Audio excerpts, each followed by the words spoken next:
Fang Xiyue, a fair-skinned and beautiful university student, unexpectedly binds to a sign-in system and learns of the impending apocalypse. By slapping the faces of various peculiar antagonists, such as green tea bitches and white lotus types, she can earn sign-in opportunities. In pursuit of stockpiling essential supplies for the apocalypse, Fang Xiyue embarks on the path of face-slapping. Congratulations, host, on successfully signing in and receiving 100 million in cash. Congratulations, host, on successfully signing in and acquiring an infinitely refreshing shopping mall. Congratulations, host, on successfully signing in and obtaining a rapid training capsule for combat. Fang Xiyue's face nearly stiffened from smiling. Who could withstand such rewards? It is imperative to slap faces a single day without it leaves her feeling utterly unwell. Ding! Detected a strong desire from the host to slap faces. Now activating the ability to attract green tea bitches, white lotus types, peculiar characters, antagonists, and petty individuals. Chapter 1. Well, I did it. Slap. The crisp sound of a slap reverberated through the KTV private room.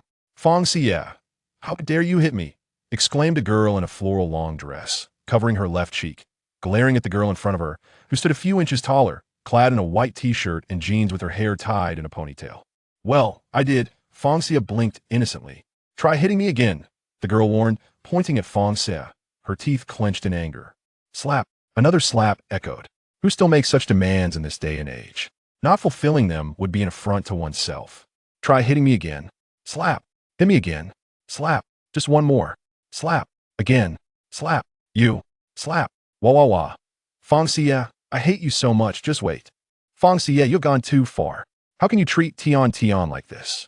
The other classmates, who had initially been taken aback, gathered around to comfort the struck Tian while reproaching Fang Xiyue. Hey, are you guys incapable of taking a joke? I'm earnestly participating in a dare's punishment. How is it my fault? Fang Xiyue said, unfurling the piece of paper she had been holding. The paper read, slap the person you detest the most present here. Tian, you should know that the person I detest the most here is you. If you want to blame someone, blame the person who wrote this dare. Fang Xiyue shrugged helplessly, indicating her own innocence. Who wrote such a malicious dare? Tian stood up, surveying her classmates. Not me. I didn't write it. I didn't write it either. How could I write such a dare? The classmates shook their heads, asserting their innocence. Fang Xiyue crumpled the paper in her hand and tossed it into the trash can. Oh, it turns out it was me, but I won't say anything. Fang Xiyue chuckled to herself. Oh, what a buzzkill. I'm leaving. I won't play with you anymore. With that, she picked up her small bag and exited the private room. Congratulations, host, on successfully slapping faces and earning 8 sign-in opportunities. Upon hearing the system's announcement, Fang Xiyue nearly leapt for joy. She quickened her pace. If not for maintaining her image, she would have sprinted. Let's go. Let's head to the bank entrance first. Fang Xiyue hurriedly exited the KTV and hailed taxi. Driver, take me to the largest bank nearby. Fang Xiyue's tone was buoyant, barely containable. Sure thing, the driver replied, waiting for Fang Xiyue to fasten her seatbelt before stepping on the gas. 3 minutes later, Fang Xiyue arrived at the entrance of a large bank. The bank was already closed, except for the brightly lit ATM room. Driver, please wait for me here. I need to go to another place soon. Fang Xiyue alighted from the car and walked to the center of the bank's entrance. Sign in. Fang Xiyue uttered those 2 words with immense anticipation. Congratulations, host, on successfully signing in and receiving 100 million in cash. Fang Xiyue's fists clenched tightly. She struggled to suppress the corners of her mouth from curling up too dramatically. To avoid making the driver feel awkward, she pretended to take a selfie with her phone. She opened the car door and sat back inside. Driver, take me to the largest shopping mall here. Fang Xiyue was not heading to the mall for shopping. With sign-in opportunities in hand, spending money was out of the question. Young lady, what's going on? The driver was puzzled. Was that all for a photo? I graduated from university and am leaving this place, so I wanted to take some pictures for memories. Fang Xiyue had already prepared her excuse. Oh, I see. The driver responded, understanding. Don't worry. Just use the meter. I won't cheat you out of your fare. Fang Xiyue reassured the driver. Ah, I trust you. I'll be your dedicated driver today. The driver had a sense of humor. 10 minutes later, the car stopped in front of the largest shopping mall in the city. This mall boasted 5 floors, encompassing nearly every category of goods.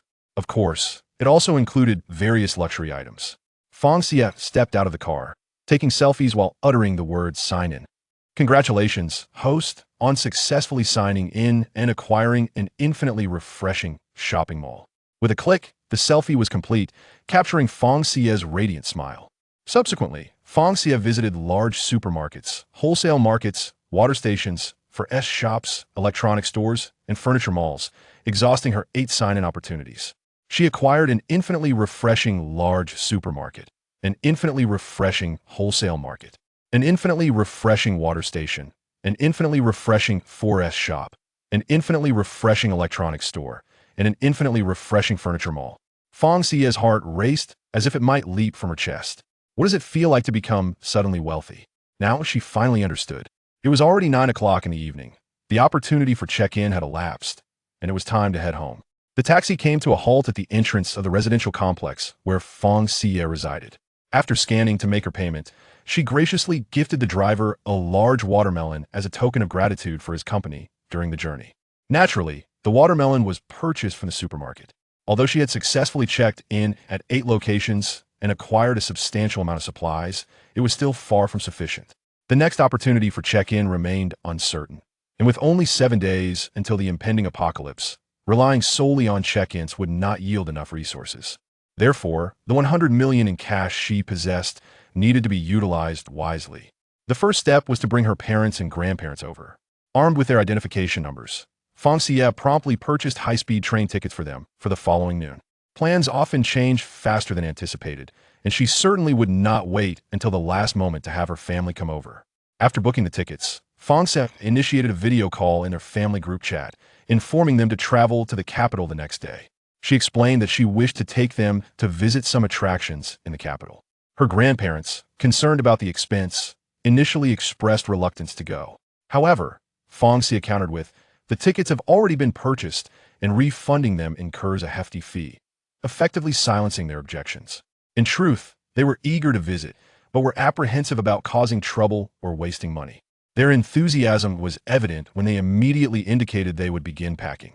"Remember to bring all the valuable items from home to prevent theft while you are here," Fang Xiyue reminded them. Once they arrived, there would be no turning back. Thus, it was wise to bring along gold and silver jewelry, property documents, and household registrations. Even if these items might not be needed in the future, it would provide peace of mind. We understand," the elders replied, assuring her that their valuables were always kept together and were easy to locate. With her family arrangements complete, Fang Xiyue opened a real estate trading app. She needed to purchase a villa that could be transformed into a safe house, preferably located in a villa district with a low occupancy rate. Chapter 2. I am wealthy in the capital. Many houses are beyond the reach of mere wealth. Thus, Fang Xiyue was compelled to select a villa district that she could afford. The images appeared quite appealing. The villa boasted 4 stories, 2 above ground and 2 below, with opulent and sophisticated decor, complemented by a scenic garden and a swimming pool. The price tag stood at 42 million. Tomorrow, she would visit the property in person to decide whether to proceed with the purchase. If it proved unsuitable, she could simply request assistance from the real estate agency's staff for alternatives. Fang Xiyue meticulously compiled an extensive list of essential items she needed to acquire, anxious not to overlook anything. Finally, she gazed contentedly at the 2 pages filled with her writing before she proceeded to wash up and retire for the night. Early the next morning, Fang Xiyue drove the SUV she had signed for the previous day to the designated meeting point with the agent. They exchanged minimal pleasantries before heading directly to the villa. The original owners had emigrated abroad, prompting the sale of the property. It had only just been listed yesterday, marking a stroke of good fortune for Fang Xiyue. After inspecting the villa inside and out, she felt immensely satisfied. Most importantly, it appeared that the former owners had taken precautions against potential intruders. The surrounding walls were high, adorned with shards of glass, and reinforced with spiked railings. She promptly made the decision to purchase it, sparing herself the trouble of having to construct such barriers herself. The only additional measure needed was the installation of an electric fence. Initially, Fang Xiyue had intended to pay only the down payment and take out a mortgage, reasoning that in the aftermath of the apocalypse, no one would pursue her for money. This would allow her the luxury of hoarding supplies.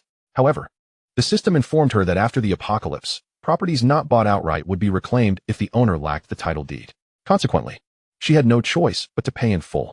With the previous owners still present, they seized the opportunity to visit the administrative hall together. After settling the fees, she would receive the brand new property deed the following day.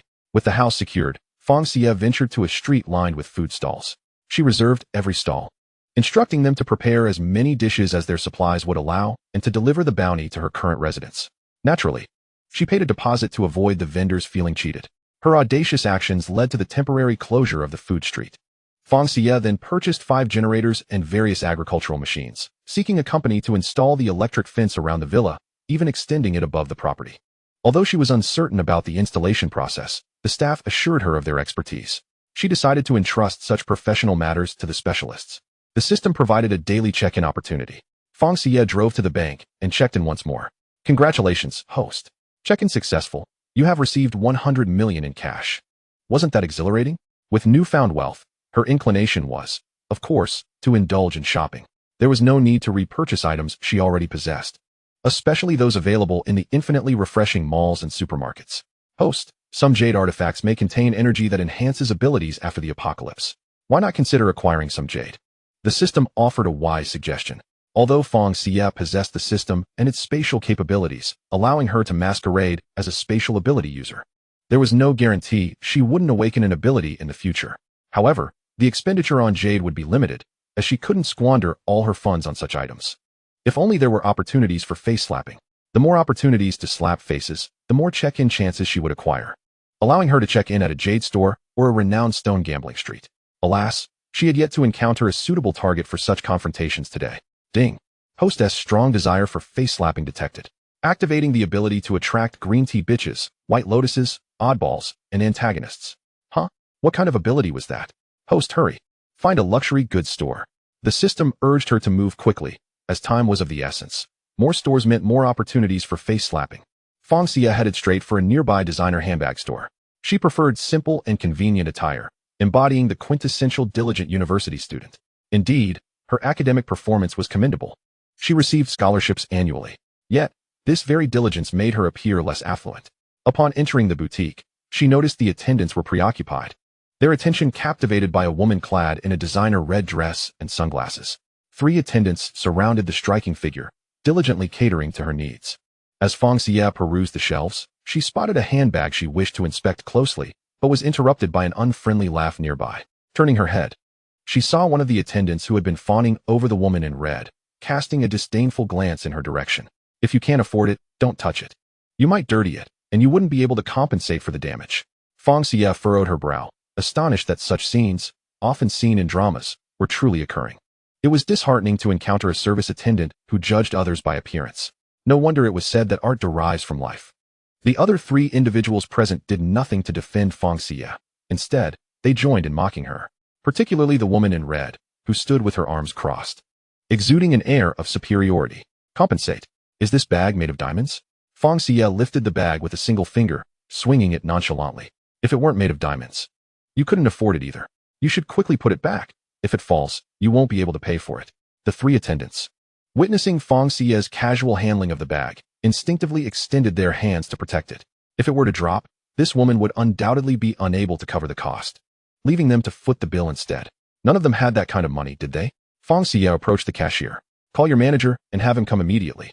Tell him a big client has arrived. I want to buy every bag in this store. I am wealthy. This was not mere frivolity on Fang Xiyue's part. The money spent during such face-slapping moments would eventually be returned. In essence, she was acquiring the entire store's designer handbags without actually spending a dime. Are you an actress? What a performance. The woman in red lowered her sunglasses slightly to scrutinize Fang Xiyue. With your attire, how can you claim you're going to buy every bag in this store?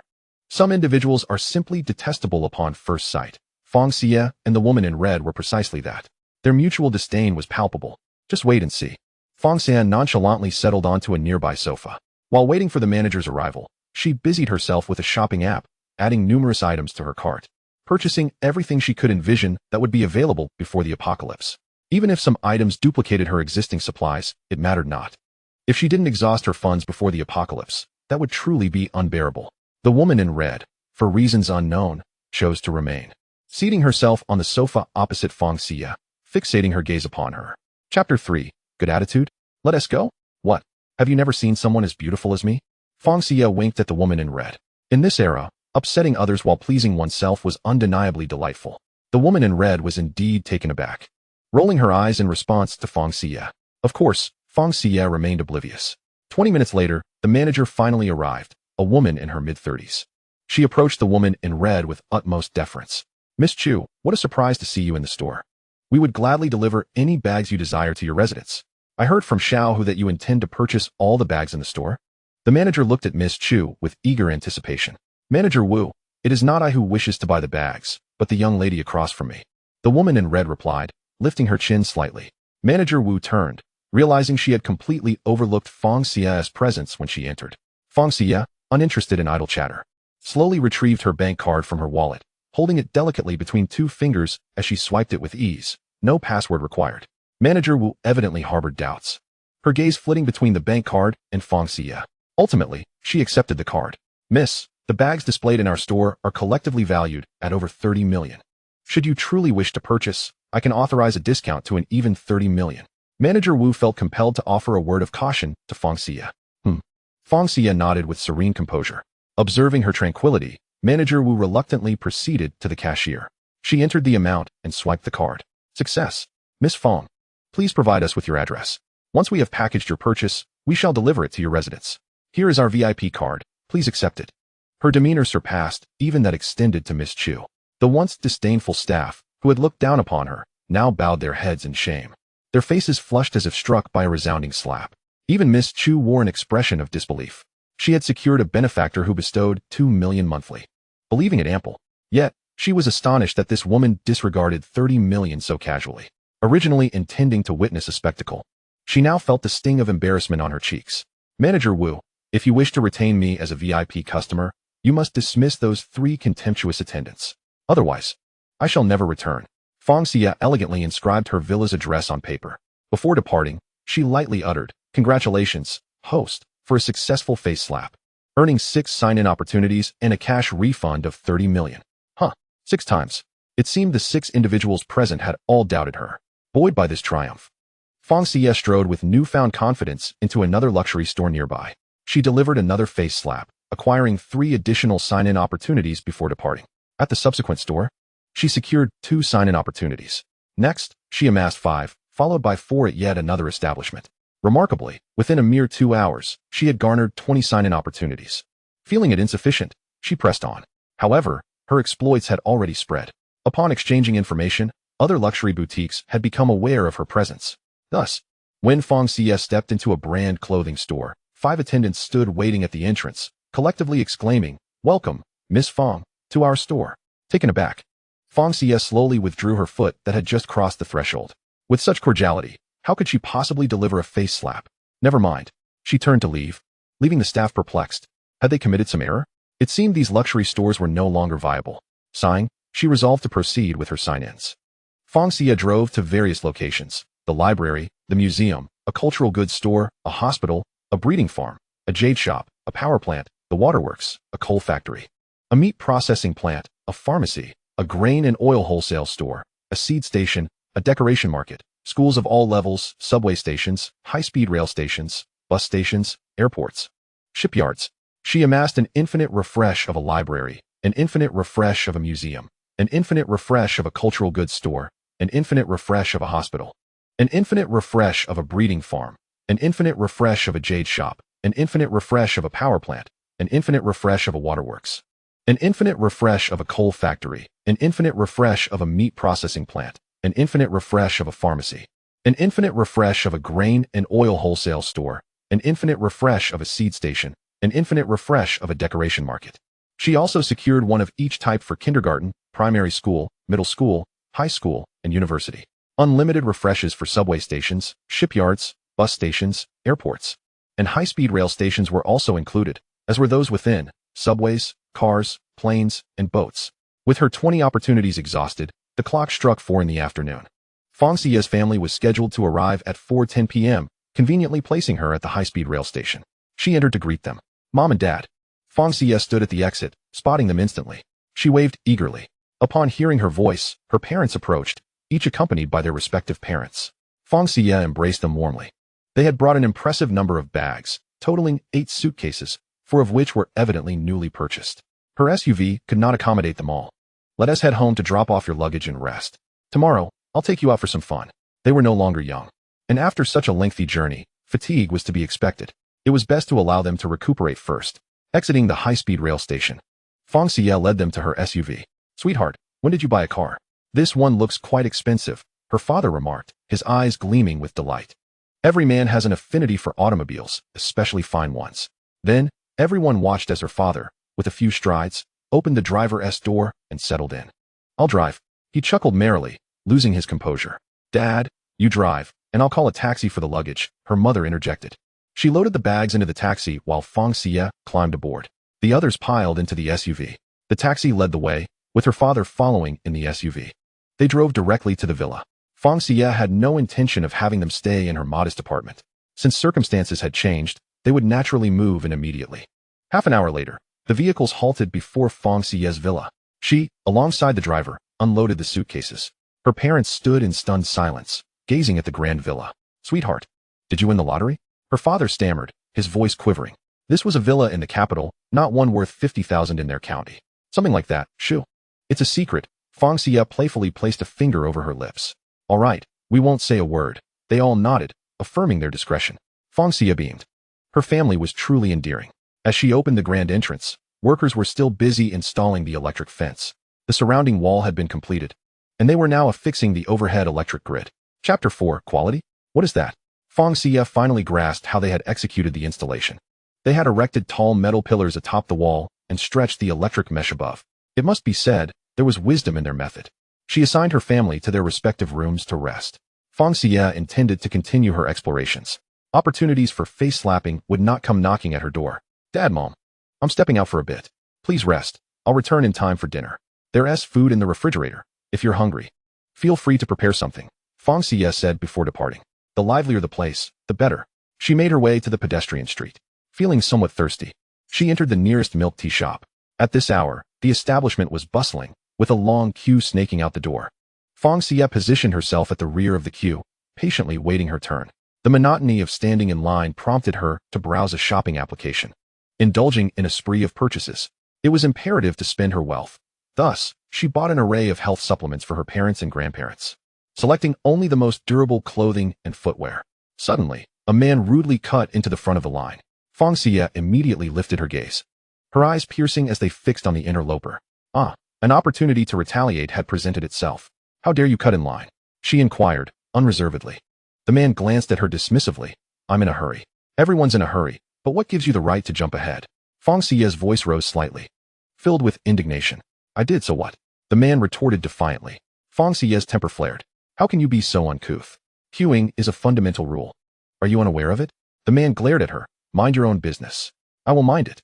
You can either go to the back of the line or refrain from making a purchase, Fang Xiyue asserted resolutely. She stepped forward, grabbing the man's clothing and yanking him out of the queue. Get away from me. After living 30 years, I see you've wasted your life. Even children understand the rules. Are you so ignorant? How embarrassing. What's the matter? Has your civility run away from home? Fang Xiyue glared at him, showing no mercy. And you think this is civility? You shrew. The man pointed at her, his other hand clenched as if he were inclined to strike. Civility? Is that what you call cutting in line? I have none. The surrounding crowd echoed Fang Xiyue's sentiments, chastising the man, realizing he was at fault, but unwilling to concede. He grumbled, Fine, I'll go to the back, but you'd better watch out. He reluctantly turned and shuffled to the end of the line. Congratulations, host, on successfully retaliating, earning a chance to check in. Perfect. Just moments ago, while driving over, Fang Xiyue realized she had forgotten to check in at the gas station. How could she have overlooked such an important location? Fortunately, there was still time. She resumed her shopping spree, indulging until there was little left to buy. After nearly half an hour, she finally obtained the milk tea she had been longing for. Sipping it as she exited, she heard a furious shout, Stop right there. Turning around, she was met by the very man who had cut in line, followed by 4 others, 2 men and 2 women, presumably his friends. Can't hold your own in a debate, so you called in reinforcements? She taunted. Are you still on your mother's milk? Can't handle a conversation without her? As she spoke, she activated a live stream on her phone. Fang Xiyue was an educational streamer, hosting weekly sessions where she elucidated complex problems for her audience, whether they were high schoolers, elementary students, or university scholars. With her milk tea in one hand and the phone in the other, she pointed the camera at the 5 individuals who remained oblivious to the live stream's existence. They approached her, seething with anger. Are you the little brat who insulted our brother Zhou? One of the women stepped forward, pointing aggressively at Fang Xiyue, her demeanor reminiscent of a typical delinquent. With a swift motion, Fang Xiyue swatted the woman's hand aside. Did your mother never teach you not to point at others? Such a lack of manners should have you return to your mother's womb for a reset. Her tone remained calm, in stark contrast to the fury radiating from the woman. What a sharp tongue. Let us see how arrogant you are when we're done with you. Attack. At her command, the three men charged toward Fang Xiyue. No way, not in the 22nd century. Is kidnapping still a thing? Does anyone understand how helpless it is to shop alone? Fang Xiyue raised her phone to her face. Ah, thanks to Winter, who loves date paste, for calling the police. This society needs more righteous individuals like you. She dismissed her assailants entirely. The three men, noticing her live stream, instinctively covered their faces. Who told you to stream? Turn it off now. The two delinquent girls rushed forward, attempting to snatch Fang Xiyue's phone. She nimbly dodged their sharp nails and stood firm, provoking them with a mocking expression. Help! If the teacher finds out, we're all doomed. The delinquent shouted to the four men. Oh, so you're still students. You look far too mature and hurried. However, Fang Xiyue had a standard response to this scenario. Her expression shifted to one of seriousness, her aura commanding. Which class are you from? Who is your homeroom teacher? She exuded the presence of a school administrator. The five individuals flinched simultaneously. Ha ha ha, so it really works. Fang Xiyue's facade faltered momentarily. How could she, being so young, possibly resemble an authority figure? Yet the weight of that phrase proved far more potent. It was remarkably effective against unruly children. You shameless harlot. How dare you play with us? She's just pretending to stream. The woman barked, urging her companions. Hurry. Don't dawdle. Bind her up and sell her off in the mountains. Fang Xiyue found the woman's brazen remarks indicative of a deranged mind.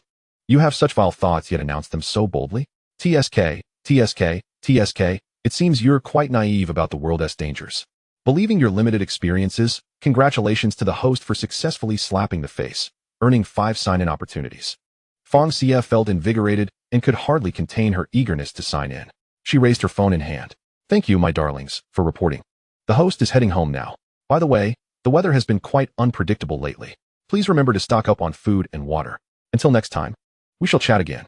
After saying this, before Fang Xiyue could finish her broadcast, she discovered that the live stream had been suspended due to the dissemination of panic-inducing information. Well, that is fine. I've already given the warning. Surely someone will go buy supplies. She put away her phone and drove directly to the gas station. The gas station was not far off, and Fang Xiyue entered to refuel and sign in.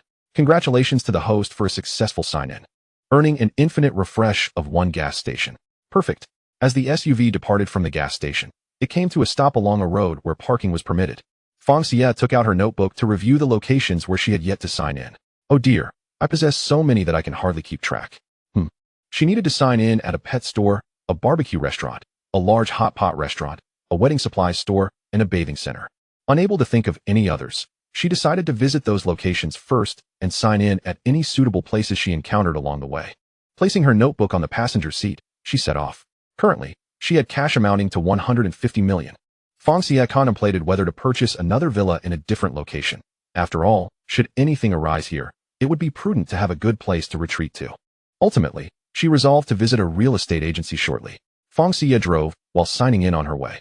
Congratulations to the host for obtaining an infinite refresh of 1 pet store. Congratulations to the host for obtaining an infinite refresh of 1 barbecue restaurant. Congratulations to the host for obtaining an infinite refresh of 1 hot pot restaurant. Congratulations to the host for obtaining an infinite refresh of 1 wedding supplies store.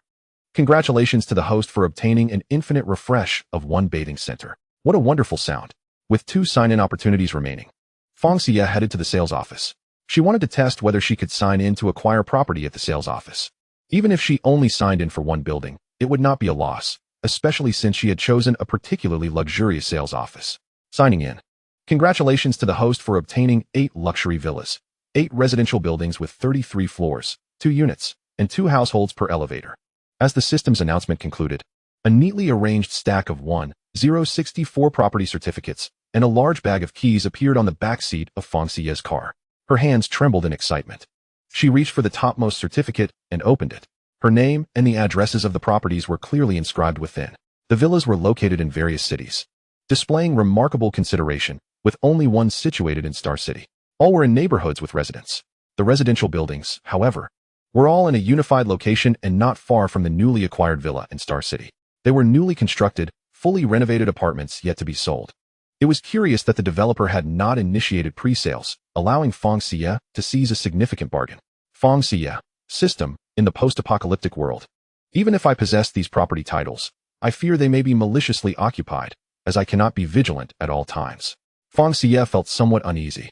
That will not happen, host. Our system has a protective mechanism. Your properties cannot be accessed or damaged by anyone, regardless of their methods. Only those you approve can reside in them. Hearing this reassured Fang Xiyue. She could become a landlord, collecting rent and enjoying a leisurely life. Fang Xiyue system. Please store the property certificates away. Instantly, the certificates and keys in the back seat vanished. Having a system space was indeed advantageous. With one sign-in opportunity left, Fang Xiyue was unsure of where to use it. Regardless, it could be utilized in the post-apocalyptic world, so she decided to save it for now. With her cash still unspent, she pondered purchasing something. She continued to drive leisurely through the streets and soon spotted a large gold shop. Oh dear. I nearly forgot about the gold shop. In times of turmoil, gold is invaluable. Once the apocalypse stabilizes, its value will certainly rise, even if it may not initially match that of crystal nuclei. Fang Xiyue parked her car in front of the gold shop. Signing in. Congratulations to the host for a successful sign-in, earning an infinite refresh of 1 gold shop. With plenty of time remaining, Fang Xiyue drove towards the location of her newly acquired villa. She wished to familiarize herself with the route in case movement became necessary after the apocalypse. Finding it later would be nearly impossible, as the internet would likely be unreliable. While navigation was still available, she aimed to understand the route thoroughly. Following the navigation, she easily located the villa. The system was devoid of bugs and had already registered her information in the neighborhood system. Thus, as she drove over, she seamlessly entered. Oh, Fang Xiyue, what brings you here? This is a place for the affluent. Just as Fang Xiyue parked her car at the villa's entrance and stepped out, she heard someone speak mockingly from behind. Ah, what a delightful opportunity to deliver a slap in the face. This system's provision for face slapping was remarkably effective. Fang Xiyue elegantly exited the vehicle. Turning around, she saw Tian, her face still swollen, accompanied by her 2 friends, Zhang Mei and Chu Qingqing. If you all can be here, why can't I? Fang Xiyue crossed her arms defiantly. Everyone knew Tian's family was a renowned wealthy clan, so her presence here was hardly surprising. Zhang Mei clung to Tian's arm, flattering her. But you, looking so poor, how could you possibly reside here? Oh, I see. You must be someone's kept woman. That's quite the scoop. I must share it with my classmates. As Zhang Mei spoke, she raised her phone to snap a picture of Fang Xiyue, composing a sensationalized message to post in their class group. Fang Xiyue, of course, was a member of that group. Therefore, it wasn't long before her phone buzzed incessantly with incoming messages. Go ahead, let it escalate. The more face slapping, the better. Fang Xiyue, just look at how little regard you have among your peers. Not a single classmate has come to your defense. TSK, so pitiful. Chu Qingqing's smug expression was enough to make one want to douse her with disdain. But our dear Fang Xiyue is a person of grace. And how could she stoop to such antics? So, she raised her right hand and splattered the remaining milk tea in her cup, all over Chu Qingqing's face. Congratulations to the host for successfully slapping the face, earning 1 sign-in opportunity. Tian and Zhang Mei were inevitably caught in the splash as well. Chapter 6. The sister is going all out. Ah, Fang Xiyue, are you insane? Last night you hit Tian, and today you douse us with milk tea. Chu Qingqing fumed. While the other 2 do not be so arrogant, Tian retorted. I shall promptly inform the principal of your situation with your benefactor and ensure you are expelled from this institution, you malignant presence. With that, she retrieved her phone to make a call, casting a provocative glance at Fang Xiyue, eager to witness a flicker of fear cross her face. However, all she saw was an indifferent expression that seemed to say, go ahead, I'm waiting. Tian was perplexed by her sudden comprehension of Fang Xiyue's demeanor. Yet it only served to infuriate her further. The call was soon connected. Tian's family was affluent and had donated generously to the school, earning the principal's respect. Leaning against the car, Fang Xiyue listened as Tian exaggerated the story. Zhang Mei and Chu Qingqing held their heads high, wearing expressions that seemed to say, just wait. Your demise is imminent. As soon as Tian ended her call, Fang Xiyue's phone rang. Hello? Fang Xiyue, I hear you have been involved in a scandalous affair. Your actions tarnish our school's reputation. Such behavior is intolerable here. You must come to the school tomorrow to process your withdrawal. Do not claim to be a student of ours any longer. Before Fang Xiyue could utter a word, the principal launched into a tirade. She distanced the phone from her ear, feeling the volume of the principal's voice was excessive. Observing Fang Xiyue's chastisement, the trio of sisters found great amusement. Principal, I hear our school's teaching facilities are insufficient. How about I donate a new building? 30 million enough? If not, I could add another 10 million, Fang Xiyue mused. Fully aware she had no intention of making such a donation. With an impending apocalypse in 6 days, She preferred the principal remain in blissful ignorance. She wondered whether he would relish the bitter taste of shattered hope. Fang Xiyue, did you hear me? I expect to see you at school tomorrow. What did you say? 30 million. The principal, who had been scolding her, suddenly transformed into a screeching hen. Oh, is that so? Not needed? If that's the case, I shall donate it to someone else. Alas, having too much money is quite the burden. I cannot seem to spend it. Fang Xiyue's tone remained remarkably composed, as if 30 million were merely a pile of paper. Whom do you think you're fooling with this 30 million? You don't even possess 3,000. The principal's voice was now laced with disbelief. Principal, please don't be deceived by her. Tian and her companions chimed in, crowding closer to the phone. Fang Xiyue, how can you prove you have the means to donate 30 million for a new building? Though the principal harbored doubts, he was also wary of offending a potential hidden benefactor, thus addressing her more respectfully. Principal, you really think I could deceive you? Just record a message. Fang Xiyue replied after a brief pause. Once she heard the principal confirm the recording, she continued, I, Fang Xiyue, shall personally donate 30 million to the school on June 15th. I must confess, I am actually a concealed second-generation rich kid with a fortune worth billions. Therefore, I plan to travel, and it is the perfect time to request a leave of absence. I will be in the principal's office promptly at 7 in the morning on the 15th. Kindly clarify this to my classmates to prevent them from believing I am involved in a scandal. Spreading such rumors only serves to tarnish our school's reputation, does it not? One wonders what motives those who spread such tales possess. Very well, Fang Xiyue, I shall clarify this in the school group, the principal replied, eager to appease her. Before hanging up, however, after 2 minutes of silence, the school group chat remained devoid of any clarification. Fang Xiyue realized that the principal, despite having recorded her statement, was likely weighing the pros and cons of his response. After all, Tian's father had previously donated 5 million to the school. He wouldn't want to offend him over an intangible 30 million, would he? Ha ha ha. Fang Xiyue, you appear to be a jester. The principal has yet to clarify anything for you. You are nothing more than a kept woman. What do you have to compare with the Tian family? Claiming to be worth billions, and you don't even blush while lying. Zhang Mei and Chu Qingqing laughed heartily. Fang Xiyue calmly opened her banking app and took a screenshot of her balance of 150 million, sending it to the principal. What's the matter? Lost for words? She teased. Rest assured, we will certainly have a good laugh at your expense. Tian covered her mouth, giggling. Fang Xiyue found her laughter overly theatrical, as if she believed that covering her mouth made her seem ladylike, unaware that true grace emanates from within. Ding, ding, ding, ding, for consecutive message notifications chimed. Look, the clarification you desired has arrived. Fang Xiyue glanced at her phone screen, realizing the principal was evidently anxious about being perceived as unreliable, as he had announced her intended 30 million donation in the group chat. Her friend requests were nearly overflowing. How is this possible? I know it. You must have some sort of connection with the principal, Zhang Mei exclaimed, her eyes wide with shock, as if she had uncovered a monumental secret. With a swift motion, Fang Xiyue slapped her. If you cannot speak sensibly, then refrain from speaking at all. Do not flaunt your ignorance before me. Zhang Mei stood momentarily stunned, clutching her cheek, before lunging at Fang Xiyue alongside Chu Qingqing. I'll tear you apart. Fang Xiyue calmly delivered a kick, sending Zhang Mei staggering backward into Chu Qingqing, and both tumbled to the ground. Fang Xiyue, have you lost your mind? Tian exclaimed, helping the pair to their feet while glaring at Fang Xiyue. Indeed. I lost my mind long ago. When did you finally realize? Fang Xiyue rolled her eyes. Just wait.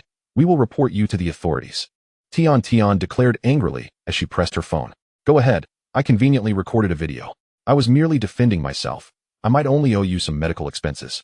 As for you, perhaps your parents will need to come to the police station to bail you out. How pitiful. Fang Xiyue shook her head in mock sympathy. Tian nearly pressed the call button when Zhang Mei intervened. Tian, let us leave and report this to your father. He'll deal with her. Chu Qingqing nodded in agreement. Unlike Tian, the two were not from wealthy families and had befriended her solely to reap the benefits. Whenever the trio went out, Tian footed the bill for all expenses. Their greatest talent lay in flattery and sweet talk, manipulating Tian into buying them clothes and bags, making her feel as though she was in control. Ultimately, Tian's animosity towards Fang Xiyue stemmed from Zhang Mei and Chu Qingqing's influence. Zhang Mei resented Fang Xiyue for attracting the attention of a boy she liked, while Chu Qingqing disliked her simply for her beauty. In truth, Tian held no real grudge against Fang Xiyue, save for the few slaps exchanged the previous night. Chapter 7. No, Dad, that is too extravagant. All right. I shall go find my father.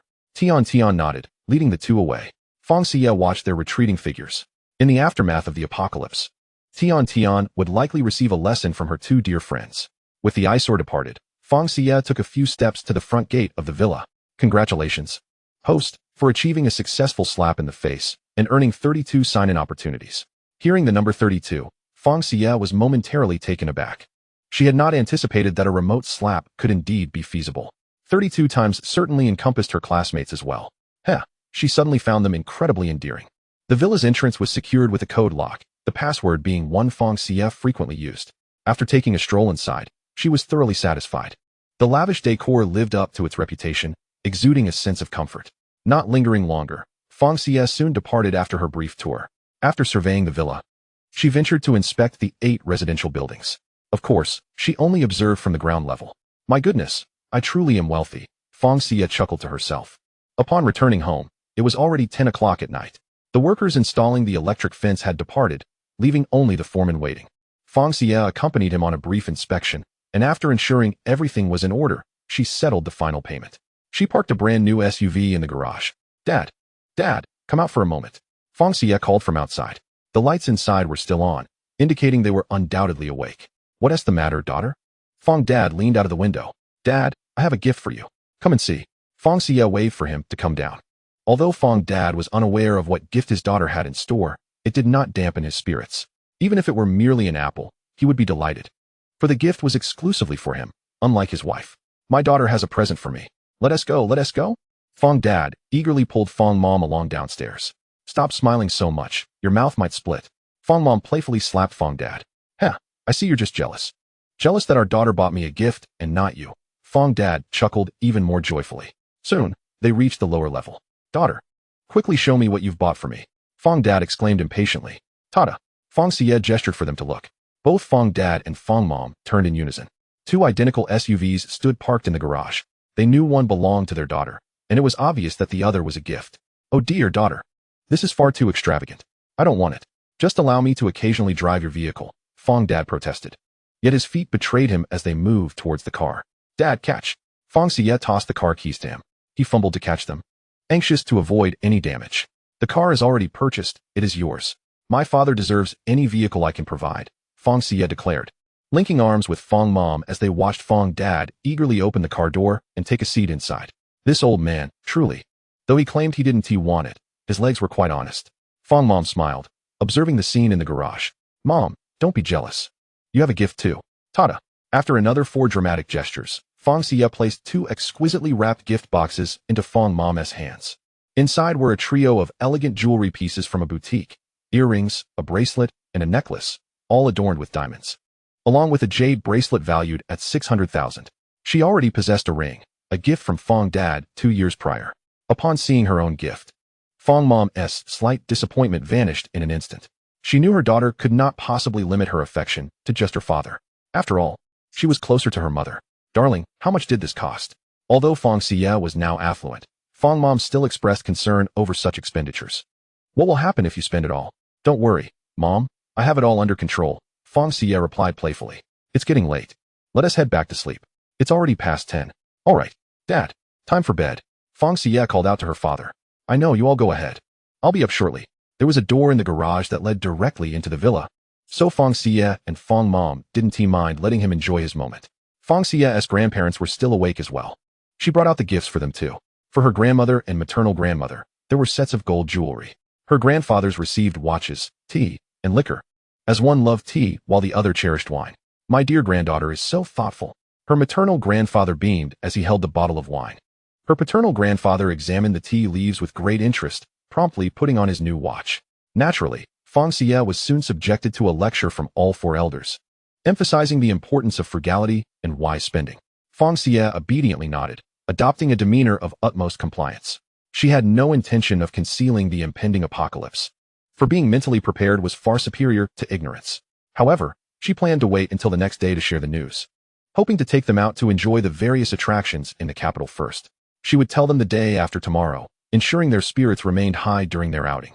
After a long day of exploration, Fang Xiyue felt fatigued and retreated to her room for a shower and sleep, oblivious to the hour her family retired. The next morning dawned bright and sunny. Knowing they were going out for a day of fun, everyone rose early. Fang Mom even woke up at dawn to prepare breakfast for the family. After enjoying her lovingly made breakfast, the group of 7 set off. A single SUV sufficed. And naturally, they took Fang Dad's new vehicle. He, sitting in the driver's seat, radiated the joy of a child. The capital, rich in history and cultural heritage, was their first destination, the magnificent Forbidden City. They strolled through the imperial palace, soaking in the ancient ambience, listening to the tour guide's narration while admiring the splendid architecture and invaluable artifacts. With each step, it felt as though they were transported back in time. They continuously snapped photos to capture the breathtaking scenery. Next, they visited Tiananmen Square, where they gazed upon the solemn Tiananmen Gate. The square buzzed with laughter, and the five-star red flag fluttered in the breeze, infusing the atmosphere with vitality. Fang Xiyue and her family were swept up in this lively ambience. They then meandered through the long corridor and ancient structures of the summer palace, reveling in the picturesque lake, mountains, and exquisite landscape artistry.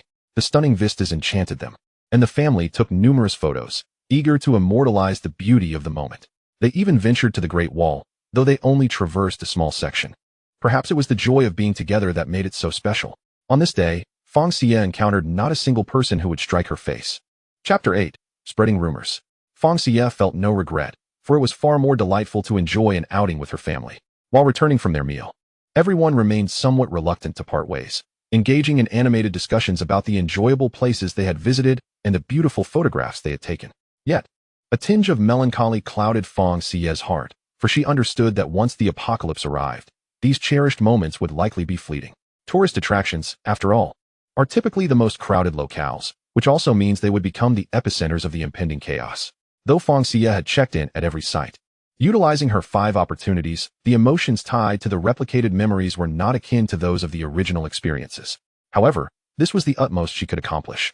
She could only pray that these locations would remain unscathed after the world was turned upside down. After dinner, Fang Xiyue joined her family on the sofa to watch television. She had heard murmurs that the weather was behaving strangely and that a deluge might be imminent. Mom, Dad, Grandma, Grandpa, don't you think you should remind your friends to stock up on food and water at home? If a heavy downpour does hit, it would be quite difficult to venture out for supplies, Fang Xiyue casually suggested. Really? Then I must inform old Wang and the others to hoard some provisions. Grandma Fang replied as she began rummaging for her phone. Soon, everyone was pulling out their devices, driven by a blind trust in Fang Xiyue. Furthermore, even if the storm did not materialize, having extra supplies would not go to waste. They could simply consume them gradually. Before long, the living room resonated with voices urging others to stockpile resources. Indeed, I assure you, what I say is true. We are currently in the capital, Star City, and our information is undoubtedly more timely than yours. Better to store more than risk spoilage. Even if the storm does not come, you will not suffer any losses, just a longer period of consumption. But should the torrential rain arrive, those supplies could very well save your lives. Old Zhang, I've heard that nationwide heavy rain is expected soon. You should refrain from fishing for the time being and stock up on food and water at home. Yes, we are in the capital. My information is firsthand. Just heed my words. Sister Xia, I've heard that a significant storm is about to sweep the nation. Be sure to gather more supplies after work. Stock up as much as you can. We can't predict the exact day it will hit, but it will be soon. Listening to her family persuade their friends, Fang Xiyue found their eloquence quite impressive. Whether their friends would heed their advice to accumulate resources was beyond her influence. She had done all she could. In no time, the television was forgotten as everyone retreated into small rooms to call every friend they could reach. Naturally, not everyone expressed gratitude. Some even accused them of spreading false information and sowing discord. A few individuals spoke harshly, leaving them quite exasperated. Buy or don't buy. Hoard or don't hoard. If the storm truly arrives and you have no food, let us see how you fare. Fang Ma hung up the phone in frustration. Their well-meaning warnings were met with skepticism, which was utterly incomprehensible. Mom, don't be upset. If someone were to tell you that the world was coming to an end, would you believe them? Everyone has their own standards for discerning information. You have done all you could. What happens next is a matter of fate. Fang Xiyue offered a segment of orange to her mother. Yeah is right. We've done our part in alerting others. Grandpa Fang emerged with his phone, signaling he had finished making calls as well. Yeah, let us also stock up on some food and water tomorrow. If the storm does come, Grandma might genuinely feel anxious. Shortly thereafter, the family reconvened in the living room. Grandma Fang grasped Fang Xiyue's hand, betraying her nervousness. Do not worry, Grandma. Let me take you to the basement for a look. Fang Xiyue reassured her, rising while holding her grandmother's hand. With her other hand, she pulled her mother along, with her father, grandpa, and maternal grandpa following closely behind. Together, they descended into the basement. Fang Xiyue dramatically opened the door, revealing a basement brimming with supplies that left them all astonished. Aside from a narrow passage for one person, the space was filled with various boxes stacked to the ceiling. In truth, all the boxes were empty. Fang Xiyue had merely used them as a facade. All the actual supplies were stored in her system space. However, once her ordered items arrived, those boxes would soon be filled. Yeah, how much have you bought?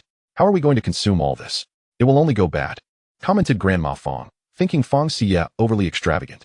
Not at all, Grandma. Everything I purchased has a shelf life of 3 years. Moreover, it's not just food and drink. There are also clothes. Rest assured, there will be no waste. Fang Xiyue did not allow them into the basement. If they ventured in and accidentally touched a box, the ruse would be exposed. Yet, this excursion to the basement dissipated the unease etched on their faces. She decided to let them have a good night's rest before revealing the imminent apocalypse to them the following morning. On the next day, Fang Xiyue chose to gather everyone in the living room after breakfast. Mom, Dad, Grandma, Grandpa, and grandparents, what I am about to say may seem quite preposterous, but you must trust that everything I say is true. Fang Xiyue's expression was grave, starkly contrasting her usual cheerful demeanor in front of her family. What's wrong? Why is Yaya so serious? Has something unpleasant happened? They all murmured in concern. It's nothing to worry about. No matter how great the matter, we will support you. They comforted her in turn. The apocalypse is upon us on June 14th. Today is June 9th, which means we have merely 5 days left. Fang Xiyue paused to allow her words to sink in, giving them a moment to process. They exchanged glances, and ultimately, Grandpa Fang, as the family representative, voiced the question that hung in the air. Yaya, is there something wrong with your health? Implying that perhaps Fang Xiyue had lost her senses. Grandpa, I am not mentally ill. What I say is true. The apocalypse is indeed approaching. If you doubt me, just look. Fang Xiyue placed her hand on the fruit bowl atop the coffee table, and in an instant, it vanished into thin air. This is my precognitive spatial ability. If there were no apocalypse, how could there be such powers? Though I am reluctant to accept the harsh reality, it is indeed a cruel truth that we must all brace ourselves for. Initially, they were skeptical, but after Fang Xiyue demonstrated her extraordinary abilities, disbelief vanished. The good times have barely begun. How could we already be facing the apocalypse? Oh, yeah, the end of days is upon us. What can we do? It was Fang's father who first regained his composure, cautiously inquiring of Fang Xiyue. Chapter 9. The family stocks up. Mom and Dad, I will transfer 50 million to each of you shortly. Please gather all the supplies you can think of, just in case I overlook something. Currently, I possess 130 million. If I do not spend it, it will ultimately become worthless paper. Do not hesitate to spend. Use it all. As she spoke, Fang Xiyue initiated the transfers. Upon receiving the notification of 50 million in their accounts, they finally felt a sense of reality. Thanks to the system, the transaction was seamless. Fang Xiyue still had 30 million remaining and intended to venture out for further exploration, seeking suitable locations for check-ins or items to procure. If none were available, she would take the money to the bank and convert it into gold bars. As for her grandparents, they would accompany her parents, serving as advisors to ensure nothing was overlooked. Fang Xiyue would not allow the elderly to remain at home, knowing that waiting would only heighten their anxiety. All right, we'll join you. The 4 elders nodded in agreement. Mom, you will drive my car. I plan to purchase a motorhome. It will be more comfortable when the time comes to flee. The motorhome was available at the Infinite Refresh dealership that Fang Xiyue had access to. She had no intention of disclosing her system's secrets just yet, as fewer individuals knowing it would enhance their safety. After all, exposing such knowledge could endanger her family. Alone and without any means of protection, she felt incapable of safeguarding them. Thus, this secret had to remain solely with her to minimize their risk. By 9 a.m., everyone dispersed to gather supplies. To facilitate this endeavor, Fang Xiyue first rented a spacious warehouse and informed her parents of its location via her phone. Subsequently, she set out on her quest for check-in locations. Although the mall she had previously checked in had offered various food stalls, they were merely small vendors. This time, due to the increased number of check-ins, Fang Xiyue ensured to visit larger establishments like noodle shops and spicy hot pot restaurants. By simply parking her car at the entrance, she could check in effortlessly. She made numerous stops, utilizing 10 check-in opportunities to acquire her own noodle shop, hot pot restaurant, clay pot noodle shop, barbecue rice, fried chicken, breakfast, dumplings, marinated dishes, self-service, and spicy hot pot establishments. Considering the possibility of future children, Fang Xiyue also checked in at large maternal and infant supply stores and children's toy shops, which included various strollers. She then proceeded to amusement parks, water parks, indoor play areas, aquariums, zoos, and opera houses to complete her check-ins. With 9 opportunities remaining, Fang Xiyue visited the bank to convert 30 million into gold bars. To her surprise, the bank was able to fulfill her request without issue. Upon receiving the gold bars, she instinctively uttered, "Check-in. Congratulations, host. Check-in successful. You have received 500 pounds of gold. My goodness, gold by the pound? How extravagant.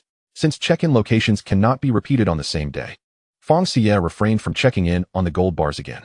Due to the significant amount of gold she had exchanged, the bank dispatched numerous personnel to escort her, using trolleys to transport the gold bars to her vehicle. Their only concern was ensuring she left the bank with the gold in her possession. What happened afterward was no longer their responsibility. Aware that her actions had drawn attention, Fang Xiyue noticed 2 vehicles trailing her as she exited the bank. Their intentions were all too evident.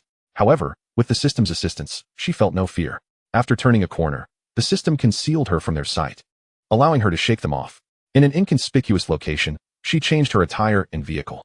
She checked in at a brick factory, cement factory, canned food factory, beverage factory, clothing factory, winery, digital factory, and automobile manufacturing plant, exhausting her remaining check-in opportunities.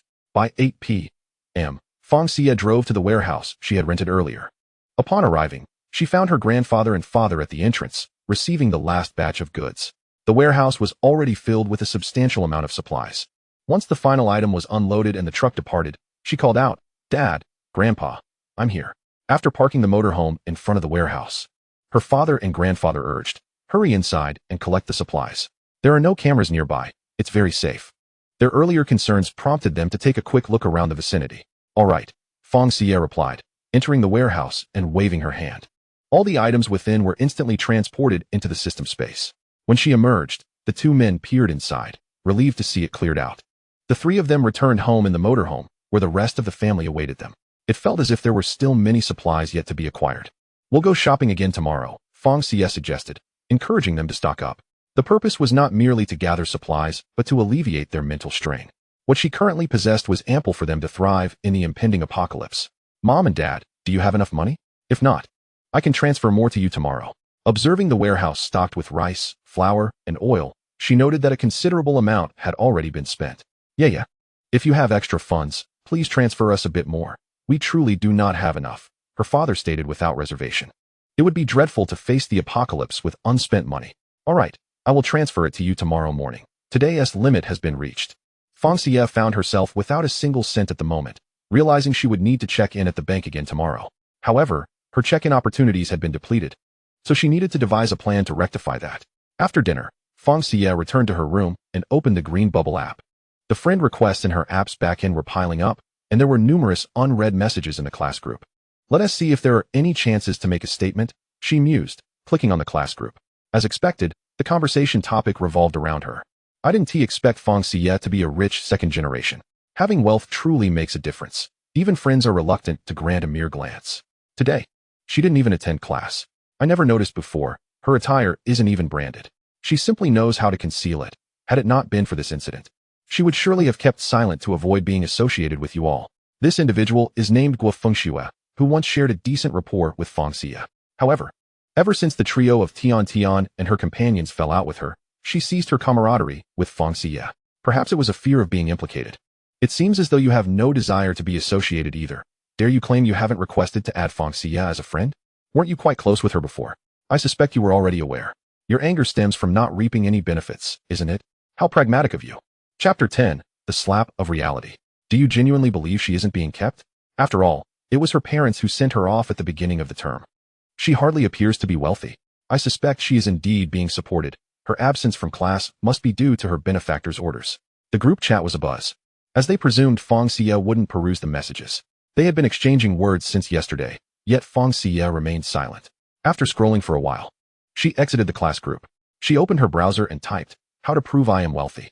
However, the results yielded a plethora of articles on how to demonstrate wealth in a single sentence, which did not align with her needs. It seemed she would have to devise her own method. Eventually, she contemplated checking her balance on the Green Bubble app. There remained 3 million. Perhaps sending a red envelope in the class group? After all, the apocalypse is approaching swiftly. This money would be useless then, and they couldn't spend it even if they stole it. There were 30 students in the class. A red envelope of 300,000 would suffice. She certainly wouldn't distribute her entire balance of 3 million. Her intent in sending the red envelope was merely to secure an opportunity for a satisfying slap in the face. And 300,000 was more than adequate. Spending a bit to gain the chance for a delightful comeback was truly worthwhile.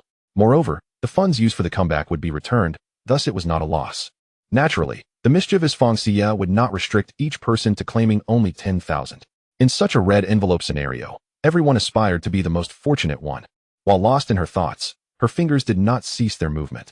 Once everything was set, she clicked send. The moment the red envelope was dispatched, it vanished in an instant. The luckiest individual turned out to be Fang Xiyue, who seized a staggering 16,000. Her phone was inundated with a flurry of messages. Thank you, boss. Thanks, big shot. Fang Xiyue smiled in satisfaction. This was precisely the effect she desired. Goodness. Who is this? I actually managed to grab 20,000. I can't believe I got 30,000. Fang Xiyue, you are incredibly lucky to have snagged 16,000. You must treat us to a grand meal. Have you all noticed? The lowest amount was Zhang Mei, who only managed to grab $2.50. Chu Tianyang. If you don't speak, no one will consider you mute. Zhang Mei, furious and humiliated. Haven't you all realized that the red envelope was sent by Fang Xiyue? Yet you all are reveling in it. Zhang Mei, on the other end, was fuming. It was undoubtedly a setup by Fang Xiyue, ensuring she could only claim such a meager amount. Even Chu Qingqing managed to secure 10,000, while Tian Tian seized 70,000. The most infuriating part was that Fang Xiyue had acquired 16,000. 16,000 could buy a house in a small city. I noticed long ago, what of it? As if you didn't participate at all. This merely proves that Fang Xiyue is indeed wealthy and does not care for such trivial sums. It seems we have genuinely misunderstood her. When confronted with potential gains, people easily shift allegiances. It is a stark reality. At this moment, many in the group were tagging her. Some were apologizing, others trying to befriend her. There were those who wished to act as if nothing had ever transpired, some wanting to invite her out, while others sought to treat her to a meal. In summary, this was perhaps the first time Fang Xiyue felt so welcomed since entering the class, and that her classmates could be so amiable. Congratulations, host, on your successful comeback. You have gained 12 opportunities for a delightful return, with a cash reward of 300,000. Only 12? It appeared the remaining 18 either did not believe her or had never doubted her. Yet, it mattered little. 12 was sufficient. Now that her comeback had been successful, Fang Xiyue chose not to revisit the group messages. After all, these classmates were merely tools to her now, and she held no desire for interaction with them. Meanwhile, Tian Tian, Chu Qingqing, and Zhang Mei were seated in their dormitory. Tian Tian, your family is quite wealthy. You shouldn't care about this 70,000, right? Zhang Mei inquired tentatively, implying that since her family was affluent, she might as well relinquish the money to her. This money, you surely don't need it? Chu Qingqing interjected, having caught on to Zhang Mei's intentions, eager to partake in some of the spoils. Not at all. My father gives me a monthly allowance of 100,000. It's hardly sufficient for my needs. I've been eyeing a particular handbag for quite some time. With this money, I can finally acquire it tomorrow. Furthermore, this is money from that little wretch Fang Xiyue. Spending her money brings me joy. Tian Tian had no intention of sharing the money with either of them, who would willingly part with such funds.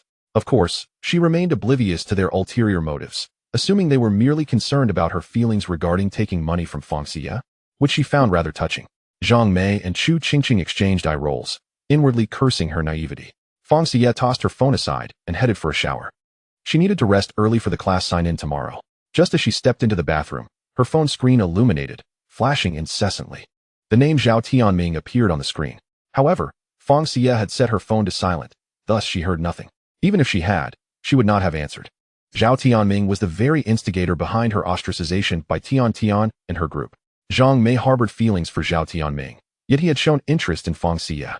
Consequently, Tian Tian and her friends had ostracized Fang Xiyue, warning that anyone who befriended her was opposing Tian Tian and, by extension, the Tian family. Zhao Tianming had distanced himself the fastest.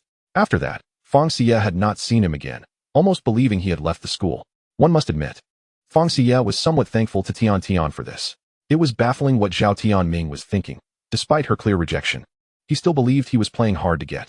Ugh, she felt like retching at the thought of him. Zhao Tianming was not particularly handsome. He was just robust and athletic, which was why Zhang Mei was infatuated with him. She adored his well-defined muscles.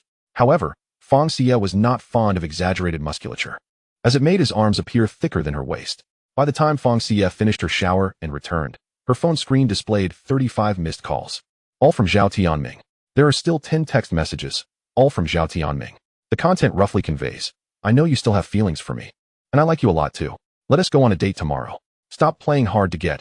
It loses its charm after a while. I'm willing to be with you, so you can just smile secretly. Fang Xiyue, speechless, deleted the messages. You really are quite the average guy, aren't you? How could I possibly fancy you when I'm not blind? I advise you to get your head checked before it's too late. Didn't you fill your head with water when she created you? Don't bother me, you fool. After sending the messages, she promptly blocked his number. Is he out of his mind? Fang Xiyue had never felt this exasperated before. How has this person managed to live this long without being harmed by others? It defies logic.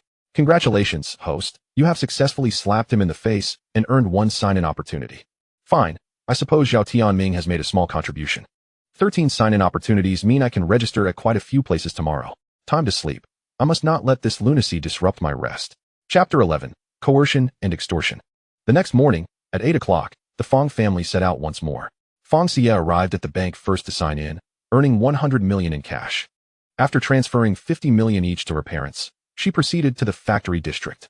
There were still many factories she hadn't signed in at yesterday. Congratulations, host. You have successfully signed in and acquired an infinite refresh pickled vegetable factory. Congratulations, host. You have successfully signed in and acquired an infinite refresh instant noodle factory. Host, we already have supermarkets and shopping malls.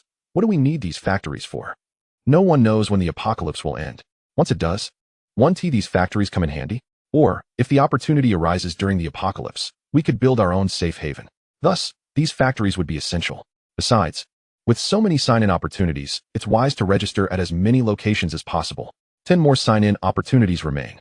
Fang Xiyue ventured into the entertainment district, signing in at a bar, KTV, disco, hotel, sports arena, swimming pool, and gym. After a thorough exploration, she found no further locations to register. Fang Xiyue returned to the commercial street for her final 3 sign-in opportunities, which she used to sign in at a tobacco, alcohol, and tea shop, a noodle shop, and a traditional Chinese medicine store. It was only 1 in the afternoon, and she felt a bit hungry. She casually entered a rice noodle shop. The decor was quite simple, typically frequented by students and office workers. After placing her order, she took a number and found a seat. When her meal was ready, an announcement would call her number to collect it. While waiting, Fang Xiyue began downloading her favorite dramas, movies, variety shows, and music. As time ticked by, her hunger grew.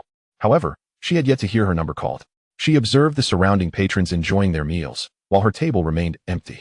Unable to contain herself, Fang Xiyue approached the counter, her steps betraying a sense of urgency and a hint of dissatisfaction. Hello, I would like to inquire about my order. Why hasn't my number been called yet?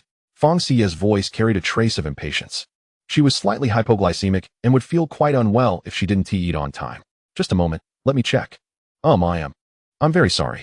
Your order hasn't been placed yet. I'll do it right now. The server spoke nonchalantly, clearly dismissing Fang Xiyue. Perhaps she perceived her as a fragile girl who wouldn't create much of a stir. Not placed yet. I've waited this long. And now you tell me my order hasn't even been made? I already ordered, just give it a bit more time. The server busied herself taking orders from incoming customers, not even glancing at Fang Xiyue. Since it hasn't been made, then forget it. Fang Xiyue felt increasingly uncomfortable. She decided to find a place where she could eat immediately. Moreover, she detested the server's attitude. If not for her concern about fainting from an argument, she would have insisted on claiming this sign-in opportunity. That one do, the order has been placed. You can't just cancel it, you need to pay for it. The server blocked Fang Xiyue's path, relentless. What kind of attitude is this? This is your mistake. Why should I bear the burden? Fang Xiyue was truly angry now, raising her voice slightly and drawing the attention of surrounding customers. I don't care. If an order is placed, you must pay. Otherwise, you can't leave. At your age, don't you know this behavior is troublesome? If you don't pay, I'll have to cover the cost myself. Why should I? The server was even more stubborn than Fang Xiyue. Fang Xiyue quickly pulled a piece of candy from her pocket and popped it in her mouth. This one do. I must stand my ground. You ask why? Just because I've waited nearly 40 minutes and you still haven't placed my order. Don't you know you must take responsibility for your mistakes? You think you can strong-arm me here? I'll tell you. Today you must apologize to me. Or I'll report you to the relevant authorities. I'll expose you online. I'll file a complaint against you with your manager and get you fired. Let us see who ends up worse off. Fang Xiyue unleashed a tirade. The server seemed taken aback by Fang Xiyue's sudden assertiveness. She appeared delicate and vulnerable. Yet her words transformed her demeanor from that of a lady to a fierce contender. I'm sorry, it was my mistake. Just go. Please don't report me. I've worked hard to find this job in Star City. The server's expression was one of pleading, as if it was Fang Xiyue who had wronged her. Surrounding patrons expressed sympathy for the server. Several diners remarked that Fang Xiyue was making a mountain out of a molehill. Fang Xiyue couldn't help but chuckle in disbelief. Oh, so you're quite the actress, aren't you? She pulled out her phone and directly dialed the relevant department's number. Hello, I'm dining at the Star Rice Noodle Shop on the pedestrian street. I'm being coerced into paying. I wish to file a complaint against them. Please send someone to verify this. Thank you. Wait, are you really calling? The server rushed over to snatch the phone from her hand and even attempted to strike Fang Xiyue. Is that so? You think you can snatch my phone and hit me? Fang Xiyue deftly dodged, dialing the police. The restaurant was bustling with patrons. The server, blocked by others, hurled insults at Fang Xiyue. Feigning a victimized demeanor, Fang Xiyue managed to garner sympathy from some diners. A portion of the crowd believed she was in the right and rallied to support her against the server. Within moments, 2 police officers arrived, along with representatives from the business department. Certainly, the store manager arrived as well. Upon seeing the police, the server instantly lost her nerve. The manager bowed and apologized profusely to Fang Xiyue, presenting her with a VVIP card, promising her half-price meals in the future. Additionally, he compensated her with 3,000 yuan and assured her that the offending server would be dismissed. The server continued to express her regrets. After reviewing the surveillance footage, the police confirmed the server's aggressive behavior and took her away. Those who had supported the server fell silent, embarrassed upon witnessing the evidence. Unfazed by their presence, Fang Xiyue accompanied the officers to file a report. Miss Fang, everything is in order here. You may return at your convenience. We will inform you of the outcome. The officer stated. Thank you, officer, Fang Xiyue replied. Noticing the young policeman's lips twitch slightly, likely due to the awkwardness of being addressed as uncle by someone his own age. Miss Fang, please spare me. I truly understand my mistake, the server called out loudly as Fang Xiyue turned to leave. However, she chose to ignore her and walked away with purpose. One must take responsibility for their actions. Unbeknownst to Fang Xiyue, this incident had been recorded and shared online. Chapter 12. It appears like a shamanic ritual before long. Netizens began to recount their own unpleasant experiences at the establishment. Some complained about finding hair in their food, while others were wrongly accused of having placed it there themselves. There were those who received the wrong noodle orders, and customers who requested a clear broth but were served a spicy one instead. When they sought to confront the staff, they found the employees more brazen than themselves. Since then, they had never returned to that restaurant. Congratulations, host, you have successfully struck back, earning 6 sign-in opportunities. Victorious in her endeavors, Fang Xiyue joyfully sat in her car, savoring a portion of rice noodles she had acquired through her sign-in rewards. Delicious, she exclaimed. The 6 opportunities were a pleasant surprise, indicating that there were indeed some who genuinely supported the server. She wondered what she could obtain by signing in at the police station. If only she could receive an infinite refresh of the police station. It would be advantageous in case there were any firearms inside that she could utilize later. With this thought, Fang Xiyue spontaneously declared her intention to sign in. Congratulations, host. You have successfully signed in, earning an infinite refresh of the police station. It actually worked. Moreover, the firearms she had been yearning for were now in her possession. Seizing the moment, Fang Xiyue promptly proceeded to the fire station to sign in again, obtaining an infinite refresh of that location as well. With firearms secured, it was essential to acquire cold weapons too. In Star City, a large store specializing in cold weapons awaited her. It took her little time to reach the store's entrance, where numerous patrons were browsing. The blades on display were unsharpened, as they dared not sell sharpened ones, and she herself was equally hesitant to purchase them. Congratulations, host. You have successfully signed in, earning an infinite refresh of a cold weapons store. At 8 in the evening, Fang Xiyue returned to the warehouse. After thoroughly clearing the space, she decided to relinquish the warehouse. Starting tomorrow, she would no longer venture out to gather supplies. It was time for her family to engage in some physical exercise at home. In the apocalypse, combating zombies would require considerable stamina. She did not wish for her family to remain cooped up indoors indefinitely. Prolonged confinement could lead to madness. As for the remaining 3 sign-in opportunities, she resolved to utilize them on the final day. Upon returning home, everyone was fatigued. After dinner, Fang Xiyue informed them that they would not be going out to gather supplies for the next 3 days. She then retired to bed. June 11th, early in the morning, the Fang family gathered in the large living room on the 1st floor. This is a martial arts instructional video I found online yesterday. For the next 3 days, we will follow along with it. We do not need mastery. Simply having the form will suffice, at least to give the impression that we are formidable. Fang Xiyue was keenly aware that becoming a martial arts master in 3 days was an unrealistic expectation. The focus was on learning some flashy moves to mislead others into believing they were skilled. After all, the system could not predict whether her family would awaken any special abilities in the apocalypse. In the end, supernatural powers would be the true weapons for survival in such a world. Fang Xiyue asked for little. Her primary desire was for her family to remain safe and for no one to become a zombie. The video was projected onto the large white wall. With all the curtains drawn, the 7 members of the Fang family stood scattered about, imitating the instructor. Horse stance, bow stance, standing post, leg stretching. Fang Xiyue had never felt so uncoordinated. Was it possible her bones were too rigid? Stealing a glance at the others, she noticed that while they were all performing the same movements, they appeared utterly different at first glance. Grandma Fang's hands resembled a chicken claw, while Grandpa Fang's legs trembled incessantly. Mother Fang was somewhat in sync, appearing the most proficient. Father Fang had his arms raised above his head. Could it be that the video he watched differed from everyone else's? It looked almost like a bizarre ritual. Unable to contain herself, Fang Xiyue burst into laughter, prompting the others to join in as well. Never mind. They simply lack the talent for this, and I shan't force it. Finally, as the video concluded, Fang Xiyue produced 7 tang knives, which the system kindly sharpened for her. She also retrieved 7 handguns. Of course, these were merely for them to see. They were not yet ready for direct use. Otherwise, they might inadvertently harm one another before the apocalypse even began. While mastering martial arts was beyond their reach, they at least needed to learn how to handle weapons. It is not necessary to hit the target every time. We must at least avoid injuring innocent people. Therefore, I have decided to take you all to a shooting range. With a wave of her hand, Fang Xiyue stored all the weapons back into the system space, completely disregarding her father, who almost touched a gun in secret. What a pity. However, upon hearing his daughter's plan to visit the shooting range, Father Fang felt elated and eagerly changed his clothes before driving to the entrance to wait. The 7-member family set off towards the shooting range. Upon arrival, they purchased a 3-day course.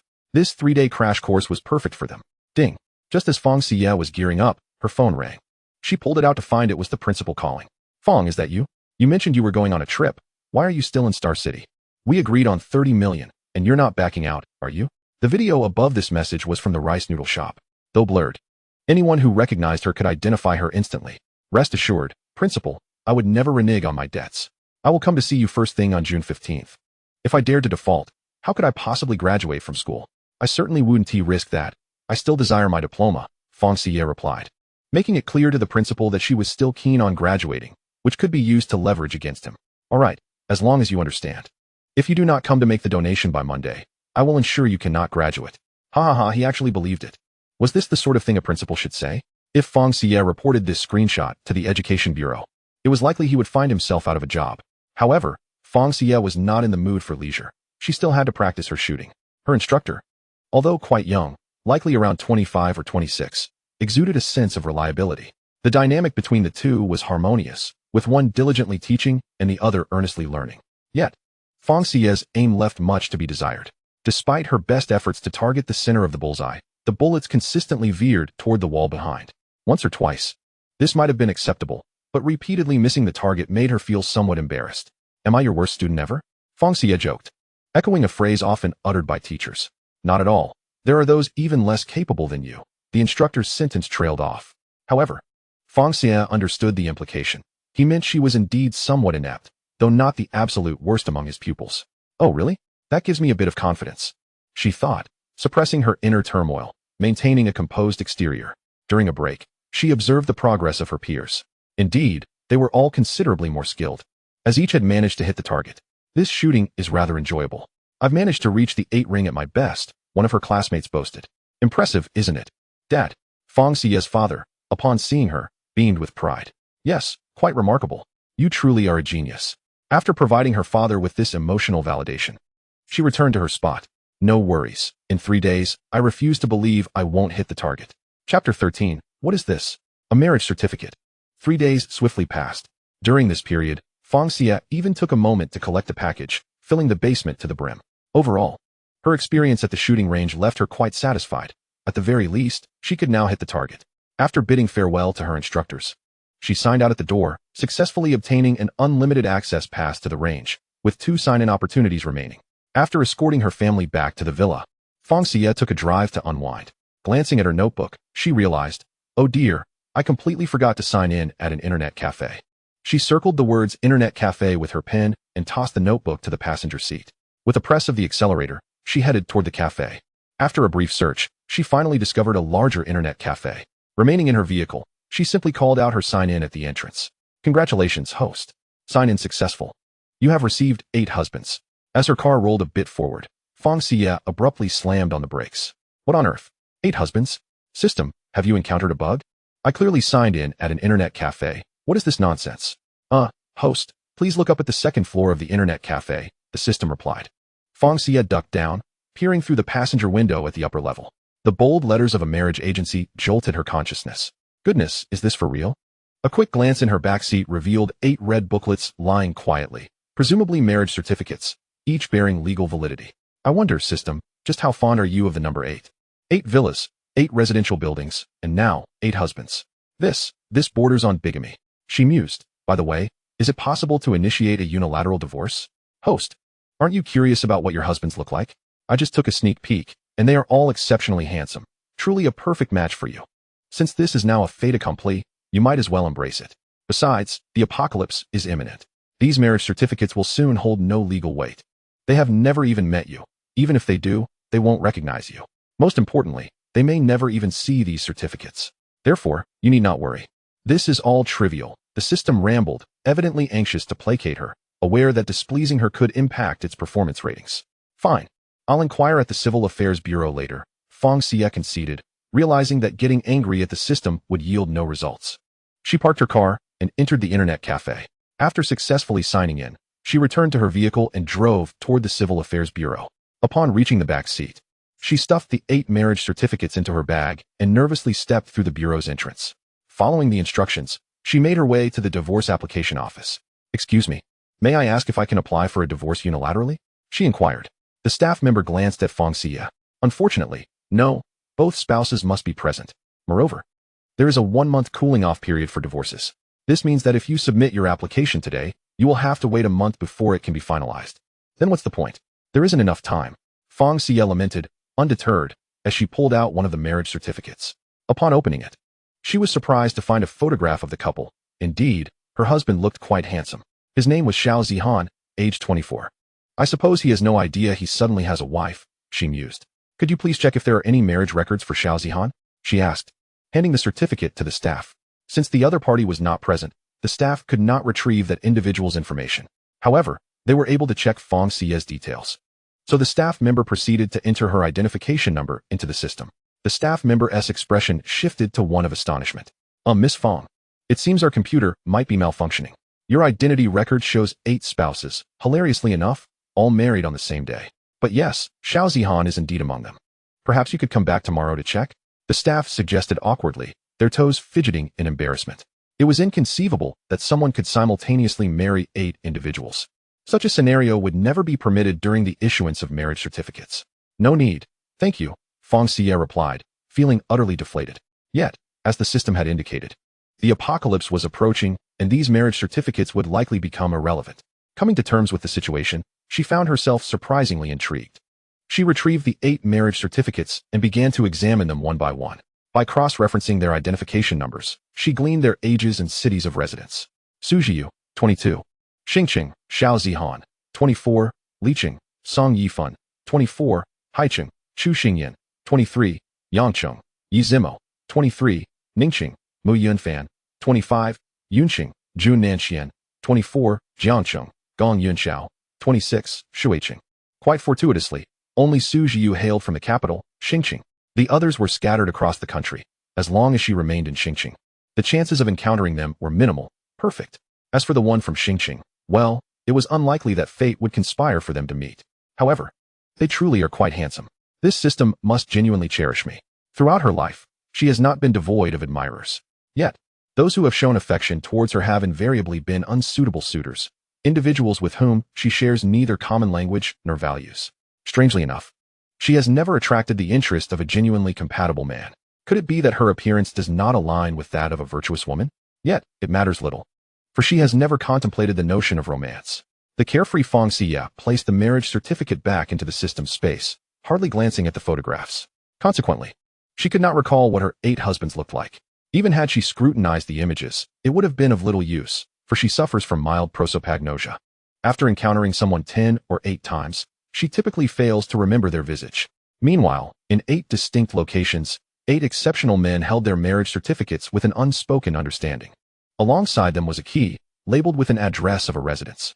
This marriage certificate had inexplicably materialized in their hands, as if conjured by magic.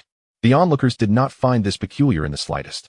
Among friends, some would jokingly snatch the certificates, leading them to view the bride's photograph before the grooms themselves had the chance. Yi Zimo, how could you marry without informing us? You truly do not regard us as friends. Your wife is breathtaking. It's no wonder you willingly fell into this trap. Ningcheng Wao? Su Xiyue. Your wife is indeed stunning. Xingcheng, Xiao Zihan, why did you not tell us about your marriage? I can't believe I haven't even met your spouse. You are truly a remarkable son. Li Cheng, President, you are married. Your wife is merely 21. How young? Shui Cheng, today is the calm before the storm.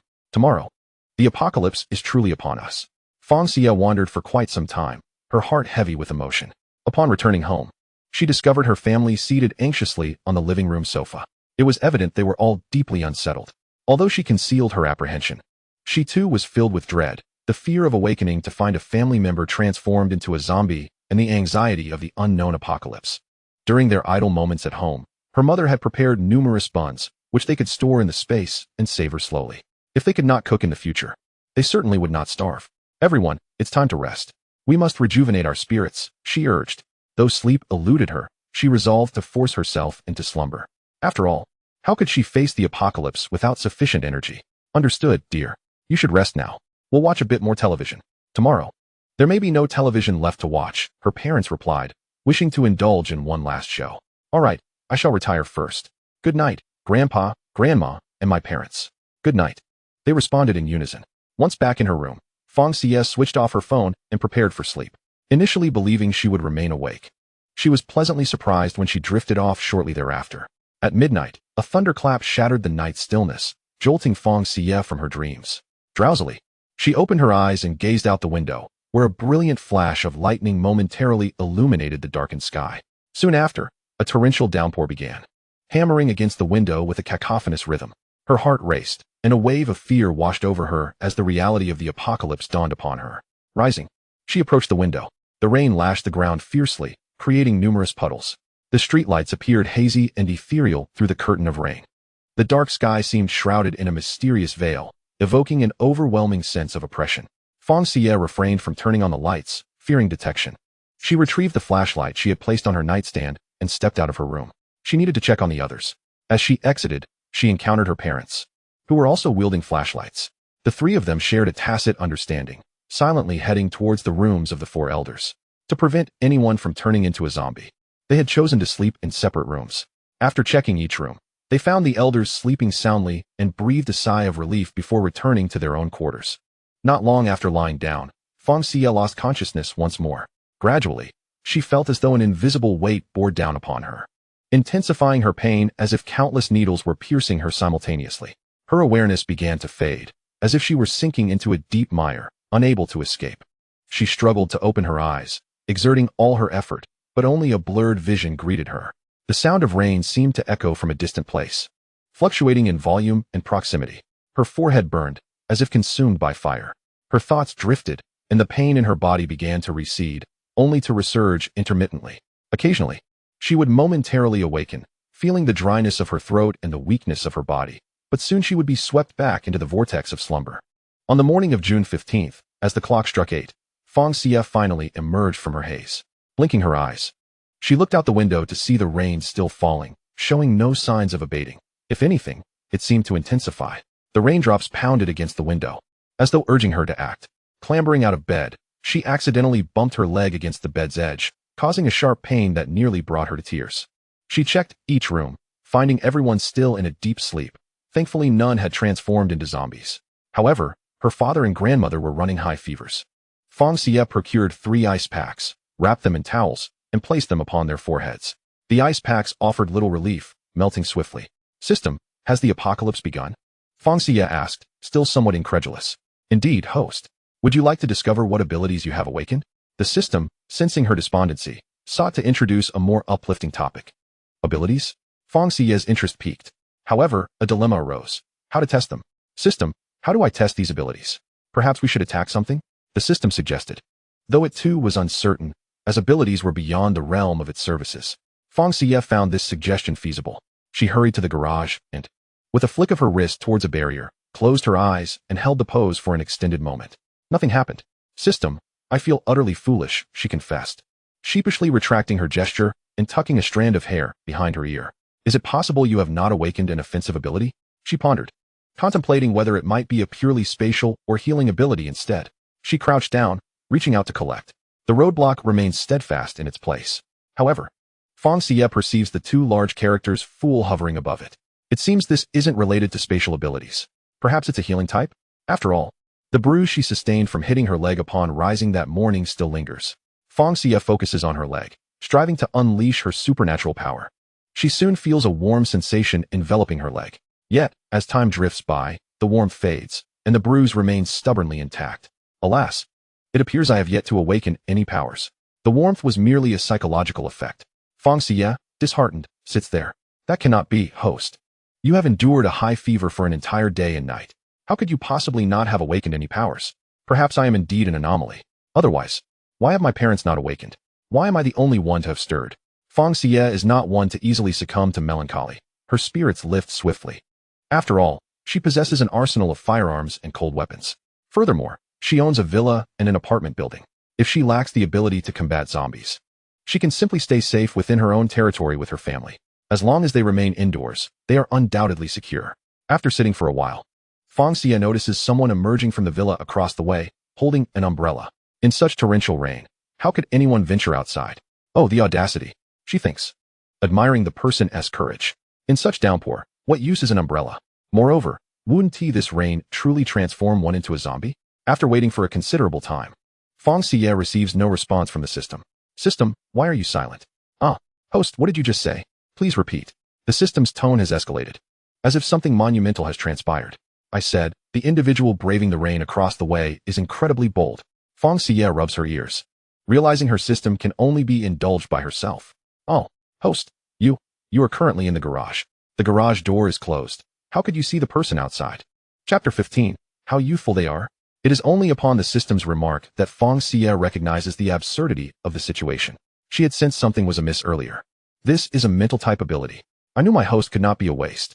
At the system's exclamation, Fang Xiyue instinctively covers her ears, only to realize it is shouting within her mind. Covering her ears is futile. So, you were secretly berating me as a waste beforehand? Fang Xiyue's voice takes on a chilling tone. I did not. How could the host accuse me? The system, feeling guilty, lets out a hiccup. Never mind. I am in a good mood and shall not hold it against you. Fang Xiyue teases it to prompt an end to its shrieking, which has begun to give her a headache. Nonetheless, she genuinely feels elated at having awakened a mental type ability. The potential of such an ability is vast. Just as she can observe the situation in the adjacent villa from within the enclosed garage, she can also utilize her mental power to attack zombies and foes. It is one of the most formidable abilities in this apocalyptic world. Of course, she has gleaned this knowledge from novels. The specific methods of attack remain for her to discover. Realizing she has acquired a new ability lifts her spirits, and suddenly, she feels a pang of hunger. She emerges from the basement and heads to the kitchen. On the first day of the apocalypse, a meal of dumplings seems fitting. Of course, making them from scratch is out of the question. The dumpling shop she signed up with has ready-made dumplings. She and her mother enjoy chive and egg dumplings, while her father and grandfather favor pork and scallion. Her grandmother and maternal grandmother prefer corn and ham dumplings, and her grandfather enjoys shrimp dumplings. She decides to cook her own first, intending to prepare theirs once they wake. Dumplings are always tastiest when freshly boiled. As Fang Xiyue lights the stove and sets water to boil, she drops in the plump dumplings, humming a cheerful tune. I will wait for withered trees to sprout buds and bloom new flowers, awaiting the sun to pierce the darkness with the first rays of dawn. Dear daughter, why are you so cheerful? Lost in her dumpling preparations, Fang Xiyue is oblivious to her father's awakening. Father, you're awake. Do you feel unwell? I am boiling dumplings. Do you still prefer the pork and scallion filling? Fang Xiyue gazes at her father with excitement.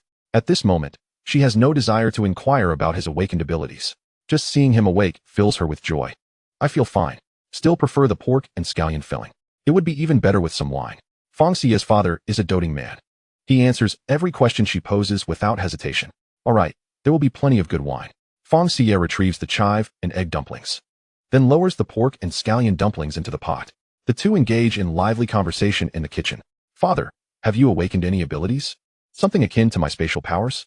As she prepares the dipping sauce, she inquires. Abilities? I truly do not know. Her father replies with a hint of excitement in his voice. Could he also possess the legendary powers? He had been envious of his daughter's spatial abilities just days prior. Indeed, it is said that those who fell into a fever and fainted after the apocalypse are capable of awakening powers.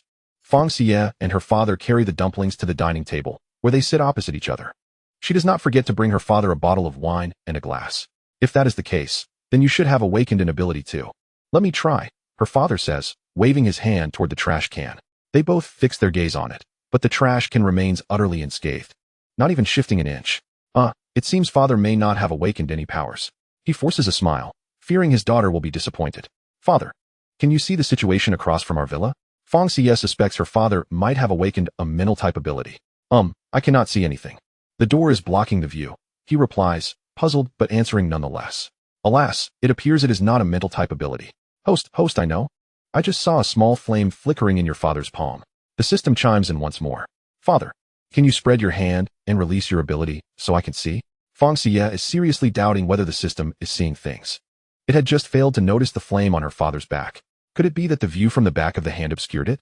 Her father extends his hand forward, concentrating deeply to release his power once more. The father and daughter then behold the legendary small flame, which indeed resembles a tiny flicker, akin to that of a lighter. No wonder it was invisible from the back of his hand.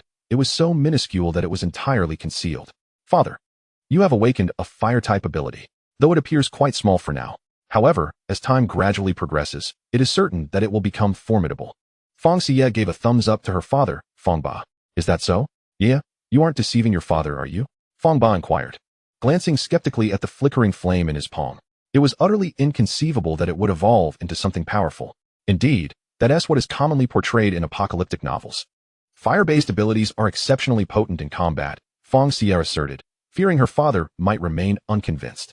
To bolster her claim, she produced an apocalyptic novel for him to peruse. After dinner, Fang Ba became engrossed in the novel on his phone, losing track of time. An hour later, the other family members began to awaken. Previously, due to Fang Ba's beard, the changes were not readily apparent. Upon seeing the four elderly individuals, Fang Xiyue's expression transformed into one of astonishment. The four elders appeared to have rejuvenated by several decades. Now resembling individuals in their 40s, their bodies restored to a youthful vigor. Wow, Grandpa, Grandma, Grandpa. You all look extraordinarily youthful, Fang Xiyue exclaimed. It seems I'll have to address you as uncles and aunts when we go out. She teased them playfully. Well, in that case, you'll have to call your mother and me brother and sister, Fang Ba quipped, admiring his handsome, wrinkle-free face in the mirror. I look so dashing, he declared. What a sight. Fang Ma playfully swatted at him, her laughter blooming like flowers. Who doesn't cherish youth? Fang Ma now appeared to be in her early 30s. Through testing, it was discovered that every member of their family possessed abilities. It seemed that fate had favored them. As long as they became ability wielders, they would no longer fear zombies. Furthermore, the lifespan of ability users would also extend. Fang Xiyue was no longer worried about her grandparents' advanced age. Fang Ba wielded fire. Fang Ma commanded water. Grandpa Fang had mastery over wood. Grandma Fang also controlled water. Grandpa Fang had dominion over wind, and Grandma Fang wielded water. Curiously, aside from Fang Xiyue, all the women in her family possessed water abilities. Water abilities were indeed advantageous, not only providing hydration but also possessing combat potential. Moreover, water and wood abilities exhibited minor healing capabilities, capable of mending minor wounds with ease. For instance, Fang Ma used her water ability to heal the bruise Fang Xiyue had incurred upon rising. Before Fang Xiyue could enlighten the others about the apocalyptic novels, Fang Ba eagerly shared the novel with them. In this age of apocalypse, possessing even a modicum of knowledge was essential. Chapter 16, A Gripping Heartache. Under Fang Ba's enthusiastic recommendation, the family settled onto the sofa, each engrossed in their own mobile devices, devouring the novel with great interest. Yet, a novel remains a mere fabrication. Those lacking a vivid imagination cannot conjure images in their minds, rendering the experience less immersive. To remedy this, Fang Xiyue retrieved a projector to showcase the film Train to Busan, allowing them to witness the nature of zombies through the lens of television. In her view, the actual zombies of a true apocalypse might be even more terrifying than those depicted in films. Initially, the family sat scattered about, but gradually they paired off. Fang Ma, being of a timid disposition, had completely nestled into Fang Ba's embrace. Meanwhile, Grandma Fang and Grandma Fang remained composed, perhaps out of a sense of dignity befitting their elder status, merely clutching their partner's arms tightly. Only Fang Xiyue, the solitary single, sat forlornly on the small sofa. Oh, the chilling apocalypse, and here I am, cold and alone. Host, don't fret. You have 8 husbands, so you are not alone. A rather inappropriate comment indeed. Nevertheless, given the apocalyptic circumstances, the notion of 8 husbands seemed trivial, much to her amusement. Just as she was engrossed in a tense scene, her phone suddenly rang. Startling her family, Fang Xiyue offered an apologetic smile before retreating to her room. The call was from the principal. Hello, principal. Why haven't you arrived yet? I've been waiting for you at school for an hour. We agreed to meet at 7, didn't we? I've prepared the money. Why are you late? Without allowing the principal to interject, Fang Xiyue reprimanded him. Well, Fang, it seems the heavy rain has caused a delay. I had a high fever last night and couldn't get up this morning. How about we arrange a bank transfer instead? The principal's initial response was stifled. He cautiously suggested, that might not work due to transfer limits. How about this, principal? I'll leave the money in the drawer of your desk for you to collect when you come to work. Fang Xiyue lied with remarkable ease. All right. Just place it in the bottom drawer of my desk. Once the rain subsides and I can drive, I'll pick it up, the principal responded excitedly. His home was quite distant from the school. Had it been closer, he would have ventured out regardless. While money was important, life held far greater value. Television and radio announcements had already urged everyone to stay indoors, as the flooding outside posed a significant threat to life. Very well, I shall take my leave then. Thankfully, my home is near the school, otherwise, I would have stayed away today. Fang Xiyue forcefully closed the drawer of her bedside table. Hearing the noise, the principal felt reassured. Rest assured, Fang. Once the new teaching building is completed, I will ensure your name is prominently displayed. It will bear your name. The principal's voice brimmed with excitement. With 30 million at stake, he envisioned earning at least 10 million from the endeavor. All right, principal, I shall await that day eagerly. After hanging up, Fang Xiyue chuckled to herself, imagining the principal would be consumed with anxiety over the next few days. She intended to teach him a lesson. Several students had already been expelled for being ostracized and not hailing from affluent families. I can't wait to see the principal's reaction when he realizes the world has ended after the rain ceases. 30 million turned to mere scraps of paper. He will surely weep. As Fang Xiyue exited her room, the film had reached a scene where the male protagonist was carrying his daughter while fleeing with a pregnant woman. Fang Ma and Grandma Fang, both emotionally attuned, were in tears. We must strive to survive, do you hear? Grandma Fang patted Grandpa Fang's arm. Yes. As long as our family is together, we will be fine, Grandpa Fang reassured his partner. Let us not worry, for our family has made comprehensive preparations, Fang Xiyue consoled, observing the grave expressions on their faces. Indeed. Yeah, we all understand.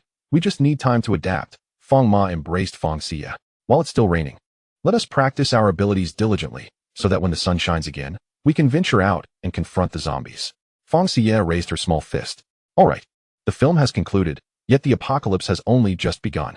In the future, they would have to confront those repugnant zombies daily. The thought of it made her stomach churn. It seemed they would have to subsist on porridge for lunch. Fang Xiyue felt rather indifferent.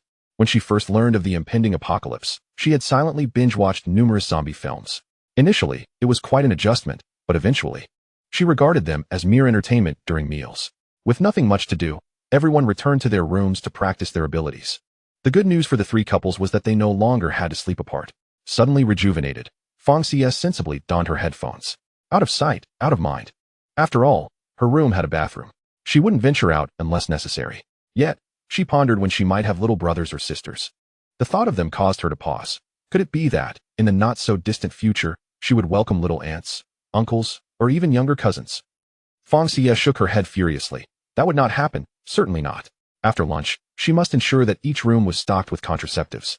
She had no desire to babysit in the future, especially not for children older than herself. The rain outside had yet to cease. Fang Xiyue's psychic abilities were continuously at work. Presently, her field of vision was limited to her family's villa and the entrance of the neighboring house. Though small, it sufficed.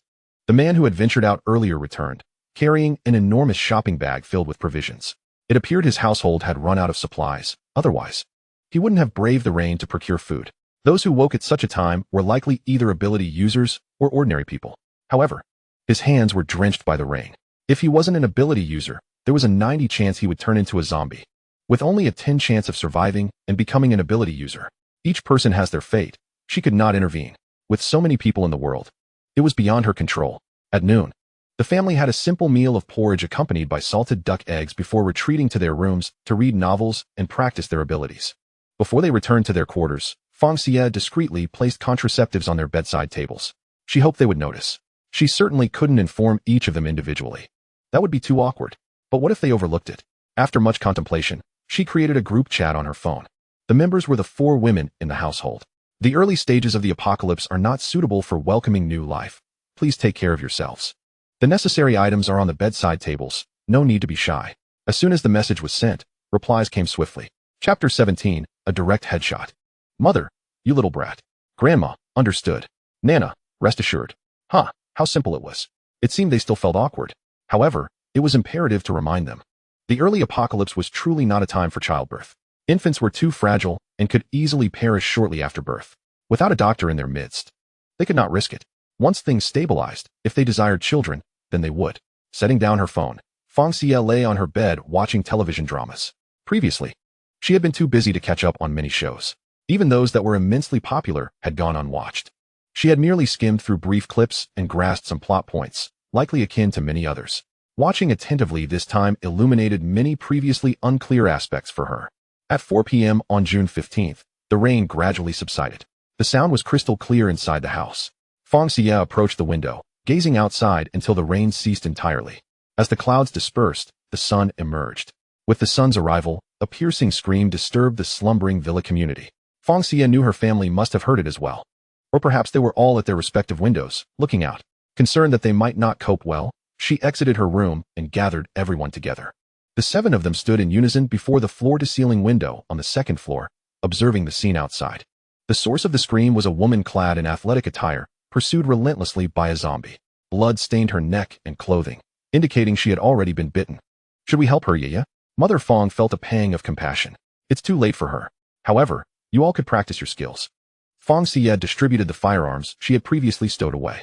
Do you see that zombie? Aim for the head. Although they had practiced well at the shooting range, their hands began to tremble when it was time to confront actual zombies. Ultimately, Fang Xiyue demonstrated first, aiming through a small window and firing at the zombie's head. Alas, her aim was lacking. The bullet struck the zombie's leg, missing its head by a considerable margin. However, the injury caused the zombie to stumble and fall. Seizing the opportunity, Father Fang fired, successfully shooting the male zombie in the head. The bitten woman, upon witnessing this, collapsed to the ground, sobbing. "Whoa, you've killed," she cried, clutching her neck and pleading for help. A man from the opposite building seemed to be moved by sympathy or perhaps felt a surge of bravado as he opened his door and stepped outside. Just before he did, the woman convulsed on the ground. "Are you all right? Is anything wrong?" Fang Xiyue heard the man say. But the woman did not respond, continuing to convulse. The man appeared to want to assist, but was at a loss. While he scanned the area for help, the woman inexplicably stood up behind him. "Watch out." Father Fang couldn't help but warn. The man, hearing the voice, turned swiftly, only to find the female zombie lunging at him. He attempted to shield himself with his arm, but it was inevitably scratched by the zombie's claws. With a surge of strength, he pushed the female zombie to the ground and hurried back to the villa. Father Fang, now more adept, fired again, this time obliterating the female zombie's head. The female zombie fell lifelessly, collapsing atop the male zombie's corpse. "How could you kill? Where did you get those guns? You are illegally possessing firearms and committing murder. You will be imprisoned." The 7 of them stared. Did they not perceive that those 2 individuals were exceedingly peculiar? The homeowners group in the villa district was in an uproar. Building 10. Did you all hear? The residents of Building 8 just killed 2 people in succession. They were armed. I suspect that had I been any slower, I would have met my demise as well. I have already alerted the authorities, so please exercise caution. Avoid passing by their residence at all costs. Where could such murderers possibly come from? Building 7. Is that true? My home is right next to theirs. Are they going to target my house next? Building 12. Good heavens, this is utterly terrifying. Let us hastily secure our doors and windows. We cannot allow these deranged individuals to enter. I trust the police will arrive shortly. After observing for a while, Fang Xiyue felt compelled to interject. If this gossip continued unchallenged, her own household would inevitably become a target. Even if they were merely indulging in idle chatter, it was unsettling to listen to. Building 8. I say to you from Building 10, how can you be so ungrateful? Just moments ago, you were nearly devoured by a zombie, and we were the ones who rescued you. Yet, you repay our kindness by spreading rumors in the homeowner group. Are your eyes merely for breathing? Those 2 individuals have evidently turned into zombies. Do you not comprehend? The apocalypse is upon us. Building 13. What era are we living in? There are still those who believe in the apocalypse. You might as well prepare for imprisonment. Building 10. You are the ones who have committed murder yet pretend to be virtuous. Are you attempting to lull us into complacency only to ensnare us all? Your intentions are truly sinister. Emma, this was intolerable. The man's thought process was so absurd that it would be a pity if he did not write a suspense novel. Just as Fang Xiyue was about to articulate her thoughts, the television suddenly displayed a picture. They had not turned the TV off, but it had been static until now. The sudden image stirred excitement among the group. A female host appeared, holding a script, her face grave with a palpable fear that she struggled to conceal. It seemed she was about to discuss the apocalypse. Building 8. If you do not believe me, turn on your televisions. The host's forthcoming words will make you question your very existence. Good luck to you. I hope you do not come to me for assistance in the future. I shall not help you. I make this clear. I possess no sympathy. Let us each look after ourselves. Fang Xiyue was not acting out of spite. She genuinely had no desire to assist others. Her previous proficiency with firearms was merely due to Fang Ma and the others wanting to help. Now, as they observed the homeowners lambasting them on their phones, many insults were harsh and personal, invoking their ancestors. Their expressions darkened, and they resolved to disregard everyone from that point onward. Helping others had only led to trouble. Building 10. Stop with the alarmist rhetoric. Just watch and see. You think we will seek your aid? How naive. A cascade of responses followed, indicating that they too would be watching. Just wait. You will soon be met with a reality check. In Chapter 18, it is truly shameless. She had already taken stock. 24 homeowners in the group had voiced their opinions, and not a single one had spoken in her favor. Those who remained silent were either virtuous, indifferent, or had already succumbed to the zombie transformation. Ladies and gentlemen, we interrupt this broadcast for an urgent announcement. According to the latest reports, the apocalypse has indeed arrived. Zombies have begun to roam the city. Please remain vigilant and stay indoors, securing your doors and windows. If you are outdoors, seek a safe place to hide as soon as possible. The government has initiated an emergency response plan, with military and police forces doing their utmost to address this crisis. The screen shifted to scenes of military and police collaboration in combating the zombies, clearly set in a hospital. Please trust them and cooperate with their efforts. This is a battle between humanity and catastrophe. We must unite to combat the zombies. Remember, survival is our foremost priority. May everyone navigate this challenging period safely. The host's voice trembled with a hint of terror, yet she strove to maintain composure while delivering vital information. Fang Xiyue initially believed the state would temporarily conceal the truth, perhaps attributing it to a viral infection. To her astonishment, they had outright declared the apocalypse. Clearly, there were those who understood the gravity of the situation. Congratulations, host, for successfully facing the truth. You have earned 35 sign-in opportunities. Emma, these sign-in opportunities are far from exhausting. They are practically endless. Ha ha ha. Building 13. Holy cow, did I just get smacked in the face? Building 5. It's really the apocalypse. What are we going to do? Building 16. What do we do? I have no food left at home. Building 3. What do we do? I don't want to die. Building 10. Fear not. The girl from Building 8 can handle zombies with ease. What do we have to fear? It's as simple as slicing through a watermelon. I've encountered that female zombie before. She wasn't particularly strong and is easily manageable. How about this? I will organize a group, and we can venture out to procure food. The supermarket nearby is close, so it should be relatively safe. If you wish to join, sign up now. We will depart in 10 minutes. It seemed this individual from Building 10 was eager to showcase himself, likely aspiring to be the leader of the villa community, seeking to establish authority. However, managing such a multitude of people was no simple feat. Building 16. I'm going. Building 5. Count me in. I must go too. Building 3. I'm too afraid. Can I pay you to buy items for me? I can offer a generous fee for the errand. Building 17. Building 3. Can you please be less naive? It's the apocalypse. Is money even relevant? It's just pieces of paper now. Building 10. Anyone who wants food must send someone from their home. If you don't wish to come, figure it out for yourself. A flurry of sign-up messages flooded the screen. Building 5. Hey, the girl from Building 8. Isn't anyone from your household coming? You have a gun. Why not join us for safety? Building 3. Yes, if the girl from Building 8 goes, I will too. With you, I want TB is scared. The initial sign-up messages were soon overshadowed by pleas for Fang Xiyue to join them. These people were truly shameless. They had previously hurled insults at them, wishing to unearth their ancestors. How could they now muster the audacity to say such things? Fang Ma glared at the phone screen in indignation. Indeed, they had insulted them so vehemently, and now they dared to approach them. It was utterly shameless. Grandma Fang's expression was equally grim. The elderly were particularly sensitive to insults regarding their ancestors. These individuals had undoubtedly struck a nerve.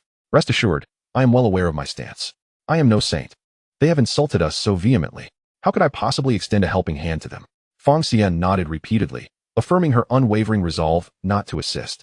The reason she had not relocated to the villa acquired through the system was to allow her family to experience the malevolence of humanity in a post-apocalyptic world. Her family members were exceptionally kind-hearted individuals. Had she forced them from the outset not to assist others, their consciences would have been irreparably troubled. If there existed a flawless sanctuary from the beginning, would they not have incessantly aided others, blissfully unaware of the potential betrayal? Human nature is inherently greedy. The more one acquires, the greater the desire for excess. This could ultimately lead to acts of violence and theft.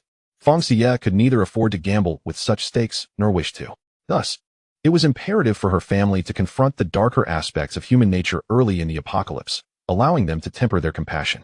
This was essential for survival in the harsh realities to come. The apocalypse serves as the ultimate test of human character.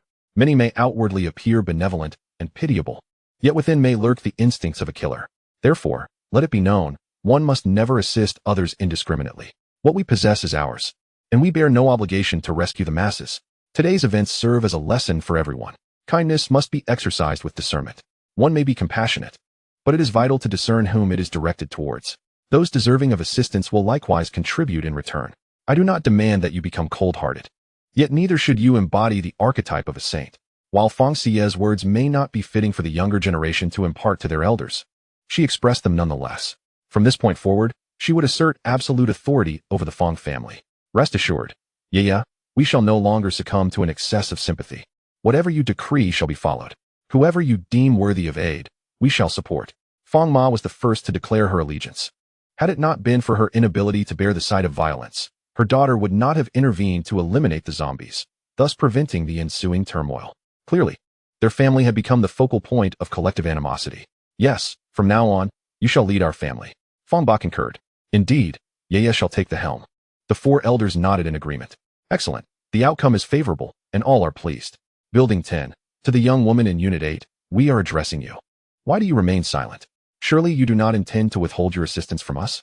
How selfish of you. You possess a firearm, indicating you were prepared in advance. You were aware of the impending apocalypse yet failed to inform us, allowing us to stockpile supplies together. Humanity must retain its kindness. Surely you do not wish to find yourself isolated from us. If you accompany us to safeguard everyone, we shall regard you as a rightful owner of this villa community. Otherwise, do not blame us for our lack of courtesy. The tone of this statement was undeniably threatening. The implication was clear. Should you refuse to assist, we may resort to force. Truly audacious. One wonders how such a person has grown to this age with such warped values. Building 5. You relocated here later, did you not? You surely would not want to find yourself ostracized in this community, would you? If you were wise, we could coexist peacefully. But should you choose ignorance, do not blame us when we come knocking. Chapter 19. Such audacity. The owner from Building 5 is a quintessential sycophant, eagerly echoing the sentiments of the owner from Building 3, commonly referred to as a lackey. Following the owner from Building 5, numerous other owners expressed their support for the remarks made by the owner of Building 10. Building 8. I ask, do your parents know of your arrogance? You seemed quite pleased when you insulted us in the group chat previously. I have made my stance clear. I shall not assist any of you. If you possess the courage, come and confront me. I assure you, you will return empty-handed. The fact that I can procure a firearm proves I am no ordinary individual. Dare to challenge me. Such juvenile bravado was oddly satisfying. Oh my, I am taken aback by my own charm. Building 10. Very well. Do not say I did not warn you. Just wait. After sending this message, the owner of Building 10 fell silent. Other residents continued to persuade Fang Xiyue, employing a myriad of tactics, appealing to emotions, reasoning, threatening, and lamenting in a colorful array. The Fang family merely observed the unfolding drama with amusement. The bustling sounds from outside grew louder as the 7 members of the Fang family approached the window. A considerable number of individuals had gathered before the entrance of Building 10, notably those who had previously signed up to collect supplies. An estimated 30 or more individuals were present. The owner of Building 10, clad in the same attire and donning a baseball cap, stood at the forefront. The 2 zombie corpses remained on display, causing the newcomers to hesitate in approaching. The Fang family had installed surveillance at their front door, and Fang Xiyue accessed the footage for everyone to witness. Every word spoken was distinctly audible. Should we not enter now? The owner of Building 5 suggested, pointing towards the Fang residence. No, look at the electric fencing atop their walls. If we attempt to scale it, we may risk electrocution. In this post-apocalyptic world, power will surely be cut off soon. At that point, we can enter. After all, they are already trapped like fish in a barrel. I doubt they can create much of a stir. We should prioritize gathering supplies from the supermarket to prevent being outpaced by others. We must also seek suitable weapons. The owner of Building 10 promptly dismissed the suggestion from Building 5. Indeed, Zhang Jiyi's reasoning was sound. Building 5's owner eagerly agreed, flattering the idea. Fang Xiyue observed as the group glanced up at them from the second floor. She extended her middle finger in a gesture of defiance. The man from Building 10 flashed a smile, nodding in acknowledgement before moving forward. Ugh, I could vomit. Fang Xiyue could no longer tolerate it. Did he truly believe his earlier antics were impressive? Surely not. This young man must have a few screws loose. Perhaps he forgot to take his medication before stepping out. Fang Nai offered a serious critique. The group erupted in laughter at her words. Let's proceed with our business and ignore the foolishness, Fang Xiyue stated. Pressing the remote to draw the curtains closed. Utilizing her psychic abilities, she observed the group making their way to the supermarket. The two zombie corpses remained on the ground. Yet Fang Xiyue had no intention of intervening. Once the waters receded outside, she would lead her family to the villa acquired through the system. Even if the corpses began to decay, it was of no concern to her. Fang Xiyue diligently practiced her mental strength, attempting to move a cup to fill it with water using her psychic tendrils. Initially, the cup merely trembled without moving an inch. Gradually, the cup began to inch towards the edge of the table. As it reached the brink, the telekinetic tendrils failed to support the weight of the cup, and it plummeted to the ground. However, Fang Xiyue deftly caught it with her hand. No worries, let's try again, she encouraged herself. The cup was returned to its original position, and once more, the endeavor commenced. On the 8th attempt, the cup successfully soared through the air, though the duration of its flight was fleeting. Nevertheless, progress, however modest, was preferable to stagnation. Each subsequent attempt demonstrated an increased distance compared to the last. Finally, on the 25th try, the cup reached the water dispenser with remarkable steadiness. It was positioned beneath the tap, and with a mental command, she pressed down on the faucet, allowing water to cascade into the cup. Excellent success. A filled cup weighed significantly more than an empty one. After several tries, Fang Xiyue managed to lift the cup with her telekinetic tendrils. The cup trembled as it advanced toward her, with some water inevitably splashing onto the floor. By the time she retrieved the cup, it contained less than half of its initial water. Overall, it was deemed a success. The first achievement paved the way for subsequent victories, with each attempt proving far superior to the last. Eventually, the cup, brimming with water, arrived securely in Fang Xiyue's hands, without a single drop spilled. Only then did she cease her practice, her forehead now glistening with sweat.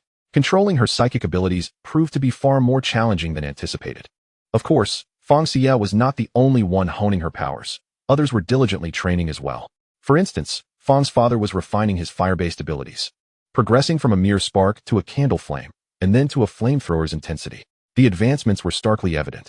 Fang's mother, grandmother, and great-grandmother found their exercises to be much simpler.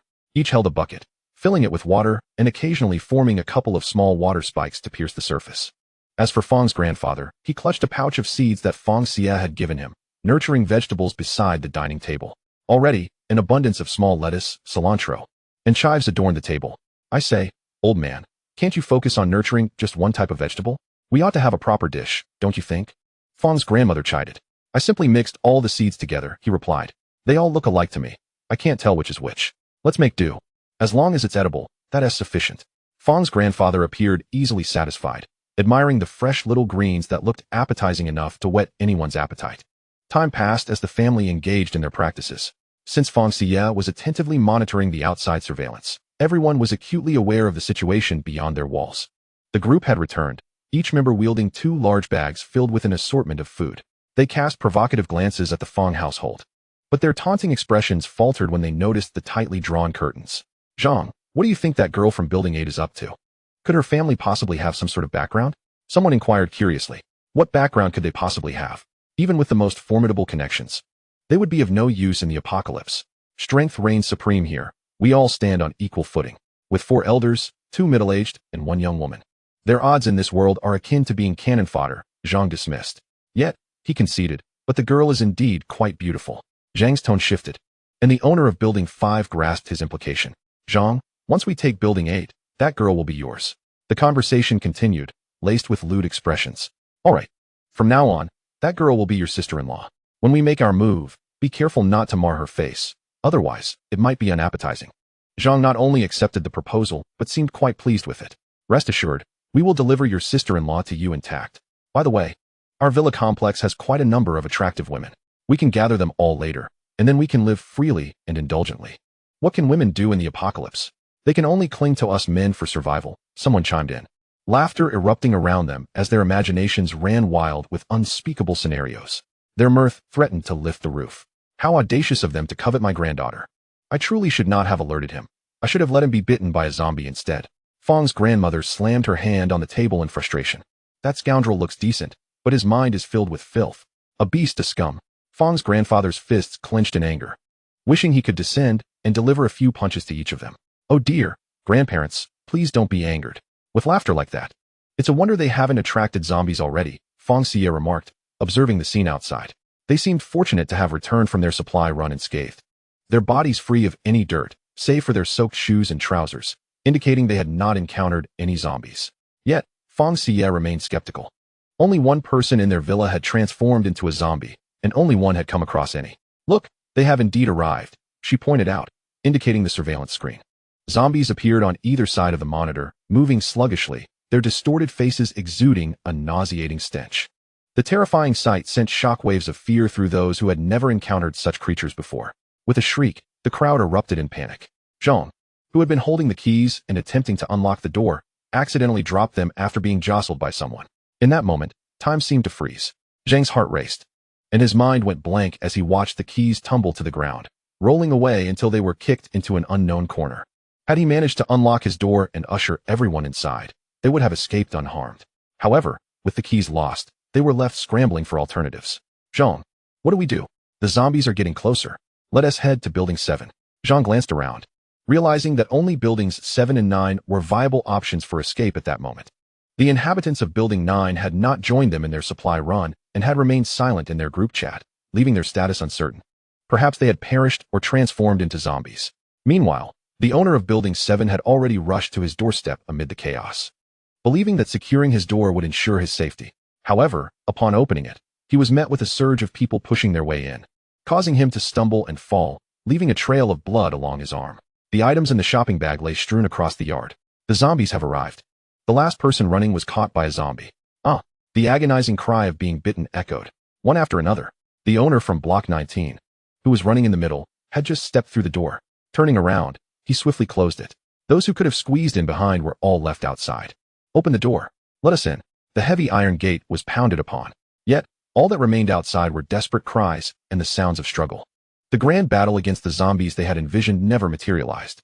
Faced with the undead, their first instinct was to falter, their legs growing weak. What resistance? It was simply unattainable. By the time they finally remembered to fight back, they had already sustained bites and scratches. The chilling sound of zombies devouring flesh made them shudder. Oh dear, yeah, my legs feel a bit wobbly, said Grandma Fang. Mine too. It's just too gruesome, replied Grandma Fang, as she clutched tightly onto her partner's arm for support, fearing that if she let go, she would collapse onto the ground. They had mentally prepared themselves beforehand. But witnessing a horde of zombies engulfing the crowd, and realizing that the people had no power to fight back, evoked a fear that was truly indescribable. Others were, of course, frightened as well, though their physical reactions were less pronounced.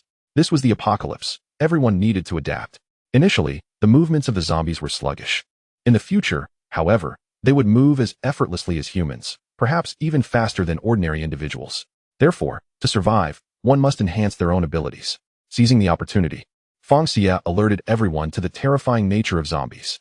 Their family was quite fortunate, being all endowed with special abilities. She did not wish for her family to feel overly confident and neglect the improvement of their powers. Let us train our abilities now.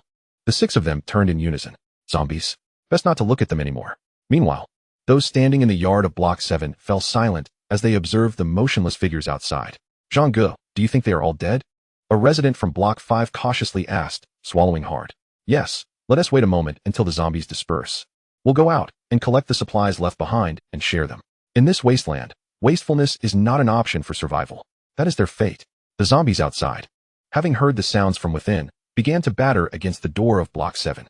Roar, roar, roar. Their clawing, bloodied forms, with bits of flesh lodged in their teeth, were unforgettable. Xiaoqi, let us seek refuge in your home for a while. We'll return once the zombies have completely dispersed. Your family won't mind, will they? Zhang Gu spoke, yet his steps had already begun to lead towards the door of the resident in Block 7, Xiaoqi. The others followed closely behind. Although Xiaoqi was reluctant, he found himself unable to resist alone and had no choice but to open the door to let them in. The scene of them entering the house was not captured on surveillance. Fang Xiyue's psychic abilities could not detect it either. However, she was aware that Block 7 housed a newlywed couple. Xiaoqi's wife was quite beautiful. They had chatted before. To be honest, this couple seemed rather proud, likely due to a strong family background. Even though they had exchanged pleasantries, they had not formed a deep bond. Fang Xiyue had no intention of fostering a close relationship with them. Arrogance without power in the apocalypse could lead to a severe beating. Previously, Block 7 had expressed concerns in the group chat about Block 8 potentially harming them. Thus, there was truly no need for trust. They were merely acquaintances. None could be relied upon. The Fang family immersed themselves in training their abilities until their energies were nearly depleted. Sweat poured from their brows. Their complexions grew pale. When one's powers were fully expended, the body became quite uncomfortable. However, the best way to enhance one's abilities was to exhaust them completely, then rest, replenish, and repeat the cycle. Fang Xiyue had previously inquired about the levels of abilities from the system. Therefore, she understood that the gap between primary and first-tier abilities was significant. To simplify, consider the fire ability as an example. The primary fire ability manifests as a small flame, while the first-tier fire ability conjures a fireball. The primary fire ability could merely tickle a zombie, whereas the first-tier fire ability could inflict harm. Ding. Initial mission for the apocalypse released. Eliminate 20 zombies. Reward, 7 sets of climate control gear. Failure, no penalties. Huh? There are missions? Fang Xiyue. System, you actually have missions? Of course, host. I am a professional system. But rest assured, all tasks I issue will incur no penalties upon failure. However, the rewards for success are quite splendid, extremely valuable. Fang Xiyue, you're the best, system. Oh, it's not that great really. Fang Xiyue imagined a little figure dancing around. Her system was truly adorable. She stepped in front of her family. Tomorrow, we will venture out to slay zombies. Tonight, everyone must get a good night's rest. The zombies at this hour are still quite easy to deal with. Once the water recedes, we must leave this place. The people here are not friendly towards us. I worry that trouble may arise in the future. Before returning to her room, Fang Xiyue shared this news with everyone. No amount of theoretical knowledge could compare to first-hand experience. Hence, taking her family out to confront zombies was an essential experience. At the very least, they needed to ensure they would not retch while slaying zombies, nor scream when in close proximity to them, and must wield their strength effectively when attacking. After delivering her explosive news, she returned to her room. The others exchanged glances, still feeling slightly weak in the knees from the distance. Could they truly manage to slay zombies? Don't worry, Chunlan, stick close to me tomorrow, Grandpa Fang reassured Grandma Fang, easing her tension. Shuxiang, I will shield you tomorrow. I won't allow any zombie to touch you. Grandpa Fang quickly affirmed. The two women, witnessing their partner's displays of devotion, appeared to relax somewhat. Qin Shumei, Fang's mother, focused her gaze on Fang Yuanshan, Fang's father. She awaited some sweet words of assurance from him, words promising to protect her. Yet, as time passed, Fang Yuanshan remained lost in a silly grin while gazing at his parents. Son, stop grinning. Can't you see Mei is waiting for you to say something? Grandpa Fang admonished, delivering a light smack to Fang Yuanshan's nape. This son clearly did not take after him. After being reprimanded and seeing his wife's slight annoyance, Fang Yuanshan quickly straightened up. Don't worry, my dear. Tomorrow I will protect you and our daughter well. I won't let either of you suffer a single scratch. At that moment, Fang Yuanshan's demeanor resembled that of a student facing a teacher. Finally, Qin Shumei smiled. Her husband was her own choice, and she bore him no disdain. The morning sunlight streamed through the window, illuminating the room. June 16th, the third day of the apocalypse. The family shared a simple breakfast.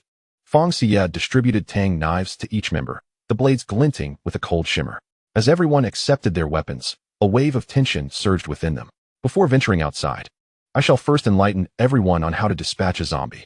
Clearing her throat, Fang Xiyue produced a whiteboard. The first method, a direct strike to the neck, severing the head. The second method, thrusting the tang knife through the zombie's brain. Personally, I find the first method to be less risky. Should you miss with the second, the zombie may not only survive, but could also wield your knife against you. As she explained, Fang Xiyue illustrated a stick figure, a knife protruding from its head, a rather vivid depiction. The group collectively envisioned the scene, involuntarily shuddering.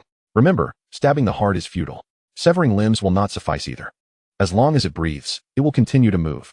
Even without hands or feet, it will crawl. With its intestines spilling out, it will still writhe. If fortune smiles upon us, we might witness a zombie indulging in its own entrails. Fang Xiyue marveled at her own ability to utter such grotesque words with such ease. Sweetheart, we need not be so graphic. Father might just regurgitate his breakfast. Fang Yuanshan interjected, attempting to halt Fang Xiyue from detailing the grotesque scenarios they might encounter. The others nodded in tacit agreement. Father, I am merely trying to prepare you all psychologically, she replied. I wish to spare you the distress when faced with such horrors outside. In truth, Fang Xiyue too required an acclimatization period. She had only seen various potential zombie encounters in dramas and novels, never having faced one herself. Nevertheless, she was confident she would not succumb to nausea. Finally, once everyone was mentally prepared, the group of 7 set forth. Through her mental acuity, she discerned that the exterior was devoid of human life, merely zombies wandering aimlessly. The zombies were scattered and not congregated. Standing at the threshold, Fang Xiyue opened the door. Daughter, allow me to take the lead. Fang Yuanshan suggested softly as he stepped forward, his voice imbued with resolve, as if assuring everyone of his protective presence. Fang Xiyue cast a glance at her father, nodding in silent acknowledgement. She thought it best to let him lead, aware that men have their pride. Should danger arise, she could always step forward. They finally exited the house, the others trailing behind. The tense atmosphere quickened their breaths. Gripping their tang knives tightly, they braced for any potential threats. Sunlight bathed them, casting their determined silhouettes against the backdrop. The corpses of 2 zombies lay nearby. The impact of seeing a zombie up close was staggering. The air thick with a putrid stench. Suddenly assaulted by the foul odor, they instinctively covered their noses. Observing this, Fang Xiyue quickly retrieved masks from her bag, distributing one to each person. The stench was indeed unbearable. Circumventing the zombies, they pressed on, each step taken with utmost caution, fearing to attract the undead's attention. Yet, despite their vigilance, it proved futile. The moment they emerged, they caught the zombies' notice. While the lower-tier zombies were blind, their sense of smell was acute, and the scent of fresh flesh was irresistibly alluring. The zombies began to emit eerie howls, a chilling chorus that echoed ominously as they advanced towards the 7. Slow yet relentless. To eliminate any blind spots, Fang Xiyue deployed her mental prowess to survey the surroundings. In the yard of Building 7 stood 4 men, covertly observing the situation outside. Zhanggu, the whole family has mobilized. Should we seize this opportunity to take them down? Proposed a resident from Building 5. No need to wait for the power outage. Let us wait until they are exhausted from battling the zombies. We can swoop in and pick up the pieces, he added. The calculating glint in Zhang Ji's eyes was unmistakable. Zhanggu is indeed shrewd, the resident from Building 5 remarked, giving a thumbs up. They believed their conversation was hushed. Yet Fang Xiyue heard every word with clarity, while the others from the Fang family remained oblivious. Chapter 22. The knife became stuck in the neck. If they wish to scavenge, it depends on whether this young lady is willing. Fang Xiyue scoffed internally. Her primary focus lay in slaying zombies alongside her family. The insignificant ants could be disregarded for now. If they dared to emerge later, they should not blame her for being unkind. The zombies drew nearer. Fang Yuanshan halted, gripping his tang knife, poised to strike. The others mirrored his stance, bracing themselves back to back, warily eyeing the approaching undead. Haha. Did you really think the zombies would conveniently place their necks before your knives? Fang Xiyue's laughter broke the tense atmosphere, lightening the mood. Allow me to demonstrate. She proposed playfully, stepping forward of her family. With determination, she clutched her tang knife, searching for her first target. A zombie staggered towards her, its gait almost comical. Thus, Fang Xiyue chose it. She advanced 2 steps, raising her knife, channeling all her strength into a swift downward strike. However, to her astonishment, the zombie's neck ensnared the blade. Clutching the hilt tightly, she attempted to withdraw the knife, but it was lodged too firmly. Her efforts seemed futile in this moment of tension, beads of sweat forming on her brow. Gritting her teeth, she summoned her strength once more, yet the knife remained stuck. Fortunately, the tang knife was long enough that the zombie could not reach her. Thus, Fang Xiyue began to saw at the neck, pushing forward and pulling back as if slicing meat. At last, the tang knife freed itself, the zombie's head rolling away. Oh dear, that was close to embarrassing. Thankfully, the zombie moved slowly. Otherwise, during my little sawing session, others would have surely approached me. All right, let us proceed, she announced, feigning nonchalance with a wave of her hand. Though they longed to laugh, out of respect for their daughter and granddaughter, they suppressed their amusement. With the first successful endeavor behind them, the subsequent actions became considerably easier. Among them, Fang Xiyue possessed the least strength. Thus, as long as they wield their blades, the heads of the zombies shall undoubtedly fall. The undead appear as if on a conveyor belt, one severed only to be replaced by another. They hardly need to shift positions. Any movement is merely due to the overwhelming number of corpses littering the ground, leaving little room to stand. Ding. Basic Apocalypse Task 1 completed. Rewards have been issued. Please check. Having dispatched the 3rd zombie, Fang Xiyue received a notification from the system. Excellent. It seems their family has successfully slain 20 zombies. Let us return. That should suffice for today, Fang Xiyue remarked as she sheathed her sword. Upon hearing this, the others rejoiced. Homeward bound, indeed. The 7 of them made their way out, leaving the zombies in bewilderment. Brother Zhang, I just realized I forgot to scavenge while we were out. 5th building suddenly snapped back to reality, feeling regretful. Scavenge. With so many zombies outside, you didn't notice? Your sister-in-law is quite remarkable, he continued. Did you see the tang knife she wielded? Such a weapon is not for ordinary folk. It seems we must devise a long-term strategy. We must coax them into willingly surrendering their weapons. Once we acquire such armaments, we shall have no fear of those zombies outside. If women can slay them, they are hardly a threat. Brother Zhang stroked his chin, lost in thought. Fang Xiyue, now back at the Fang residence, scoffed at his audacity. She was curious to see how his so-called long-term strategy would unfold. Upon returning home, everyone instinctively chose to change clothes and take a shower, feeling thoroughly disgusted by their previously worn garments. Despite their disdain, they recognized the necessity of cleanliness. Wastefulness is a shameful act. Regardless of how much supplies they had prepared, they would eventually run out. Although Fang Xiyue wanted to argue that they would never exhaust their wardrobe, she understood that avoiding waste is a commendable virtue worth upholding. She subsequently set up a new washing machine on the balcony, designated for laundering clothes stained with zombie blood after their encounters. After experiencing their first zombie-slaying mission, they gathered in the living room to summarize and share their experiences. I find the tang knife less effective for decapitating. I suggest we switch to axes. Fang Dad was the first to propose. I believe we should aim to work in pairs from now on. This way, we can protect each other without interference. Fang Mom chimed in. Mom, your suggestion is rather unfriendly to me as a single dog. What am I to do while you all pair off? Fang Xiyue interjected, lamenting her plight as a solitary soul. Who told you not to seek a partner? Your father and I started dating in college. Here you are in your 3rd year. Yet you haven't even held a boy's hand. How pitiful. Fang Mom shook her head, looking at Fang Xiyue with sympathy. The other 5 exchanged amused glances, enjoying the unfolding drama. Mom, if you keep saying that, beware that I might one day bring home 8 sons-in-law to surprise you. Fang Xiyue retorted, feigning irritation. Oh, if you were to bring home 8 sons-in-law, I would be overjoyed. That would mean my daughter is quite charming. Just wait for it. Fang Mom burst into laughter, finding her daughter's remarks utterly amusing. It seems her daughter has yet to mature. All right, no more laughter. Let me share my thoughts, Fang Grandma interjected, noticing her eldest granddaughter's flushed cheeks and quickly redirecting the conversation. I believe that in our future outings to slay zombies, not everyone needs to go out together. At least one person should remain at home. What if someone covets our possessions and sneaks in? It's prudent to have someone keep watch. This way, we can still pair up when we venture out, ensuring peace of mind at home. Fang Grandma's suggestion was met with logical agreement. Indeed, I share the same sentiment. Fang Grandpa concurred. While we were dispatching zombies, I noticed someone peering at us from Building 7. I believe Xiyue is correct. They may be plotting something. The water levels seem to have stabilized. Perhaps we should leave by tomorrow or the day after at the latest. Fang Grandma felt a shiver at the memory of those prying eyes, startled by the encounter. We could leave, but where would we go? The conditions outside may not be any better than here in the villa area, which has fewer people, Fang Grandpa lamented, sharing his concerns. Although they possessed abilities, their powers were still nascent. They had knives and guns, but they were not yet capable of killing directly.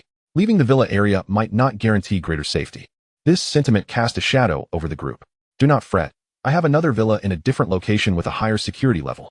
If the water levels are not too high tomorrow, we can head out. The off-road vehicle has a high chassis, so it should manage without significant issues. The meeting concluded successfully. Chapter 23. Wow. My hand. After the meeting, Fang Xiyue suddenly recalled the rewards she had earned for completing the task. She retrieved the reward from the system space. The sensory suit resembled thermal underwear, designed for direct wear. It is easy to clean, requiring no drying. Just hang it for 5 minutes, and it is dry. This is a high-tech sensory suit that keeps one warm in winter and cool in summer. Each of them received a set. No matter how the weather fluctuates, we shall not feel cold or hot, and cleaning will be a breeze. After washing, it requires no drying and is ready to wear in 5 minutes. Fang Xiyue briefly outlined the suit's features. This is excellent. I've noticed the weather growing increasingly warm, especially after sweating so profusely while slaying zombies. Fang Dad was the first to grab a gray suit. The others followed suit, selecting their preferred colors. Fang Xiyue received a lovely shade of light purple, which was quite attractive. In the afternoon, the Fang family continued to practice their abilities. Are we going out to slay zombies again this afternoon? Fang Mom inquired after lunch. No, that's enough. We haven't had a habit of exercising before. After today's zombie hunt, our arms will likely feel sore tomorrow. If we go out again this afternoon, we certainly won't be able to lift our arms. We need time to adapt, both physically and mentally. Let's focus on enhancing our abilities this afternoon. Fang Xiyue waved her hand, wanting to avoid the discomfort of sore arms. She remembered overexerting herself once before, taking days to recover. That sounds good. Let us return to our rooms for an afternoon nap. Afterward, we can practice our abilities. Fang Dad suggested, rising and leading Fang Mom toward their room. The family had long held the custom of taking afternoon naps, leaving no room for dissent. Fang Xiyue indulged in a remarkably restful slumber, awakening to find it was already 2 in the afternoon.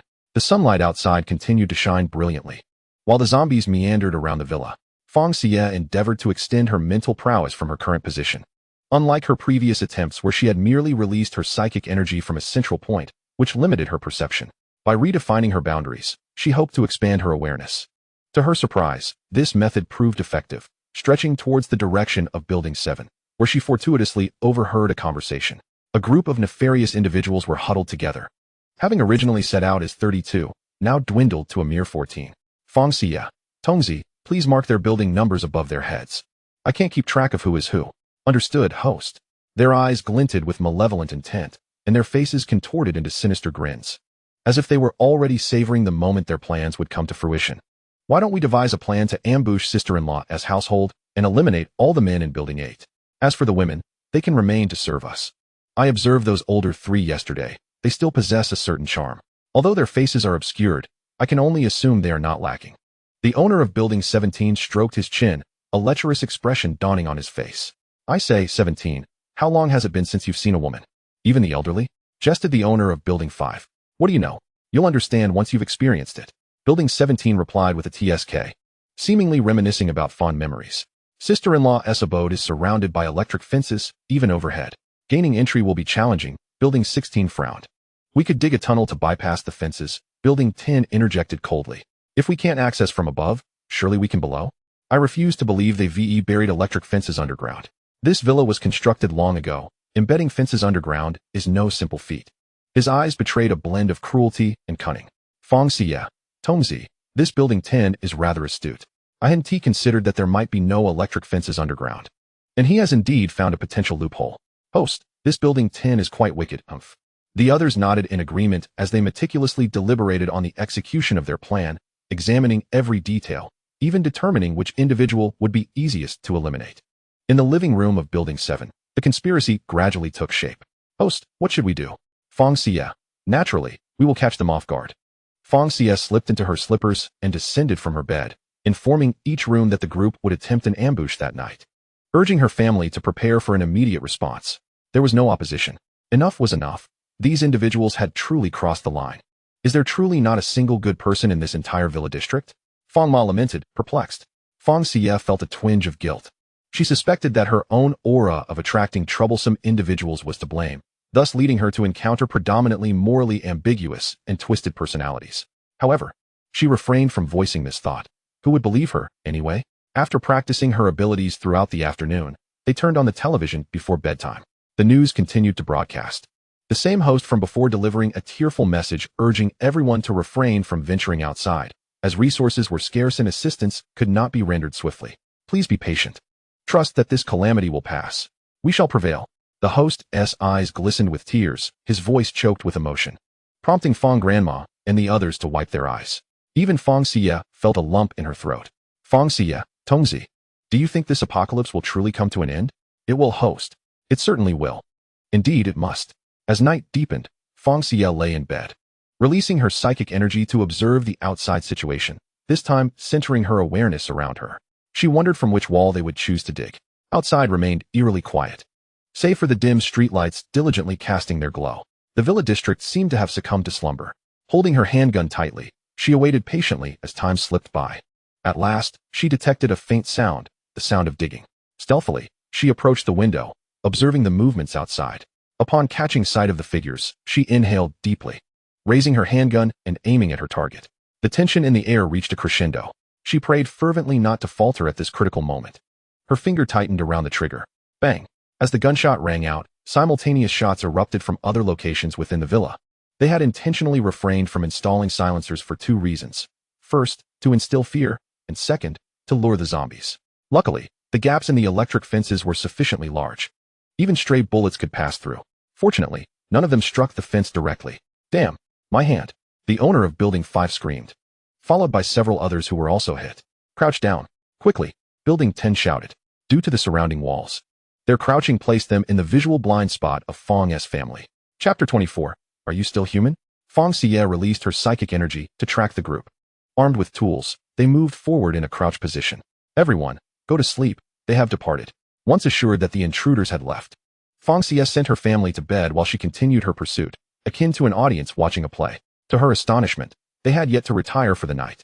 Damn, will my hand be ruined? The owner of Building 5 clutched his injured hand, beads of painful sweat trickling down his face. Don't scream. You'll attract the zombies, admonished the owner of Building 10. Yet, it was evident his warning came too late, for the zombies had already caught their scent, particularly drawn by the scent of blood. These creatures were far more agile at night than in the daylight, rivaling even a frail grandmother with a cane. Before they could return to Building 7, they were intercepted by a horde of zombies that seemed to have materialized from nowhere. These individuals were truly lacking in foresight. Having already ventured out, they failed to consider returning to their respective homes and instead congregated around Building 7. As night enveloped them, the 16 were ensnared tightly by the throng of zombies. Run. Quick, run. In the suffocating darkness, a tumultuous struggle ensued, characterized by frantic pushes and shoves. Some individuals even resorted to using others as human shields in a desperate bid for survival. Zhang, hurry, we must flee. The residents of Building 5 clung to the uninjured hands of those from Building 10, desperately attempting to escape. However, their progress was severely hindered by the throngs of others in their way. As the horrifying reality unfolded, the residents of Building 10 were perilously close to being ensnared by the ravenous zombies. Without hesitation, the inhabitants of Building 10 forcefully shoved the residents of Building 5 away, causing them to lose their balance and lunge directly into the horde of the undead. Despair and terror filled their eyes, mouths agape in silent screams. Witnesses to this harrowing scene stood frozen, some in shock, while others silently resolved not to become the next targets of Building 10's occupants. Seizing the moment, the residents of Building 10 frantically dashed towards the perimeter of the encircling horde. The unfortunate individual from Building 5 was swiftly engulfed by the ravenous zombies, his anguished cries echoing hauntingly through the night, accompanied by the scent of blood and the stench of death that further incited the zombies' savage instincts. This brutal turn of events galvanized the remaining survivors, who wielded shovels with newfound vigor, carving a bloody path through the throng of undead. Upon their return to the courtyard of Building 7, the original group of 16 had dwindled to just 7. The residents of Buildings 10, 2, 7, 17, 19, 16, and 13. All but the occupants of Building 10 bore various injuries, scratches on the arms of those from Buildings 19 and 13, wounds on the necks of those from Buildings 2 and 17, and lacerations on the cheeks of those from Buildings 7 and 16. However, an unexpected addition had emerged. A young girl, approximately 18 years of age, was held tightly by the resident of Building 17, her mouth covered. She had been snatched during their chaotic escape. This girl, named Dandan, had been living with her sister and brother-in-law, both of whom had succumbed to the zombie plague. She had intended to gather supplies under the cover of night, but was unwittingly caught in the crossfire as the residents of Building 10 fled. Overwhelmed by the sheer terror of the encroaching zombies, Dandan had been swiftly captured by the quick reflexes of the resident from Building 17. Everyone was familiar with the grim tales of the apocalypse. Injuries inflicted by zombies often heralded a transformation into one of them. Consequently, the survivors resolved to remain outside for the night, avoiding the confines of their homes. Xiaoqi, I shall keep a watchful eye on your wife, the resident of Building 10 assured. If you are unfortunate enough to become a zombie, I promise to safeguard her. With that, the resident of Building 10 entered the building, pushing Dandan inside as well. Just as the resident of Building 17 prepared to follow, he was unexpectedly shoved back outside, the door locked behind him. Zhang, open the door. Let us in. We can lock ourselves in another room, pleaded the resident of Building 7, pounding on the door. How could he trust Zhang to be alone with his wife? The previous day, he had observed Zhang's unsettling glances towards the wives of residents from Buildings 19 and 17. Indeed, Zhang, please let us in. The mosquitoes are unbearable tonight, and that girl was captured by me. The resident from Building 17 chimed in, nonchalantly knocking on the door. Zhang, I know you simply don't want Xiaoqi inside, but I assure you he wants he come in. At the very least, allow me and 19 to enter. We promise not to take advantage. When Zhang did not respond, the resident of Building 17 knocked again. Yes, Zhang, I and 17 promise we will not compete with you. Just let us have our turn once you are satisfied. The resident of Building 19 echoed the sentiment. Are you even human? Open the door, shouted the resident of Building 7. Xiao Shui run, he yelled loudly. You two take care of Xiaoqi, and I will let you in. I am in no mood today and need to vent. Zhang's voice, laden with malice, emanated from within. Understood, Zhang. We will fulfill the task, the two responded, clenching their fists and advancing toward Xiaoqi. Simultaneously, screams erupted from within the villa, those of Xiaoqi's wife and Dandan. Let me go? Let us out. Qi. Save me, cried Xiaoqi's wife, her voice filled with desperation, while Dandan wept uncontrollably. Please spare my wife. I beg you, let us go. Xiao pleaded. His voice barely above a whisper, his spirit waning. Such resilience. The resident of Building 19 exclaimed, raising a rock and striking Xiao on the head. Blood gushed forth, extinguishing the last remnants of his life. Ah, Qi. Xiao, who had just managed to free herself and open the door, witnessed her husband being brutally murdered. You beasts. I will fight you to the end, she cried, grabbing a shovel from beside the door and charging at the resident of Building 19. The blow landed squarely. But in a fit of rage, he retaliated, swinging the shovel and severing Xiao neck. Her lifeless body thudded to the ground, eyes wide in shock. Ah, murder, murder. Dandan cried, collapsing in despair. Stop crying and hurry inside to serve me. If you please me, I assure you a life free from want. The resident of Building 10 said, yanking even Zhang, the owner of Building 10, who had nearly resorted to violence, came to a halt. Dandan pulled the blanket over herself and shrank back. Chapter 25. Scoundrels deserve to return to hell. I'll come back to torment you later. The owner of Building 10 declared before striding out of the room. Who dares disturb my enjoyment? He shouted into the void. Suddenly, warm liquid splattered across his face, rendering him unable to open his eyes. When he wiped the substance from his eyes, he realized it was blood. The individuals who had been playing cards in the living room were now lifeless. The assailant was aiming a gun directly at him. Scoundrels like you belong in your rightful hell. The living world does not welcome your kind. Goodbye, Fang Xiyue said, a slight smirk tugging at her lips as she waved her hand dismissively. You're breaking the law. Before the owner of Building 10 could finish his protest, Fang Xiyue had already pulled the trigger. She had no interest in listening to the villainess drivel. The bullet sped through the air, piercing the owner's head. He fell to the ground, eyes wide open in death. Though it was murder, Fang Xiyue felt no remorse. These individuals were scum. Killing them was merely a service to the other residents of the villa community. Congratulations, host, you have successfully slapped the face of evil, earning 6 sign-in opportunities. Excellent. This visit was not in vain. Fang Xiyue entered the room from which the owner had just emerged. Dandan, tightly curled up on the large bed, looked up in terror upon hearing the footsteps. When she realized it was not the man from before, she breathed a sigh of relief. Her hand, hidden beneath the blanket, clutched the scissors she had taken from the drawer, contemplating a mutual demise. My family and I will leave this place today. Would you like to join us? Fang Xiyue's expression bore no sympathy or caution, as she found nothing about the situation worthy of pity. The apocalypse was inherently cruel, especially towards defenseless girls. She would neither offer reminders nor tread carefully around others' wounds. Having experienced similar horrors in the early days of the apocalypse, Dandan considered it a form of growth. At the very least, she would learn to be wary of others and strive to become stronger. Upon hearing Fang Xiyue's words, Dandan's tears ceased abruptly. Can I really leave with you?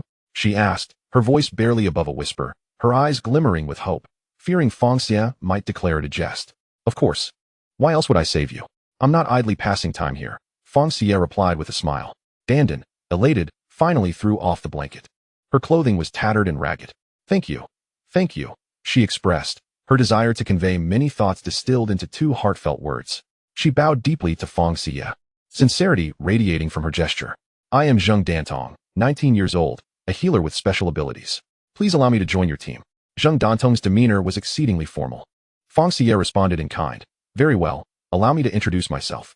I am Fang Xiyue, but you may call me Sister Xiyue or Sister Moon. From now on, you will follow me, and together we shall navigate this apocalypse with ease. Fang Xiyue hadn't anticipated that Zheng Dantong was also an ability wielder, particularly a healer, a rare and valuable asset in the apocalypse, who could guarantee their safety from harm. Having a healer was akin to having a family doctor, one capable of curing all ailments. It was a worthy investment. No wonder the system had sent her to rescue people.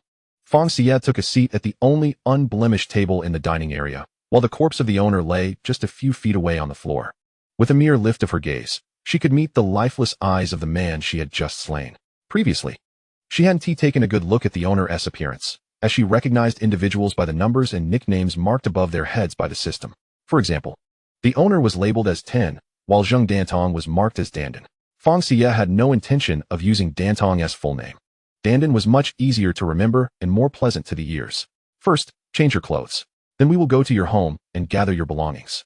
When you exit, Dandan was momentarily taken aback by the sight of the bodies on the ground, but quickly dismissed it, treating it as if she hadn't seen anything.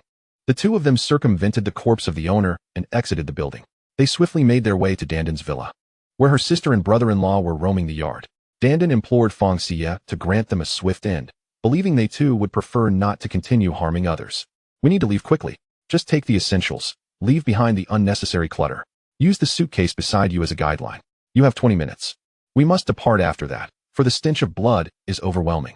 Undoubtedly, many zombies are already drawn to this place. The earlier zombies have been dealt with, but those further away will take time to arrive. Understood, I will pack quickly, Sister Moon.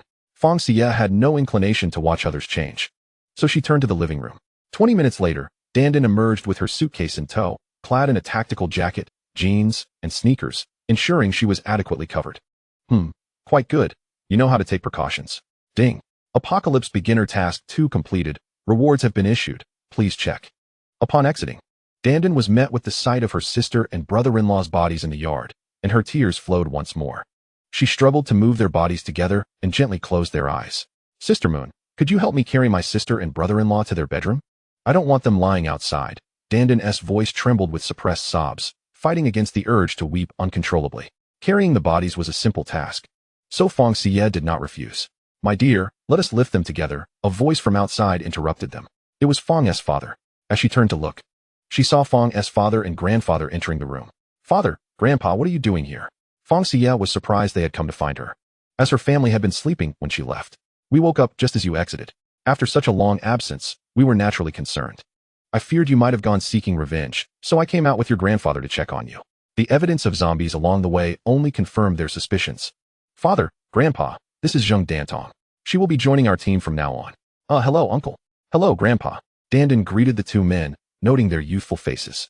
Dandan truly found it quite challenging to address her uncle and grandfather. Given her youth, she experienced no discernible changes after awakening her supernatural abilities. Consequently, she remained unaware that such an awakening could render one youthful. She merely assumed that the members of Yuejia's family were inherently youthful in appearance. Hello. From now on, we shall all be family. There is no need for such formality, Fang Ba greeted Dandan. Subsequently assisting Fang Yi with the task of carrying the two corpses into the bedroom Dandan had indicated. As they passed by Villa 7, they were met with a gruesome sight of numerous corpses strewn about. It was evident that this was the handiwork of their beloved Yaya, which brought a sense of vindication. Finally, Dandan locked the door behind her and stepped outside, where a considerable number of zombies had already gathered. Fang Xiyue equipped both Fang Ba and Fang Yi with submachine guns. Chapter 26. Quite innocent. The three encircled Dandan and made their way back to Villa 8. Gunfire echoing through the air. Daughter, I must say, this submachine gun is far superior to a handgun, Fang Ba exclaimed, enamored with the weapon, while even Fang Yi caressed it with evident fondness. While the weapon proved effective against ordinary zombies in the initial stages, its efficacy would soon wane.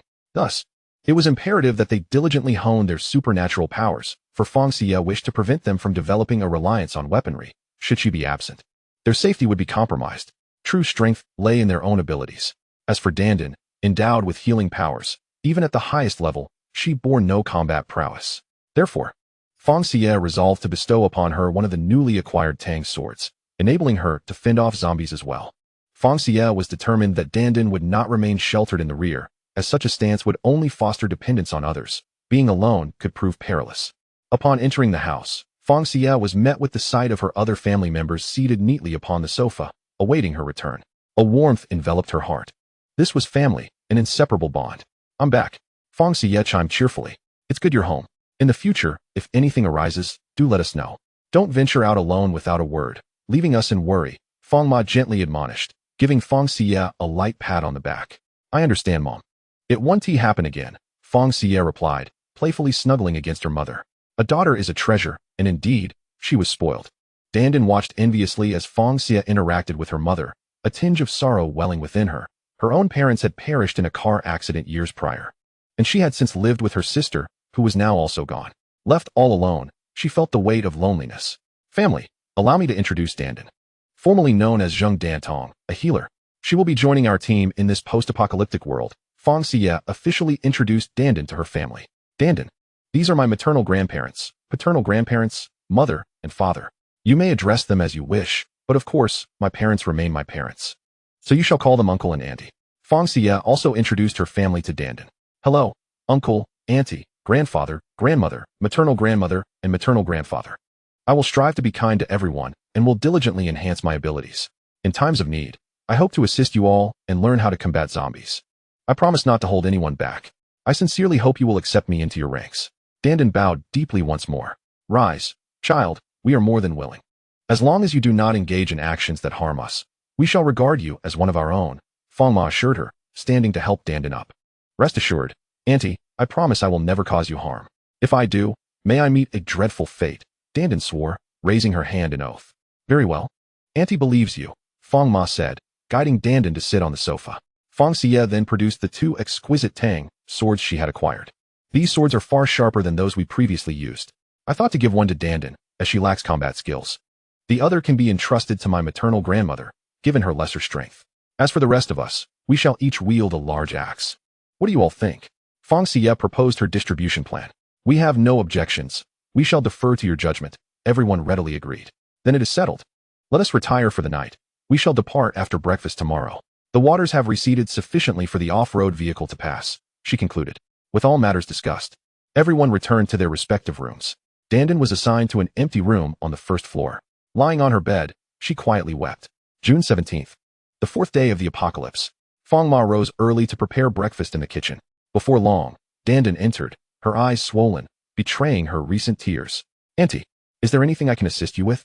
Please help me wash those vegetables. I shall stir-fry a dish shortly, Fang Ma instructed, effortlessly multitasking as she sautéed broccoli. The atmosphere was natural and warm. At 7 o'clock, everyone assembled promptly in the dining room. The first order of business was to express gratitude to Fang Ma for her culinary efforts. The second was to indulge in the meal. There was no joy greater than sharing food with family. After the meal, Dandan voluntarily took on the task of washing the dishes. Suddenly, a notification pinged on Fang Xiyue's phone. She opened the message from the group chat. All right, it's from the classmates group. This is the first message since the apocalypse began. Is everyone still alive? Alive, yes, but I have truly seen zombies. I too. My entire neighbor's family has turned into zombies. This is terrifying. I never expected the apocalypse would really come. I've been holed up at home for the past few days, too afraid to go out. My food supplies are running low. You all are fortunate. We, the boarders, are on the verge of madness. Many classmates and teachers at our school have turned into zombies. We are trapped in the dormitory, too frightened to step outside, living off instant noodles. The school's playground, classrooms, and dormitories are all infested with zombies. How come I never realized there were so many people at our school? For those of you outside, can you think of a way to rescue us? We can't even dare go out ourselves. How could we rescue you? It's not just the school. Zombies are everywhere. You all should focus on saving yourselves. After skimming through a few messages, Fang Xiyue lost interest. There was nothing of significance. What is the matter? Who is trying to reach you? Fang Ma inquired curiously. Oh, it's our classmates group. They say the school is overrun with zombies. Many individuals find themselves trapped within the dormitory building, yearning for a savior to rescue them. It is perplexing to consider what these people are thinking. In such dire circumstances, who would risk their life to venture into a school teeming with zombies to save others? Should one lose their life in the process, it would certainly be a case of losing far more than one could gain. The naivety of that child is rather striking. With so many struggling to ensure their own safety, who possesses the energy to assist others? They are capable young adults. Surely, it would be more prudent to band together. Slay the zombies and escape. Even if they cannot flee, seeking refuge in the school's supermarket would suffice. There they could find sustenance and await the military's rescue. Grandma Fang, not everyone can adapt to the apocalypse as swiftly as we have. Were it not for our Yaya, I dare say we would be cowering in fear. Fang Ma observed as she handed Grandma Fang a glass of water. Indeed, you make a valid point, Grandma Fang conceded with a nod. Fang Xiyue wholeheartedly agreed with her grandmother's sentiments. In the early days of the apocalypse, when zombies move most sluggishly, it is imperative to seize the opportunity to flee before it becomes impossible. Once everything was in order, the Fang family prepared to depart. Fang Xiyue felt a twinge of reluctance to leave the villa behind. Chapter 27. Are you polite? Fang Xiyue. System. Can this villa be stored within the system space? Of course, host. It will be transformed into a miniature model that takes up no space at all. When needed, it will automatically enlarge. Fang Xiyue chuckled to herself, realizing she had bound herself to an extraordinary system. After tidying up, the 8 of them exited the villa, where Fang Dad's SUV awaited. The 8-seater vehicle fit them perfectly. What a shame it would be to leave such a splendid villa behind. As they settled into the car, everyone cast a lingering glance back at the villa they had inhabited for a few days. Don't feel sad. I'll handle it, Fang Xiyue playfully declared, extending her hand to signal for the collection.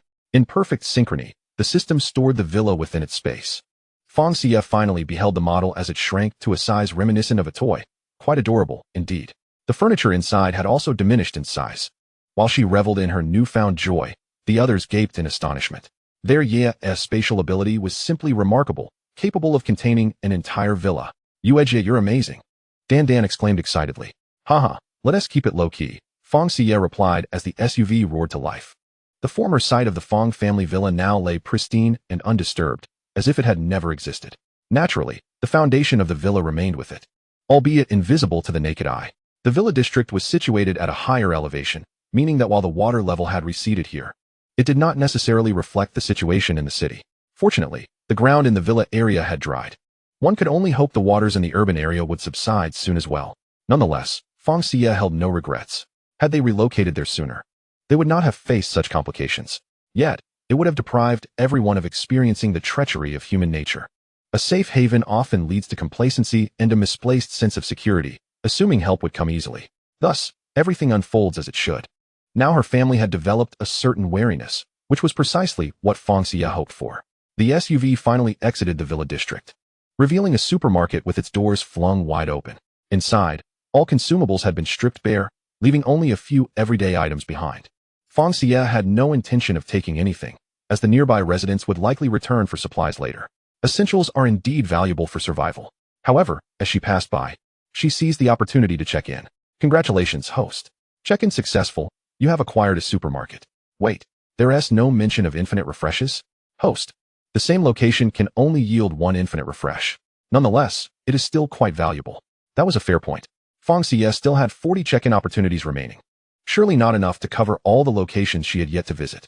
The vehicle progressed into the city, where although water still pooled on the roads, it did not impede the passage of high-clearance vehicles. Fortunately, the torrential rain had fallen during the night, resulting in fewer people braving the storm to go to work or school in the morning. Thus, the roads remained relatively clear, with only a few scattered vehicles, most of which had been swept here by the flood. The debris-laden water was foul, filled with refuse, branches, and mud, along with signs and banners from various shops. Numerous zombies also roamed the streets, yet the water had rendered their movement sluggish, barely allowing them to progress at all. It could take them an entire day to traverse from one side of the road to the other. Although Fang Xiyue felt an urge to eliminate these zombies, they were inside a moving vehicle, making it exceedingly difficult to hit a target with a firearm. Therefore, they had no choice but to forego that idea. As the SUV splashed through the water, many zombies were doused from head to toe. If they could speak, one could imagine them shouting, "Are you not polite?" The SUV continued forward, only to be impeded by several fallen trees blocking the road after about 10 minutes. It was baffling how so many trees had toppled. With no other option, they disembarked. Fang Xiyue stored the SUV in the system space, and they made their way onto the sidewalk. They simply needed to navigate around and then release the vehicle again. The sidewalk was lined with various shops, many of which had also attracted individuals seeking supplies. The spot where Fang Xiyue and her companions had chosen to disembark was fortuitously near a grocery store, which had drawn a considerable crowd. Clearly, this establishment had become a target for survivors. People frantically battered the store's door, and Fang Xiyue initially believed the door would hold firm, given the presence of a roll-up shutter. To her surprise, these individuals wielded axes and hammers, evidently prepared for a confrontation. The roll-up door shattered under their assault, and the glass door was soon smashed as well. They surged inside, disregarding the owner's protests as they greedily seized the supplies. "Stop! What are you doing?" The shopkeeper cried desperately, but her pleas fell on deaf ears. The grocery store was in utter disarray, shelves overturned, and goods scattered everywhere. Ding! Issuing Apocalypse Beginner Mission 3. Teach the evildoer Huguang a lesson and rescue teammate Xiujia. Mission reward: a pair of unlimited walkie-talkies. Mission failure: no penalties. It was astonishing to encounter a second teammate so swiftly. One could only wonder what unique abilities this teammate might possess. She appeared rather fragile, yet she was determined to undertake the initial mission, as she was, after all, navigating through uncharted waters. Fang Xiyue and her companions had already circumvented the trees. She retrieved the off-road vehicle once more. "Mom, you all get in the car first. I'll go with Dad to rescue people," Fang Xiyue declared, handing her father a submachine gun. In the course of their operation, the captain's words were tantamount to orders, prompting everyone to obediently board the vehicle. Although they were concerned, they did not wish to become a hindrance. They could still contend with the sluggish zombies, but when it came to humans, they might find themselves at a disadvantage, unable to strike with lethal force. Thus, it was indeed better for Yeye to take the lead. Although they were puzzled by her sudden urge to save others, Fang Xiyue and her father swiftly entered the grocery store. "What are you doing?" Fang Xiyue's voice rang out, clear and resolute. The shopkeeper, Sister Xiyue, lay weakly on the ground, her head battered and bleeding profusely. Her face was a canvas of despair and helplessness. The survivors were behaving like wild beasts, desperately scavenging for food and supplies, utterly disregarding the feelings of others. Stop it at once. Fang Xiyue admonished again, her voice rising. However, these individuals had succumbed to madness. Ignoring her cries, bang! Fang Xiyue fired a shot into the ground. The sound of the gunshot finally roused their senses. How dare you steal and harm others? Fang Xiyue aimed her gun at them. You filthy bitch, mind your own business. We're starving to death. Who cares about others? A burly man named Hu Guang threatened. Is that so? How do you know it's just me here? With Fang Xiyue's words hanging in the air, her father entered, brandishing the submachine gun. If it had been a pistol, they might not have taken it seriously, but a fully automatic weapon demanded their attention. Look at what you've done. Fang Xiyue gestured towards Sister Xiyue, who was groaning on the floor. We didn't want to, but without food, we will perish. She wouldn't let us take anything. We had no choice but to resort to this. If she had been more compliant from the start, we wouldn't have had to act this way. Hu Guang feigned guilt with a glance at Sister Xiyue. Fang Xiyue helped Sister Xiyue to her feet. Are you all right? Fang Xiyue asked with concern. Despite the world being shattered, she still hoped for the survival of the good-hearted. I'm fine. Thank you, Sister Xiyue replied weakly, supporting her head. Take what you need. The door is broken anyway. I can't defend this place anymore. Just take it all. Sister, if there is anything you want, feel free to grab it. Consider it a token of gratitude from me. Hurry and leave. Don't let me drag you down. Sister Xiyue waved her hand, completely resigned. This store represented her life's work. In the aftermath of the apocalypse, she felt immensely grateful to have run a grocery store, as it provided her sufficient sustenance while awaiting rescue. However, she never anticipated becoming one of the first victims. She knew that if she didn't allow them to take what they wanted, her own life would be at risk. Upon hearing they could take whatever they wished, the scavengers gleefully rummaged through the store. Hu Guang provocatively glared at Fang's father, who, in response, raised his gun and pointed it at Hu Guang. Seeing this, Hu Guang feigned surrender, yet he lunged at Fang's father with a knife, convinced they wouldn't dare to shoot. Bang! With the knife still raised. Hu Guang's eyes widened in shock as his temple was pierced. Fang Xiyue had acted. The others momentarily froze before frantically fleeing. As they exited, others discovered the entrance and surged in. Sister Xiyue, gather your important belongings and come with us. It is no longer safe here. You are at great risk of losing your life. Fang Xiyue extended an invitation. However, she would not press if Sister Xiyue was unwilling. Really? Thank you. Sister Xio's eyes brimmed with tears. I will go with you. She stood and moved to a small room, emerging with a suitcase and a handbag. She had already prepared her belongings, ready to leave at any moment. As more people squeezed in, Sister Xiyue followed Fang Xiyue and her father out. She glanced back once, then resolutely walked away. Ding. Beginner Apocalypse Task 3 completed. Rewards have been issued. Please check. With the influx of people, Fang Xiyue summoned another off-road vehicle. Although her family was uncertain why she chose to bring this woman along, they trusted Ye's judgment, believing they would understand in due time. Now was not the moment for conversation. Fang Xiyue, Dandan, and Sister Xiyue took a separate vehicle, and the newly acquired walkie-talkies proved useful, one in each vehicle for convenient communication. Fang Xiyue led the way, with her father following closely behind. She was somewhat familiar with the route, having traversed it before. Sister Xiyue, do you possess any special abilities? The moment Fang Xiyue summoned the off-road vehicle, Sister Xiyue realized she had spatial powers. Fang Xiyue was curious about Sister Xio's abilities. Abilities? I don't have any. I only know that I had a high fever, and when I woke up, the apocalypse had begun, Sister Xiyue replied, bewildered.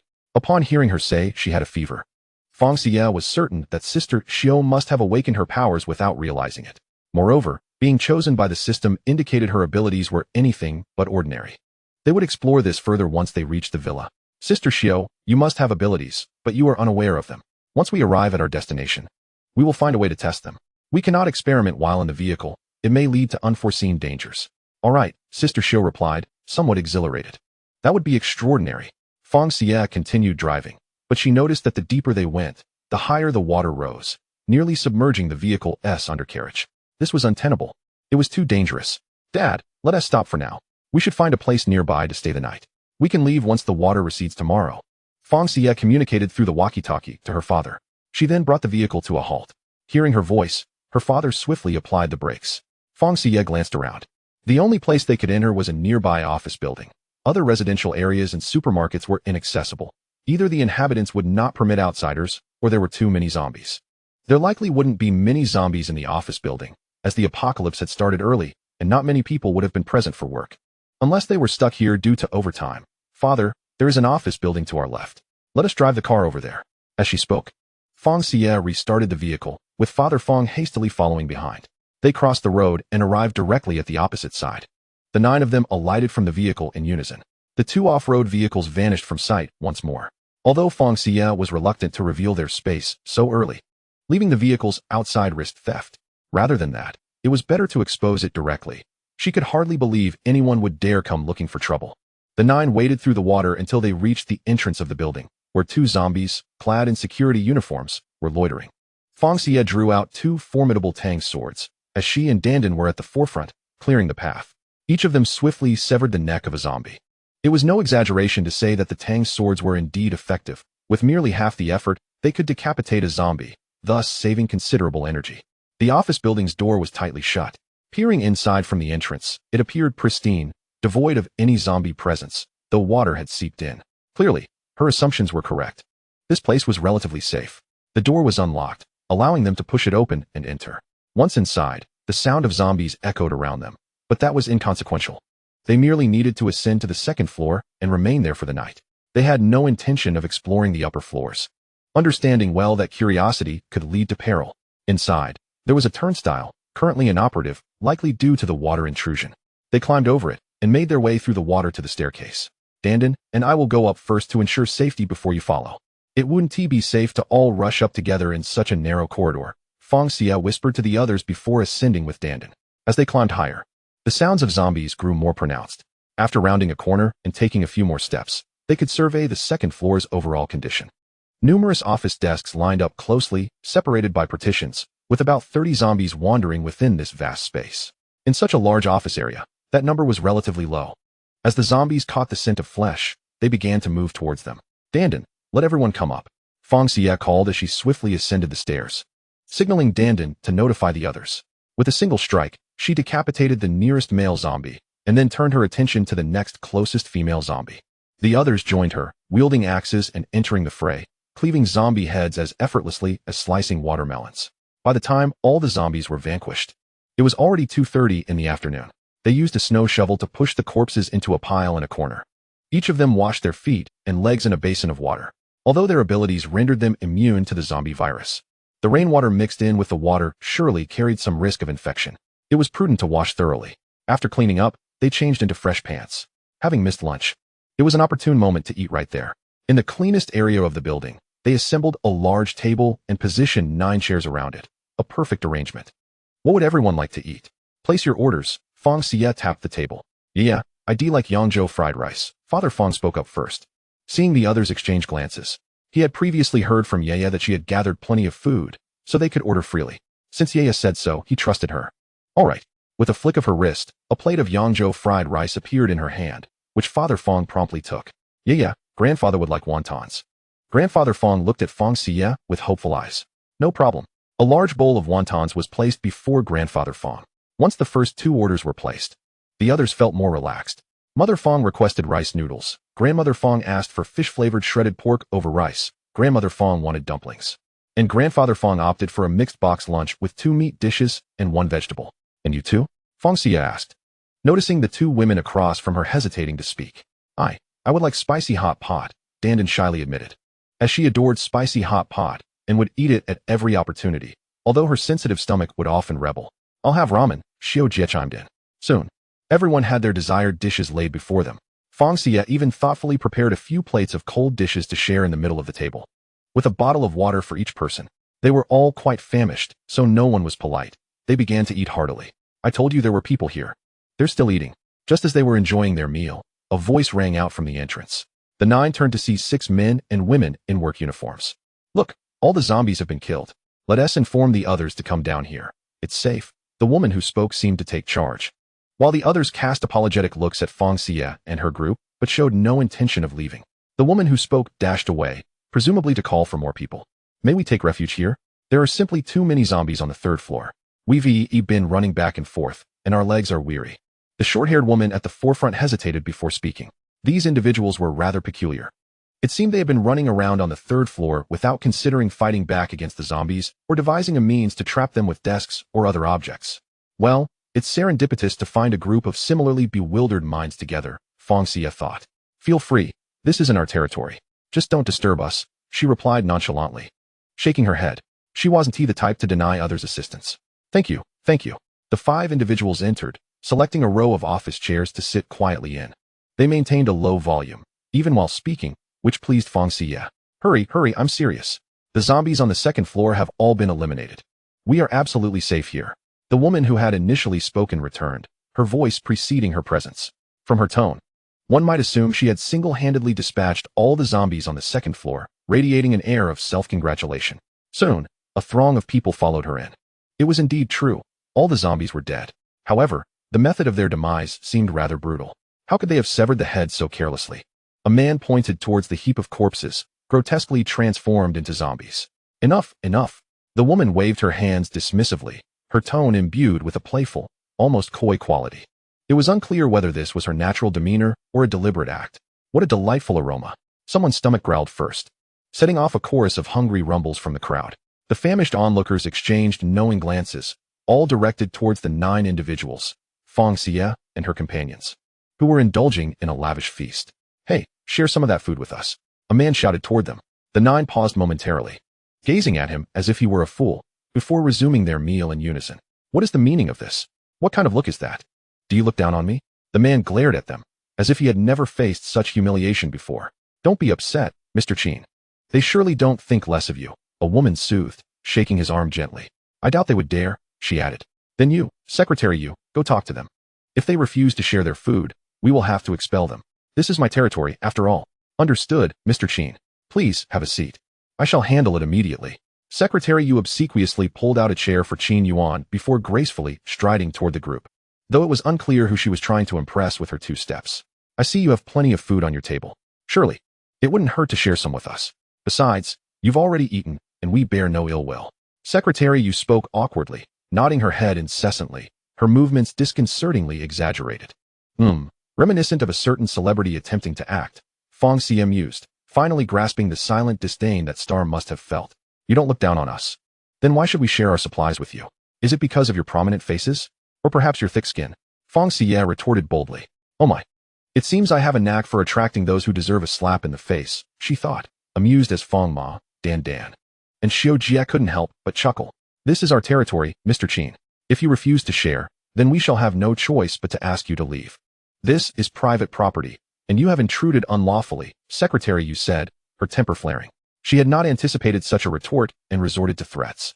Smack. Fang Xiyue slapped the table with force. Do you take me for a fool? Keep your distance. I find you repugnant. Standing taller than Secretary Yu by a half head, Fang Xiyue already held the upper hand in intimidation. You are rude. Unreasonable. Secretary Yu stammered, her anger palpable, laced with a hint of fear. How dare you act tough on my turf? And who do you think you are, calling me old lady? Qin Yuan interjected, stepping in to steady the faltering Secretary Yu.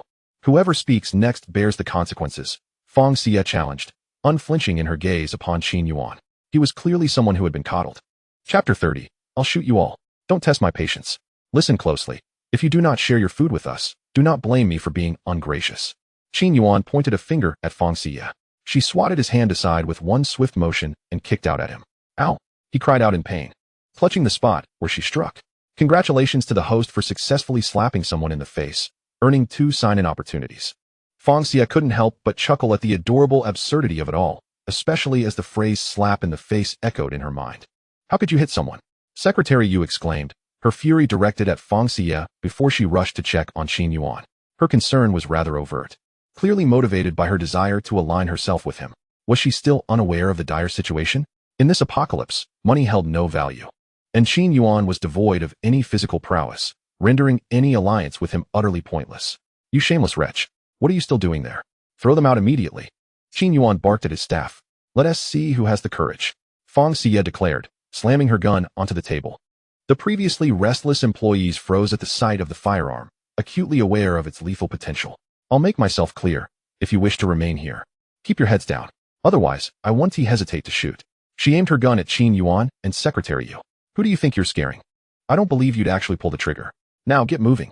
Qin Yuan gritted his teeth, skepticism etched across his face. Bang! The bullet discharged, embedding itself in Qin Yuan's thigh. He collapsed to the ground, clutching his bleeding leg. At that moment, no one dared to move. They silently retreated from the second floor, huddling on the staircase below. Fang Xiyue and her companions resumed their meal, wholly unconcerned with their departure. The architectural design of the building was indeed commendable. Sign in, Fang Xiyue murmured. Congratulations to the host for successful sign-in, earning an opportunity to refresh one commercial building indefinitely. Excellent. Given the right conditions and land, constructing an amusement park for the post-apocalyptic world would be quite splendid. After their meal, the 9 gathered to name their team. I think Light sounds splendid. It conveys hope, Fang Ma suggested. Then why not call us Team Hope? Fang Ba interjected. I think Sunshine has a nice ring to it, Fang Nai added. I prefer stars. It's so poetic, Fang Yi chimed in. Let us just call it Bright Moon using Ye's name, Fang Lao Lao proposed. How about Xia? It's catchy and easy to remember. Fang Lao Yi remarked. I think Xia is quite nice. It clearly signifies who the leader is, Dan agreed. I second the name Xia, Xiujia added. Just as Fang Xia took out her paper and pen, ready to write, the others had already reached a consensus. She silently put her supplies away. Xia it is. Her name truly is lovely. This was not mere vanity. Many had said so throughout her life, though it was cumbersome to write. She typically opted for Fang Xia during formal examinations, as the teachers were already familiar with her identity. Thus, Team Xia was officially established, with Fang Xia as the captain. In the afternoon, Fang Xia and the others continued honing their abilities while monitoring the rising water levels outside. Though the descent was slow, it was indeed occurring. That evening, the Xia team enjoyed a hot pot dinner. Except for Dan, who couldn't handle spicy food, everyone relished the fiery broth. Each person had their own pot, ensuring cleanliness and hygiene. The savory aroma of hot pot tantalized the other survivors within the building, leaving them ravenous. The sound of incessant swallowing could be heard, and Fang Xia felt a twinge of guilt for their predicament. However, she was unwilling to compromise her own comfort, thus leaving others to endure their hunger. In truth, the building housed provisions. The 5th floor was a live-streaming studio brimming with food, a discovery Fang Xia made only after signing in. She had been prudent in not excessively utilizing her psychic abilities, opting for conservation instead. Excuse me, we are terribly hungry. Could you spare us some food? We can pay you, or offer something else in return, a woman inquired, peering inside. Are you unaware that the 5th floor is stocked with food? Simply head there for a meal. They have plenty of self-heating hot pots, she informed them. Fang Xia held a favorable impression of this woman compared to others. While she wouldn't provide them food, she was willing to offer guidance. Really? Thank you. The woman bowed in gratitude and hurriedly ascended with her friends. The others, including Qin Yuan and Secretary Yu, followed suit. Their ignorance stemmed from the fact that only the first 4 floors belonged to their company, while the upper floors were allocated to various other enterprises.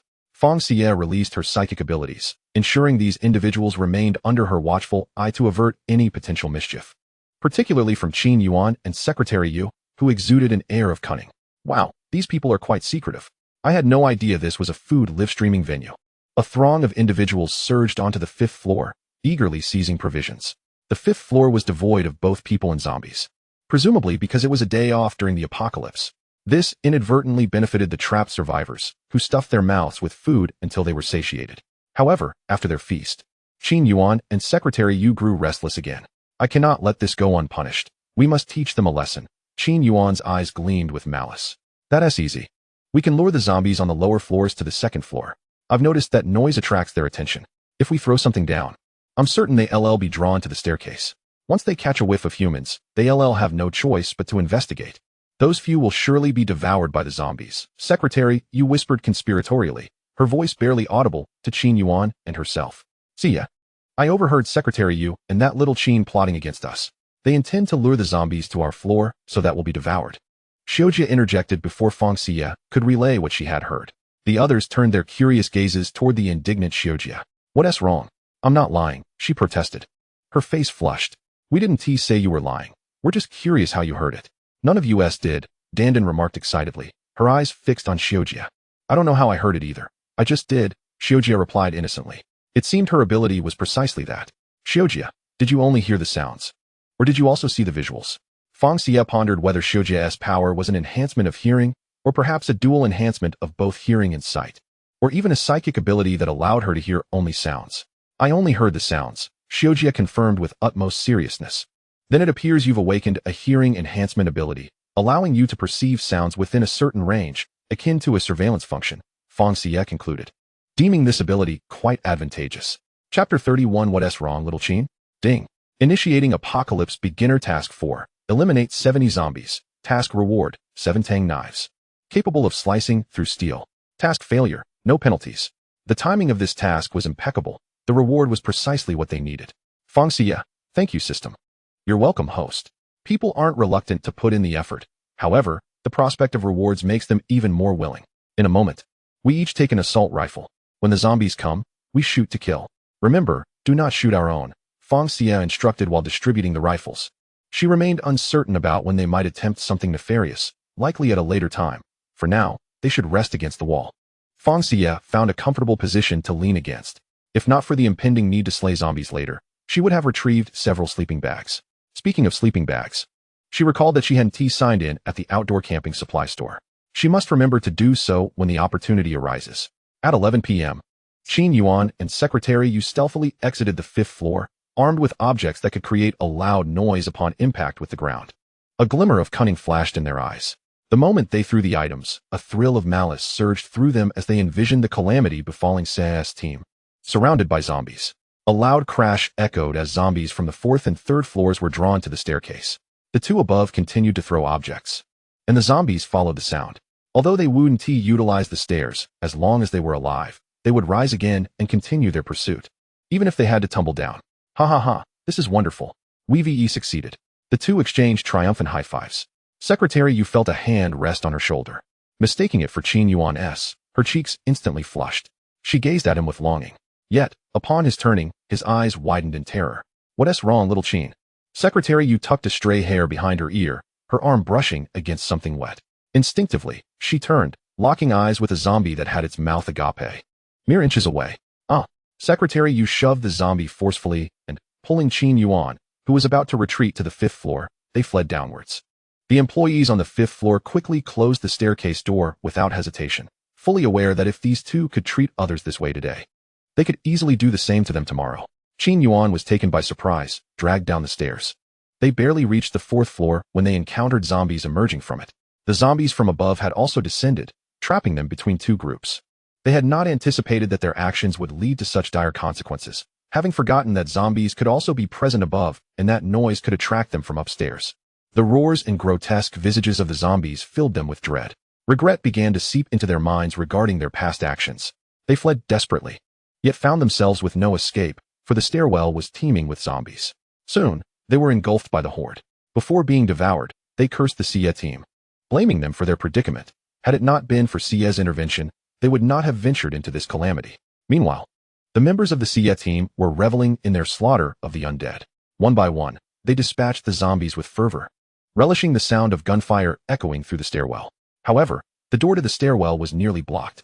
Fortunately, the zombies displayed a semblance of understanding, kicking the corpses of their fallen comrades down the stairs to clear a path. At long last, after an hour, the task of eliminating 70 zombies was complete. Fang Xiyue raised her hand to signal a halt, then decisively slammed the stairwell door shut and locked it. The mission was accomplished. She would not slay another. Beep. Primary Apocalypse Task 4 completed. Rewards have been issued. Please check your inventory. With this, they had acquired knives to enhance their physical strength, as relying solely on firearms would not suffice for such training. Satisfied with their exertions for the day, Fang Xiyue prepared for rest by unfurling 9 sleeping bags. Each member claimed one in turn, laying it upon the ground before burrowing into it for sleep. With the zombies outside barricading their escape, they felt secure. The Xiyue team surrendered to slumber, though Fang Xiyue had the system monitor their surroundings. Should any danger arise, an alarm would sound. June 18th. The 5th day of the apocalypse. Comrades, rise and shine. A new day dawns. The alarm rang out. Fang Xiyue stretched languidly, calling everyone to awaken. Breakfast was a simple affair of buns, side dishes, and porridge.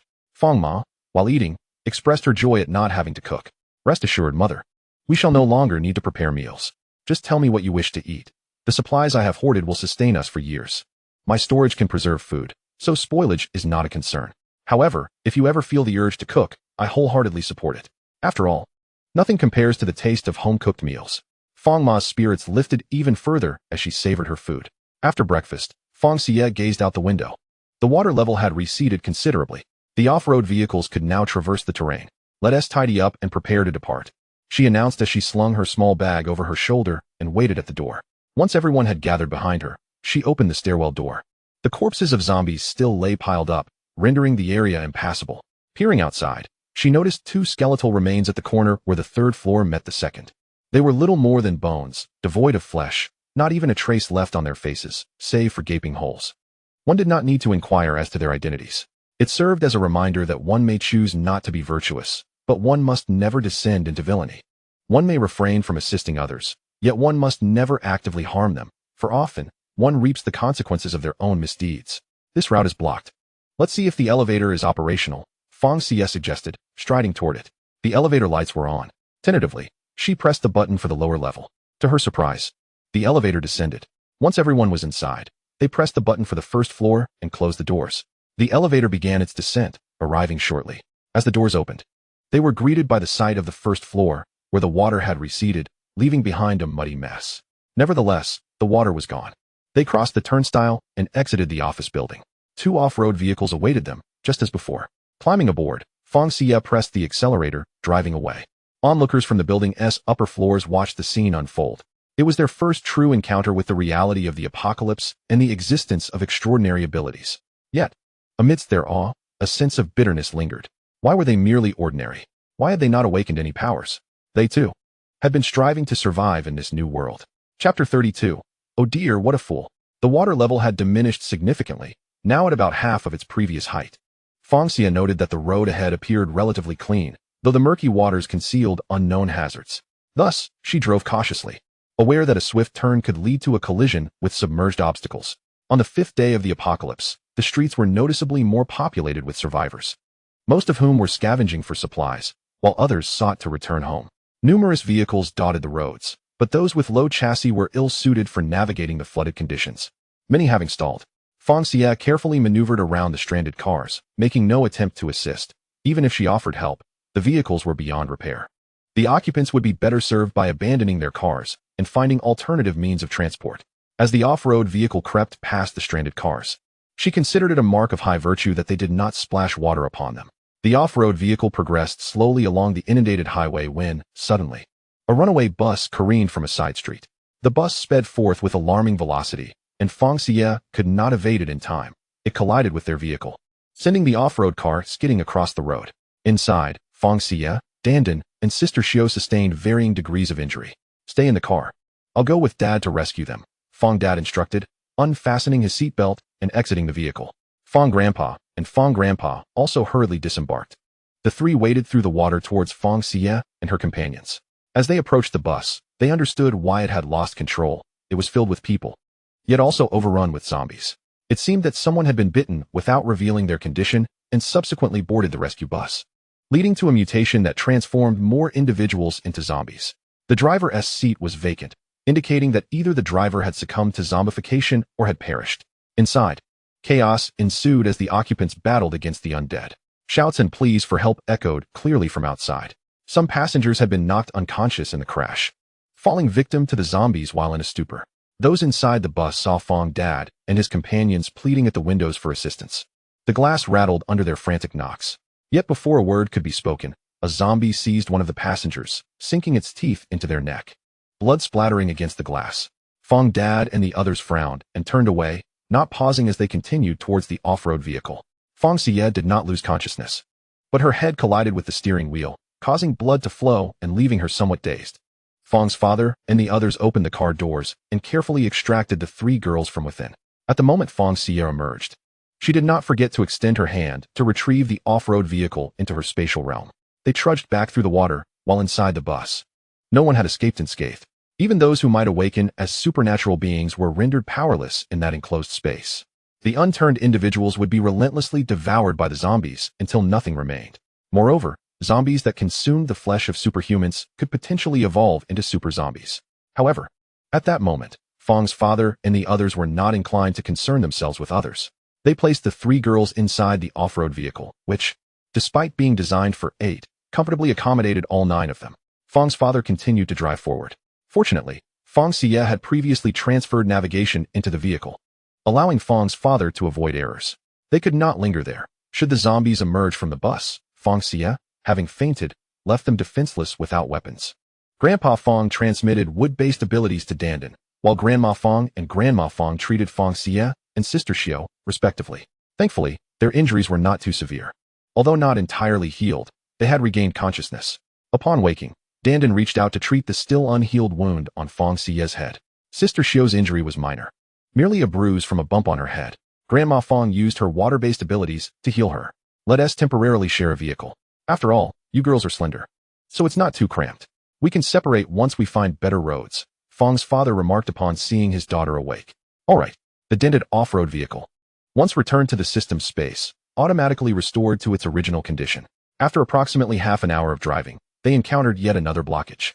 A car accident had occurred on this road, an unfortunate chain reaction that left vehicles completely obstructing their path. Inside the cars, only the deceased remained. It seemed the living had abandoned their vehicles to flee. The 9 of them sighed in unison and willingly exited the vehicle. At this point, Fang Xiyue did not harbor any regrets, for such experiences foster personal growth. This was not self-inflicted suffering, but rather life experience. As she retrieved the off-road vehicle into the spatial realm, Fang Xiyue slapped her forehead. Oh dear, what a fool I am. She promptly released the off-road vehicle once more. Everyone, get back in the car. I'll retrieve the vehicles ahead, and then place them by the roadside where they 1T obstruct traffic. Fang Xiyue announced as she moved forward. Dear, I'm coming with you. Everyone, back in the car, hurry. Fang's father shut the driver's door and hurried to catch up with Fang Xiyue. He supported her petite frame as they approached the abandoned vehicles. Fang Xiyue extended her hand, retrieving the wrecked cars one by one into her spatial realm. Then, they continued to the roadside where they released them again. Perfect. By the time they returned to the car, Fang Xiyue was already panting heavily. Walking through water is truly exhausting.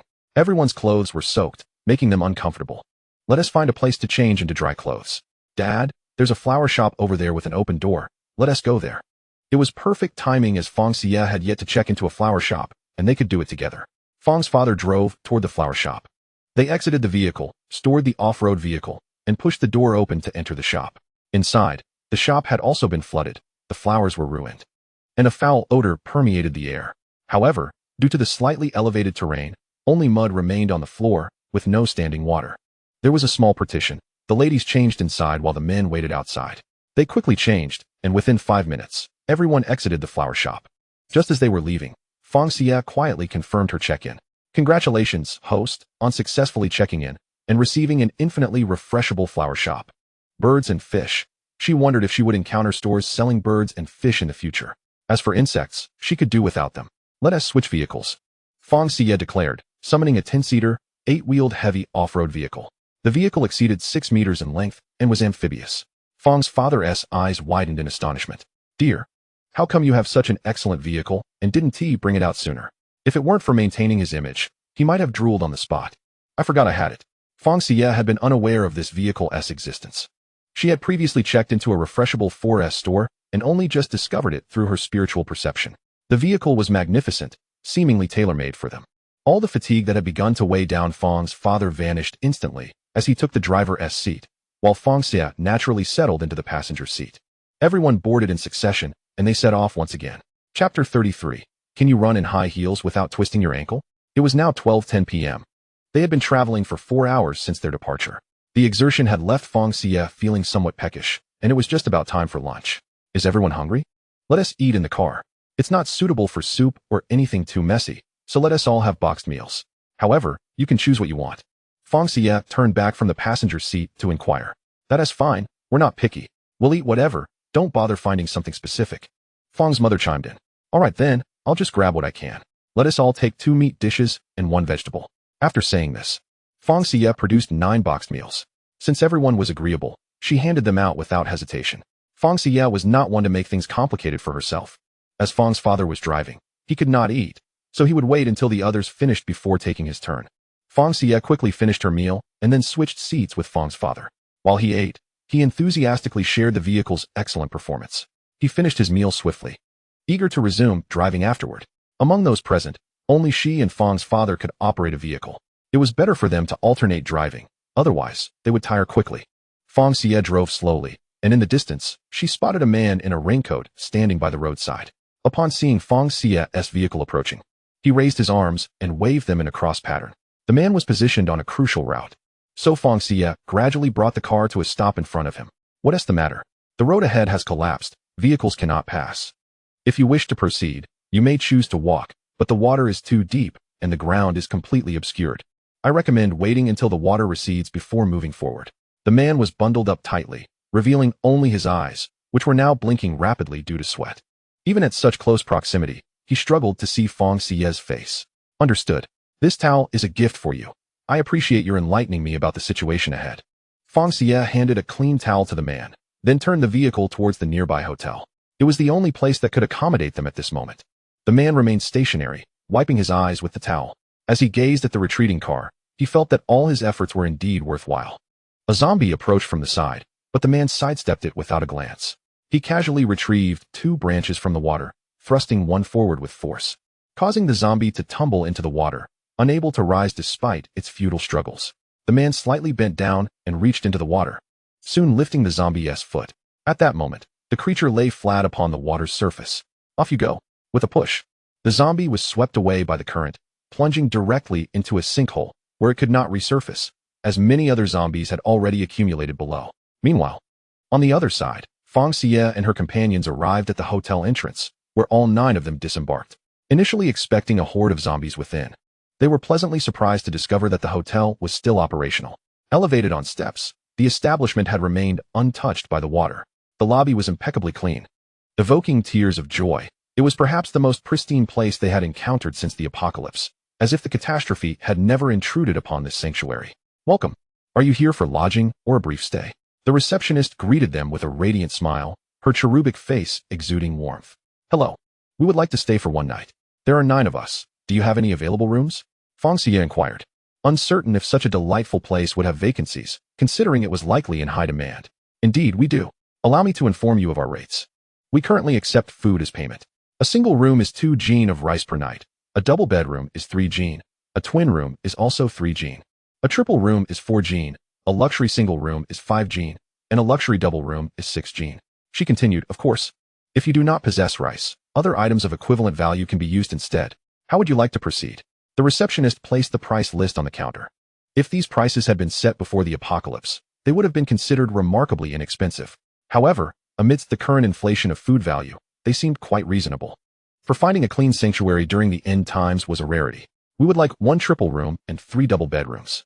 That way, it will accommodate me, Dandan, and Sister Xio in the triple room, while the remaining 3 couples will take the double bedrooms. Very well, that amounts to 13 jin of rice in total. How would you like to pay? The receptionist blinked, apprehensive that they might not be able to produce the necessary provisions. She had witnessed other guests react with fury upon learning that they had to pay with supplies, some even slapping cash onto her face. However, she felt fortunate that her job remained intact in these dire times. Fang Xiyue pretended to retrieve 13 jin of rice from her bag, though it was actually drawn from her spatial storage. This rice required no physical effort on her part. A mere thought would summon the exact amount, packaged and ready. The receptionist's eyes widened in astonishment. She had not anticipated anyone carrying such a large quantity of rice in a bag, and precisely so. Had they perhaps visited before? She could not recall. Or maybe they were referred by previous guests. The receptionist placed the weighed rice beneath the counter, entered their identification information into the computer, and finally handed Fang Xiyue the room keys. You may take the elevator. Your rooms are on the 5th floor. She courteously directed them. The only notable difference in the current hotel experience was that no staff member would personally escort them, likely due to a shortage of personnel, or perhaps because the former employees had succumbed to the fate of becoming zombies. The group, however, was not overly particular and proceeded directly to the elevator. As they stood at the elevator door, ready to press the button, another group entered, 2 men and 2 women. Their appearance captivated everyone's attention, causing them to momentarily forget about the elevator. The men were clad in suits and sunglasses, while the women donned short skirts that revealed their long legs, complemented by high heels. Did they truly believe they could see in this gloomy weather with sunglasses? And were they not concerned about being caught by zombies with such exposed legs? The receptionist greeted the newcomers with her standard spiel, promptly detailing the rates. What do you mean? Do you think I cannot afford it? I'll give you 1,000 yuan. Just open us 2 double bedrooms. You need not bother with change. I have plenty of money. One of the men, draped around a beautiful woman, slapped a wad of cash onto the counter. Chapter 34. Who dares to challenge me? I'm sorry, sir, but we only accept supplies as payment. If you do not have rice, you may use other resources of equal value. The receptionist maintained her politeness, though her nervousness was palpable. Stop with the nonsense. Do you know who I am? You must not want to keep your job. I could crush you like an ant. He threatened, pointing aggressively at the receptionist, exuding an air of intimidation. Please, Lu Xiao, don't be angry. This young lady is just inexperienced. The woman beside him attempted to placate him. Just let her open the rooms for us. You really shouldn't provoke Lu Xiao, she gently urged the receptionist. Yet, the receptionist stood firm in her resolve. If she allowed this exception, it would pave the way for others to demand cash payments, jeopardizing the ability of the hotel staff to sustain themselves. I'm truly sorry, but I cannot accept cash. If you wish to stay, please provide rice as payment, she stated solemnly. How dare you? You're asking for trouble. Lu Xiao slammed his palm on the counter, raising his other hand threateningly. Beep. Mission initiated. Teach Lu Xiao a lesson. Reward: 2 bottles of strength enhancement liquid. Failure: no penalties. Having received the mission, Fang Xiyue realized she could not ignore it. She had contemplated intervening earlier, believing the receptionist to be a decent person. With a reward now at stake, her motivation was amplified. Please wait for me here. I am off to rescue a damsel in distress. Just as a hand was about to strike the receptionist, Fang Xiyue swiftly retrieved a stone from her spatial pocket and hurled it with precision, striking Lu Xiao squarely on the back of his head. Ah! Lu Xiao yelped in pain, instinctively retracting the hand that sought to harm the receptionist, now cradling the back of his head. Who dares to strike me? Are you courting death? Lu Xiao glared furiously over his shoulder. It was I who struck you, and do you have a problem with that? A grown man bullying a young girl. You truly have some nerve, Fang Xiyue retorted, wielding a baseball bat and rhythmically tapping it against her palm as she approached. Oh, still a beauty, are we? What is this? You know me and are attempting to catch my attention? I must say, your method is rather novel. I consent to your service. Come here. Lu Xiao leered, extending his greasy hand, his expression eliciting a wave of revulsion from Fang Xiyue. Beside him, a woman glared at Fang Xiyue, evidently fearing that she might steal Lu Xiao away. A man and woman nearby remained silent and motionless, observing the unfolding drama with an air of detached amusement, indicating that the dynamics among the four were rather strained. Are you truly so disgusting and greasy? Does your mother know? Fang Xiyue feigned a gagging motion. How dare you call Lu Xiao disgusting and greasy? I see you are trying to win his heart, deliberately seeking his attention. What a schemer you are. The woman, filled with indignation, interjected before Lu Xiao could voice his thoughts. Her fists clenched as if Fang Xiyue were genuinely vying for Lu Xiao's affection. Oh please, do you think all women in the world are as base as you? My tastes are not so coarse. I cannot endure such a greasy presence, Fang Xiyue declared, waving her hand dismissively in front of her nose. Try saying that again. The woman advanced menacingly, reaching for Fang Xiyue's hair. In a swift motion, Fang Xiyue slapped the woman across the face and seized her long, flowing hair. You brought this upon yourself. Do not blame me. Fang Xiyue's grip was unyielding, pulling firmly backward. The woman struggled, attempting to claw at Fang Xiyue with her long nails. Fang Xiyue brought the baseball bat down sharply upon the woman's hands. Ah, my hands. I think they are broken. The woman cried out in agony, her hands rendered immobile. With a forceful shove, Fang Xiyue sent the woman sprawling to the ground. You will either hand over your supplies or leave immediately. In this apocalyptic world, no one will indulge your wretched behavior. Fang Xiyue directed the bat toward Lu Xiao. You overestimate yourself, Lu Xiao shouted, raising his fist and charging at Fang Xiyue. She retracted the bat, assuming a batting stance. However, before she could swing, Lu Xiao's head was struck forcefully by a heavy ornament, wielded by the receptionist. Blood splattered upon it as Lu Xiao collapsed, unconscious. Lu Xiao? Lu Xiao? Are you all right? His female companion rushed over, stumbling and wailing in distress. Fang Bao approached, effortlessly lifting both individuals and unceremoniously tossing them out of the hotel entrance. The woman ceased her protests, resorting to inconsolable sobbing. Ding. Beginner Mission 5 completed. Rewards have been distributed. Please check. Congratulations, host, for successfully slapping the face of your adversary. You have earned 2 sign-in opportunities. The other man and woman who had accompanied Lu Xiao were taken aback by the turn of events. Initially mere spectators, they hastily waved their hands upon meeting Fang Xiyue's gaze. We are not acquainted with them. We are not with their party. The man placed a large bag of instant noodles on the counter. Very well, sir, the receptionist replied, accepting the noodles and processing their check-in. Thank you for your assistance. Here are 2 hot dogs for you. The receptionist held out the hot dogs to Fang Xiyue. No need. I shall pass on the hot dogs. You would do well to hire an additional male security guard. It is far too unsafe otherwise. We shall head upstairs now. Goodbye, young lady. After speaking, Fang Xiyue turned, waving her hand, and joined the others in waiting for the elevator. Xia, you were so impressive just now, Dandan exclaimed, giving her 2 thumbs up. Oh, it was nothing special, Fang Xiyue replied, tossing her hair back with a tilt of her head. Do not tease. Fang Ma chuckled, playfully patting Fang Xiyue. The elevator finally arrived, and they stepped inside. The other man and woman, though also waiting for the elevator, kept their distance and did not follow them in. Fang Xiyue pressed the button for the 5th floor and closed the elevator doors. Soon, they reached their destination. The room was easy to locate, and Fang Xiyue distributed the room cards. Everyone, let us rest. We will gather at our room for dinner at 6. All right. Although they had not been out long, a profound fatigue had settled upon them, both physically and mentally drained. Each took their room cards and entered their respective rooms. Fang Xiyue, Dandan, and Xiujie arrived at their 3-person room, finding the environment quite pleasant. The room featured 3 single beds, all impeccably clean. Fang Xiyue relished the ambience and promptly checked in. Congratulations, host, for successful check-in. You have acquired the ability to refresh a hotel building indefinitely. Chapter 35. It was the 8th building that was slaughtered. Fang Xiyue chose the bed by the window. They took turns showering, then settled on their beds, engrossed in mobile games or reading, maintaining a harmonious silence. Fang Xiyue was not one to engage in idle chatter, and neither were Dandan and Xiujie particularly boisterous. It was quite agreeable. Fang Xiyue retrieved 2 small bottles of strength-enhancing liquid obtained from her previous mission. These 2 bottles were, of course, intended for herself and her grandmother. Among their family of 7, Fang Xiyue and her grandmother had the least physical strength. However, before administering it to her grandmother, Fang Xiyue resolved to test it herself. She uncapped one of the bottles and drank it down. The taste was tolerable, not unpleasant, yet not delightful either. After a brief wait with no adverse effects, she felt reassured and took the other bottle to her grandmother and grandfather's room. Yeah, what brings you here? The door was opened by her grandfather. Grandpa, I am looking for Grandma. Fang Xiyue entered the room and sat beside her grandmother. Grandma, I have a bottle of strength-enhancing liquid. I won't disclose its origin just yet. I drank 1 bottle earlier. This one is for you. Neither of us is particularly strong, so it can only be beneficial. Fang Xiyue handed the enhancing liquid to her grandmother, who accepted it without hesitation and drank it down. Old man, let us have an arm wrestling match.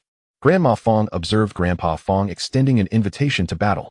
Intrigued by the effects of the enhancement liquid, Grandpa Fang eagerly engaged in the competition. Remarkably, Grandma Fang seemed to possess a strength that subtly surpassed that of her husband. Pleased with such promising results, Fang Xiyue returned with satisfaction. Ding! Upon entering her room, her phone chimed again, signaling a new message bubble. This time, it was from the owners group of the villa. Building 3. A bloodbath has occurred in Building 7, resulting in numerous fatalities. Are you aware? Building 18. Yes, they were never virtuous individuals. Their deaths are inconsequential. Building 12. Indeed, it spares us from anxiety. Building 3. Should we not report this? Building 18. If you wish to report, go ahead. We certainly will not. Building 3 left a vivid impression on Fang Xiyue. It was the very place where a bold individual had ventured out to gather supplies. He was quite fortunate, as he had avoided the horde of zombies by not joining in the supply collection. Whether to report the incident was of little concern to her in such dire times. Who could be expected to heed such matters? Building 3. Moreover, an entire house from Building 8 has inexplicably vanished. Do you think the occupants from Building 8 could be responsible? Furthermore, some among them have awakened spatial abilities? Building 12. That is indeed plausible. However, it does not concern us. I find the young lady from Building 8 to be quite amiable, even if she were the perpetrator. There must be a reason behind her actions. As for the spatial abilities, that belongs to her alone. We cannot covet what is not ours. Building 18. You from Building 3 seem excessively fixated on Building 8. They have departed, likely perceiving our villa community as lacking compassion. During that time, no one stood up for her, so let us focus on our own lives and refrain from stirring trouble. Fang Xiyue promptly exited the group, deeming further engagement unnecessary. Throughout the afternoon, everyone practiced their abilities. Yeah, the man who had warned them of the impending collapse truly possessed a kind heart. Remarkably, he remained at his post, seemingly unfazed by fatigue. Sister Xiu's hearing range was continually expanding, allowing her to overhear him conversing with passing vehicles. He truly was benevolent. Such selflessness was beyond her own capabilities. I wouldn't oppose others doing good deeds, but I certainly wouldn't take the initiative myself, Sister Xiu mused. And Dan nodded in agreement. The 3 exchanged knowing smiles. At 6 in the evening, they convened in Fang Xiyue's room for dinner. After their meal, they retreated to their respective quarters, feeling rather bored. Previously, while in school and work, they longed for uninterrupted leisure. Yet now, devoid of academic or occupational pressures, time seemed to drag on interminably, each moment stretching into eternity. Fang Xiyue, an avid reader, found herself unable to turn past the first page of her novel, her mind adrift in a reverie. At 9 o'clock, the lights in their room dimmed as the 3 settled beneath the covers, surrendering to slumber. On June 19th, the 6th day of the apocalypse, The first thing Fang Xiyue did upon waking was to peer through the window to assess the water levels outside. Overall, the water had receded significantly, barely reaching above her ankles. "Everyone, rise and shine. After washing up, come here for breakfast," she called out, retrieving her phone to send a message in the group chat. However, the notification glowed. Fang Xiyue attempted once more, but her message failed to send. Scrolling through her phone, she confirmed that data was connected, yet there was no internet. It appeared the network had collapsed. Having anticipated this eventuality, she paid it little mind. Stowing her phone in her bag, she proceeded to knock on each room's door before finally returning to her own. Breakfast consisted of porridge, pancakes, and pickled vegetables.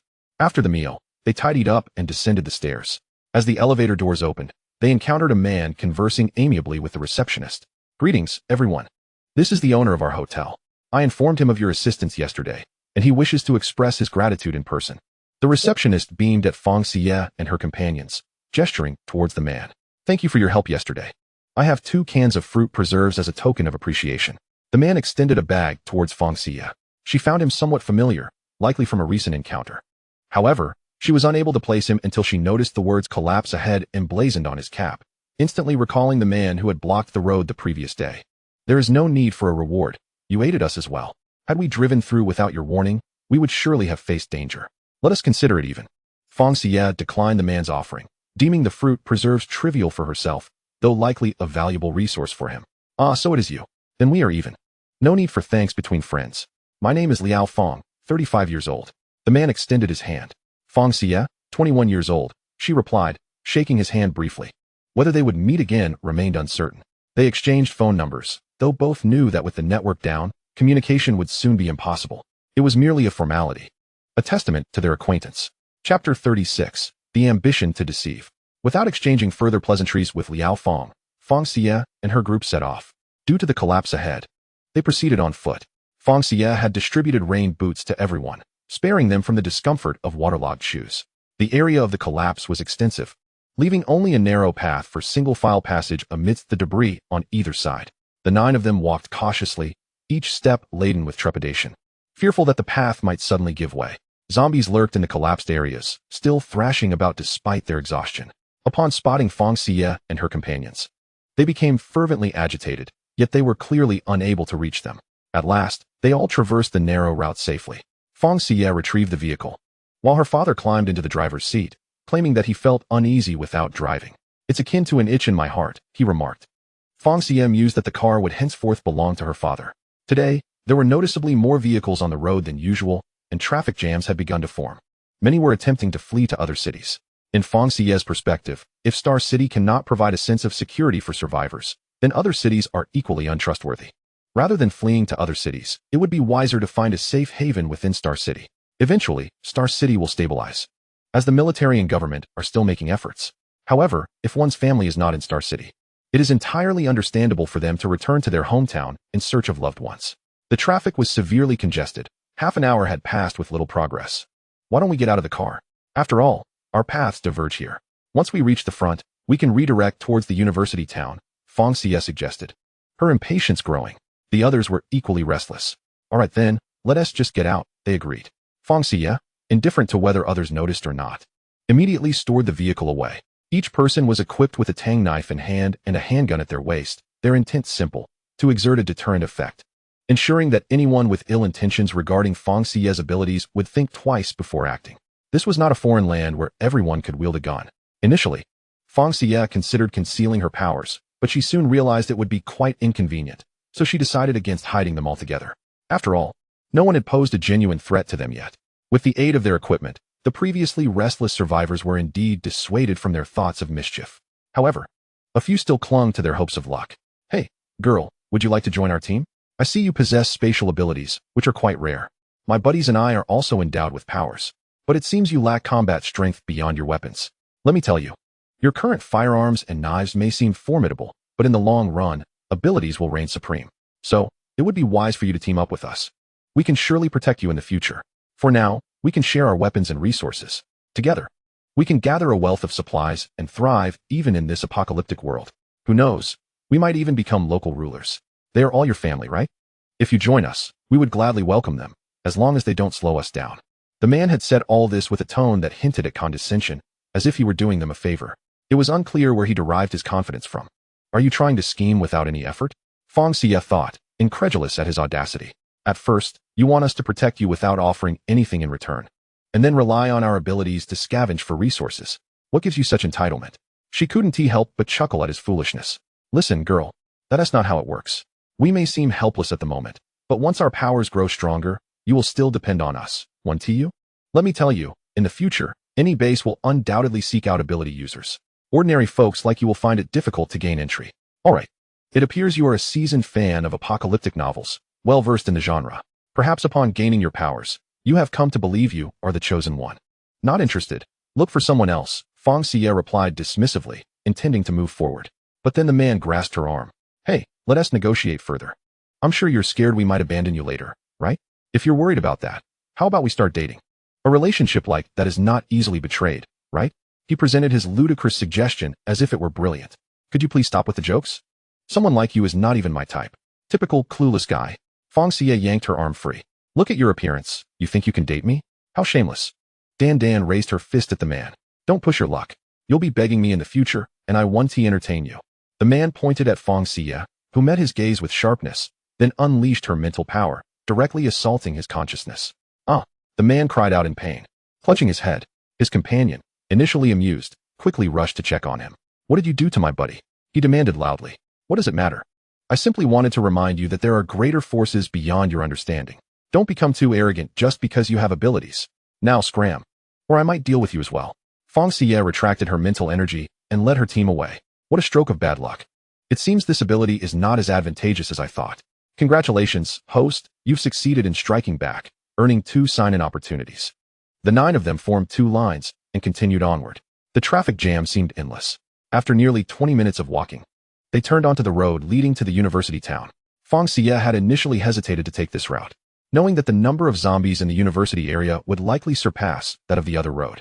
This area was not only home to the university, but also to many businesses and residential districts, meaning the zombie population could be tenfold. They released the vehicle, and the 9 of them climbed in to drive forward. It wasn't long before they fully entered the university town area, a place that could only be described as a hell on earth. The ground was filthy, stained with blood, and littered with dismembered limbs and grotesque remnants of flesh. Zombies meandered along the streets, and aside from those shopkeepers who had turned into zombies, nearly all storefronts were shuttered. The gates of the university were tightly closed, and the sight of the throngs of zombies within sent shivers down their spines. Chapter 37. Speechless. Fortunately, the school gates were locked, otherwise, releasing the zombies within would spell disaster. Aside from Fang Dad, who was driving, the others by the windows held submachine guns, ready to clear the path. With the vehicle's high clearance, they could pass over the zombies blocking the way. Thanks to the suppressors on their guns, only the vigilant survivors outside noticed their situation. The road was littered with 2 mini zombie corpses, severely impeding their progress, leading them to halt. Fang Grandpa and Elder Fang each wielded a snow shovel, moving to the front of the vehicle to clear the cadavers aside before they could continue their journey. This process repeated itself, and while it felt as though they had eliminated countless zombies, they had not actually traveled far. It feels as though the zombies are endless. Mother Fang incessantly fires her weapon, yet the horde seems to multiply with each passing moment. Fang Xiyue extends her psychic energy to survey the area. To her astonishment, someone has opened the gates of a nearby university, unleashing a flood of zombies from within. Let us take refuge for now. We shall proceed once the swarm disperses. Fang Xiyue declares as she steps out of the vehicle, prompting the others to hastily follow suit. They secure the vehicle and race towards a nearby establishment, a barbecue restaurant that is still operational. The 9 of them carve a path through the zombies, ultimately reaching the safety of the restaurant, where they swiftly shut the door behind them. Only then do they begin to breathe heavily, overwhelmed by exhaustion. It is truly disheartening. A journey that should have taken merely 4 to 5 hours has now stretched over 2.5 days, and they have barely traversed half the distance. Had it not been for the deluge, their progress would have been swifter. This flood is both a trial and a testament to the treachery of human nature. Thus, it cannot be deemed purely good or bad. They barricade the entrance with tables and chairs to prevent any zombies from breaching their temporary sanctuary. Fatigued, each person finds a seat, reluctant to move further. Fang Xiyue, however, remains composed as she inspects the barbecue restaurant, taking the opportunity to sign in. Congratulations, host. You have successfully checked in and acquired an infinitely refreshing barbecue restaurant. As she explores the premises, she discovers a back door. remarkably free of zombies and leading down a straight path suitable for vehicles. Family, there is a back exit. We can make our escape from there. Who says we must traverse through the university? This route appears quite favorable as well, she announces. Really? That is wonderful. The group, rejuvenated by this revelation, quickly rises to follow her. Upon seeing the actual back door, they share smiles of relief. The vehicle is re-released, and everyone climbs aboard. This time, their journey proceeds remarkably smoothly, requiring only the occasional dispatch of a solitary zombie that dares to obstruct their path. Initially, all seems well, but suddenly, a young man stumbles out of a nearby shop, nearly losing his balance. Father Fang slams on the brakes to avoid a collision.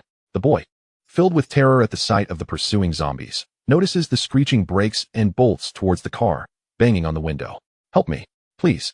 His desperate cries make Fang Xiyue wish to silence him, oblivious to the fact that noise attracts the undead. His commotion draws all the zombies from the surrounding shops, and within mere seconds, the vehicle is completely surrounded. Before they can utter a word of caution, the boy, seeing no other option, crawls beneath the car. Fang Xiyue can only roll her eyes in frustration. Dandan is equally annoyed. Their previously smooth escape has been marred by this unexpected complication. Yet, truth be told, it is difficult to blame the boy. He is simply trying to survive. With no way to escape, the CS squad resorts to rapid fire with their submachine guns, taking turns to shoot, while intermittently closing the windows to catch their breath. For a grueling 3 hours, they hold their ground.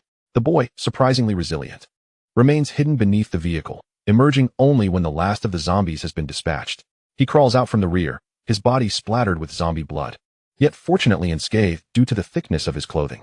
To continue their journey, they must clear away the corpses. So the members of the CS squad don masks and exit the vehicle. Hey, thank you so much. If it weren't for you, I would have been a goner today. The boy scratches the back of his head, grinning sheepishly. I'm Zhomyu. If we cross paths again, I'll surely repay you. Your thanks are unnecessary. You should leave quickly to avoid being caught by another wave of zombies, Fang Xiyue replies, shaking her head, urging him to depart. She does not expect him to stay and assist with the cleanup. I really must go. I have urgent matters, he insists. Could you remove your mask so I can see your face? I'd hate to mistakenly thank the wrong person in the future. Zhomyu grins playfully, and surprisingly, his reasoning convinces Fang Xiyue. Although she does not seek rewards, she cannot abide by anyone else claiming her merits. We are the CS squad, remember that. She removes one side of her mask, but only for a fleeting moment, before quickly replacing it due to the overwhelming stench of the zombies. Wait, I didn't get a good look. Zhomyu exclaims, puzzlement etched on his face. I feel like I've seen you before. Fang Xiyue, uninterested in prolonging the conversation, urges him to leave. Aren't you in a hurry? You should go. She has no intention of seeking any form of repayment from him, and whether they will meet again remains uncertain. As she turns to begin clearing away the zombies, Zhomyu furrows his brow in thought, then suddenly calls out, Oh, you're Su Zhiyue's wife, aren't you? I've seen your marriage certificate before. I'm his classmate and roommate. We're quite close. Fang Xiyue pauses, taken aback, as the others look at her in astonishment. What? They were unaware of this development. Married? Who is she married to? Chapter 38. A married woman. You must be mistaken. I do not know anyone by that name, she denies, incredulous at the coincidence of encountering Su Zhiyue's acquaintance. She had assumed the marriage certificate was a secret only she possessed. How could it have been seen by others? It is utterly baffling. Are you not called Fang Xiyue? You just mentioned that you were part of the Xiyue team. I must not have been mistaken. I have seen your wedding photos more than twice. Zhomyu truly believes he is not aired. Are you the person involved, or am I? Would I be unaware of my marital status? Moreover, would my family be oblivious to it? Just look at their expressions. They are utterly bewildered. How could it possibly be me? A single young lady like myself suddenly transformed into a married woman? Fang Xiyue is known for her stubbornness. As long as she does not acknowledge the marriage, it does not exist. Additionally, the other party may not necessarily recognize it either, as they are complete strangers. One cannot be compelled into a relationship simply because of a marriage certificate. If that were the case, would she truly end up with 8 husbands? How utterly amusing. Well, I guess you have a point. Perhaps I truly mistook someone. My apologies. However, you do bear a striking resemblance to his wife, and your names are quite similar. I shall take my leave now. Goodbye. This time, Zhomyu genuinely departed. Dear, are you certain there is nothing you are hiding from us? Our family is not so narrow-minded. If you have truly registered your marriage with someone, we would not chastise you, Fang Ma whispered to Fang Xiyue. Mom, I assure you, there is nothing of the sort. I have never even met that you person. Fang Xiyue turned aside to continue her work. Fang Ma observed her daughter, and with her understanding of her, she was convinced that something was being concealed. Could it be that she truly has a son-in-law? Goodness, this situation seems rather intense. She must take it slow. Fang Ba, on the other hand, appeared utterly shocked. He could not fathom the idea of his daughter being whisked away by some scoundrel. It cannot be true. This must not be real. After more than half an hour of arduous effort, they had pushed all the zombie corpses to the edges. The group boarded the vehicle once more. This time, they encountered no peculiarities and smoothly exited the university town. Beyond the university town lay a grand bridge. Once they crossed it and traveled a bit further, they would reach the villa district. Hope was within sight. Suddenly, a thunderous clap resonated, startling everyone in the vehicle. Surely, it cannot be about to rain again. The water has yet to fully recede. With the thunder, a fierce wind began to blow. It seemed rain was imminent. Likely a thunderstorm. The downpour would likely be substantial. We should find shelter first. Fang Xiyue had a keen understanding of the weather. Upon hearing this, everyone resigned themselves to the plan. Traveling in the rain is not a wise choice. Shortly after setting off again, they sought refuge in a nearby shop. They entered a jewelry store where 6 zombies awaited. It appeared that, aside from the shopkeeper, the other 5 were university students. Many of the ornaments had been knocked to the ground, a considerable waste. The hapless zombies, upon seeing the Xiyue team enter, excitedly shuffled towards them, their mouths agape. Emitting ghastly howls, the group swiftly dispatched the 6 zombies with their tang knives. This was the first time Fang Ba and the others used their new tang knives, and they proved remarkably effective. They were far superior to the previous ones. Less effort was required to sever a zombie's neck. Fang Ma, however, exerted too much force and nearly lost her balance. Had Fang Ba not been there to steady her, she might have injured herself or someone else. This incident left Fang Ma quite embarrassed. She had not anticipated the tang knife's efficacy. Fang Xiyue signed in at the jewelry store. Congratulations, host.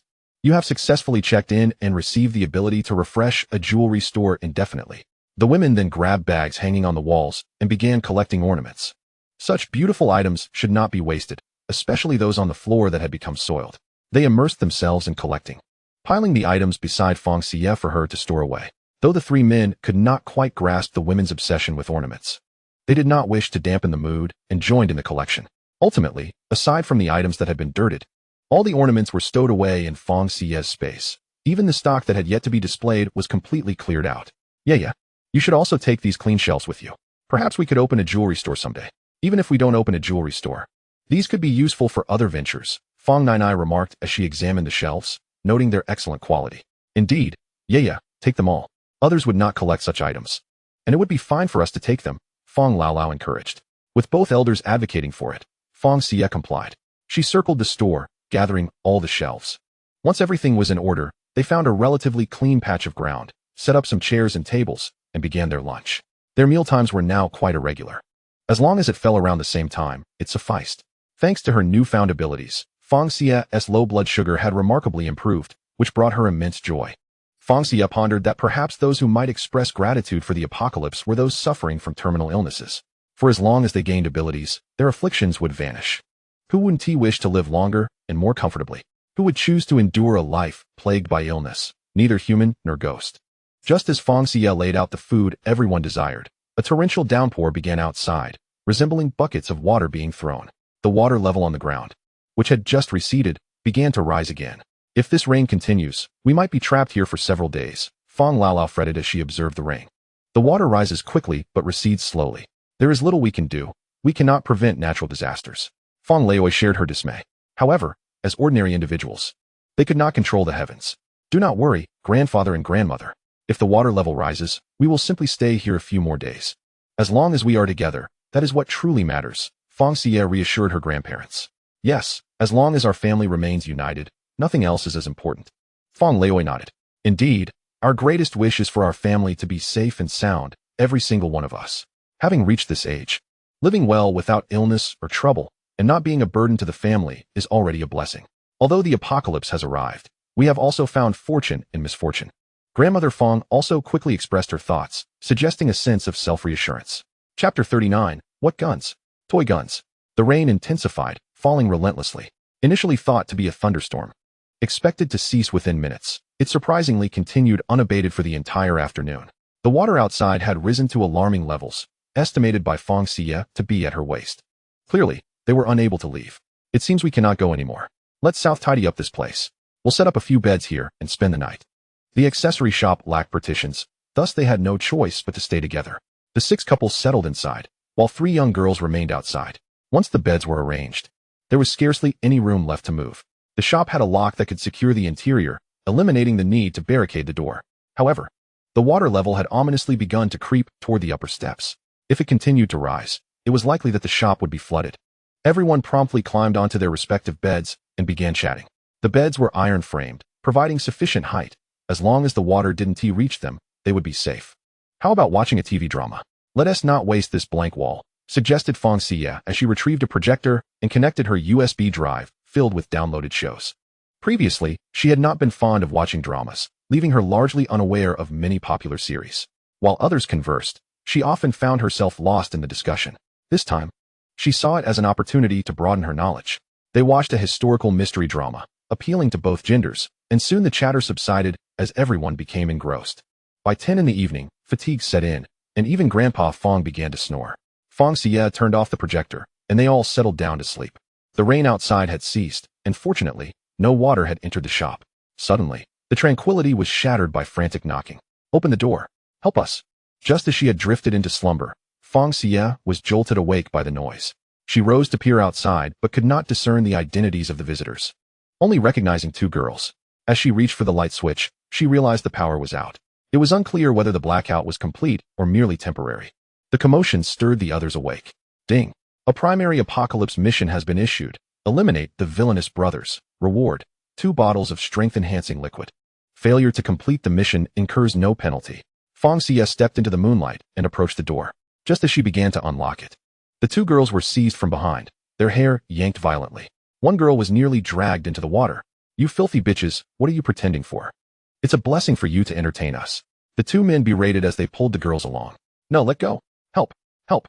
The girls struggled, kicking against the ground, but their strength was no match for the men. Fang Xiyue flung the door open wide. "I say, you're on my territory. Seizing people without asking if I consent?" She brandished a large flashlight, directing its beam at them. "Oh, look, we have a volunteer here. What's up, little lady? Do you wish to take their place and serve us?" Although the two men could not clearly see Fang Xiyue's features, they deduced from her voice and silhouette that she was a beauty. To them, the difference between 2 and 3 women was negligible. "It's not even bedtime. And you're already dreaming?" Mr. Fang emerged, brandishing a handgun, pointing it directly at the two men. "Let them go immediately, or I will shoot," he declared with grave seriousness.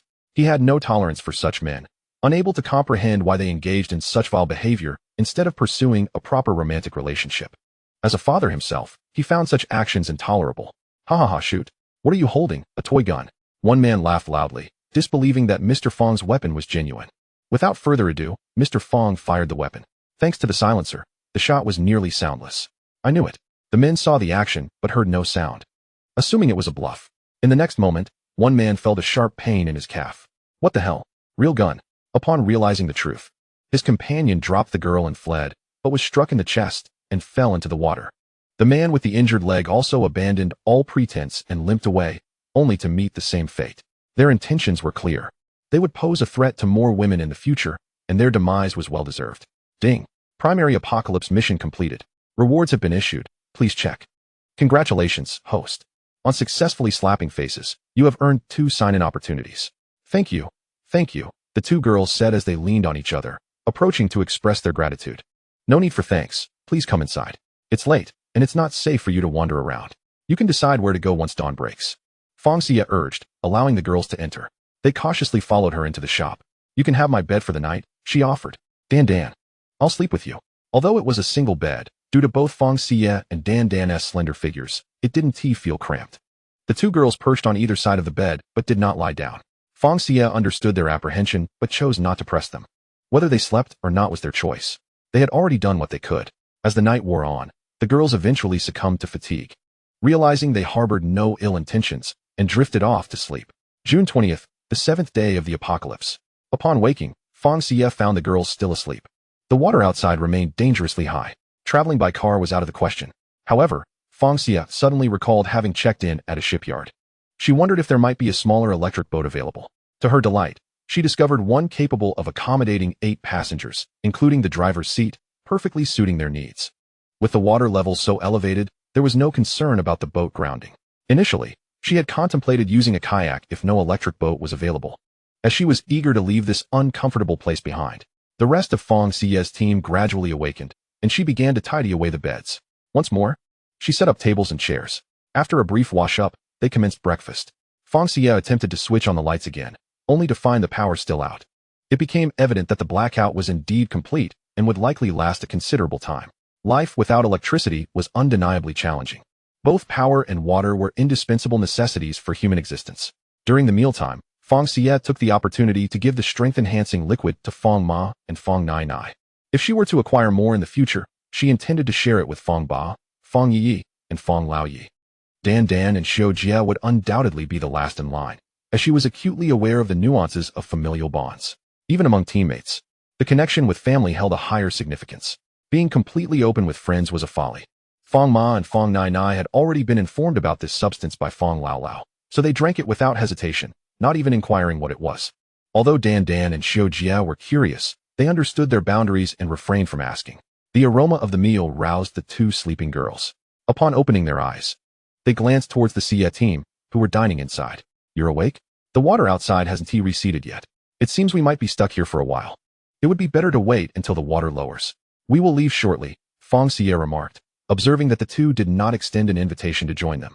When they had entered the day before, both had been carrying bags, which undoubtedly contained food. Since they had provisions, there was no need for her to extend a generous invitation. After all, who could blame them for fearing poisoning?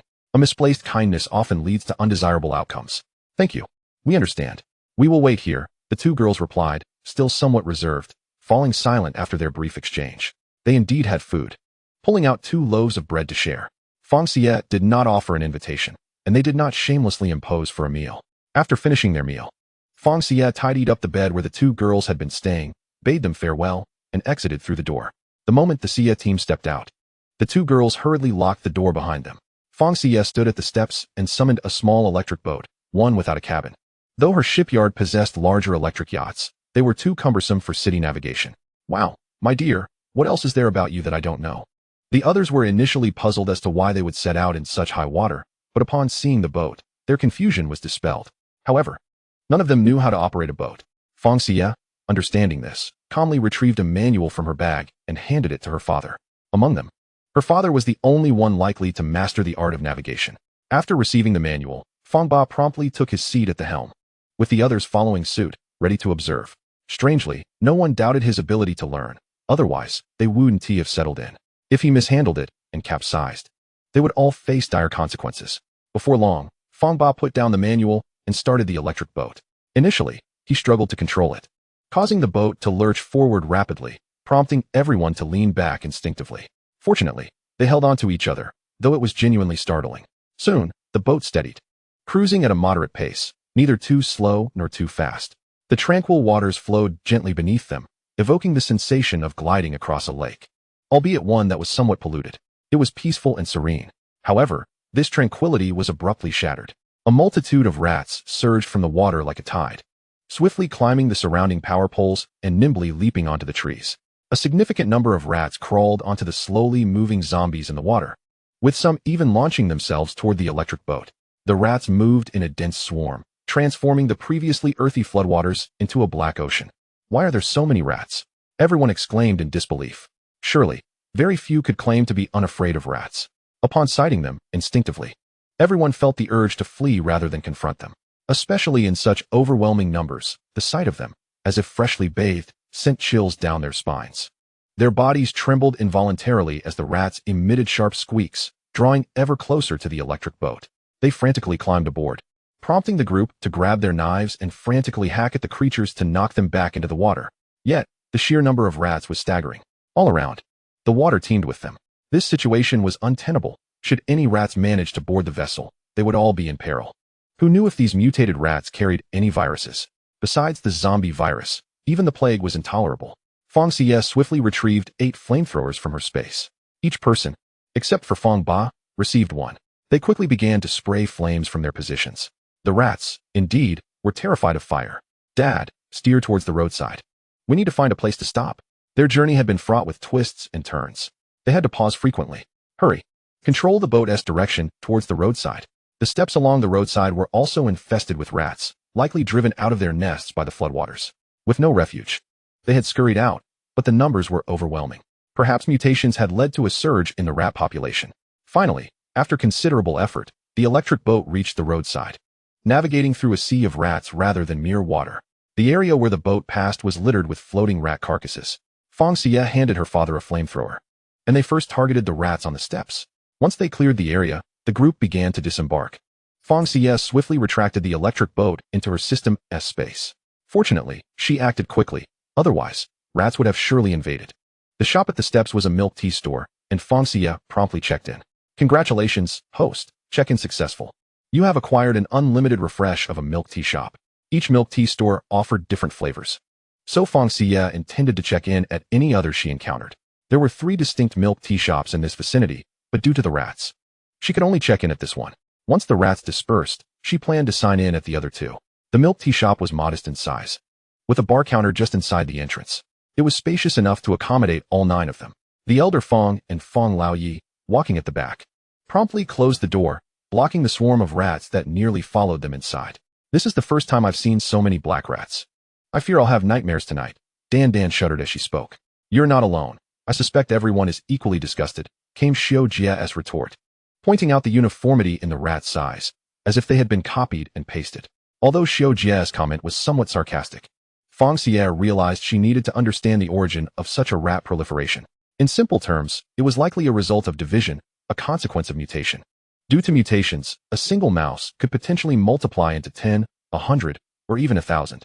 In extreme cases, the number might reach tens of thousands. An estimation impossible to ascertain. Overall, these rodents pose a calamity for both humanity and the undead. They do not merely bite humans. They are equally relentless in their pursuit of zombies. It is evident through the shop's entrance. Some zombies have been completely devoured by these hordes of mice.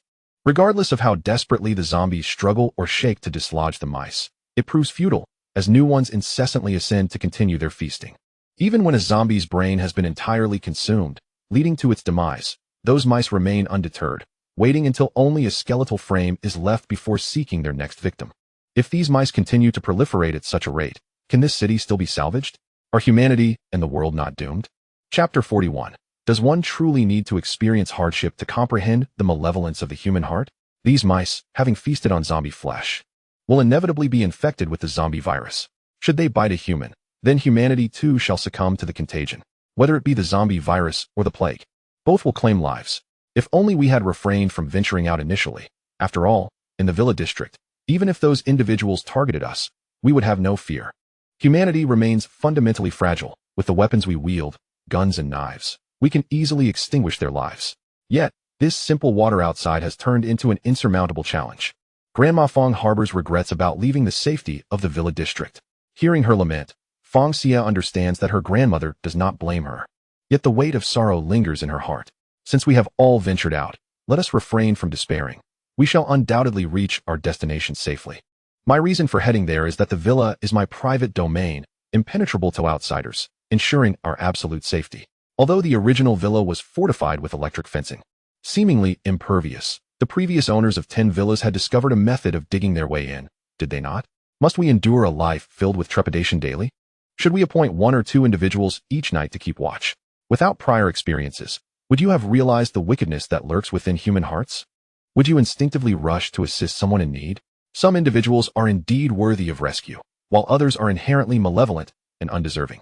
Fang Xiyue sat there, her head bowed, her heart a tumult of emotions.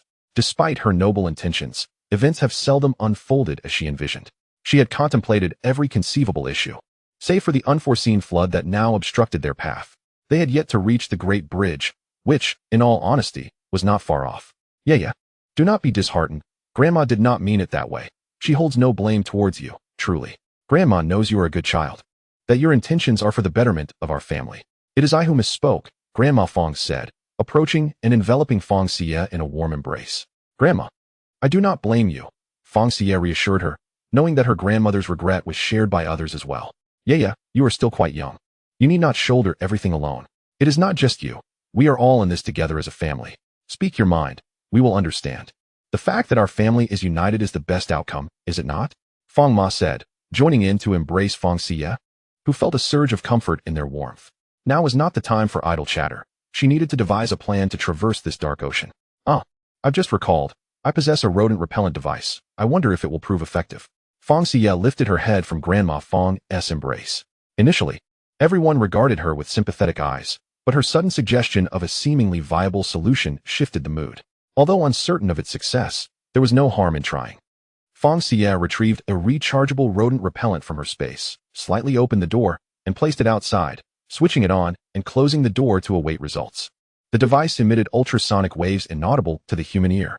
Everyone gathered by the door, observing attentively, and to their astonishment, it worked. The mice near the steps had all retreated. Though they remained nearby, they no longer dared approach. Even the previously dense mass of mice in the water below the steps had retreated a meter away. To their surprise, the rodent repellent proved quite effective. They had essentially found a loophole.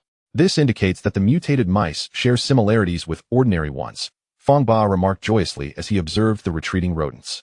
Seeing the device's efficacy, Fang Ma's previously tense demeanor relaxed considerably. Indeed, with this, we should have no problem crossing over. Yeah, bring out a few more. Grandma Fang chuckled, and the others nodded in agreement, reaching a harmonious consensus regarding the matter. How about we place the rodent repellent around the boat, letting it emit sounds as we proceed? As long as the mice are deterred from climbing aboard, we shall be safe, Fang Xiyue proposed, holding up the device. Agreed. I think that's a splendid idea. Grandma Fang was the first to raise her hand in support. Everyone contemplated the suggestion, deeming it feasible. After all, they needed to attempt something, and if unsuccessful, they could always return. Should it succeed, it would alleviate a considerable burden. Fang Xiyue promptly opened the door, stepped outside, and released the electric boat.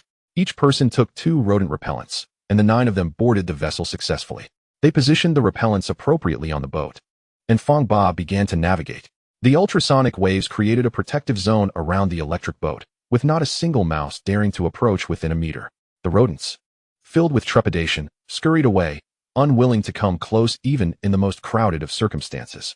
Dan and Sister Xio documented this remarkable scene on their phones. Were it not for witnessing it firsthand, who would dare believe it? After all, the common belief that mice fear cats was presumed to be false. Regardless, the outcome was favorable, and that was what truly mattered. To further substantiate their presence, they recorded themselves in the footage and snapped numerous photos, eager to share their adventure with new friends in the future. Haha, this sight reminds me of a saying. What one creature cannot withstand, another shall conquer, Dan chuckled, prompting laughter from the others.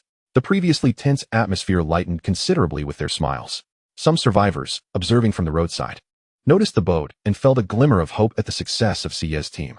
However, the ultrasonic waves had a downside. They attracted zombies. The reason behind this phenomenon remained unclear, yet Fang Xiyue and her companions were unfazed. Each armed with a handgun, they could easily dispatch any zombies, especially with the army of mice gnawing at them. Finally, after an hour, Fang Xiyue and her group successfully reached the vicinity of the bridge.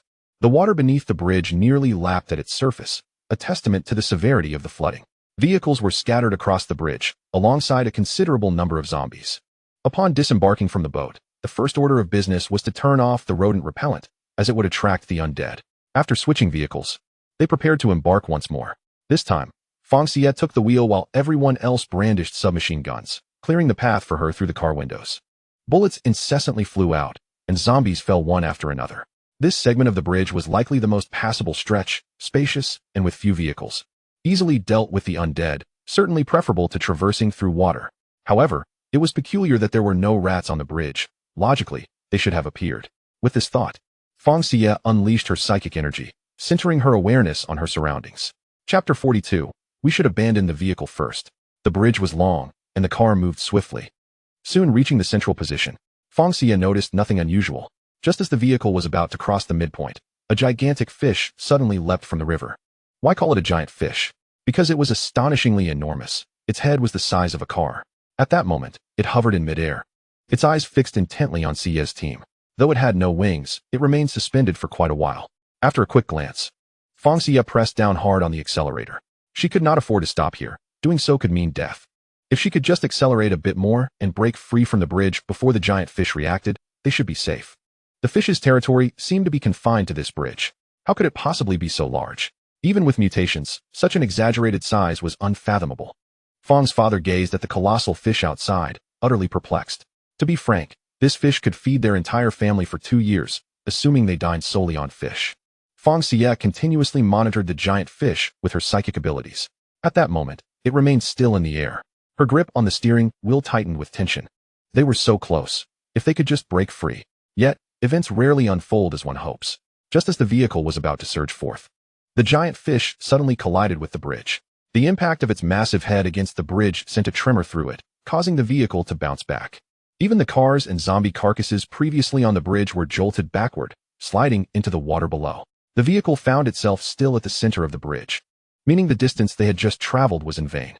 As the car steadied itself, Fang Xiyue did not ease off the accelerator. She continued to race forward. However, once again, just as they neared the edge of the bridge, the giant fish struck again, sending them tumbling back. Inside the car, everyone was thrown about from the repeated impacts, their senses in disarray. Yet they gritted their teeth, remaining silent, knowing that any noise or chatter would only distract Fang Xiyue. Everyone, hold on, I'll try once more.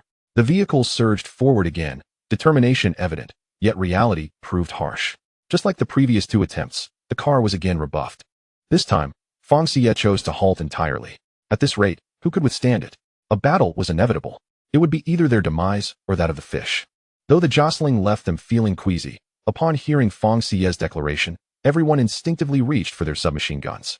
Due to previous incidents in the oasis where others had been left unarmed, Fang Xiyue had distributed weapons among them for safekeeping. Of course, if they were on the street, they would need to store them in their space. Seeing that the vehicle had stopped and was no longer moving forward, the giant fish tilted its head slightly, displaying a look of confusion. Damn it. I can't believe I saw an expression on a fish's face.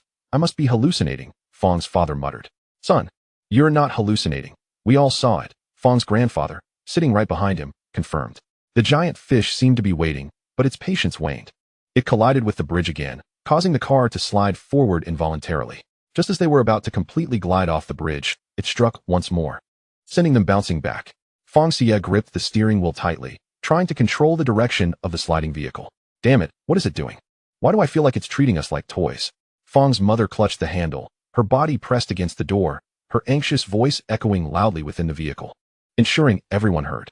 The others exchanged knowing glances, not because they found Fang's mother's thoughts fanciful, but rather because they realized she might be onto something. While the fish was enormous, it was likely only just beginning to gain sentience. In human terms, it could be likened to a child. Although a child playing with toy cars is often endearing, that charm vanishes if those toys contain people. Instead, it becomes a torment. Why do you think it ignored all those other cars on the bridge and fixated on ours? Fang's grandmother pondered aloud, perplexed.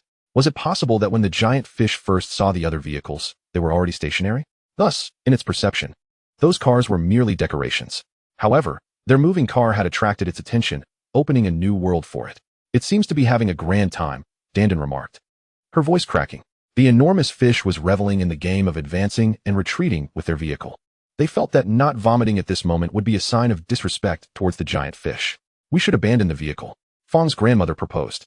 At this rate, they might soon find themselves expelling their very bile. They were already struggling to suppress their nausea.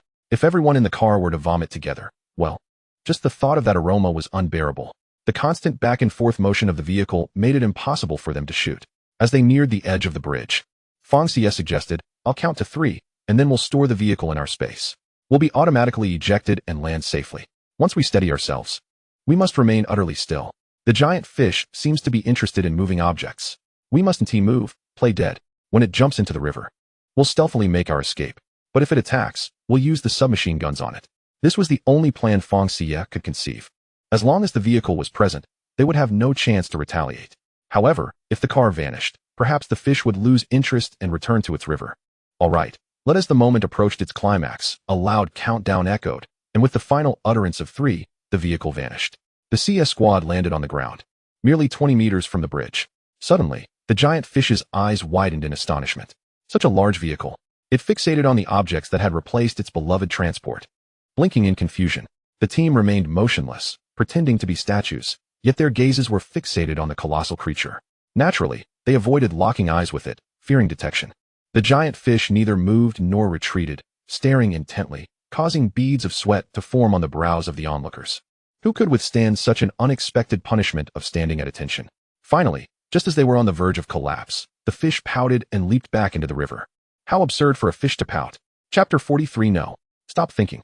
Upon hearing a splash, water sprayed onto the bridge, drenching the CS squad from head to toe. Positioned at the very edge, Fang Xiyue began to shift. The others quickly followed suit, moving sideways like crabs. Any loud noise would surely draw the giant fish back. At last, they reached the edge, and Fang Xiyue released the electric boat. They cautiously climbed aboard, every sound heightening their anxiety. Fang Dad took the helm and started the boat. The sound, previously unnoticed, now felt overwhelmingly loud, tightening their nerves. As anticipated, the giant fish leapt from the water, curiously observing them, its expression tinged with excitement.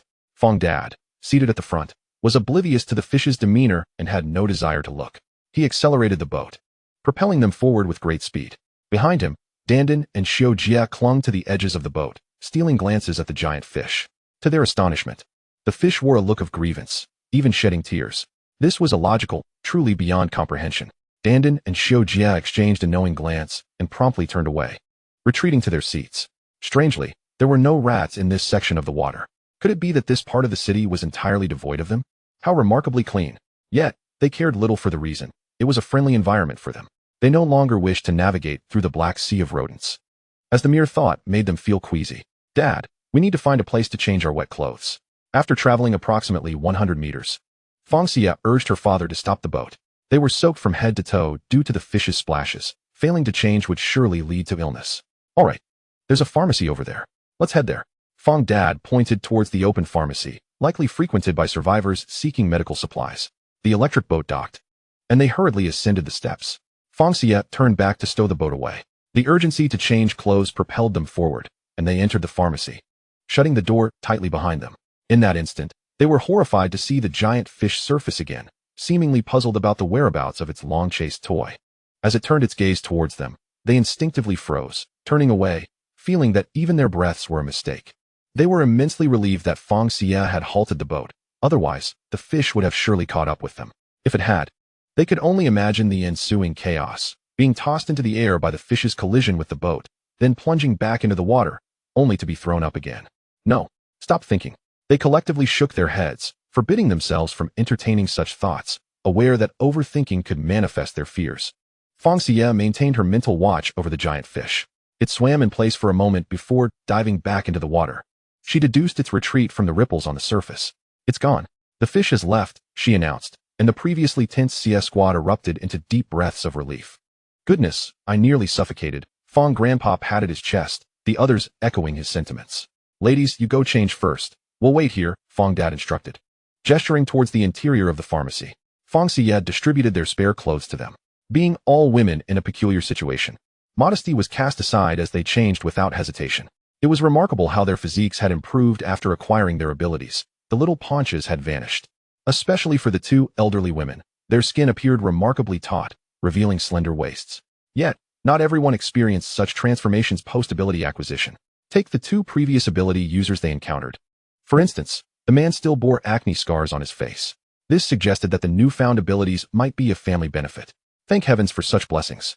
After the women changed, they allowed the three men to take their turn. Fang Xiyue stood at the door, gazing at the water's surface. Shall we leave once uncle and the others finish changing? Dandan leaned against the door, also observing the outside due to Yujia's curiosity. Although unsure of what she was looking for, her inquisitiveness remained undeterred. Suddenly, they noticed the water's surface ripple again, and the giant fish emerged once more. They swiftly turned away, the others doing the same. The fish was quite clever, returning unexpectedly. What's wrong, daughter? Fang Dad and the others, having finished changing, approached and noted the anxious expressions on everyone's faces. Shoo, don't speak, don't move, the giant fish is back. Fang Mom whispered, gesturing for them to remain still. Instantly, Fang Dad and the others halted, quickly pivoting in place, while the synchronized motion felt inconsequential. Witnessing it from behind nearly incited laughter. Someone couldn't contain themselves, and soon everyone was caught in a struggle to suppress their giggles. Fang Xiyue, through her mental connection, observed the giant fish diving back into the water, swimming away. All right, it's gone. Upon hearing Fang Xiyue's words, their tense shoulders relaxed. The pharmacy was nearly stripped of supplies, with only a few scattered remnants on the floor.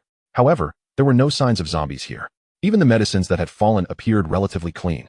Let's gather these medicines, Fang Grandma suggested, pointing at the scattered items. Though they may not be essentials, they should still prove useful in some capacity. It would be a waste to leave them behind. Fang Xiyue readily agreed, recognizing the potential value in the medicines. Since it has been produced, it must certainly be in demand. In the future, she plans to open a pharmacy in her residential building, continuing to earn a modest income. This would not only provide the tenants living in her building with access to medication, but also allow her to increase her profits. In the apocalypse, currency has transformed into crystal cores. However, during the early stages of the apocalypse, zombies do not possess these cores. They only appear after reaching a certain level, with the more valuable ones being the ability crystal cores. At that point, she intends to create a price list to affix to the wall. Those who find the prices agreeable may purchase, while those who do not may simply leave. It is a straightforward arrangement. The pharmacy is filled with numerous cardboard boxes. Everyone is busy packing the medicines into boxes, stacking them together, awaiting Fang Xiyue's collection. It may seem that there are few supplies, yet upon collection, they filled 3 boxes. Fang Xiyue surveyed the pharmacy, gathering the shelves and cabinets, effectively emptying the store. If she is to open a pharmacy, these items will undoubtedly be essential. Fang's grandmother, having previously worked as a nurse, can manage the pharmacy in the future. Her infinite refresh pharmacy, however, cannot be utilized to sell goods in the real world. Otherwise, if one were to take a box and another appeared in its place, it would surely cause suspicion. Or, more greedily, some survivors might hide the previously collected medicines, insisting they had taken none. Fang Xiyue promptly signed in and obtained a standard pharmacy. Since not everyone adheres to the rules and waits for the staff to fetch their medicines, they might as well take a moment to enjoy lunch here. Who knows if that giant fish will return? Fang Xiyue set out a large table and 9 chairs. During lunch, everyone ate their own meals, ordering whatever they fancied. Breakfast and dinner were communal, but lunch was a time of individual choice, making it the most anticipated meal. After distributing the desired dishes, Fang Xiyue settled down to enjoy her rice noodles. Much like her mother, she had an insatiable fondness for rice noodles. After finishing her meal, Fang Xiyue planned to sign in at each of the shops in succession. Following this, she could directly open her store in the residential building. Although manpower might be lacking initially, she believed that her team would grow in number. By then, having a staff member for each store would prove beneficial. Of course, she would be the owner, and her teammates would be her employees, receiving wages. Well, since we're not leaving for the time being, let's collect whatever supplies we can from this row of shops, Fang's mother suggested while enjoying her meal. That sounds good. Besides, this area has likely been scavenged by survivors. Most useful items have probably been taken. Gathering some shells would be beneficial in the long run. Fang's grandmother wholeheartedly agreed with her daughter-in-law's sentiment. She had thought of this before, but hesitated to voice it, fearing others would accuse her of hoarding useless items, just as she had previously amassed an entire box of paper bags, convinced they would be needed someday, yet rarely found them useful. Nevertheless, she couldn't resist neatly folding every paper bag she received with purchases, delighting in the mere sight of them, even if they remained unused. All right, let us head out and gather what we can, she thought, pleased that her intentions aligned perfectly with the plan to sign in at each shop. After finishing their meal, they exited the pharmacy and strolled next door. The first shop was a noodle restaurant, followed by a steamed bun shop, and then a small eatery offering northern and southern snacks. All 3 primarily sold food, so the stocks of grains, oils, flour, vegetables, and eggs had been largely depleted, leaving only cooking utensils and furniture behind. No one complained, knowing their leader had space to store whatever they collected. Let us gather everything. While everyone busily transported supplies, Fang Xiyue seized the opportunity to sign in, acquiring 3 brand new shops. Next, they ventured to a clothing store, a barber shop, and a sundry goods store. Upon seeing the barber shop, Fang Xiyue suddenly remembered that she had neglected to sign in there previously. These 3 shops had seen little disturbance, as the initial survivors had primarily sought food and drink. Clothing was of little concern to them. 1 or 2 changes were sufficient, making any extra burdensome for survivors lacking space. There were 10 shops in total on the steps, with the remaining 3 being a bakery, a delivery station, and an ice cream shop. They busily gathered supplies, resembling squirrels hoarding for winter. Hey, have you all noticed that there are no zombies in these shops? Fang's father, while propping up the ice cream machine, suddenly sensed something amiss. His remark drew attention to the fact that all 10 shops were wide open with no zombies inside. This suggested the presence of shopkeepers who were no longer there. But where are they? Suddenly, Dandan exclaimed, covering her mouth and pointing outside. The group turned to see an arm protruding from the water, clearly human and not a zombie. This indicated that someone had died here, likely weighted down and sunk, but had resurfaced due to the recent disturbance caused by the giant fish. Do you think this could be one of the shopkeepers? Xiujie and Dandan, leaning on each other, paled at the thought. Since joining Fang Xiyue's team, they had yet to take a life and were still grappling with the concept of death, especially in this case, where it was likely a survivor's doing. Perhaps a group of survivors arrived here, killed the shopkeeper, and collected the supplies, Fang Xiyue sighed, recognizing the plausibility of this scenario. The world was seldom filled with mere coincidences. How fortuitous that all the shopkeepers were absent, all shops devoid of zombies, and all doors wide open. Such coincidences were simply too improbable. Alright, enough speculation. Once we finish here, we should move on. It's been a while. And the giant fish hasn't returned. It likely won tea, Fang Xiyue stated, collecting the ice cream machine from her father. Look, Dandan pointed outside. Fang Xiyue turned to see the giant fish returning, heading straight for the spot where the boat had vanished, seemingly oblivious to the presence of people within the shop. As it passed by the corpse, it visibly recoiled in distaste. Is it that it does not consume humans, or rather, the deceased? Regardless, they are unable to depart at this moment. Who can predict whether this colossal fish will return for a fourth time? Surely, it cannot be relentless in its pursuit. If that were the case, how would we ever manage to leave? Grandma Fang gazed anxiously at the giant fish that had once again submerged into the depths. Grandma, we shall depart shortly. Have you not noticed that the intervals between the fish's appearances are lengthening? We should estimate the time it takes for it to swim back into the water. The moment it submerges, we will set off. Fang Xiyue glanced at her watch. It was 20 minutes past 3 in the afternoon. They should be able to leave by 3:40. But what if it catches up to us again? She observed the fish's curiosity towards their electric boat. It is highly probable it would continue to pursue the sound. No worries, we can stop every 20 minutes if necessary. After all, the distance will gradually increase, allowing us to travel further each time. Additionally, its range of movement should be limited. It cannot traverse every locale. Fang Xiyue remained optimistic, believing that problems could always be addressed. Humans, endowed with intelligence, will invariably devise the best solutions.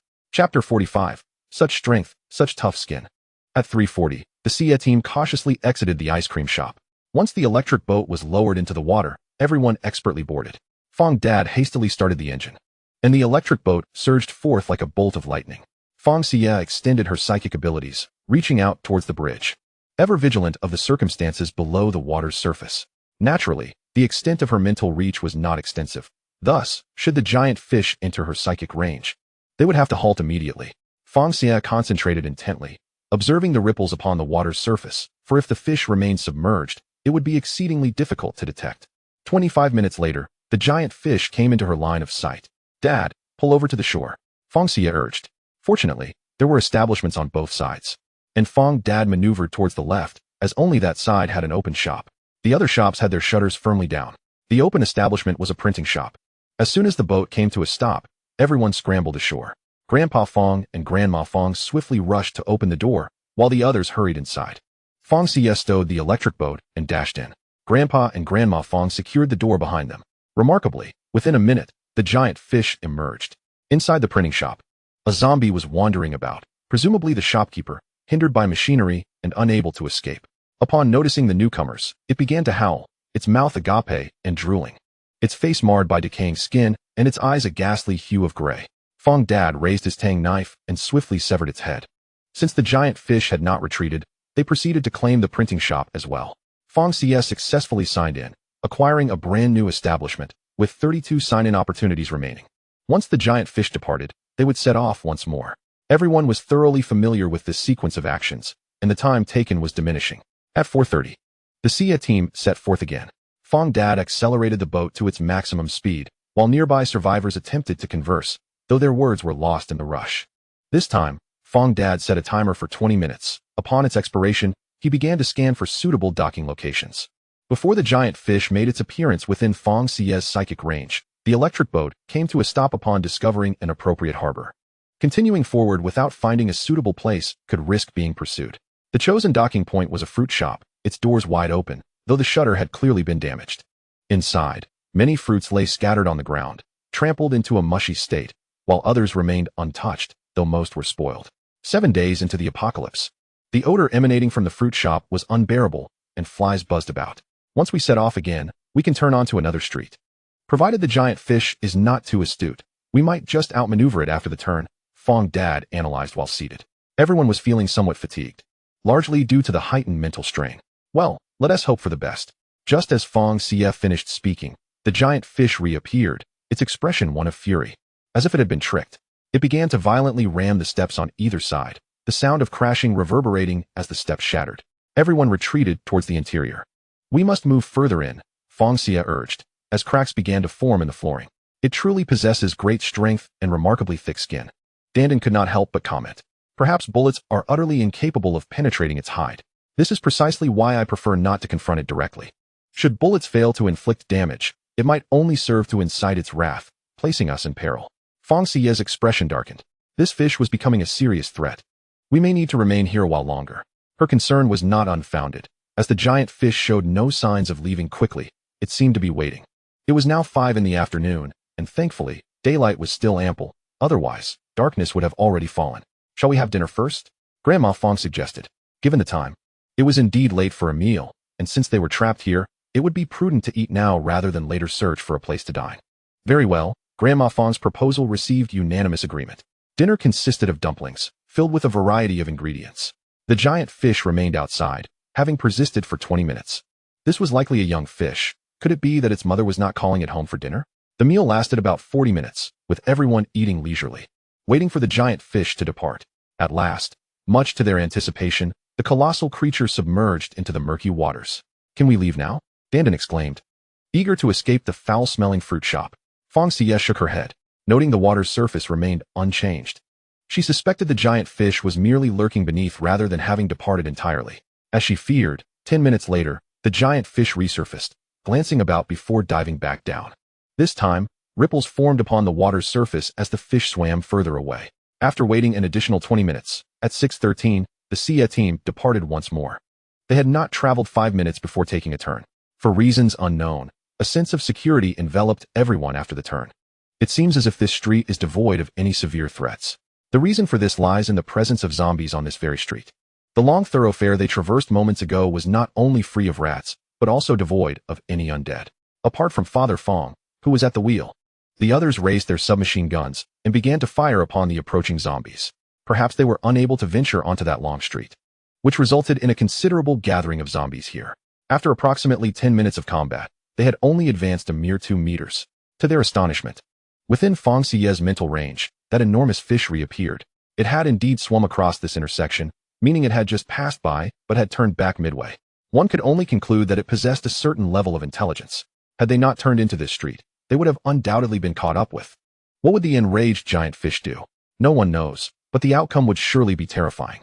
As the colossal fish had just swum past this intersection, Fang Xiyue worried that it might spot them upon returning. Given that fish have eyes positioned on either side of their heads, as long as it wasn't moving too swiftly, there was a significant chance it would detect them if it passed this way.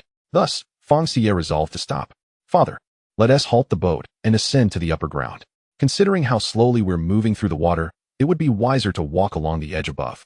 The terrain of the shops here was not elevated compared to that of the long street, resulting in most of them being submerged. However, due to some elevation, standing atop them would mean the water would only reach about knee height. They would still be able to move about, albeit with some fatigue. Chapter 46. Surely, this villa cannot be occupied by others.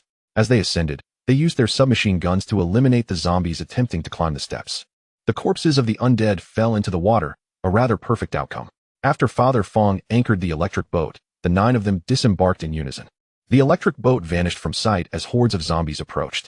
Continuous gunfire saw waves of zombies collapsing. Once they crossed this street, a left turn would lead them onto the long, straight path to the villa district. That road was lined only with trees and devoid of shops, and it sloped upward, suggesting that it would be free of standing water. Once they passed this street, their journey would become significantly easier. However, the number of zombies on this street was staggering. After another 20 minutes of combat, they had only managed to traverse 5 meters, merely the distance from one shop to another. I can't go on. Today shall be enough. I'm utterly exhausted, Mother Fang gasped. Let us rest at this hot pot shop for the night. Fang Xiyue concurred, feeling fatigued as well. They were all likely in the same boat. The sun had set, and visibility was dwindling. Nighttime brought more agile zombies, making a direct confrontation inadvisable. Grandfather Fang and Granduncle Fang took up the rear as the others entered the hot pot shop ahead of them. Once Grandfather Fang and Granduncle Fang entered, the door was shut securely. The aroma in this place was simply delightful. We've already dined, yet I find myself craving food again, Father Fang remarked, rubbing his belly. If you wish to eat, then let us tidy up and prepare some hot pot, Fang Xiyue decisively stated. Aside from some spoiled vegetables, the rest of the ingredients were in relatively good condition, albeit with signs of a zombie presence. The remains of shattered plates lay scattered on the floor, stained with blood. Yet no bodies were present.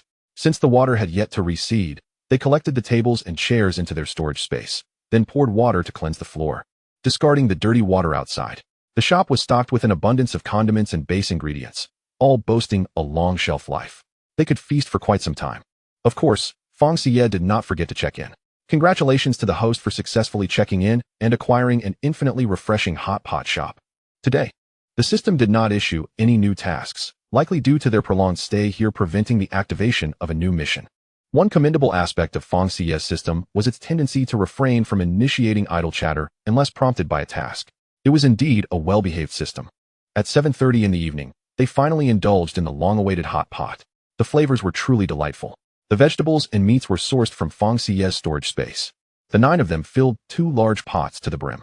Any leftovers could easily be stored back in the system's space, as it preserved freshness and prevented spoilage. They chatted amiably as they ate. Dandan and Sister Xiyue, having joined later, shared many stories about themselves. Sister Xiyue, originally named Fang Xiyue, had been married but later divorced, with her son awarded to her ex-husband due to his superior financial standing. When the apocalypse struck, she had contemplated searching for her child. However, he resided in Liqing, a place she could not reach. All she could do was pray for his safety. When she called her ex-husband, he told her not to disturb them, as he had remarried and forbade her from visiting their child, insisting that the boy was safe in his care.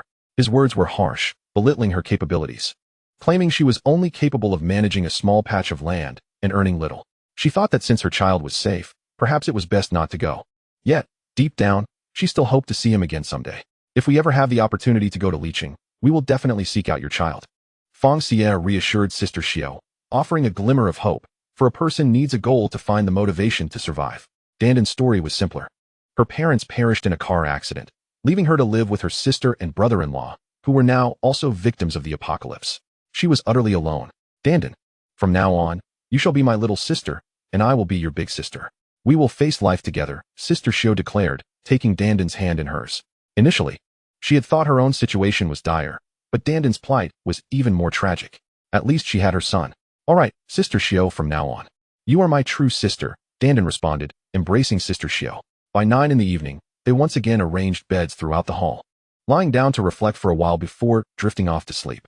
The exhaustion from the day made falling asleep remarkably easy.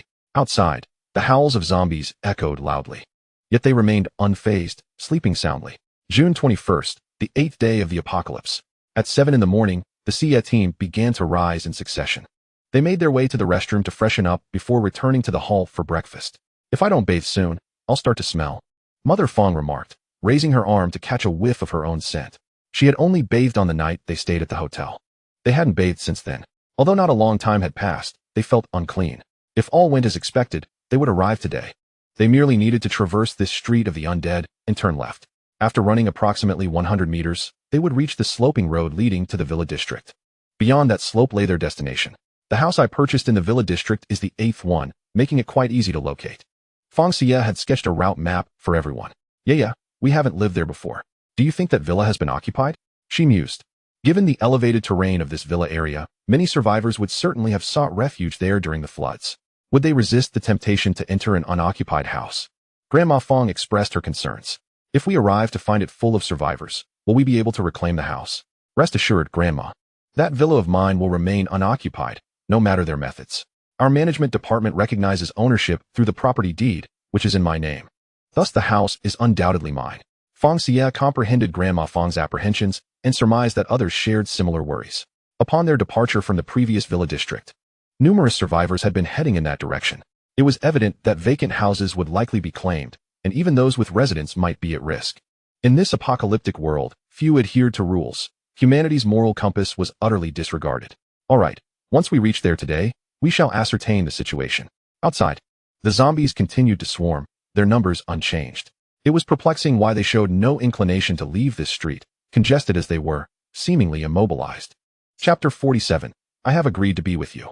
Perhaps the other streets lacked anything to entice them. Should a significant number of survivors appear, the zombies would undoubtedly be drawn to them. After breakfast, they rested for another half hour before setting out. It was imperative to avoid strenuous activity immediately after eating to prevent physical injury.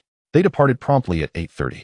With all the storefronts in this street securely shuttered, no one entertained the notion of scavenging for supplies. The closed doors suggested that survivors were inside, rendering such efforts futile. As they exited the shop, the zombies sprang to life, clawing and clamoring, pushing against one another in a frenzy.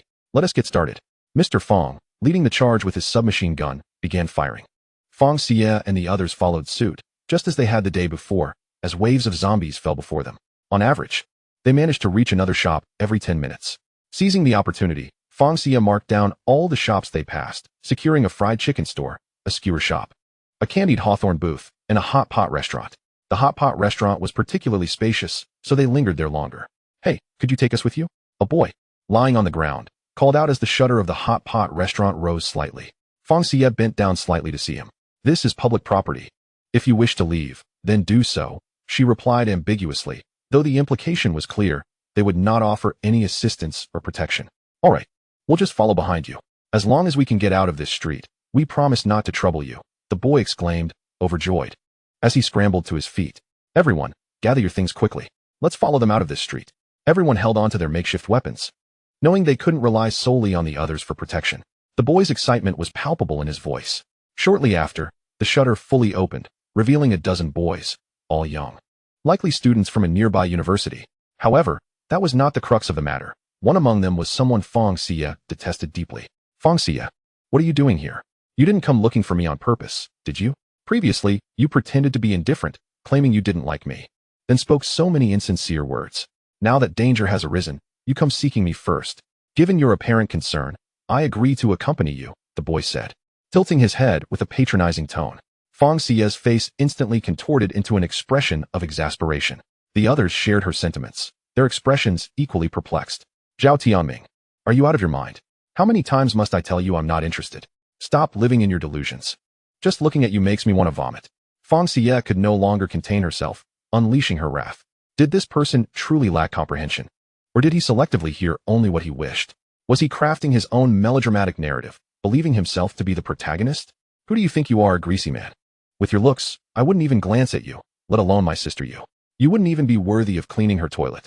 Dan, who had been busy fighting zombies, heard Fang Xiyue's insults and rushed back to help, unwilling to let Yuejia face this alone. The rest of Xiyue's team also yearned to join in the verbal skirmish, but the overwhelming tide of zombies demanded their attention. Nonetheless, they managed to squeeze in a few jabs, particularly Mr. Fang's booming voice. "You little brat, keep your distance from my daughter, or I'll make sure your head blooms." Strangely, Zhao Tianming seemed unfazed by the barrage of insults directed at him, displaying remarkable self-regulation. "I know you're feeling embarrassed. Did you not tell your family about your feelings for me, hence your shyness?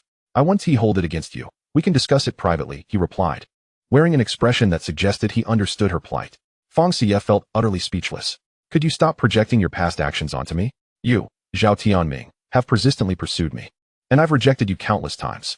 Why does it now seem as though I, Fang Xiyue, have been chasing you for ages while you are merely reluctant?" I could truly vomit from frustration. Fang Xiyue rolled her eyes dramatically. "Honestly, if I weren't so dignified, I'd spit right in your face." Dan chimed in. "Xiyue, that's enough. Everyone has their limits. You shouldn't embarrass me in front of so many people. I will never forgive you for this. Apologize now, and I might consider accepting you." Zhao Tianming displayed a hint of irritation, but his words elicited collective eye rolls from the boys around him, who were genuinely embarrassed by his behavior in front of the girls. "Thank you so much, you fool. Had I known you were here, I would never have consented to your following us. Those who wish to survive should keep their mouths shut. Otherwise, my first bullet shall be aimed directly at you. Furthermore, if you wish to accompany us, ensure he is kept in check.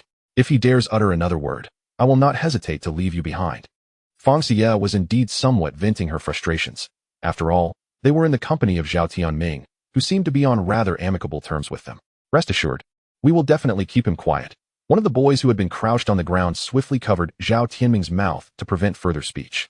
The two boys behind Zhao Tianming promptly seized him and dragged him to the back. Zhao Tianming struggled fiercely. "Zhao Tianming, do not provoke me. Otherwise, we will abandon you here. As classmates, you should understand me. I, Qi Shu, always follow through on my words. When Qi Shu is not serious, he appears exceedingly sunny and easy to get along with. However, once he adopts a stern demeanor, he exudes an undeniable authority, as if a different face has taken over."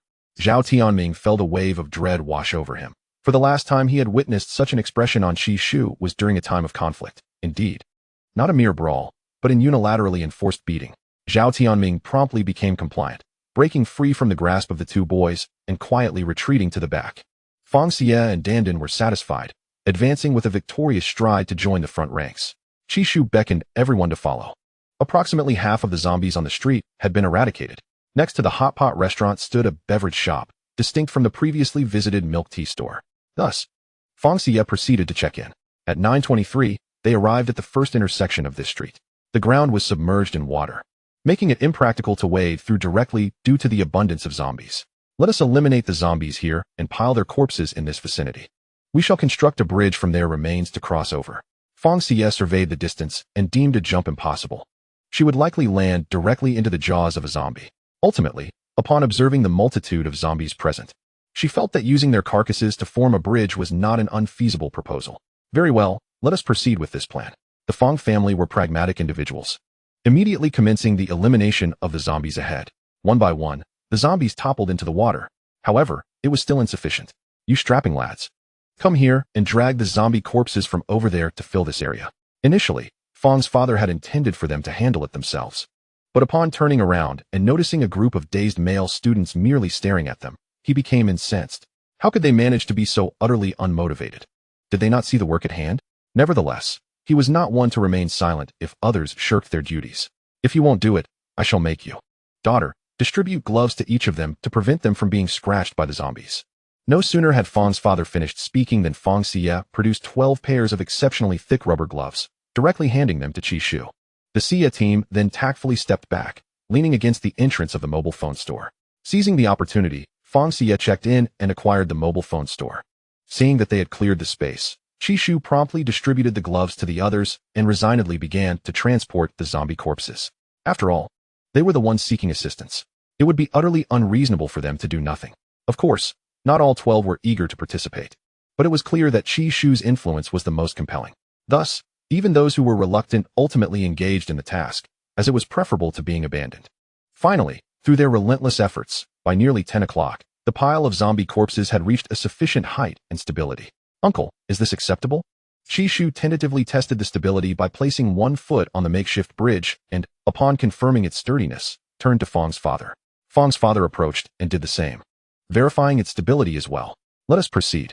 He brandished his submachine gun and led the way, with the Xiyue team following closely behind, trailed by the 12 boys. Upon reaching the other side, it was time to clear more zombies. The Xiyue team forged ahead, unknowingly joined by a multitude of survivors from the shops, individuals who had been trapped for days, finally encountering a glimmer of hope. Each step they took was cautious amidst the sea of fallen zombies. Fang Xiyue undoubtedly noticed their presence but chose to ignore them. After all, should an incident arise, she would not intervene. Perhaps fortune favored them, as they managed to check in at 5 additional stores along the way: a hardware store, an optical shop, a cheapao boutique, a nail salon, and a watch store. They finally emerged from the street without encountering any mishaps. The last store's location had little water to its right, allowing them to descend the steps onto the adjacent road.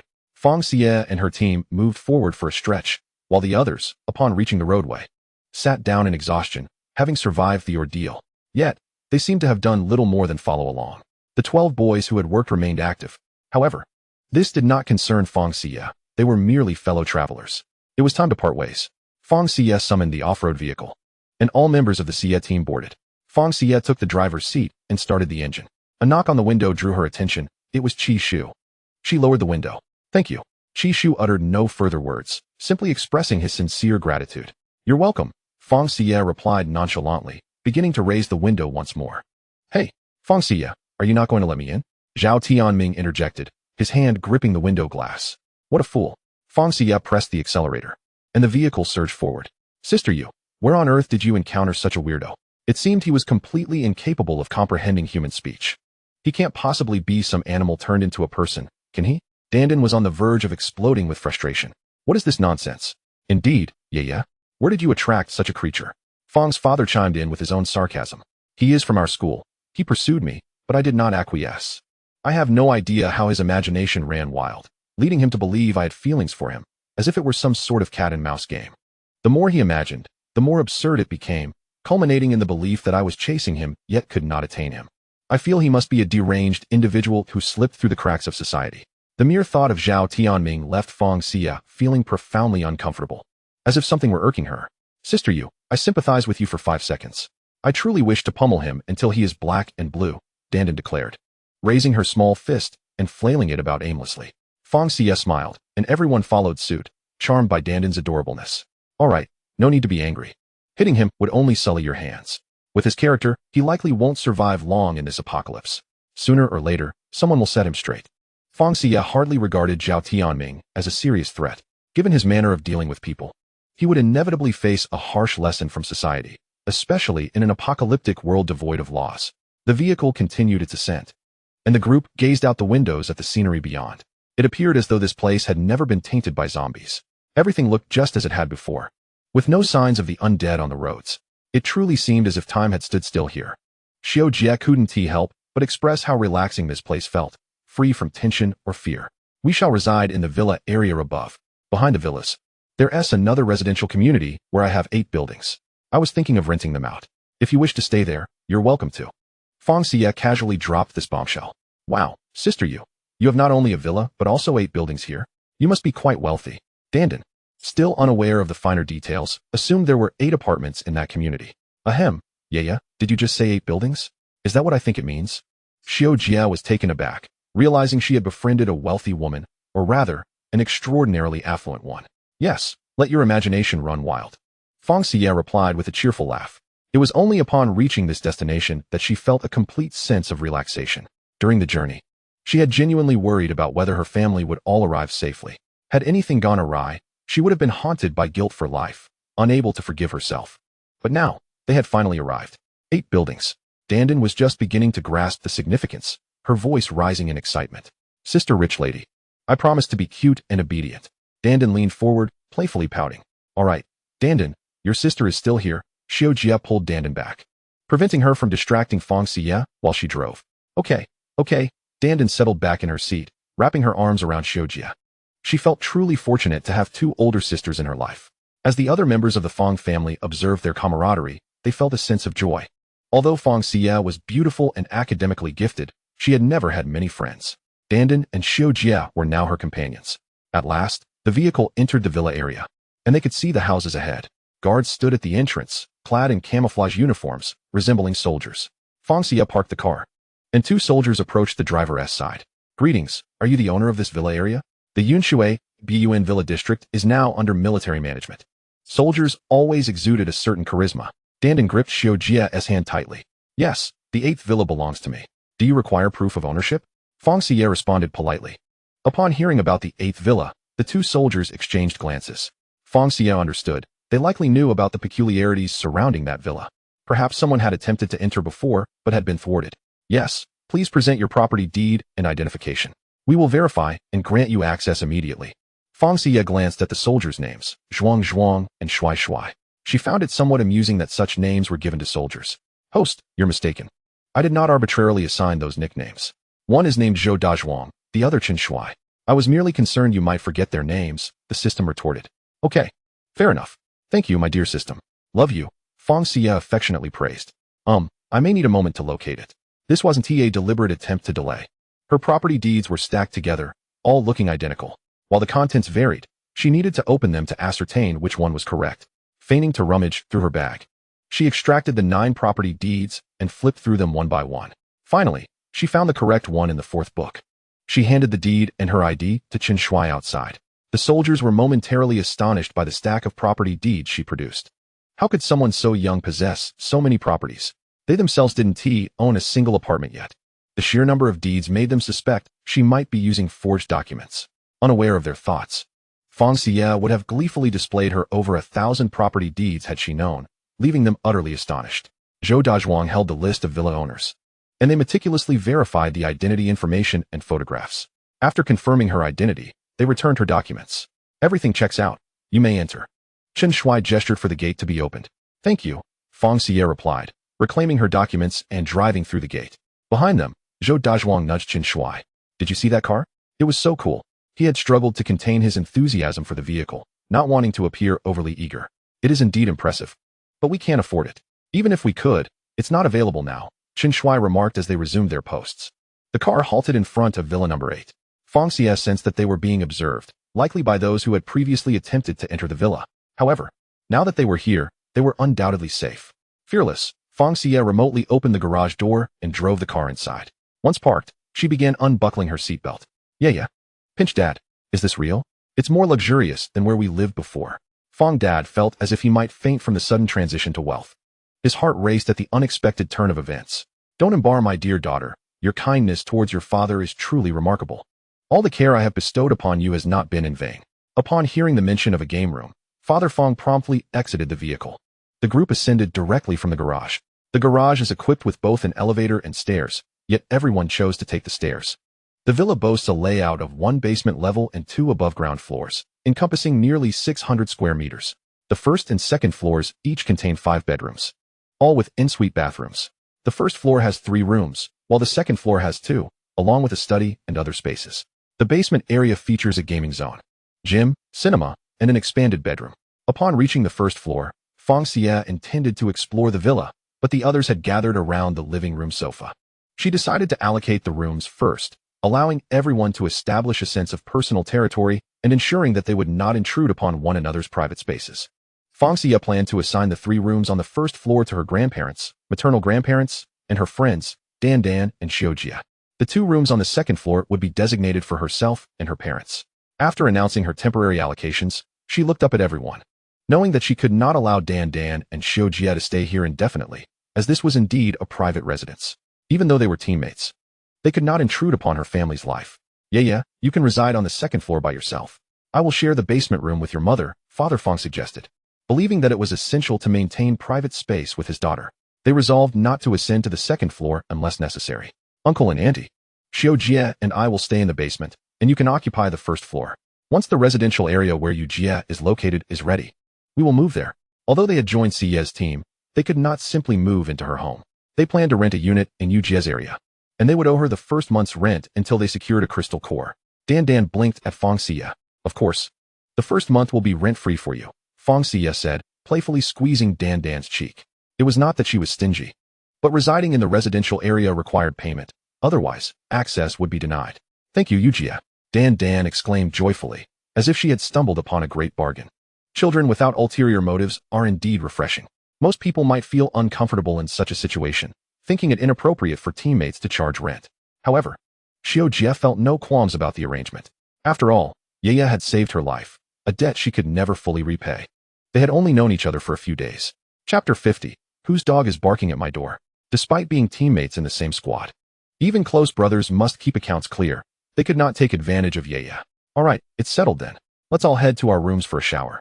You can collect your change of clothes from me, Fang Xiyue announced, recognizing that everyone was likely eager for a hot shower. Great, we can finally shower, Dan Dan exclaimed, bouncing up and dragging Xiujia to Fang Xiyue's side. Fang Xiyue laid out everyone's change of clothes for them to claim before they dispersed. She then ascended to the second floor, heading to a room situated far from the stairs, where she would reside henceforth. Perhaps feeling somewhat unclean, everyone took their time in the showers, particularly the couples, who lingered longer. By the time everyone reconvened in the living room, it was already 1:30 in the afternoon. Yujia, why don't we head over there soon?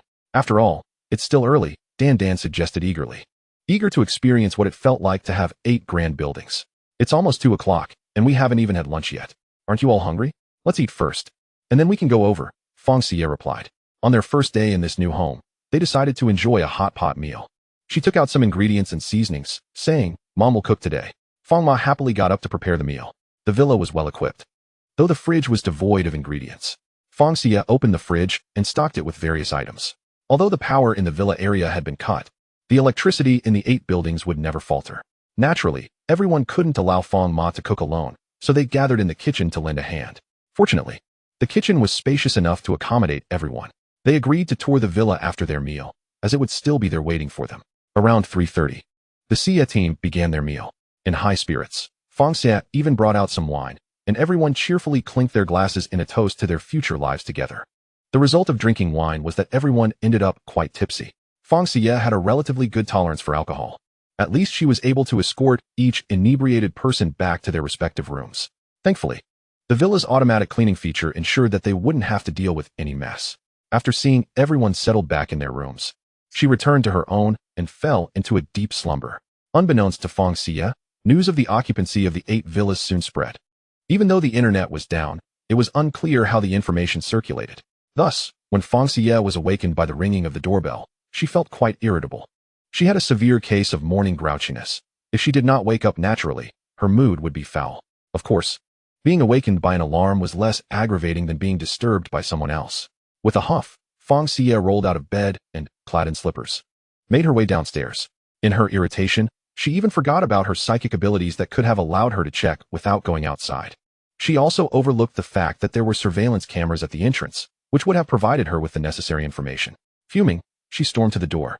At that moment, the others, having indulged a bit too much, were groggy and unable to rise. Who is it? Fang Xiyue yanked the door open. Fang Xiyue, are you doing this on purpose? We came to check if you had moved in, and you kept us waiting outside for so long. Tian exclaimed, pointing an accusing finger at Fang Xiyue. Exactly. You're being unreasonable. Zhang Mei interjected, her demeanor overly dramatic. We were concerned about you, and you showed no regard for us. Chu Qingqing added sarcastically. Huh, who asked the dog barking at my door? Fang Xiyue retorted sharply. Let me tell you, stay away from my door, or I might just be worried you'll leave a mess. With that, she slammed the door shut. The three outside were left fuming, their faces turning a shade of green. Congratulations, host, for successfully facing off against them. You have earned 3 check-in opportunities. Upon hearing the announcement, Fang Xiyue's mood brightened instantly. Oh dear, was I a bit too harsh just now? I hope they won't be too scared to come around again, she mused, realizing that in this villa area, Tian and her friends were likely the easiest to deal with. As Fang Xiyue opened the door once more, she chanced upon Tian energetically demonstrating her martial prowess at the entrance. Upon noticing Fang Xiyue's emergence, Tian momentarily froze, only to compose herself with an air of nonchalance. Don't think I haven't been keeping tabs on you all, Zhang Mei. Aren't you fond of Zhao Tianming? I spotted him on my way here. He is currently lingering on the road just below the villa complex. He must be parched and famished by now. If you were to deliver him some food and drink, it would surely elevate your standing in his eyes. I believe you two are a match made in heaven, spiritually attuned and utterly perfect for one another. Best of luck, I have faith in you. With an exaggerated wink directed at Zhang Mei, Fang Xiyue closed the door once more. The moment the door clicked shut, she nearly retched, not from uttering insincere words, for she believed them wholeheartedly. Zhang Mei and Zhao Tianming indeed formed a sublime pair, destined to be together. It would be a travesty if they didn't unite. Perhaps they should be bound together to prevent them from causing distress to others. Fang Xiyue's nausea stemmed solely from her own theatrical performance. Outside, Zhang Mei's complexion was flushed crimson. She began to reconsider whether she had misjudged Fang Xiyue. The latter had audaciously claimed that she and Zhao Tianming were a match made in heaven, a notion that resonated deeply. Tian, did you hear what Fang Xiyue just said? Zhao Tianming is outside. Let us drive to fetch him. He must know I'm here, which is why he came. I cannot ignore him. You're my dear sister, and you will assist me, won't you? Zhang Mei implored, shaking Tian's arm. Well, I ought to inform my father first. If he consents, then you can take my car to retrieve him. If he disapproves, then there's nothing we can do. Tian hesitated, knowing her parents had already expressed discontent about Zhang Mei and Chu Qingqing residing at her home. Now, with Zhang Mei wanting to bring Zhao Tianming over too, she feared her parents would object vehemently. Oh, come now, Tian uncle dotes on you. He would never put you in a difficult position. Just tell him it's your wish to have Zhao Tianming stay at your home. And I'm certain he won't object. Aren't we the best of friends? Please help me this once. I promise to never put you in a bind again. Zhang Mei coaxed, her demeanor sweet and pleading. Eventually, the soft-hearted Tian acquiesced. Fang Xiyue had been monitoring the situation via surveillance. Thus, she had witnessed the entirety of their exchange. As she observed the trio depart, she felt a surge of exasperation. Could it be that Tian was the archetypal naive sweetheart, a natural-born heroine? One could only wonder if she would be fortunate enough to encounter a hero capable of shielding her from all calamities. If fate were unkind and she never found such a protector, the outcome could be dire. Godspeed to her. With that thought, Fang Xiyue switched off the monitors and blissfully ascended the stairs to resume her slumber. The affairs of others were of no concern to her. Chapter 51. Like a great moth fluttering about. Meanwhile, Fang Xiyue was sleeping soundly, while Tian drove Zhang Mei and Chu Qingqing towards the villa's exit. To their surprise, they encountered Zhao Tianming and his companions just as they reached the entrance. Zhao Tianming was animatedly conversing with Shou Dazhuang and Chen Shuai, his expression contorted in an unattractive manner. Yet, to Zhang Mei, this was simply a display of masculine charm, rendering him extraordinarily handsome. Zhao Tianming, enough of this. The military comrades adhere to the rules. It's only natural that we, as non-residents, cannot enter. Let's south find another place to stay. There's no need to squander time here. Qi Shu interjected, attempting to pull Zhao Tianming away. No way. Fang Xiyue has already gone inside. Why should we be denied entry? No amount of wealth could ensure that she owns property here. These houses are worth at least 80 million. Zhao Tianming was furious, demanding an explanation. Quit your nonsense, or we won't hold back, Chen Shuai retorted, his temper flaring after being provoked repeatedly. Not holding back. Pray tell, how do you intend to do that? Come, shoot me, Zhao Tianming challenged, pointing to his own forehead and stepping forward, his eyes daring Chen Shuai to act. This move, a tactic he had observed in dramas, usually deterred opponents from taking action. However, Chen Shuai was no ordinary individual. He placed his firearm directly into Zhou Dazhuang's hands and swiftly subdued Zhao Tianming, pinning him to the ground with a knee pressed into his back. Before Zhao Tianming could comprehend the situation, he found himself face down on the ground, his arms painfully twisted behind him. What are you doing? Let me go? Let me go? He protested, struggling futilely. Chen Shuai's grip was ironclad, the veins on his forearm bulging as he tightened his hold. Zhao Tianming felt as if his wrist might shatter under the pressure. If you lack the strength to withstand provocation, then refrain from engaging with others. Every individual has their limits. Now scram, Chen Shuai commanded, hoisting Zhao Tianming to his feet before shoving him forward. Stumbling, Zhao Tianming nearly fell over, but managed to regain his balance. As he turned to retaliate with insults, his fellow classmates restrained him, their collective embarrassment palpable. Were it not for their camaraderie, they would have distanced themselves from Zhao Tianming, who had consistently been a liability, tarnishing their group's reputation. Let me go? I must teach him a lesson today, Zhao Tianming exclaimed, breaking free from the grasp of two classmates. With a running leap, he launched himself, executing a flying kick. In midair, he fancied himself in slow motion, stylishly flipping his hair, convinced of his own handsomeness. To onlookers, however, he resembled a clumsy moth, lacking any semblance of grace. Bordering on comical. Yet to Zhang Mei, he was undeniably striking, causing her heart to flutter. She grasped Tian and Chu Qingqing's arms excitedly, exclaiming, "Isn't he incredibly handsome? Isn't he?" Tian and Chu Qingqing exchanged glances, their expressions conveying a mix of disbelief and amusement. Was this truly the fabled phenomenon of love rendering one blind? They were certainly gaining perspective. Just as Zhao Tianming was about to land a kick on Chen Shuai, he stumbled and fell to the ground. Chen Shuai, who had prepared to retaliate, held back his laughter, his lips twitching as he fought to maintain a serious demeanor. He managed to contain himself, but the other survivors present could not. They erupted into uproarious laughter, completely disregarding Zhao Tianming's dignity. This was perhaps the most joy they had shared throughout the harrowing days of the apocalypse. "Tianming, are you all right?" Zhang Mei rushed over to Zhao Tianming, who was on the ground clutching his leg in agony. "How could you treat Tianming this way? He came to find me. I reside within these walls. Why can't he stay here? You're simply envious of his good looks, deliberately making things difficult for him," Zhang Mei shouted, pointing accusingly at Chen Shuai. Everyone in attendance instinctively took a step back, not out of fear, but to avoid the infectious foolishness. In Zhang Mei's eyes, it appeared as though her fervor had left everyone in awe. "Quickly, help Brother Tianming up. I will lead you into the villa. Let us see who dares to obstruct us from the Tian family's residence," Zhang Mei commanded, pointing at Qi Shu and his companions, her tone dripping with authority. However, Qi Shu and his group remained unmoved. "Who do you think you are to give us orders?" As Zhang Mei realized that no one was heeding her words, she gritted her teeth and, with her petite frame, managed to support Zhao Tianming. "Brother Tianming, allow me to assist you. Those people are unworthy of your friendship. Consider them as if you have never known them." The entirety of Zhao Tianming's weight pressed down on Zhang Mei, rendering her unable to straighten her back. "If you don't help, you can forget about entering the villa. You might as well stay outside until you perish." Zhang Mei shot a fierce glare back at Qi Shu and his 11 companions as they approached the entrance. The duo entered the villa in a rather comical fashion. Zhang Mei was bent over, gritting her teeth to support Zhao Tianming, who was bouncing slightly, causing Zhang Mei to sway with each step. Wasn't he utterly hilarious? Tian and Chu Qingqing glanced back at the group outside, and then at Zhang Mei and Zhao Tianming before ultimately deciding to follow suit. "What should we do if Qi Shu and the others get in?" A classmate beside Qi Shu inquired, looking bewildered. They had been there for a while, yet they were denied entry. Had they realized that only residents could enter, they would not have made the arduous climb, leaving their legs weary. "I see there's another residential area behind the villa. It should be less strict there. Let us head over," Qi Shu suggested, pointing towards the high-rise buildings beyond the villa district. "All right, it's the only option we have. If we cannot enter there either, we might have to sleep on the streets." The group, though resigned, had no other choice but to set off, each carrying their own backpacks. Observing Qi Shu and the others leaving, other survivors who had been waiting outside the villa contemplated their situation and decided to follow suit, reasoning that it was better to seek other opportunities than remain barred from entry.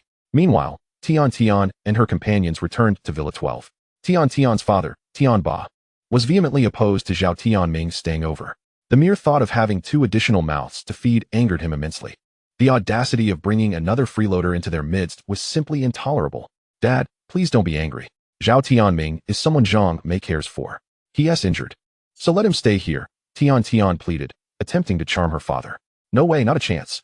Either that boy leaves, or they both go. Tian Ba was resolute, shaking off Tian's hand. His daughter's taste in friends was utterly dismal. What was that boy even doing here? Since entering the villa, Zhao Tianming had not even greeted him with a simple uncle, and instead had the gall to plop himself on the sofa, displaying a complete lack of manners. Such a character would never have been allowed in his presence before. Had it not been for Tian, he would have instructed the bodyguards to throw him out immediately. Chapter 52. What a peculiar thought process. Tian's hand froze midair. It was the first time her father had ever lost his temper at her. If he doesn't stay, so what? What is the big deal? Just because he has a bit of money, he thinks he is the king of the world? Zhang Mei, let us go. If we're not welcome here, there are other places that will accept us, Zhao Tianming declared, seemingly offended.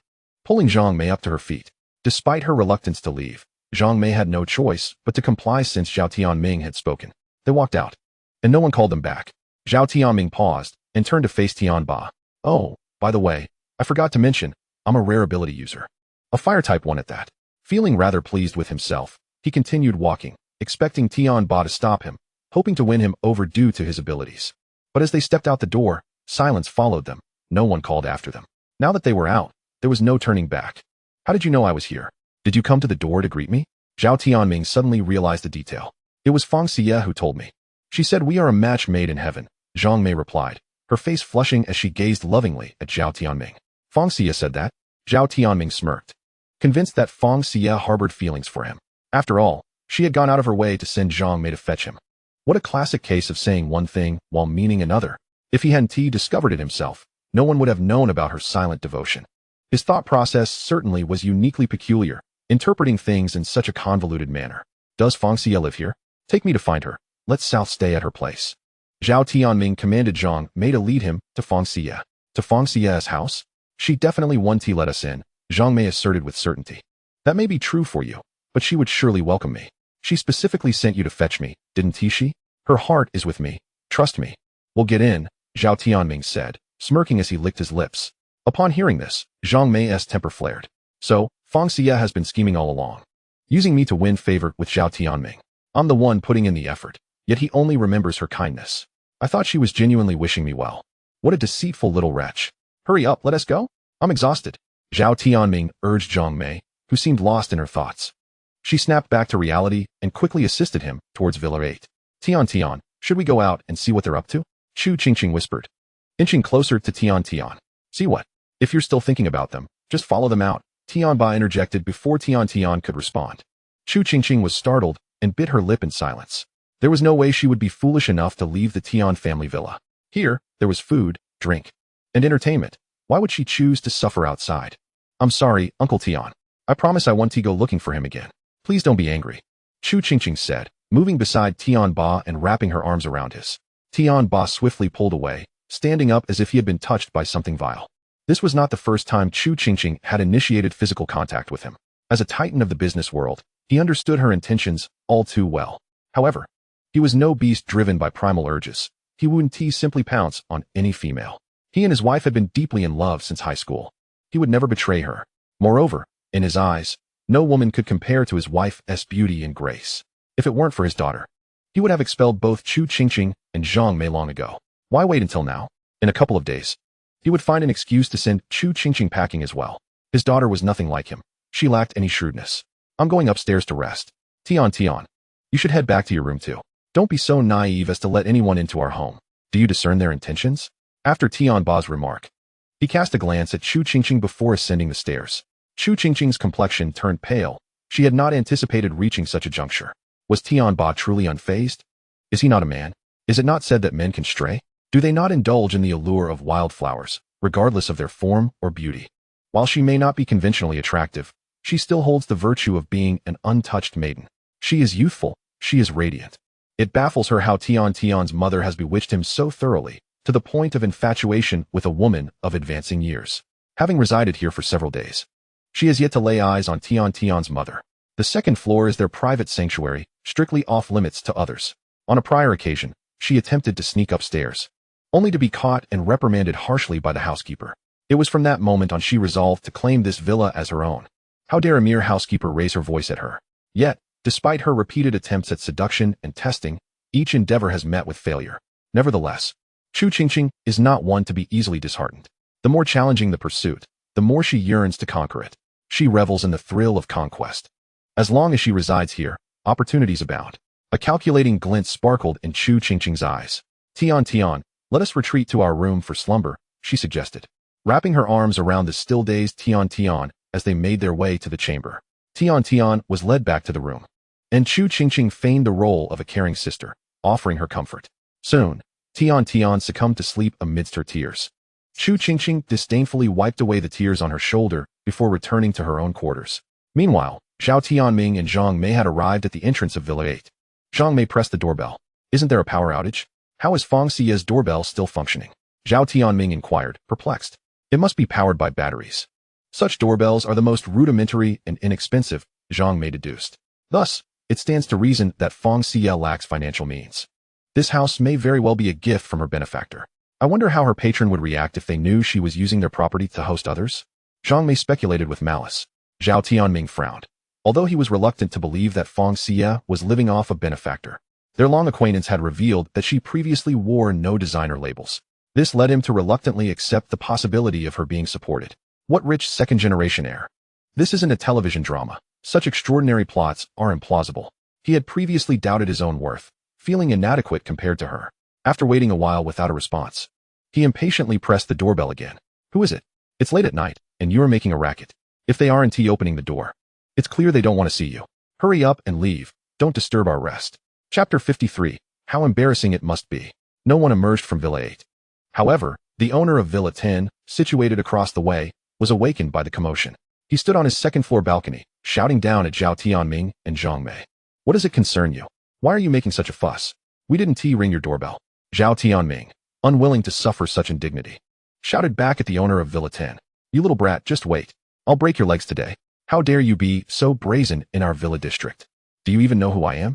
The owner of Villa 10 retorted before retreating from the balcony, clearly intent on confronting them. Brother Tianming, you're injured. You definitely can't take him on. Shouldn't we just avoid this?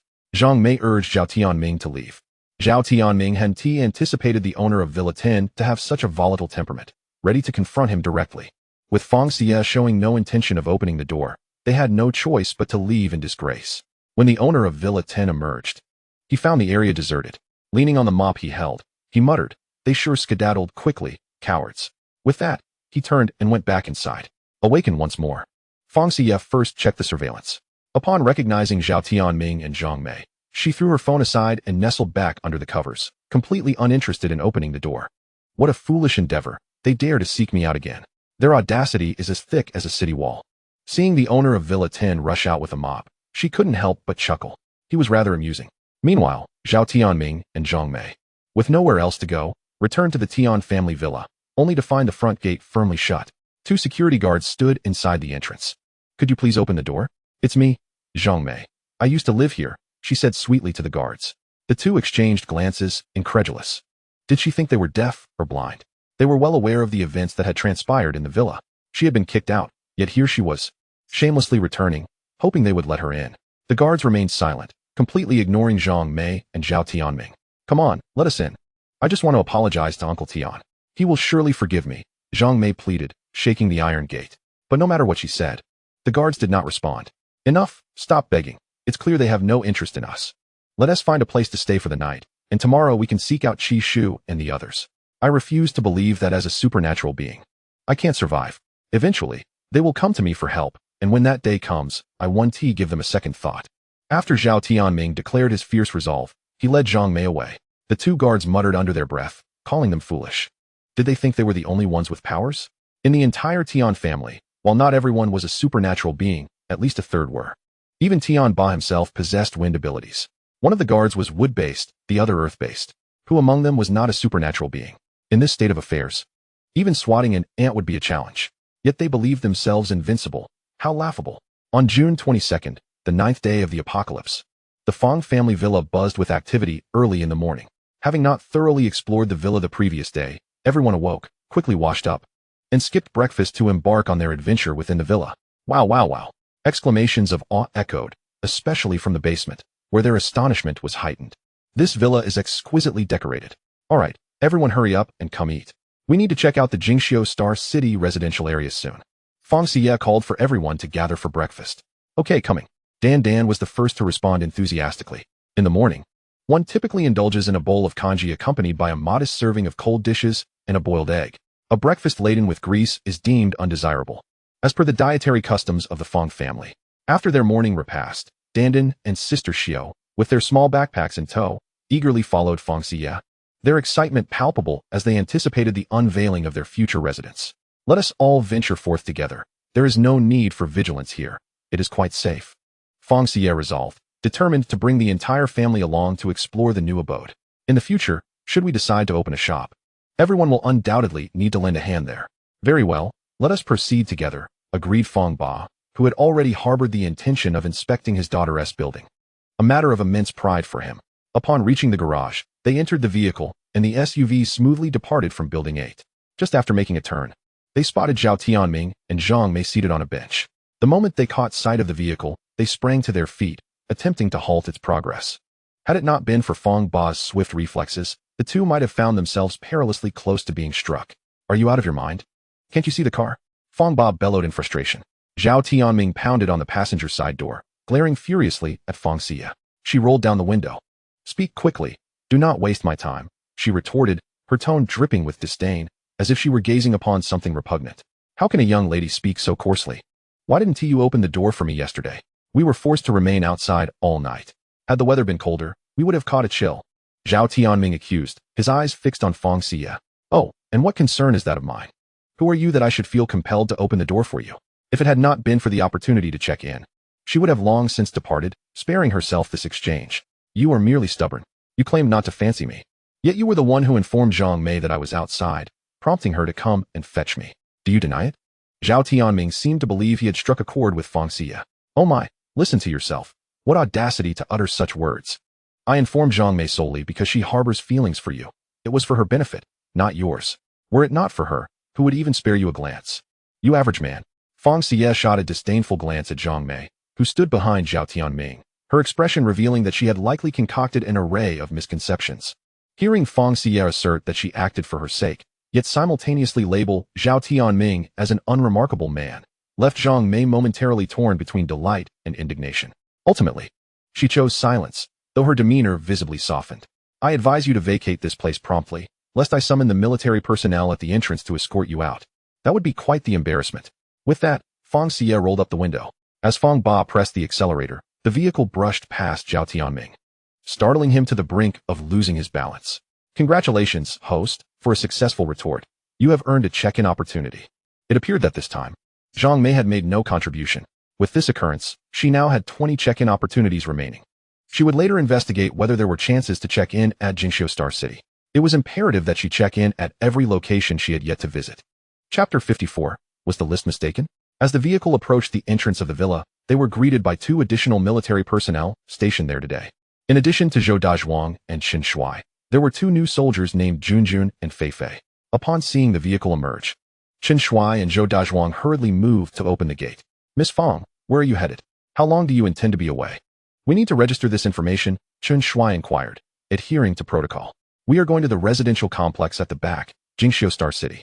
We will definitely return before 9 p.m. tonight, Fang Xiyue assured, not wishing to complicate matters for them. Such reporting was indeed necessary, primarily for the safety of the homeowners. Should they venture into potentially hazardous areas, the soldiers would advise against it. We are heading to Jingxiu Star City as well. It is within our jurisdiction. So why not accompany us? Should we encounter any zombies along the way, we can provide protection, Zhou Dazhuang interjected before Qin Shuai could respond. Since they were also en route, it would be advantageous to travel together. That sounds excellent. Your presence will certainly alleviate a great deal of trouble for us. Particularly when entering the complex, Fang Xiyue concurred. We shall lead the way. You need only follow our vehicle. Qin Shuai nodded and passed his notepad to Junjun. He and Zhou Dazhuang then proceeded to their vehicle and set off first, with Fang Ba quickly following suit. After traveling a short distance, they turned towards Jingxiu Star City. The journey was relatively free of zombie encounters, as many military personnel were engaged in clearing the area. With Qin Shuai's vehicle leading the way, they were able to pass smoothly through without hindrance, arriving at the entrance of Jingxiu Star City without incident. After disembarking, Chen Shui approached Fang Xiyue. Miss Fang, may I kindly request your property deed and identification card for registration? He asked, feeling an inexplicable urge to establish a rapport with her, a sensation indicating a potential for deeper connection. Do I need to provide all my property deeds, or is one sufficient? She queried, cognizant of the numerous documents she possessed. I own 8 buildings here, numbers 1 through 8, totaling 1,056 property deeds. Do you require a review of each? Does Miss Fang possess many properties here? Chen Shui inquired, bewildered by her statement. Indeed, I own 8 buildings here, she reiterated. Chen Shui was genuinely astonished. The value of 8 buildings was staggering. Fang Xiyue handed him one property deed along with her identification card. As he proceeded to register, his comrades were equally taken aback. They had just received the homeowners list from the property management and had not yet had the chance to review it. Upon seeing Fang Xiyue's name, they intended to mark it in the register, only to discover that the first 20 names on the list were all hers. Flipping through several pages, they found the same pattern persisted. I must ask, is there an error with this list? Why does it only feature one name? Chen Shui's brow furrowed at the sight of the military personnel above him. Chu Lin, it seems you have not erred. Miss Fang has indeed stated that she owns 8 buildings, numbers 1 through 8. She possesses 1,056 property deeds. You previously mentioned that this complex is newly constructed. With only buildings 1 through 8 having been sold, the remaining units were not yet available. Therefore, the first 53 pages of names should indeed all belong to her. Chen Shui remained remarkably composed, recognizing that the register merely indicated ownership. However, they still needed to verify whether the properties were purchased outright or financed through loans, making the property deeds essential for confirmation. Let us indeed allow Ms. Fang to take a look. Chu Lin is rather meticulous in his work. After some contemplation, the two decided that they should see all the property certificates to ascertain that these houses truly belong to Fang Xiyue. Very well, I shall go and inform Miss Fang. I am uncertain whether she has brought all the property certificates with her. As Chen Shui spoke, he turned and walked back. The Xiyue team had already heard from Sister Xiyue about the conversation between the two. Consequently, Fang Xiyue immediately exited the vehicle and opened the trunk, revealing all the property certificates neatly arranged inside. When Chen Shui approached, Fang Xiyue gestured towards the trunk. Despite having mentally prepared herself, the sight of the stacked property certificates still caused Chen Shui's heart to skip a beat. Chu Lin, come take a look. There are too many. We cannot carry them all. Chen Shui called out to Chu Lin, not wishing to transport the certificates himself. Chu Lin, hearing the call, hastened over and was equally astonished upon witnessing the trunk brimming with property certificates. Though he maintained a composed demeanor, his heart was genuinely taken aback. He had not anticipated that this young woman possessed such an extensive portfolio of properties.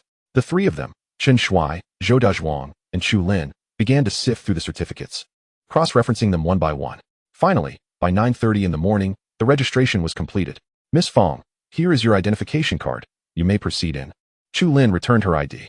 Thank you for your efforts, gentlemen, Fang Xiyue responded, handing them a case of bottled water.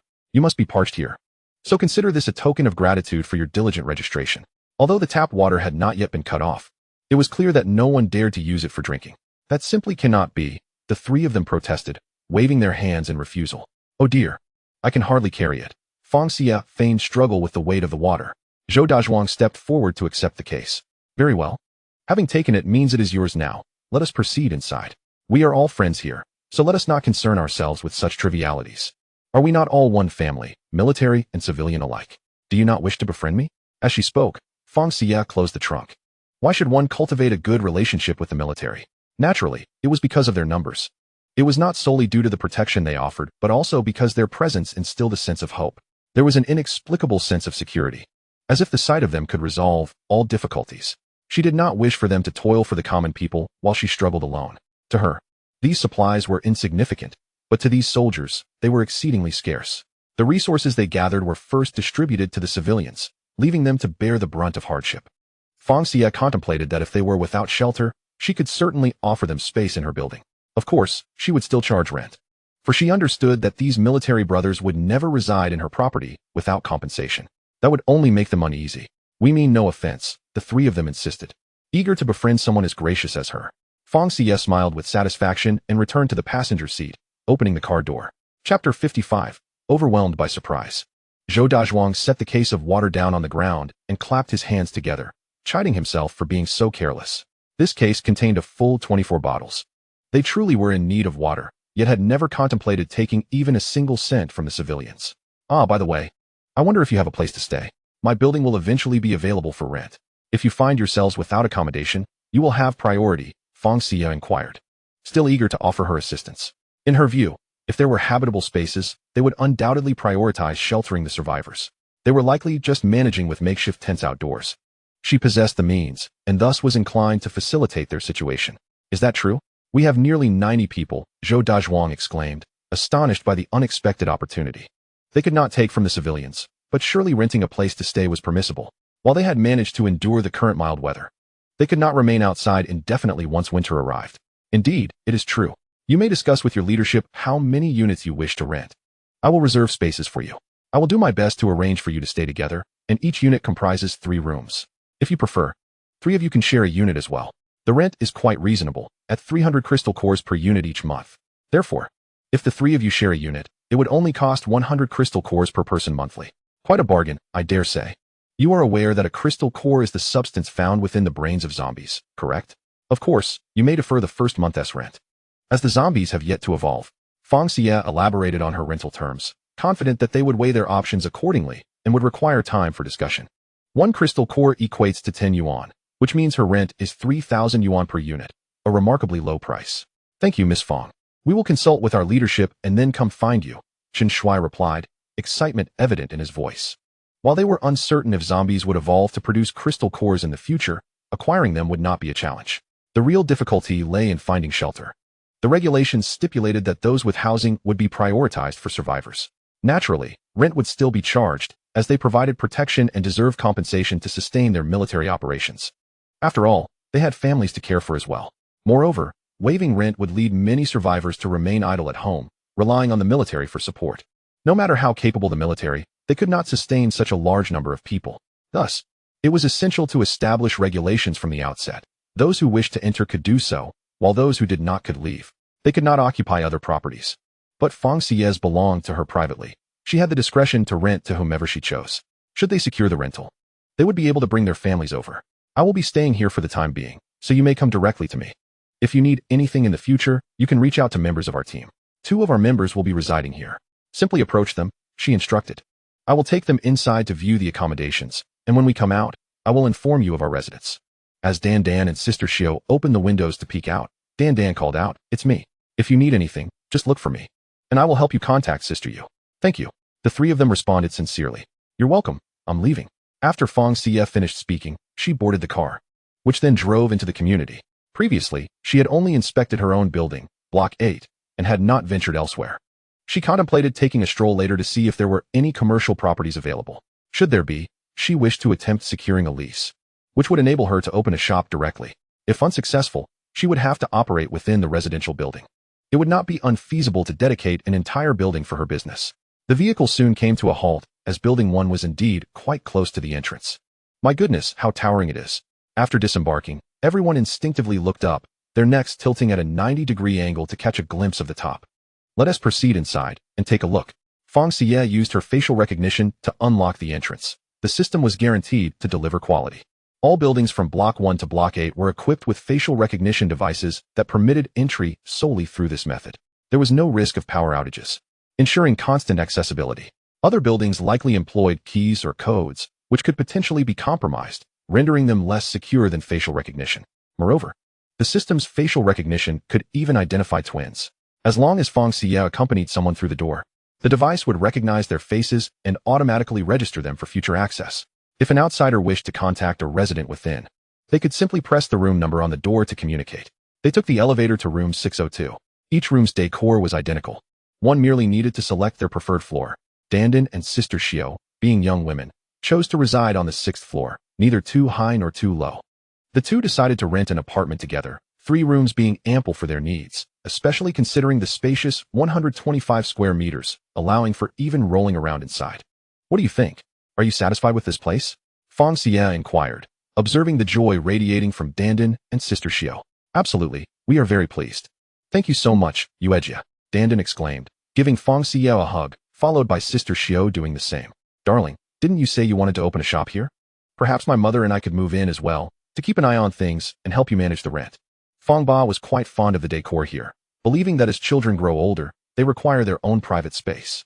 The villa would be better suited for their daughter to live independently. With both sets of parents living nearby, they could support one another. I also wish to reside here. It would be convenient once the shop opens, sparing us the long drive from the villa, Grandma Fang chuckled, patting the sofa. Indeed, living here is far more convenient. Grandpa Fang concurred.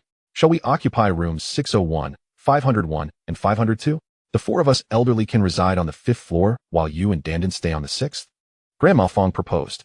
Sounds good. Let's settle on that, they agreed. We will return shortly to move our belongings, and then we can live here. Once the shop opens, it will be easy to commute. Grandpa Fang unconditionally supported his spouse. Thus, they finalized their decision, and Fang Xiyue respected their wishes. If they desired to live here, then so be it. All right, let us proceed with this arrangement. Chapter 56. One must not be too greedy. Fang Xiyue retrieved 4 keys for the apartments and informed them of the respective codes, suggesting they change them at their convenience. No need to change it. What if we forget the code? Dandan exclaimed. Yuejia, your code is quite memorable. If we forget, we can always ask you. Dandan proudly declared, feeling quite clever. Indeed. Dandan is the clever one. Grandma Fang chuckled in agreement. All right then, Dandan and Sister Xiyue, you should pack your belongings. We will take our leave. Observing everyone's eagerness to settle in, Fang Xiyue certainly did not wish to dampen their spirits. She guided them to their respective apartments for settling in. As for their family's luggage, there was no need to retrieve it. Her space could accommodate plenty. She would simply provide them with new items and help transport their belongings when they returned to the villa. Fang Xiyue did not intend to reside here, as she was the property owner. Living here might lead to numerous tenants seeking her out for dealings, which she found distasteful. Hence, returning to the villa was preferable to maintain some distance. At 11:10 a.m., everyone had finished packing. Their clothes were stored in the wardrobes, and toiletries were arranged.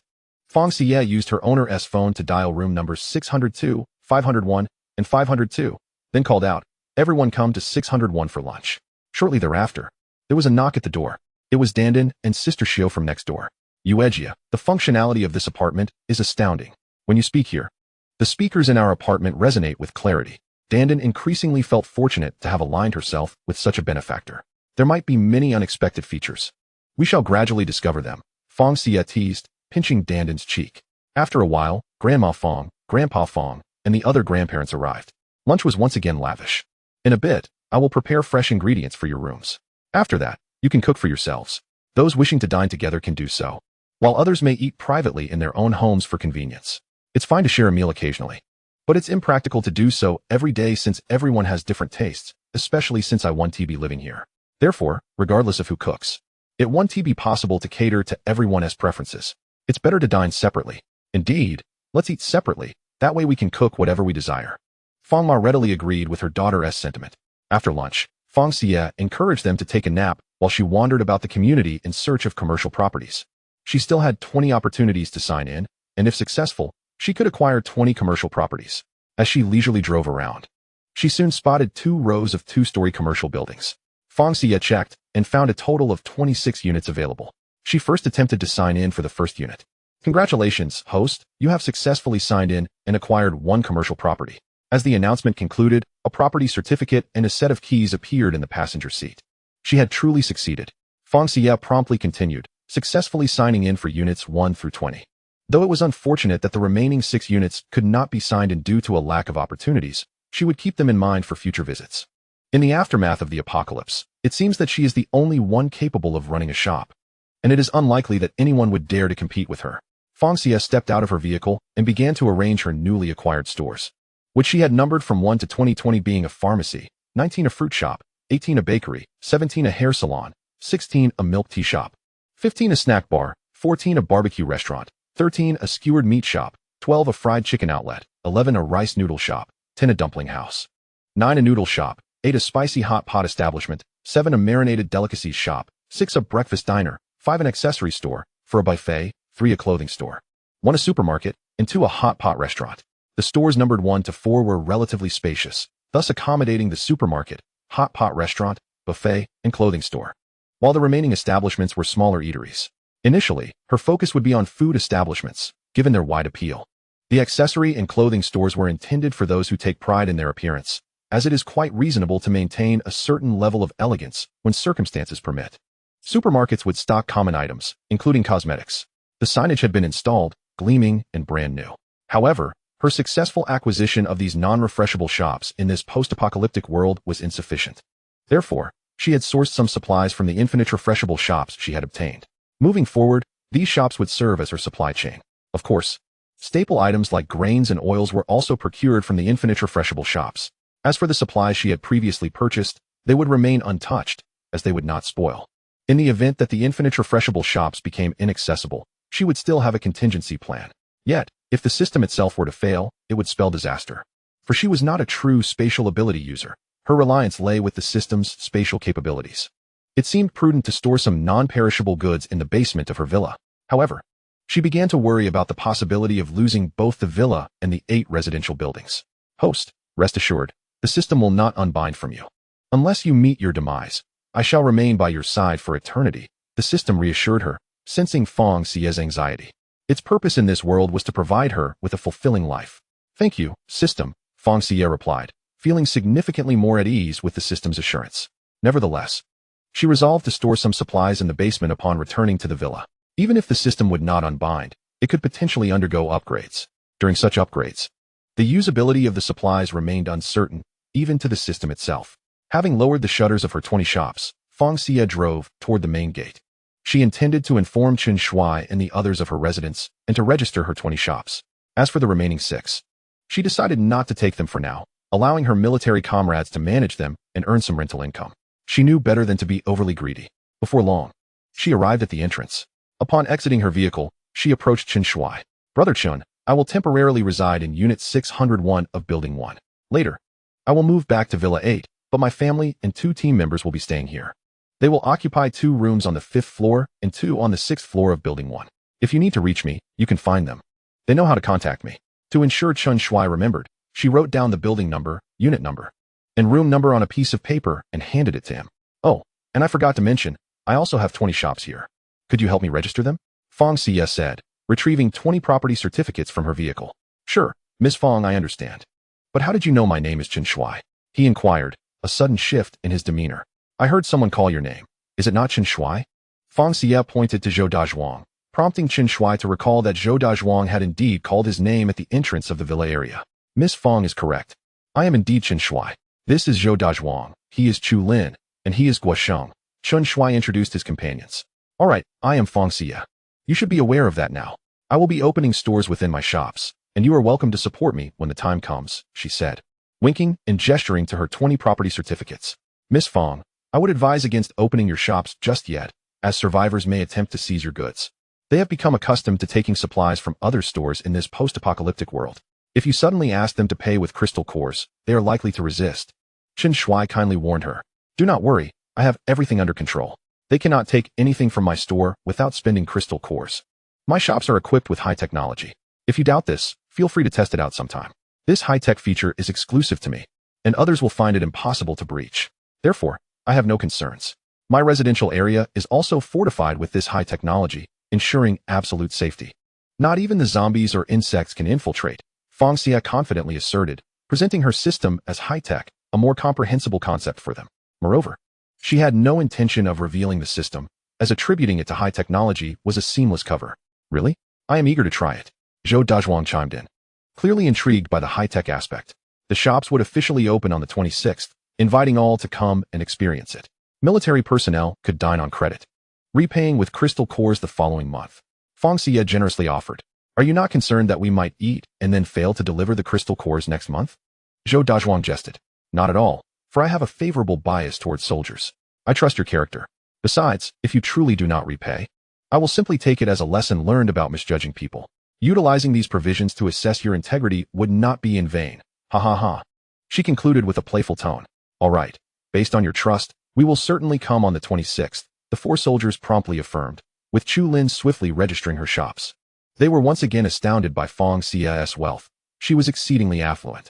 Opening 20 shops on the 26th was a life they had never dared to imagine. By the way, do you have any comrades who have retired due to injuries and are seeking work? They could come work in my shops. While the benefits may not be the best, I can certainly assure them a full meal. There is no one more trustworthy than soldiers. Hiring those who have retired due to injuries or disabilities would also be a way to contribute to the nation. Those with abilities may heal their ailments. But what about those who do not possess such abilities? They all have to live. and they all have families to care for. Is that truly the case? How splendid. I shall inform our company commander at once.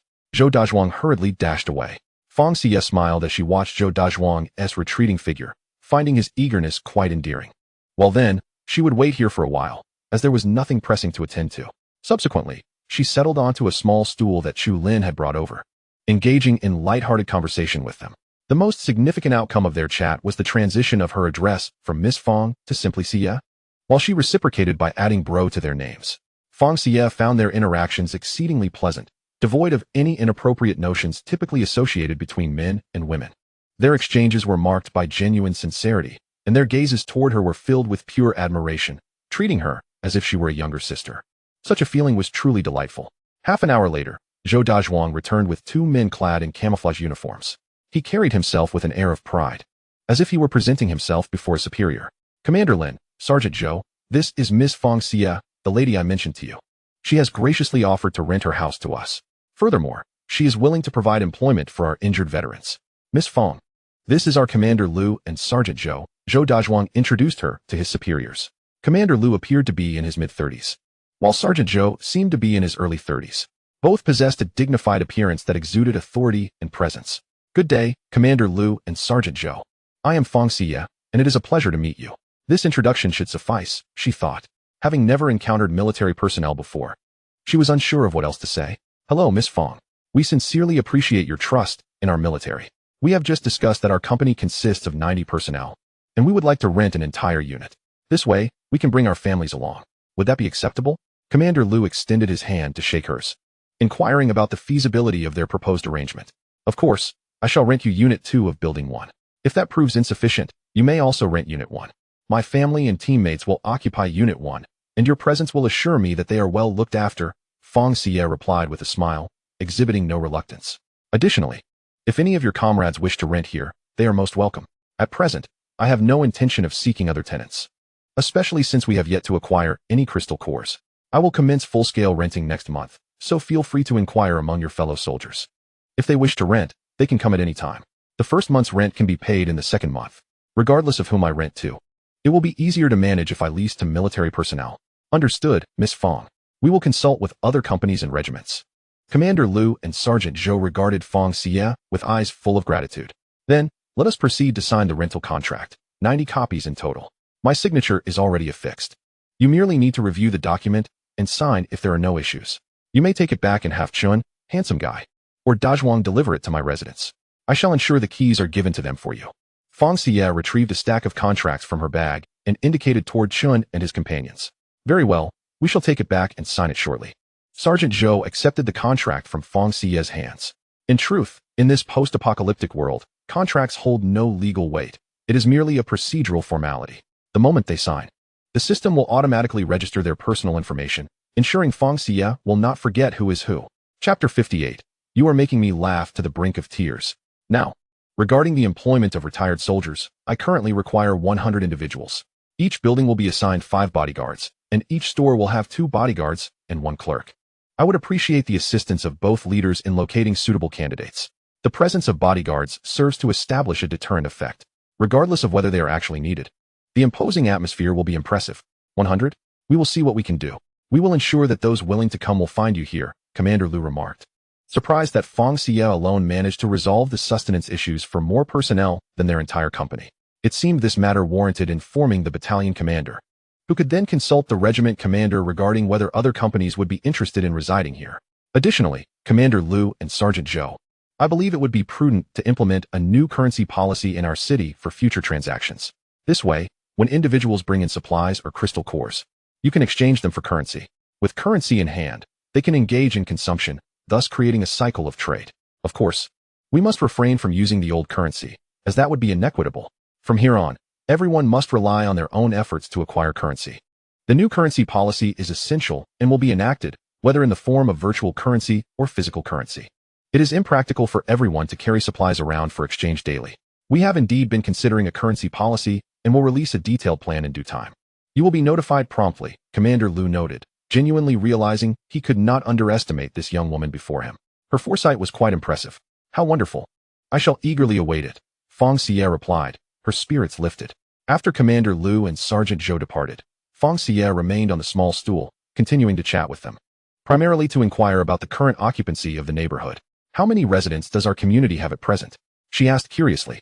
Approximately 300. Over 30 arrived on their own last night. The remainder were rescued during our previous efforts to clear out the zombies, Chu Lin replied with a smile, finding nothing objectionable in sharing this information. Oh, that seems rather few. With such a small number, you could easily occupy the building. Why resort to setting up tents outside? Fang Xiyue had assumed the community was bustling with thousands of residents, only to discover that fewer than 300 had moved in, leaving ample vacant units. It is primarily due to concerns about future survivors arriving and the complications of relocating. It seemed wiser not to settle in initially. Besides, the weather is not cold. Sleeping outdoors is quite comfortable, Chu Lin explained. However, Fang Xiyue believed this reasoning to be mere self-deception. Surely, sleeping outside could not possibly be more comfortable than within the confines of a building. They were overly considerate of the common folk. You four should move in tonight. Feel free to choose any floor. The elevator can take you directly up without the need to climb stairs. Climbing to the 33rd floor would be utterly exhausting. Is the elevator still operational? The power is out in the complex, Zhou Dazhuang interjected. I possess an independent power supply system, ensuring that power outages will not occur. And water is readily available. After a long day of toil, returning home to a hot shower is undoubtedly the epitome of comfort, especially after being drenched in sweat. However, dear Xiyue, your rent is remarkably low. Zhou Dazhuang believes they are truly getting an exceptional deal. Not at all. You still have to pay for the crystal cores for water and electricity, Xiyue replies, shaking her head, feeling no sense of loss. Crystal cores are not easily acquired. Not every zombie harbors one within their skulls. Some individuals may be so unfortunate as to accumulate fewer than 100 cores in an entire month. But having water and electricity is such a luxury. Everything becomes convenient, and one can even cook at home, leading a carefree life. Zhou Dazhuang is eager to finish work and hurry back to choose his room. As an orphan without a girlfriend, he can solely relish the vastness of the house himself. It's true, it's quite fortunate that there hasn't been a water outage yet. If that were to happen, one can only imagine how foul the restroom would become. Guosheng remarks, fanning himself. That might happen soon. If the power is out, water cannot be far behind. But rest assured, I guarantee a stable supply here. Xiyue assures them with a smile reminiscent of a clever fox. Xiyue, you truly are a savior. Zhou Dazhuang's exaggerated praise brings even more joy to Xiyue. Ah, Xiyue, why the sudden change in your attitude towards me? Have you found another suitor? The harmonious conversation is abruptly interrupted by a familiar voice, Zhao Tianming. Naturally, he is still with Zhang Mei, who appears as if she has just emerged from water, drenched in sweat. This is understandable, given that such a delicate woman has supported a large man over a considerable distance, particularly since this man has put his full weight upon her. What nonsense are you spouting? If you can't speak properly, just stay quiet. Xiyue stands, glaring at Zhao Tianming. You have poor taste. How could you possibly be attracted to these ruffians? Do they possess my good looks, my physique, or my academic credentials? With each question, Zhao Tianming raises his head a little higher. Ha ha ha, you are about to make me die of laughter. How do you manage to ask such questions while looking at their faces? Xiyue glances at the 4 soldiers behind her, then turns back to Zhao Tianming, shaking her head. First point, good looks? You seem to lack self-awareness. Where do you get the confidence to think you are better looking than them? Second point, physique? With your abs all jumbled together, how can you compare to those who possess well-defined abs? Third point, academic credentials? You haven't even graduated from college, only managing to obtain a high school diploma. What right do you have to claim superiority in education? Indeed, the university was disrupted by the apocalypse before he could graduate. Where could he possibly obtain a diploma now? Thus, everyone, including herself, is left with nothing more than a high school education. As Xiyue speaks, she nearly bursts into laughter. How does one remain so ordinary, yet so self-assured? You are deliberately saying this. Zhao Tianming refuses to believe Xiyue's words are sincere. If that's the case, let Zhang Mei be the judge. If she can say you are better looking than the 4 of them, I will concede. Xiyue looks at Zhang Mei and winks. Zhang Mei, tell him, am I not better looking than those 4 soldiers? Zhao Tianming confidently asks Zhang Mei. Zhang Mei glances at Zhao Tianming, then at the 4 soldiers, and falls silent. Even if she sees beauty in the eye of the beholder, she cannot convince herself that Zhao Tianming is more handsome than these soldiers. Her silence speaks volumes, the last vestige of her affection. As Xiyue witnesses Zhang Mei's silence, her amusement grows. However, Zhao Tianming's face darkens as he shoves Zhang Mei away. Zhang Mei, already physically exhausted, falls to the ground, unconscious. Zhao Tianming, you truly are a scoundrel. Zhang Mei has sacrificed so much for you. And this is how you repay her? You are not worthy of anyone's devotion, leave and never return. Xia angrily points at Zhao Tianming. Who are you to tell me to leave? I have every right to enter this community. I am also a survivor. Why shouldn't I be allowed in? Zhao Tianming retorts, pointing at Xia. Because our community does not allow scoundrels entry. The 4 soldiers step in front of Xia, shielding her from Zhao Tianming. Oh, Xia, I underestimated you. I initially thought you had just hooked one, but it seems you have 4. The apocalypse truly has been your guardian. You don't intend to lead a life where you can have as many men as you desire, do you? You are truly promiscuous. Zhao Tianming spews vile words. Bang! Zhou Dazhuang's fist strikes Zhao Tianming's face. Already injured, Zhao Tianming collapses to the ground. Say it again. I want to see if you dare. Zhou Dazhuang sits atop Zhao Tianming, delivering punch after punch. How can you soldiers hit people so freely? You hit me yesterday, and now today? I will report you to your superiors. Zhao Tianming protests, shielding himself with his arms. Go ahead, report me. I'll be waiting, Zhou Dazhuang scoffs. Don't think that just because this is the apocalypse, we should abide by any regulations. Even before the apocalypse, I would have dealt with you. A dog's mouth cannot produce ivory. Bah! Zhou Dazhuang rises from Zhao Tianming, spitting on him. Congratulations, host, for successfully slapping the face, earning 1 sign-in opportunity. Alright, Brother Zhou, hitting him will only dirty your hands. Let him fend for himself here. Xia stops Zhou Dazhuang from delivering another kick. Rest assured, as long as we are around, that scoundrel will never approach you again. You can count on it. From now on, you are our sister, and we will protect you. Zhou Dazhuang promises, patting his chest. Alright, Brother Dazhuang, I believe you. In that moment, Xia truly felt as though she had gained an older brother.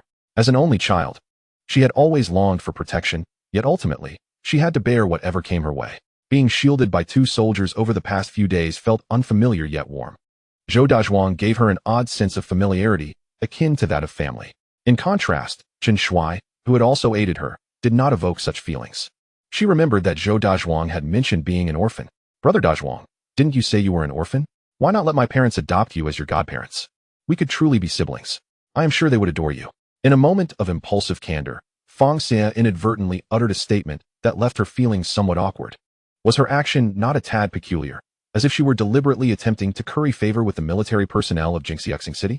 Her mother had once expressed the desire for both a son and a daughter, yet after giving birth to her, she never conceived again. Fang's mother was not biased towards sons over daughters. She cherished both equally, merely wishing for the joy of having both a son and a daughter. It was a mystery. However, as her grandparents had only 1 child, her father, her maternal grandparents also had just her mother, and her parents, too, had only her. Perhaps their family was simply steeped in the genetics of having only 1 child. Bringing home a grandson, albeit a dry one, would surely evoke a mix of surprise and trepidation among them. After contemplating this, she felt it inappropriate to continue and was about to clarify that her words had been in jest when she overheard Zhou Dazhuang exclaim, "Xia, are you serious? I might just take you at your word.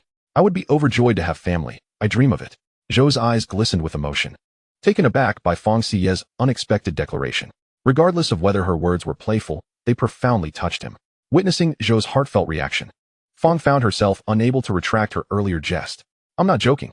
After your shift ends, come find me in room 601, and I shall personally introduce you to my family.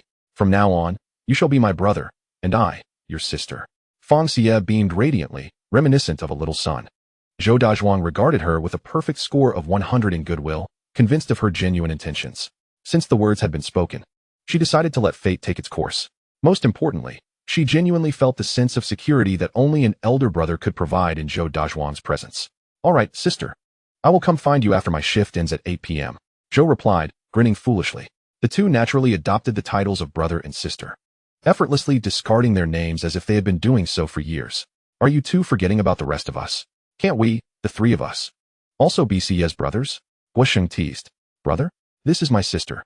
You all have your own families. You can't just snatch my sister away from me." Zhou retorted with a smirk.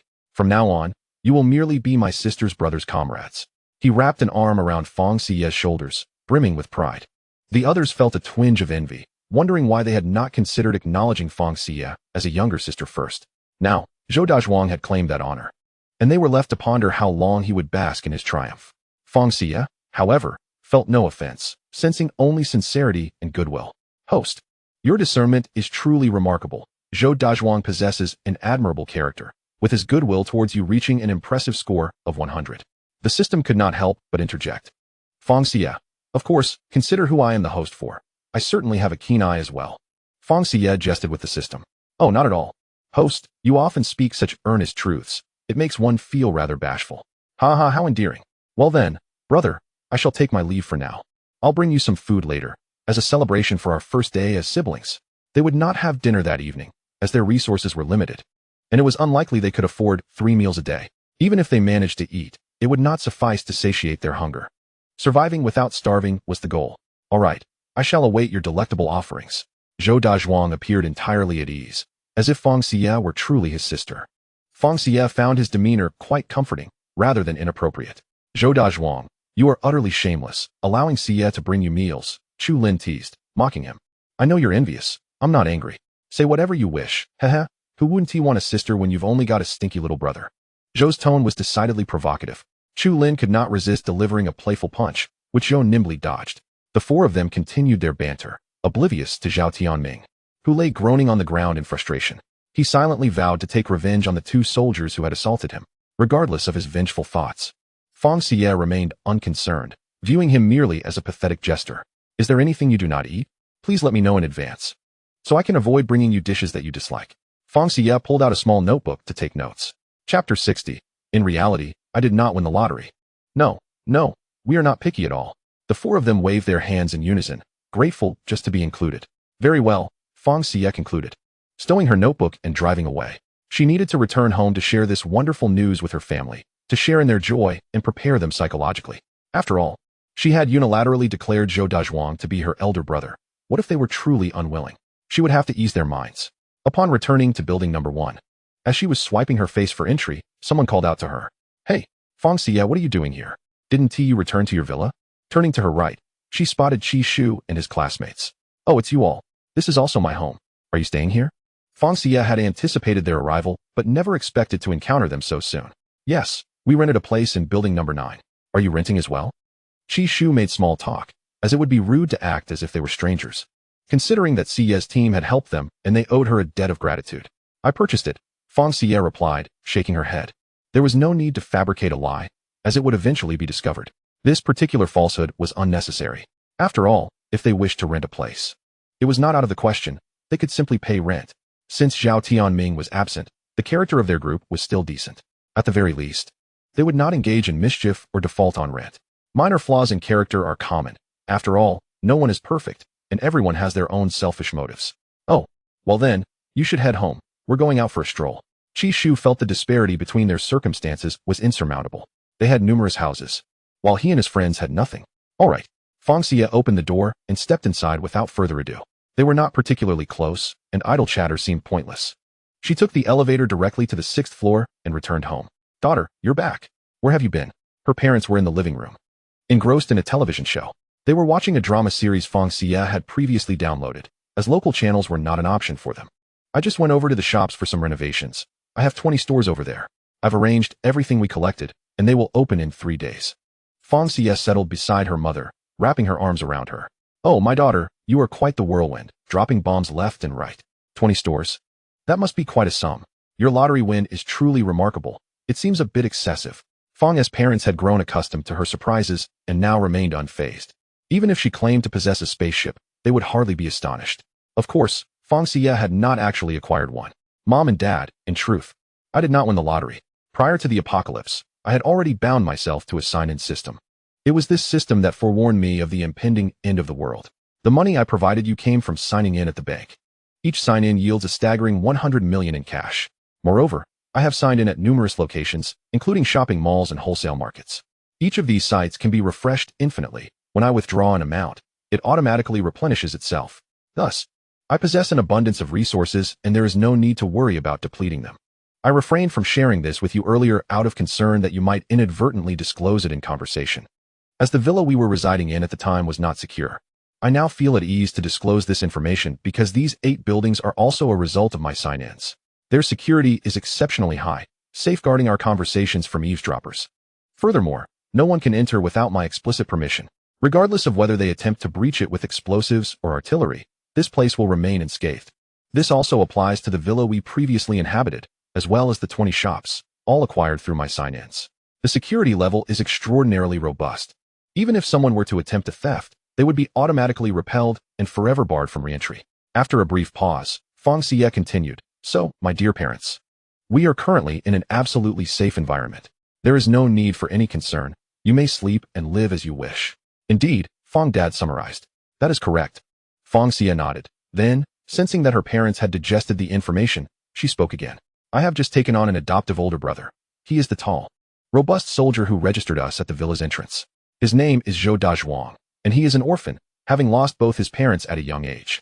Just now, Zhao Tianming came over to provoke me, insulting me with derogatory names. Zhou Dazhuang retaliated and gave him a good beating, and I felt a sense of being protected, akin to that of a real brother. In a moment of impulse, I suggested that he become my older brother and your adoptive son. To my surprise, he took it seriously and agreed. Therefore, I wanted to come back and ask for your thoughts. If you do not mind having another adoptive son, he could call you dad and mom. If you prefer otherwise, then I shall maintain a brother-sister relationship with Zhou Dazhuang, and he will refer to you as uncle and aunt. His character is impeccable, as certified by the system." Having conveyed all that she wished to say, Fang Xiyue paused, quietly awaiting her parents' response. "We are not opposed to having another adoptive son, but is he truly willing?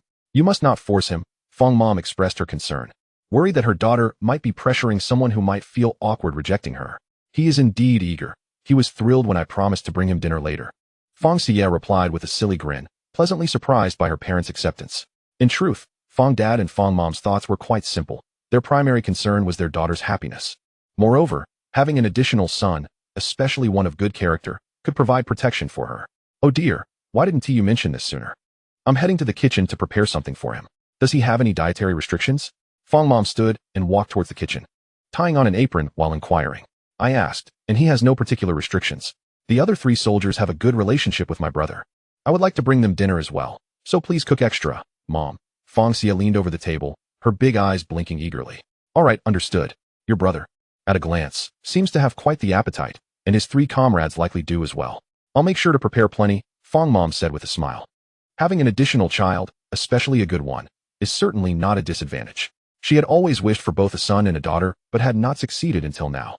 Now, heaven had bestowed upon her such an admirable son, which felt like a different kind of fulfillment. "Dear, I will go speak to your grandparents about this matter, and we shall gather as a family tonight," Fang Dad said, his face beaming with joy as he rose to change his shoes. "Please don't mention the system to them. I fear it may cause them undue concern. It is better that fewer people know about it. Sharing it with you is merely to have 2 more individuals to help shield the secret," she cautioned. "Very well, we shall remain silent. Your mother and I will act as though we have heard nothing," Fang Dad agreed. "I will go down shortly and highlight Zhou Dazhuang's heroic deeds in assisting you, to bring them joy in having a grandson capable of protecting their granddaughter." Fang Xiyue joined in the laughter, feeling grateful for her family. "Dear, please bring me 4 larger lunchboxes. I will prepare 3 meat dishes and 2 vegetable dishes for your brother and his friends." As chapter 61 unfolded, Fang Mom laid out all the ingredients on the countertop, arranging them neatly as she began to prepare the meal. "All right, Mom," Fang Xiyue replied, placing 4 large, 3-tiered lunchboxes on the dining table. The bottom tier was designated for staple foods, while the top 2 tiers each contained 2 compartments for dishes. Just as Fang Mom heated oil in the pan, Fang Dad returned with the 4 elders, all wearing smiles as they urged Fang Xiyue to recount the earlier events. "Your father isn't much of a storyteller. Let our eldest granddaughter entertain us," Fang Grandma remarked, eyeing Fang Dad with disdain. Fang Dad, feeling a bit aggrieved, rubbed his nose and headed to the kitchen seeking consolation from his wife. However, Fang Mom was busy cooking and merely patted his back dismissively, continuing with her tasks. Nonetheless, Fang Dad felt somewhat consoled and cheerfully assisted his wife in preparing the meal. At 4:30 in the afternoon, all 4 large lunchboxes were filled to the brim. "Dear, I will accompany you to deliver dinner to your brother," Fang Mom eagerly suggested, her hands nervously fidgeting. "I want to go too. Let me join you, daughter."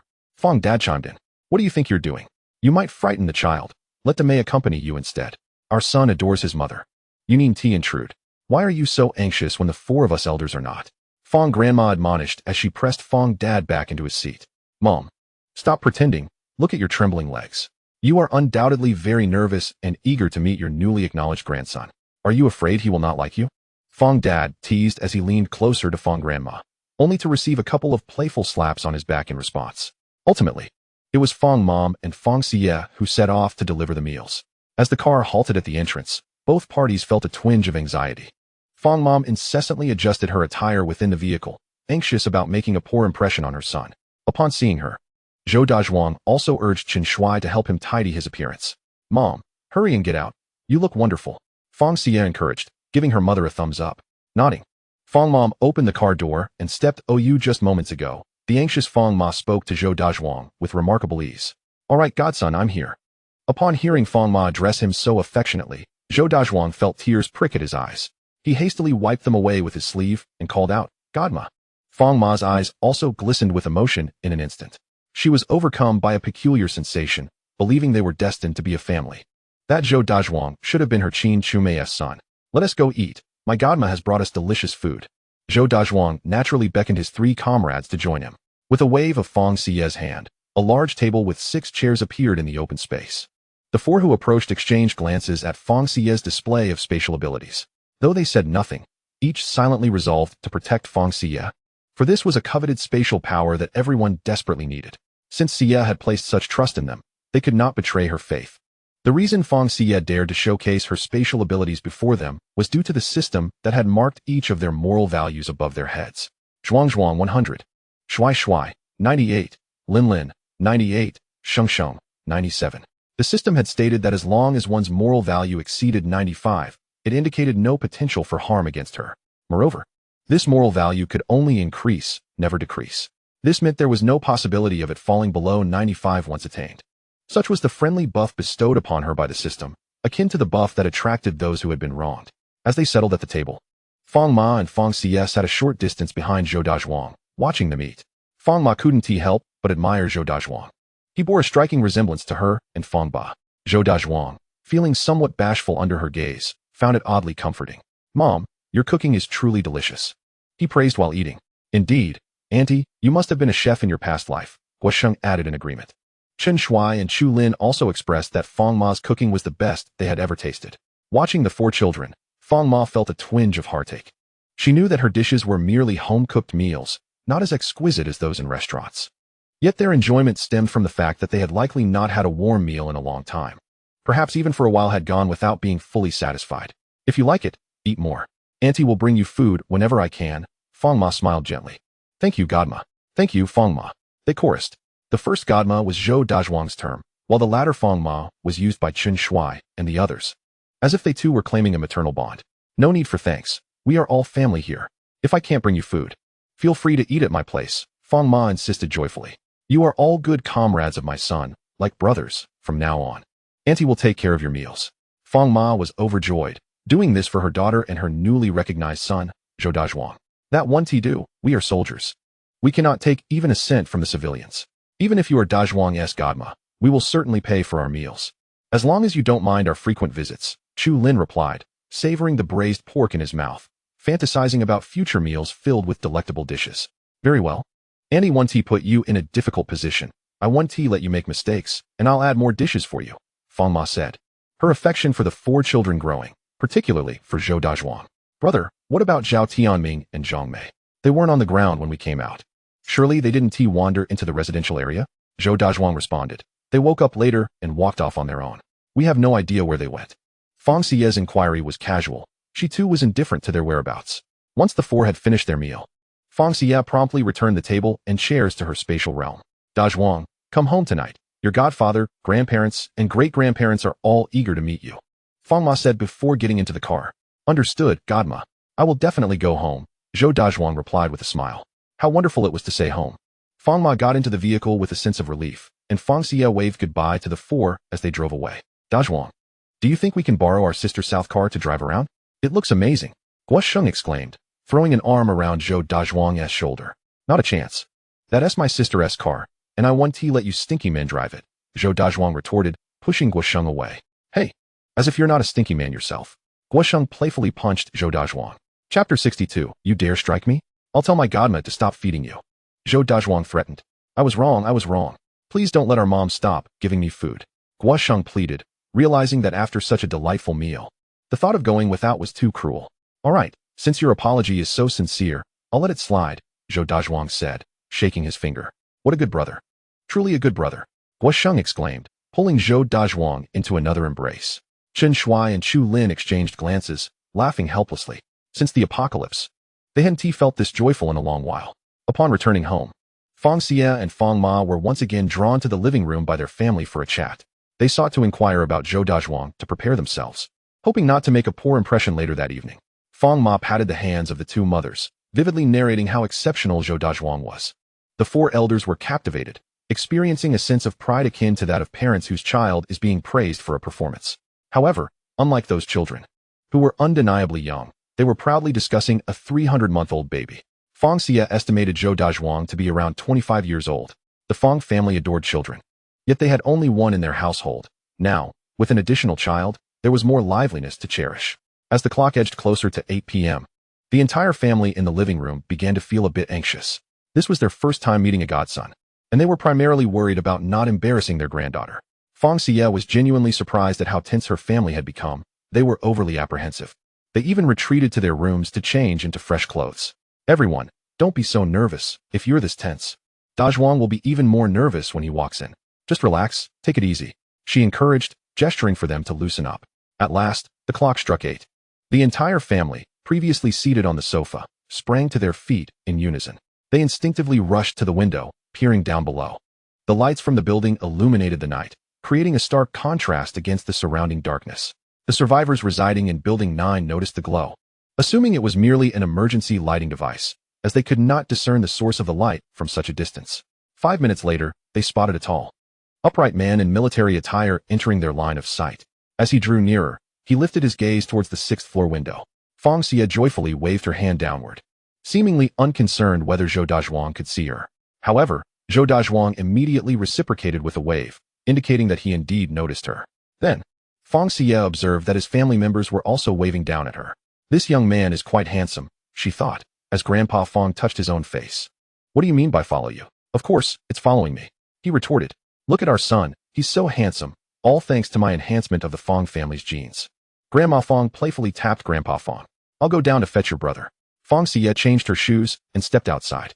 While it was feasible to open the door from upstairs, she decided to go down to meet Zhou Dazhuang, so she could directly register his facial recognition, eliminating the need to ring the bell in the future. The elevator descended swiftly, and soon Zhou Dazhuang stood before the building's entrance, mentally preparing himself. Fang Xiyue opened the door. What are you doing, brother? Come in quickly. She reached out to pull him inside. The moment Zhou Dazhuang stepped in, the system recorded his facial features.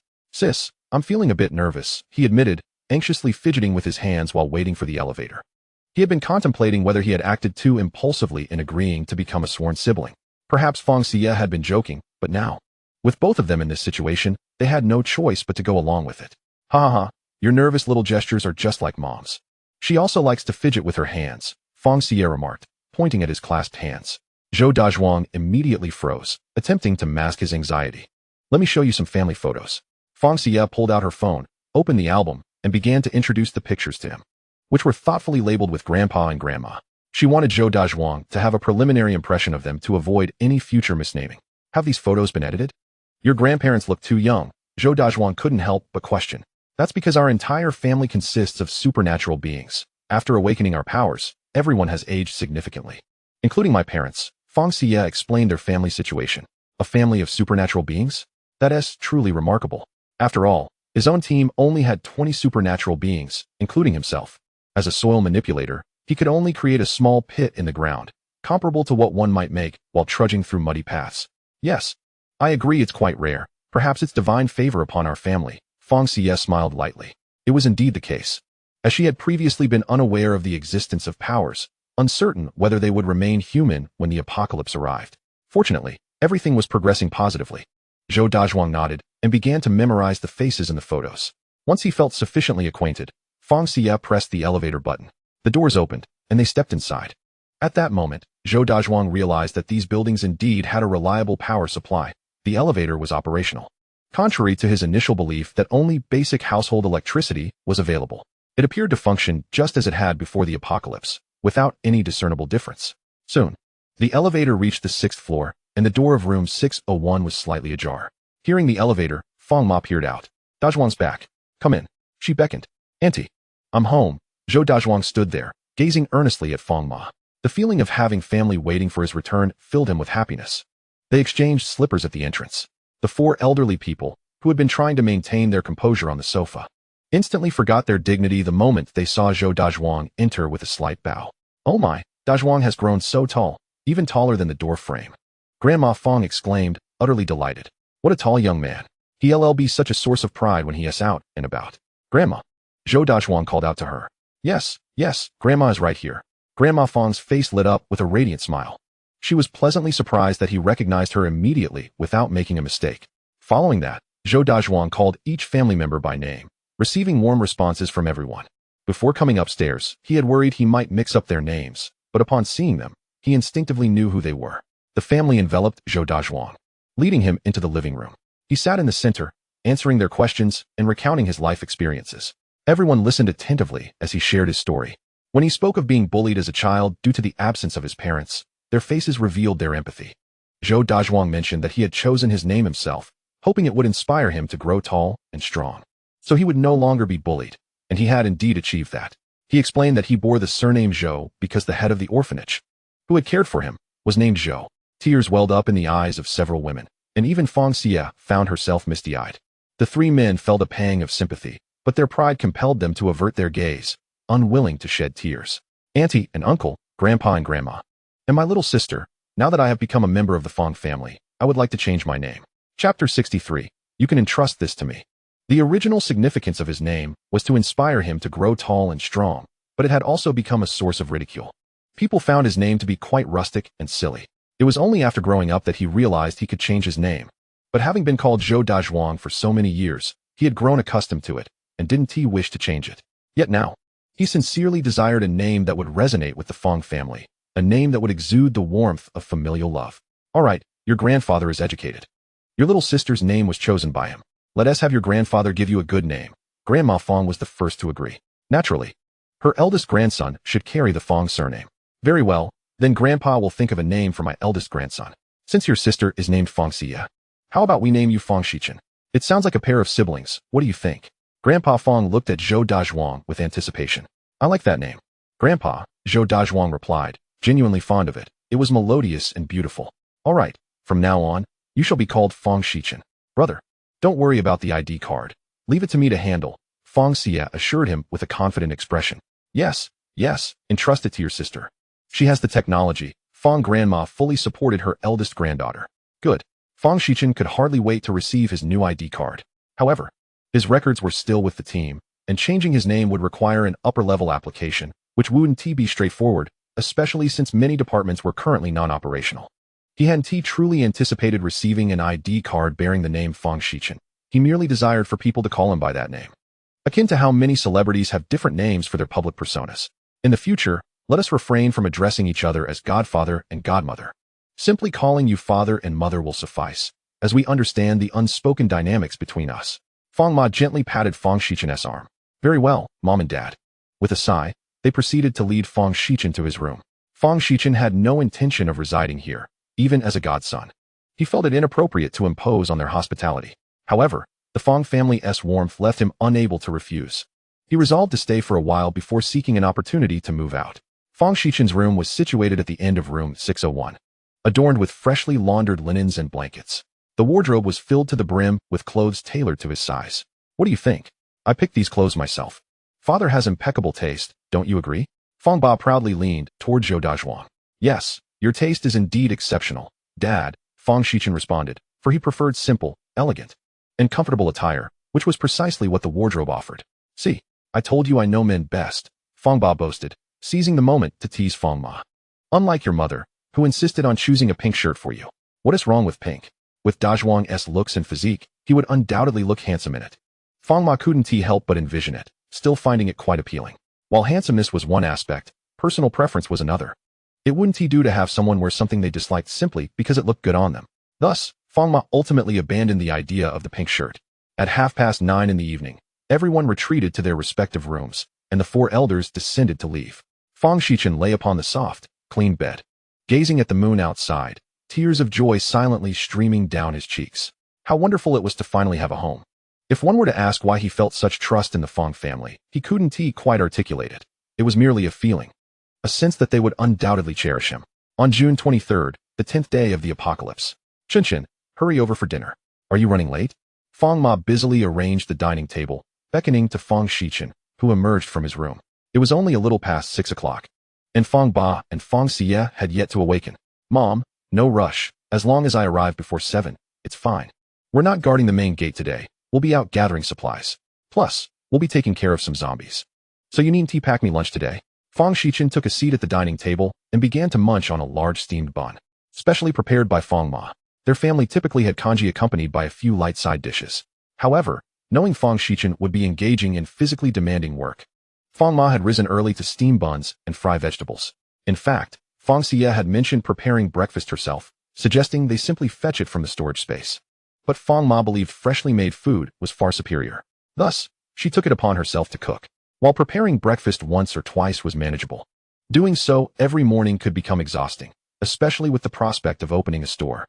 Fang Xiyue had naturally advised her mother against waking up every day to cook for everyone. Eventually, Fang Ma conceded that she would cook just for today.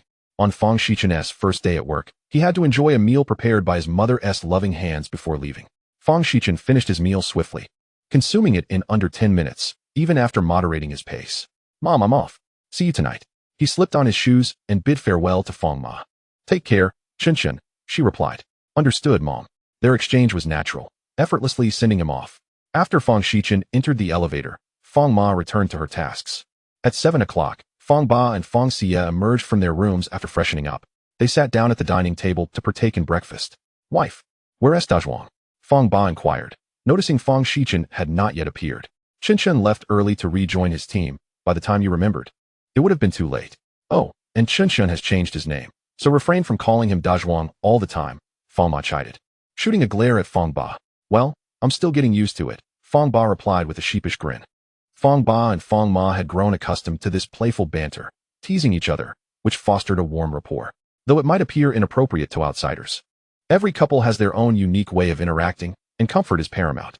Mom and Dad, we should head to the store later to see if there's anything that piques your interest.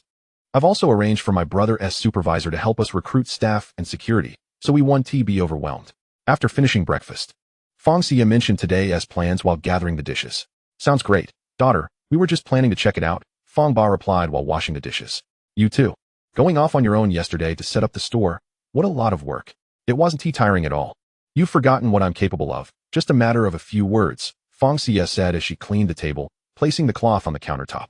Once they had tidied up, they separated to check with those in the adjacent room and downstairs to see if anyone wanted to join them in visiting the shop. Naturally, everyone was eager to come along.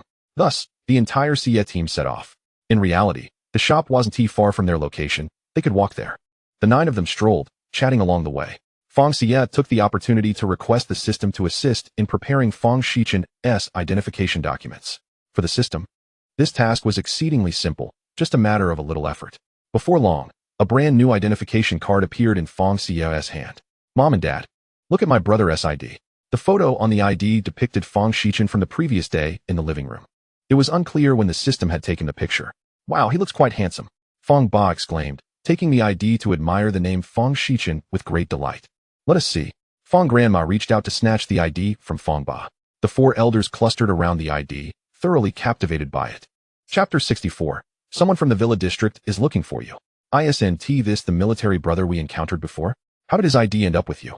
His name is so similar to Sister Yue's, Dandan remarked, unable to contain her curiosity. He is my brother. Of course, the names are similar. Fang Xiyue teased Dandan. What? Your brother? You were pretending not to know each other before. You acted quite convincingly. I was completely fooled. Dandan pouted, hands on her hips. Laughter erupted amongst them. Yet they had no intention of clarifying further. Regardless of whom they encountered in the future, they would introduce Fang Xichue as a true family member. There was no necessity to explain that they hadn't initially been a family, but had later become one.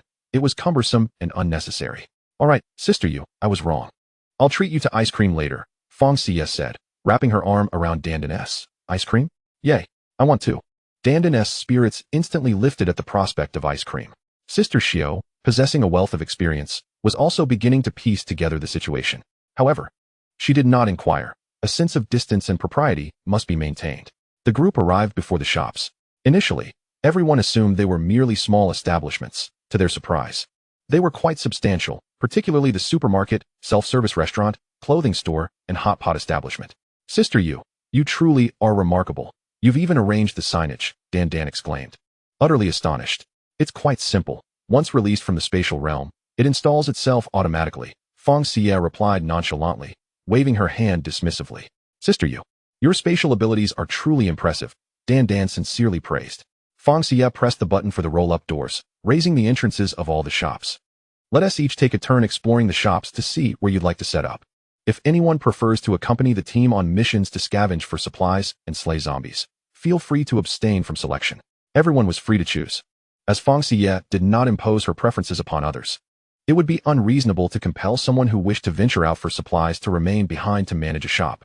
Each individual harbored distinct aspirations and choices, and she, too, occasionally desired to wander outside. Remaining confined to one location for too long could lead to restlessness.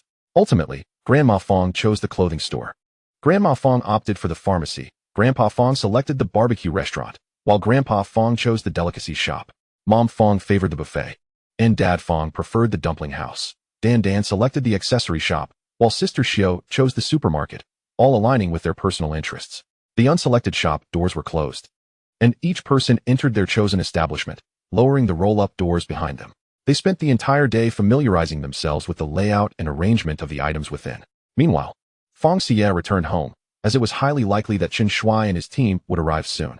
Sure enough, it wasn't too long before Chen Shui appeared with the rental contracts. Xia, the comrades from our unit who intend to rent here have already signed the contracts, 90 in total. All right here. Our unit leader has reported the situation to the battalion commander, and by tonight we will know if any other comrades from different units will be joining us. Additionally, we have already located some of the retired comrades, who will be arriving throughout the day, Chen Shui reported, as if delivering a briefing. All right, understood. Here are the keys to the rooms you'll be renting, 90 sets in total.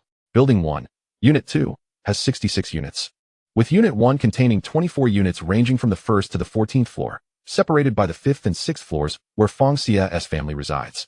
This means Unit 1 can accommodate an additional 38 households. Fang Xiyue had anticipated that some comrades might choose to share accommodations, but surprisingly, they all opted for single occupancy, perhaps preparing for future family lives, knowing that they would eventually settle down, aside from their parents. You can move in today. Just let me know when you arrive, and I will register your facial recognition data. From now on, you can access the unit door and use the elevator simply by scanning your face. Although I must personally accompany you for the registration, it ensures safety. All right. We will come over at 8 this evening, Chen Shui replied, and after concluding his business, he departed. Fang Xiyue nestled comfortably on the sofa, engrossed in the television. At 3 in the afternoon, Chen Shui returned, this time bringing bodyguards and staff for Fang Xiyue. She met them downstairs. A total of 36 individuals had come, recently retired due to injuries. They had not yet departed. Since there was a need for them here, they naturally chose to stay. If they could establish themselves here, they would eventually bring their families over. After system assessments, all 36 individuals demonstrated commendable character and acceptable moral values, prompting Fang Xiyue to retain them. Among them, 16 opted to become staff members, while the remaining 20 chose to serve as bodyguards. This arrangement proved quite fortuitous, with 1 bodyguard assigned to each shop entrance and 12 of the 16 staff members designated as managers for various stores, while the remaining 4 were assigned as staff in shops 1 through 4. Brother Chen, will anyone else be coming today? If not, I will take them to the shops now. The sooner they familiarize themselves with their respective stores, the better. No, everyone who could come is already here. Chen Shui shook his head. Very well, then I shall lead them over now. Our shop provides meals and lodging, accommodating 3 individuals per unit. My staff dormitory is strictly for employees. Family members are not allowed. Should you wish to bring your families, you may inquire about renting additional housing. Fang Xiyue maintained this stance firmly, understanding that if all 3 individuals brought their families into the dormitory, conflicts would inevitably arise. Living in close quarters with too many people could lead even the best of relationships to fray. Rest assured, boss, if we decide to bring our families, we will inform you in advance, the man at the forefront assured her. The staff dormitory is located in Building 8, Unit 1, conveniently adjacent to the shops, making it easier for you to commute to work. Now, let us proceed together. Fang Xiyue closed the door behind them and led the group towards the shops, reaching their destination within 10 minutes. Shop 120 is entirely ours. For the 20 of you serving as bodyguards, 2 individuals will be assigned to each store entrance daily. You are free to coordinate among yourselves as to who partners with whom. For the remaining staff members, does anyone wish to take on the role of store manager? I need 12 individuals for this position. Fang San noted the arrangements in her notebook, and after some discussion, they finalized their decisions. Fang's parents, having also taken notes, emerged from the shop. Fang Xiyue introduced her family and teammates to everyone, as they would soon be colleagues, and it was essential to become acquainted. Sister Xia, someone is looking for you in the villa district. Just as Fang Xiyue finished escorting the newly hired 36 employees back to their dormitory, she returned home, only for Chun Shuai to arrive again. Chapter 65. He informed her through the intercom. He claims to be your husband. Chun Shuai relayed that someone was seeking her in the villa district. Mom and Dad, I'm heading down for a moment. I'll be back later. Upon hearing that someone was looking for her in the villa district, Fang Xiyue's first thought was that it could be Tian Tian or Chu Qingqing, as they were the only two individuals she knew in the Yunshui, Bun villa district. If it were Zhao Tianming or Zhang Mei, Chun Shuai would certainly recognize them. Did the person looking for me mention their name? If it's Tian Tian or Chu Qingqing, they likely wouldn't seek me out specifically. If they rang the doorbell and I wasn't home, they would surely leave. He claims to be your husband. Chun Shuai was somewhat at a loss for words. Sister Xia, you hardly appear to be a married woman. This individual lacked even basic skills in deception, yet he did possess a marriage certificate. Although they had not seen the contents of the certificate, Chun Shuai felt it necessary to inform Fang Xiyue of the situation, regardless of its veracity. This issue must be addressed. Otherwise, what if he uses Fang Xiyue's name to deceive others? Suddenly, Fang Xiyue comprehended who the other party might be. It must be one of the 8 husbands she had successfully signed with, the one residing in Star City. Although she was uncertain why he had come to seek her out, she believed that this individual was definitely not here to engage in a genuine marital relationship with her. As for his intentions, they would soon be revealed. Let us go. Let us get in the car and see for ourselves. Fang Xiyue entered the vehicle and instructed Chun Shuai to follow suit. 15 minutes later, they arrived at the entrance of the villa district. There stood a group of over 20 young men, each exuding vitality and curiosity as they surveyed their surroundings. Their arrival caught the attention of these young men, particularly the tallest among them. Chun Shuai pointed towards the young man clad in a tracksuit at the forefront. Let us go down and take a look. The two unfastened their seatbelts and exited the car. The young men couldn't help but steal glances at Fang Xiyue, captivated by her beauty. Excuse me, which of you is my husband? Although Fang Xiyue posed this as a question, her gaze was fixed on the young man Chun Shuai had indicated. He was strikingly handsome, radiating a sunlit charm. His features were well-defined, with a prominent nose, expressive eyes, and lips of moderate fullness. His skin was clear, free from blemishes, and he stood approximately 6 feet tall, neither too thin nor too stout. However, his physique remained indeterminate due to the loose-fitting long-sleeved tracksuit he wore. Most astonishingly, her heart raced inexplicably. This was utterly unscientific. Though Su Jiu was indeed handsome, she had encountered men more attractive than him before. Yet she had never experienced such a fluttering sensation in her heart. Host, your compatibility with your 8 husbands is a perfect 100. You are destined lovers, irrevocably drawn to one another, and will never betray each other. Under normal circumstances, one can only successfully sign with a single husband. However, your unique constitution has enabled you to attain a compatibility of 100 with all 8 men, resulting in the current situation. Oh, I see. Fang Xiyue, why didn't you mention this earlier? Such crucial information should surely have been disclosed at the earliest opportunity, because you appeared quite upset at the time and seemed unable to accept it. However, there is no need for concern. As long as you haven't met them, no bonds or romantic feelings will develop. Fang Xiyue sighed, realizing it was her own decision to come and see. If attraction was inevitable, she would let things unfold naturally. The moment Su Jiu laid eyes on Fang Xiyue, his heart began to race uncontrollably as well. It was a stirring from the depths of his soul, a sensation he had never experienced before.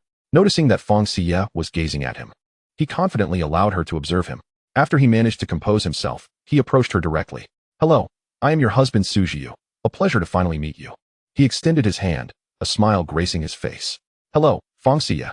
The moment their hands clasped, they felt an unyielding connection, as if electric currents danced between them. The onlookers were bewildered by this couple, who seemed like strangers despite their marital status. Was this a display of marital intimacy? Were they simply out of touch with the trends? The way their hands intertwined conveyed a sense of affection despite their unfamiliarity, creating an oddly harmonious yet dissonant atmosphere. Brother Chen, we're acquainted, so don't worry. Fang Xiyue reassured Chun Shuai, who stood protectively beside her. All right, then I shall attend to other matters. Chun Shuai nodded and made his way toward the entrance. Did you come here specifically to find me? This aspect perplexed Fang Xiyue. They were strangers. Surely a normal person would not take a marriage certificate seriously. Yes, the university district fell into disarray after I escaped with my teammates. We found ourselves with nowhere to go. Coincidentally, the keys that came with the marriage certificate also included a set of keys with an address. I instinctively brought them here. Now that I'm here, I feel it is necessary to return the keys to you. As he spoke, Su Jiu handed the keys to Fang Xiyue. Fang Xiyue stared at the keys in her palm, quite taken aback. This implied that her other 7 husbands also possessed keys to villas in different cities. It was quite possible they were currently residing in her villa, though they were unfamiliar, considering their marital bond. Providing them with a secure place to stay seemed reasonable, especially since she had no immediate plans to visit other cities. She would remember this and seek rent from them later. After all, renting to anyone was still renting. You've returned the keys, so we shall take our leave now. We need to find a place to stay. Su Zhiyu's straightforwardness made Fang Xiyue feel quite at ease, devoid of any awkwardness. However, upon hearing him mention looking for another place to stay, she instinctively called after him, reluctant to part ways so soon. Su Zhiyu, too, was reluctant to separate so quickly.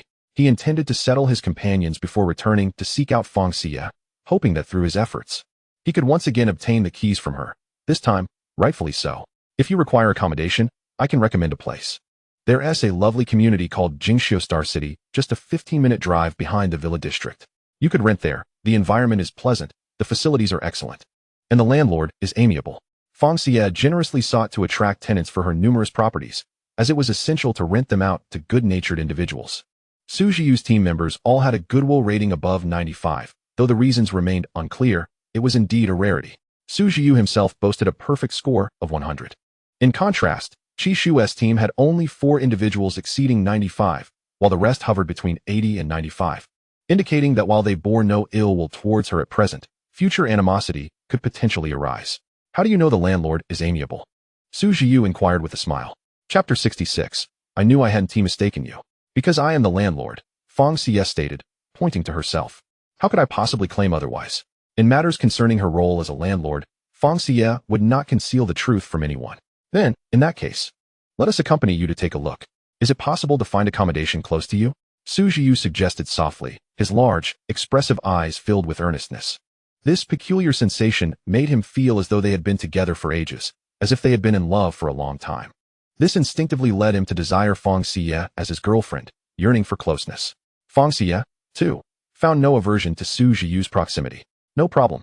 Su Zhiyu, along with his companions, totals 26 individuals. In Building 1, Unit 1, there remain 15 floors from the 33rd to the 38th, with ample housing available for their needs. It is also conceivable that 3 individuals may share a single unit. Shall we proceed on foot? Can we reach there in half an hour? They have just exited the school and have no vehicle, relying solely on their own 2 legs for the journey.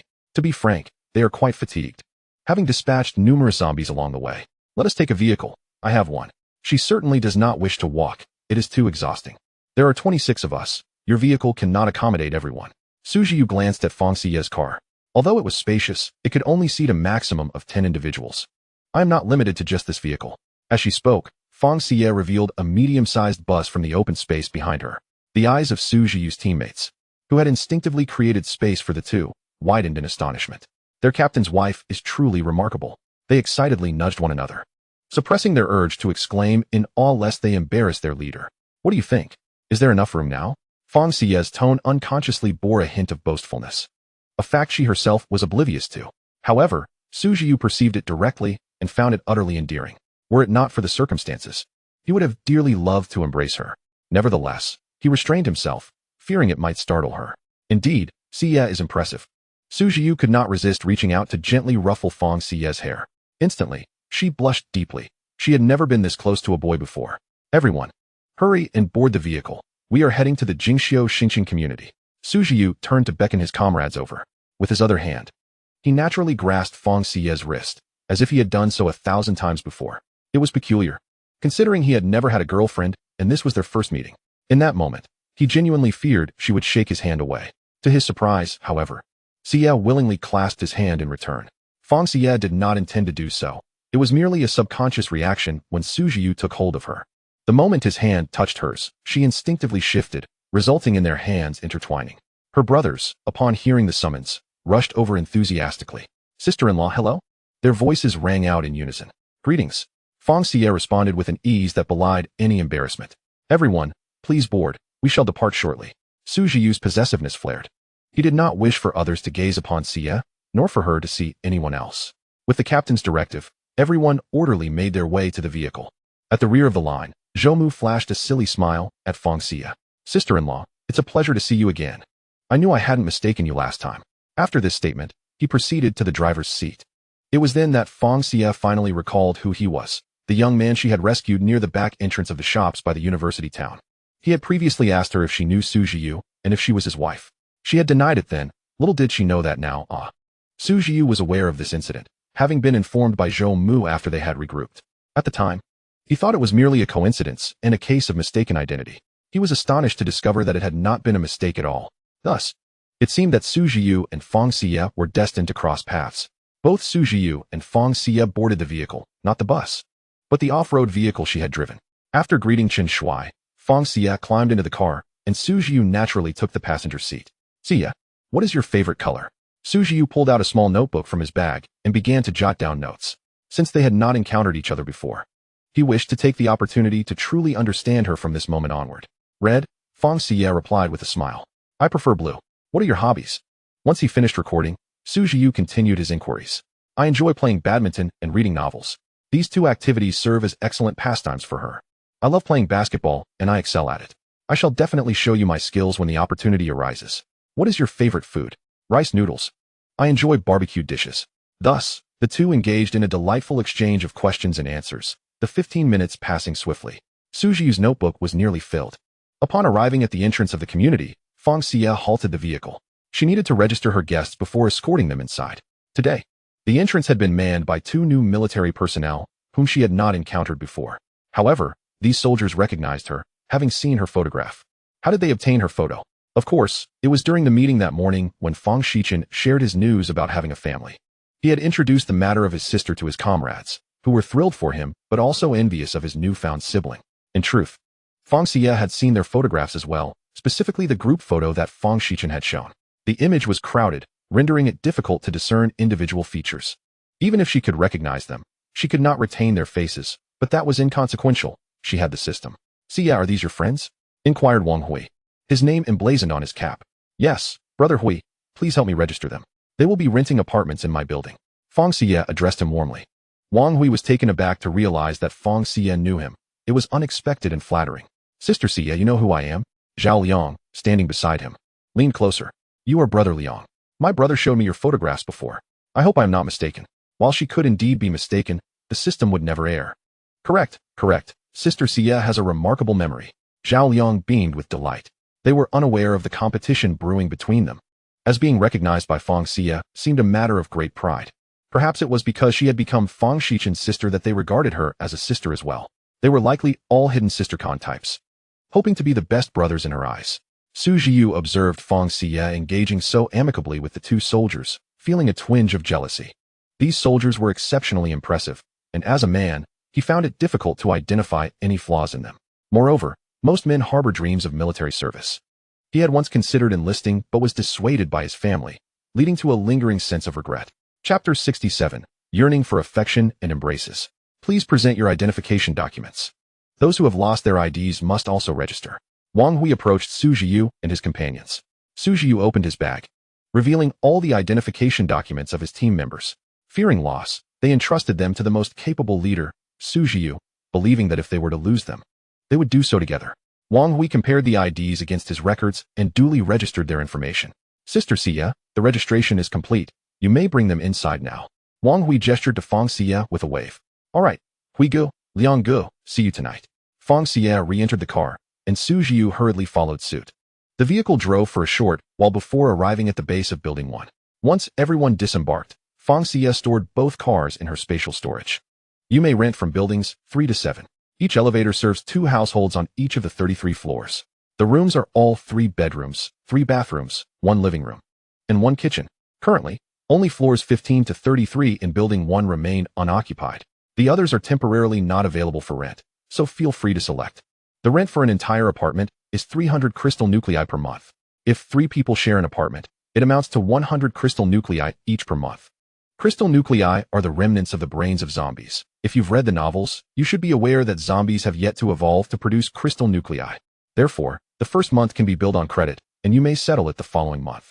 Of course, if you lack crystal nuclei, you may use supplies as collateral. The rent is set at the optimal price by the system and will not change. It remains the same for everyone. My family resides in Unit 601 of Building 1. If you need anything, feel free to visit me there. Fang Xiyue concluded her introduction.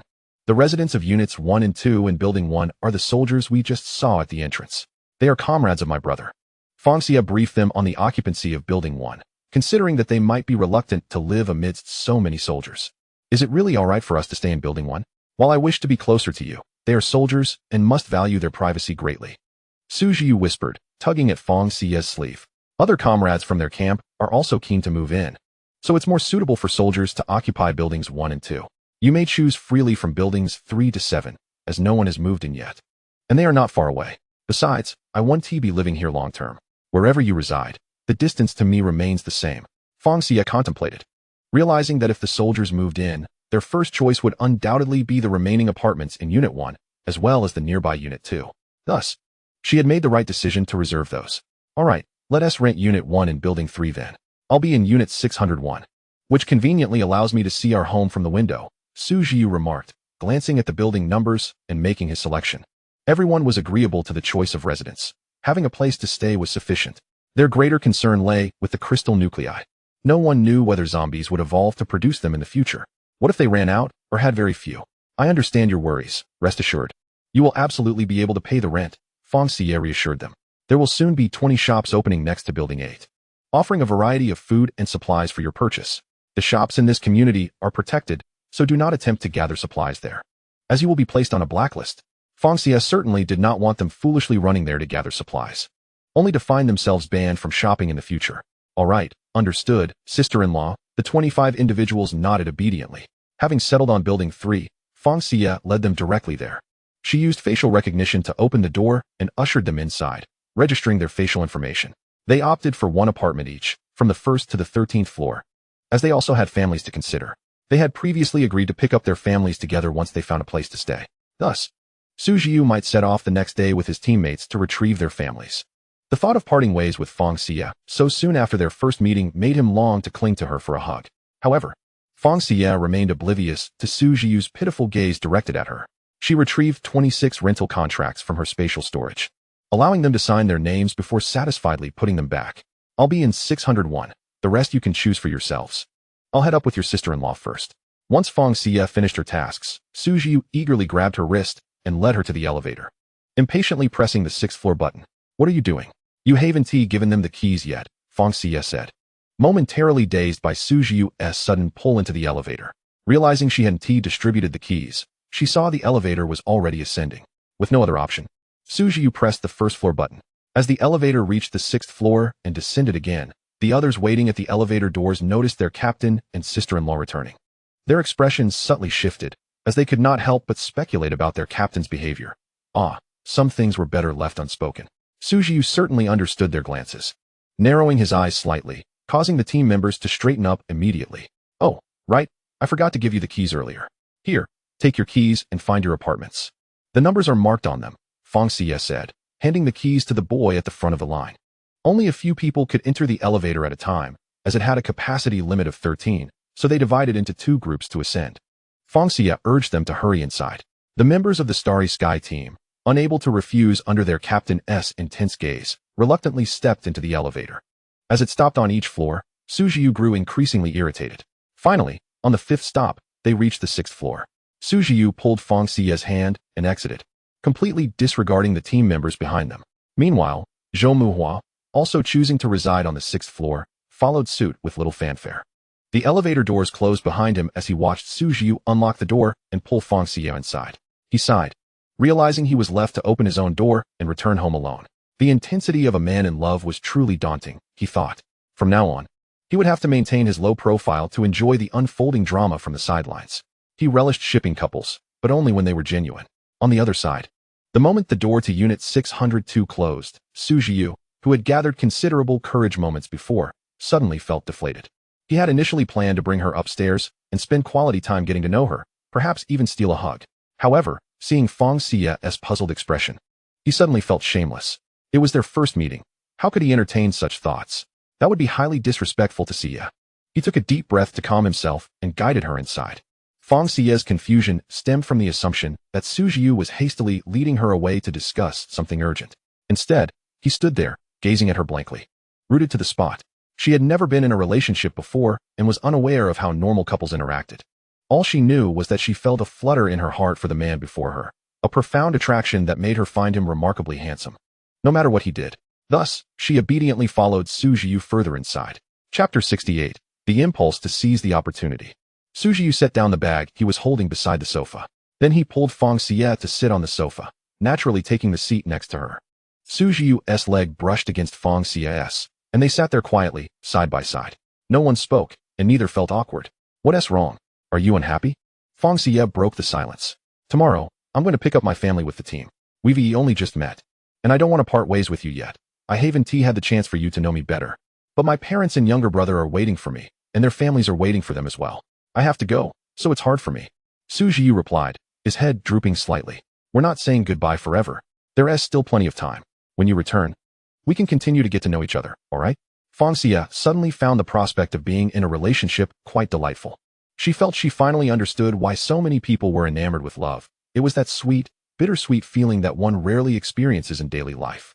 It was strange, yet immensely gratifying. Will you acknowledge our marriage? Su Zhiyu had never believed that the marriage certificate was something Fang Xiyue had intentionally arranged since she didn't seem like that kind of person. When she received the certificate, she must have been bewildered too. He seriously suspected that it was his mother who had orchestrated the marriage certificate, with the photos being edited. Although he didn't know how his mother managed to pull off something so audacious without the parties involved. He was profoundly grateful to her at that moment for choosing such a wonderful partner for him. Previously, he had never believed in love at first sight. But now he truly did. He could sense that Xia also liked him, and it was indeed love at first sight for her as well. They were destined for each other. Yes, I acknowledge it, so don't worry, I will wait for your return, Fang Xiyue reassured him, patting the back of Su Zhiyu's hand. Having never comforted anyone before, she was unaware of how to console someone, but she knew her feelings for him were genuine. So she decided to give it a try. Then it's settled. When I come back, we'll officially be together, all right? Meeting the parents and announcing our marriage and everything. Su Zhiyu desperately longed for a promise, knowing how popular Xia was, especially with many soldiers moving in soon. He was genuinely worried about someone stealing her away while he was gone. So many handsome, fit men would be around her, and he feared she might be swayed. He asked himself, if he were a woman, he probably wouldn't be able to withstand being surrounded by so many charming soldiers. All right. Fang Xiyue's firm agreement brought a moment of calm to Su Zhiyu's anxious heart. He wanted to kiss her cheek, but hesitated to cross that line. Ding. Mission initiated. Teach the villain Zhao Jiang a lesson, while rescuing teammate Qian Qian. Mission rewards. 2 bottles of strength-enhancing liquid. Failure to complete the mission, no penalties. The sudden mission jolted Fang Xiyue from the bubble of sweetness they were in. Jiu, I have to go home. I've been out for a while. And they must be worried. What time are you leaving tomorrow? I'll come see you off. Fang Xiyue glanced at Su Zhiyu. We depart at 8. I'll take you back, Su Zhiyu replied. Though he was reluctant to let her go home, he knew he couldn't stop her. After all, their parents had yet to meet. Fang Xiyue tidied her hair, and then led Su Zhiyu outside. Fang Xiyue, where is Qian Qian? What happened? Who is Qian Qian? Has she met her? Qian Qian is currently not far from the community, being captured by survivors. They want to eat its flesh. The system's voice trembled. Understanding that Qian Qian must be an animal now being pursued, Fang Xiyue felt anxious and pulled Su Zhiyu into the elevator. Pressing the button for the first floor. I need to go to the community entrance. My pet is being cornered by survivors, and they want to eat it. She thought it would be better to directly state her reason rather than try to explain why she wasn't going home. I'll go with you. Su Zhiyu tightened his grip on Fang Xiyue's hand, giving her strength. Once they reached the first floor, they quickly drove towards the community entrance. When they arrived, the duty officer Wang Hui let them through. Fang Xiyue thanked him and drove out. After going about 500 meters, they heard a commotion. They then saw a small yellow dog being chased by a group of survivors. It wasn't large, so its short legs couldn't carry it quickly. But it was desperately dodging. As soon as the car stopped, Fang Xiyue rushed out. The survivors, seemingly annoyed, decided not to capture it alive. They picked up sticks and stones to throw. Stop it. Qian Qian, come here. Fang Xiyue shouted at the little yellow dog. Hearing its name, the dog instinctively ran towards the sound. However, after a few steps, it realized the voice didn't belong to someone it knew. Fearing another betrayal, it chose to run in another direction. That way led to a deep pit, the purpose of which was unknown. The survivors did not take Fang Xiyue seriously. Swinging their sticks down forcefully, Fang Xiyue barely managed to grab Qian Qian, who was about to fall into the pit. The stick came down, and she had no time to dodge, so she unleashed her mental power to redirect Zhao Jiang's aim. Uncertain of her success, she was relieved when Su Zhiyu kicked the stick away from Zhao Jiang. Didn't I remark that you all still team up with him? Unconcerned that one day he might slay you in your sleep. Chapter 69. Today, I consider myself unlucky. Indeed, Su Zhiyu's instigation proved effective. Those individuals hesitated. It was undeniably frightening. When desperation strikes, cannibalism is not beyond the realm of possibility, while they might accept consuming small animals. The thought of eating a human crosses an insurmountable mental barrier. Why do you still hesitate? Let us go. They are deliberately sowing discord among us. How could I ever resort to cannibalism? That was merely an expression of anger. Zhao Jiang, wielding a stick, was infuriated. What sort of company is he keeping? Their intelligence is astonishingly low. They believe everything they hear. Words spoken in anger often contain an element of truth. Do you not realize this? Fang Xiyue chimed in. We need not resort to eating this dog. Why not gather supplies from the commercial street instead? Since this dog has an owner, we should return it. We are principled individuals. A plump survivor remarked before turning to leave. With the first person departing, others quickly followed suit. Zhao Jiang was enraged. He took a few steps back and charged at Su Zhiyu. Su Zhiyu crouched slightly, sidestepped, and delivered a powerful punch to Zhao Jiang's abdomen. Zhao Jiang, in pain, staggered back a few steps. Is there no law? You dare to steal our food and yet remain so audacious, even striking me. It seems that a decisive response is necessary. As Zhao Jiang spoke, he tossed aside the stick and, with a hand on his waist, produced a gun. How could he possess a firearm? If I am not mistaken, he must have robbed it from a law enforcement officer. Su Zhiyu pulled Fang Xiyue behind him. Hand over the dog immediately, or I shall shoot you. With the gun in hand, Zhao Jiang found newfound bravado. The dog is mine. I will not part with it. If you have the guts, shoot. If not, get lost. Fang Xiyue retrieved a submachine gun from her space and aimed it at Zhao Jiang. I shall see whether your pistol is faster than my submachine gun. Fang Xiyue pretended to prepare to shoot. Of course. She would never kill someone in front of the soldiers. It was merely to intimidate him. Fine. I can't provoke you. I'll back off. Today is indeed my unlucky day. Zhao Jiang holstered his gun, picked up the stick, and turned to leave. Congratulations, host, for successfully slapping someone in the face. You have earned a signing opportunity once. Qian began to tremble from the pain. Its blood stained Fang Xiyue's clothes. Zhiyu, we must hurry back so Dan can treat Qian. Otherwise, Qian might lose its life. Fang Xiyue, in a panic, hugged Qian and rushed to the car. She could already feel its body temperature dwindling.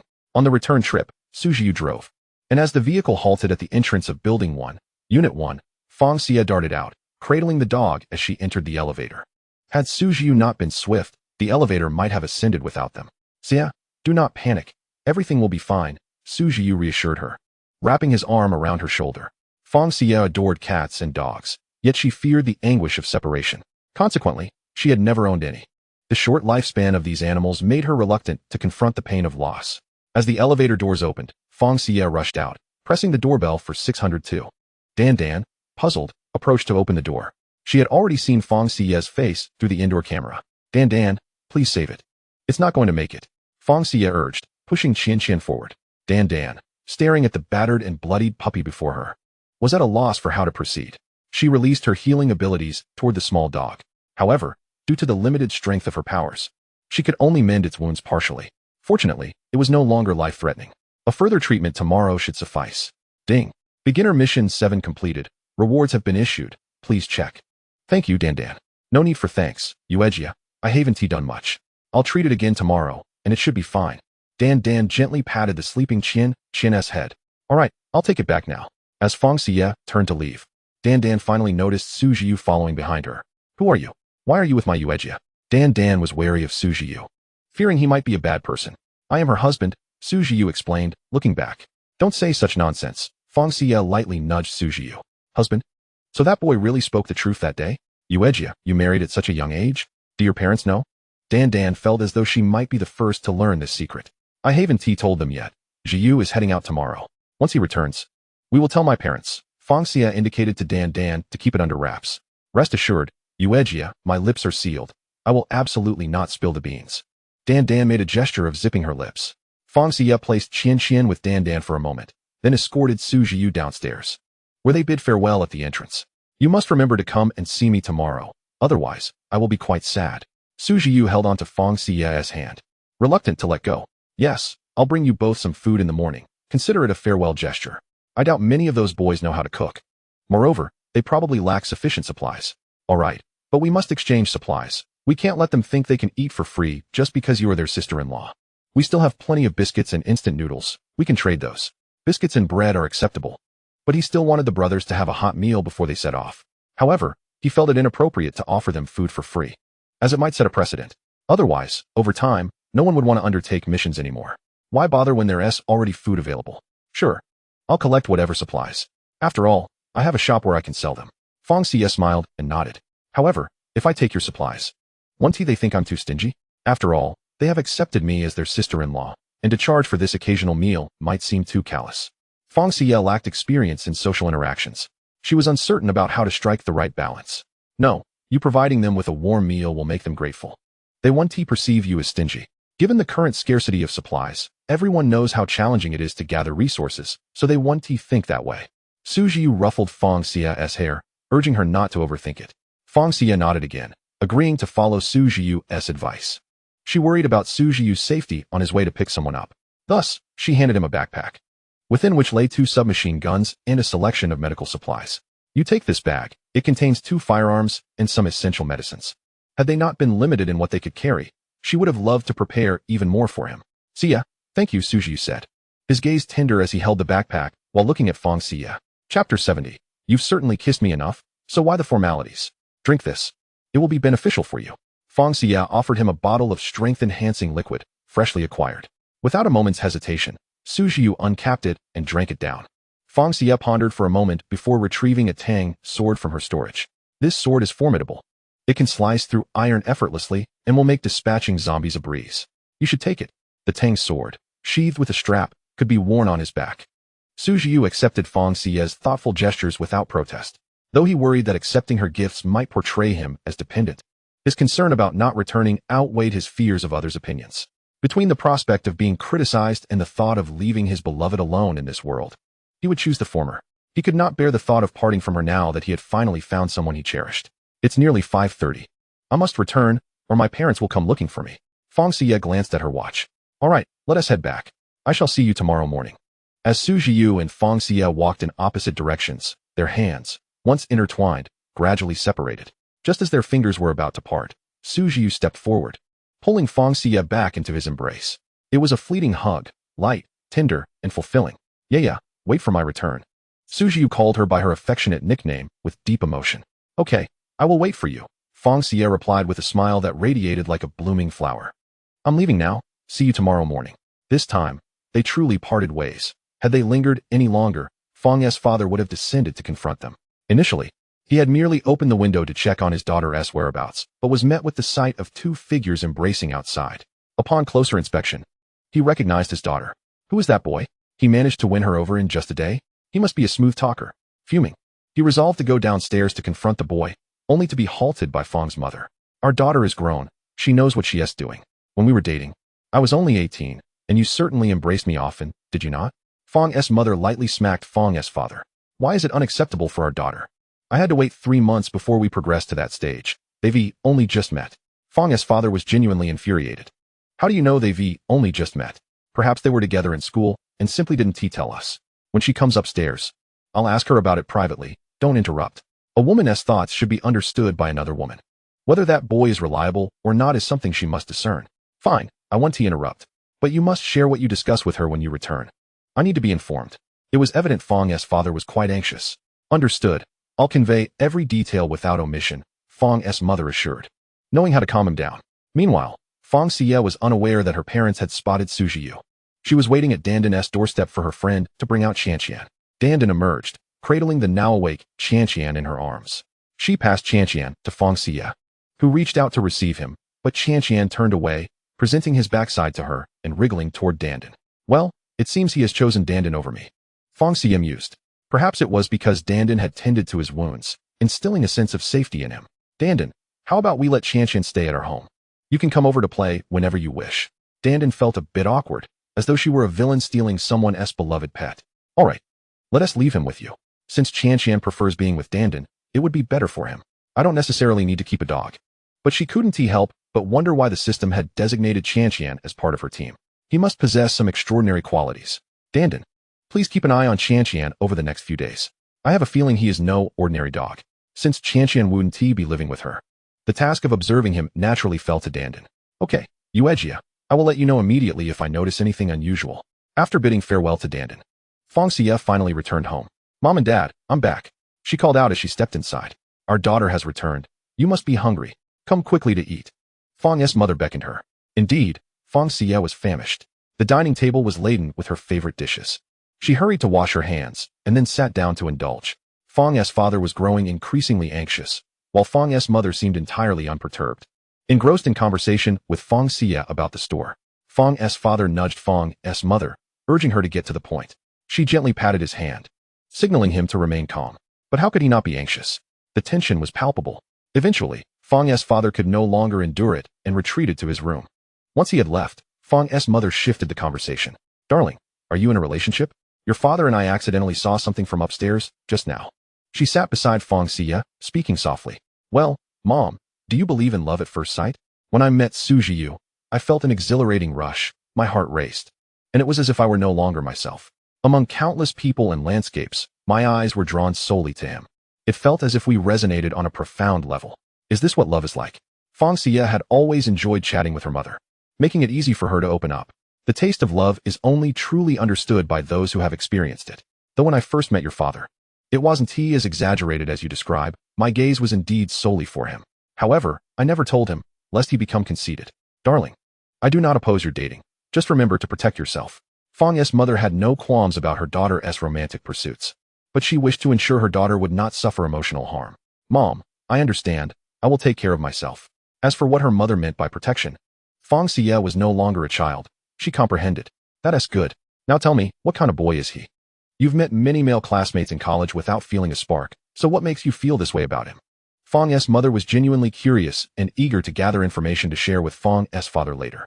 She wished to praise her daughter's boyfriend to make it easier for him to accept. It seemed the women in their family had a knack for discerning men.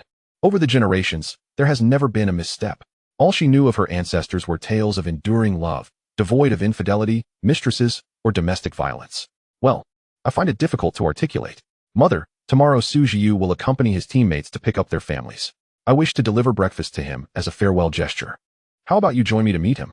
I believe you will take a liking to him upon your introduction. Chapter 71. I suspect that young man has been scheming for quite some time. Fang Xiyue was eager for her family to meet Fang Xiyue, seeking their approval and blessings. All right, mother will accompany you tomorrow morning. Fang's mother was indeed keen to see this young man for herself.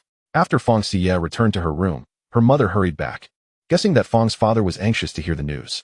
Indeed, as soon as she stepped inside, Fang's father pulled her aside with a barrage of questions. Tomorrow, I'll accompany our daughter to meet him and will report back to you. However, one thing is certain, she is indeed in a relationship. His name is Fang Xiyue, and they fell in love at first sight. How romantic. Fang's mother recounted all she knew. Romantic? Love at first sight? I suspect that young man has been plotting for a long time. Fang's father was reluctant to accept that Fang Xiyue was genuinely good. I'll know more after tomorrow's visit. Fang's mother remained composed. At her age, it's perfectly normal to date. She just needs to maintain her boundaries. Fang Xiyue, Commander. Without any crystal cores, my store's opening means I cannot procure goods. We can't have them continuously exchanging supplies for food, and with no new currency policy in place. Both my shop and the residential area cannot function. Do you have a solution? This matter had been on Fang Xiyue's mind. Today, while renting houses for the Xingqian team, she pondered the implications. It would be unreasonable to expect all future tenants to have their first month rent waived. What if they truly couldn't acquire enough crystal cores the following month? Would she force them to scavenge for supplies and slay zombies? This is easily resolvable. We can provide them with a crystal currency exchange machine. Survivors who gather supplies or obtain crystal cores can exchange them for crystal currency in the lobby, which can then be used for rent and purchases. The system assured her that this machine was quite simple to fabricate, essentially a low-end device. Fang Xiyue, then Commander, please help me exchange for one. Do I have enough points? Fang Xiyue was entirely unaware of her point balance. Not nearly enough. You only have 7 points from completing 7 basic tasks. However, a crystal currency exchange machine requires 80 points. No worries, Commander has points to spare. And you can repay me later by working hard on tasks. The system promptly opted to contribute its points, as its existence was to assist the host. The host's success was its own. Fang Xiyue, thank you, Commander. You are welcome to enjoy anything in my space. She had accidentally discovered that the system could consume food. At that moment, while conversing with the system, it had been eating ice cream, making it evident that it was multitasking. Really? Thank you, host. Previously, it had only indulged in small bites in secrecy, but now it could enjoy openly. Its host was the best. 10 minutes later, a crystal currency exchange machine appeared on Fang Xiyue's table, resembling a desktop computer. It had 2 external devices attached. one for manufacturing crystal currency carriers and another for recharging them. Fang Xiyue, how does one operate this? The operation is akin to using a computer. Open the first software at the top, input your personal information as required, and it will commence the manufacturing of crystal currency carriers.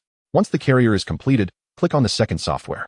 Place the carrier at the recharging station and input the supplies or crystal cores you wish to exchange for crystal currency, and it will yield the corresponding amount.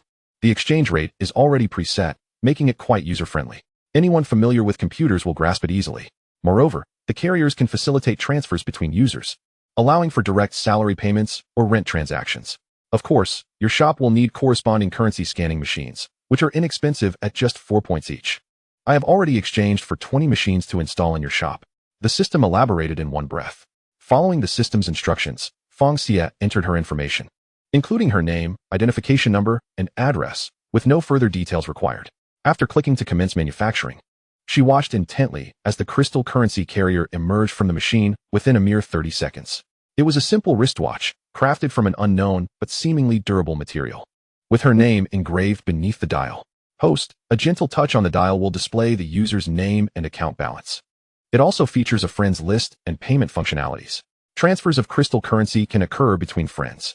Worn on the wrist, it is indestructible and will never come off unless someone forcibly removes the user's hand. The carriers are genetically encoded, meaning each is unique.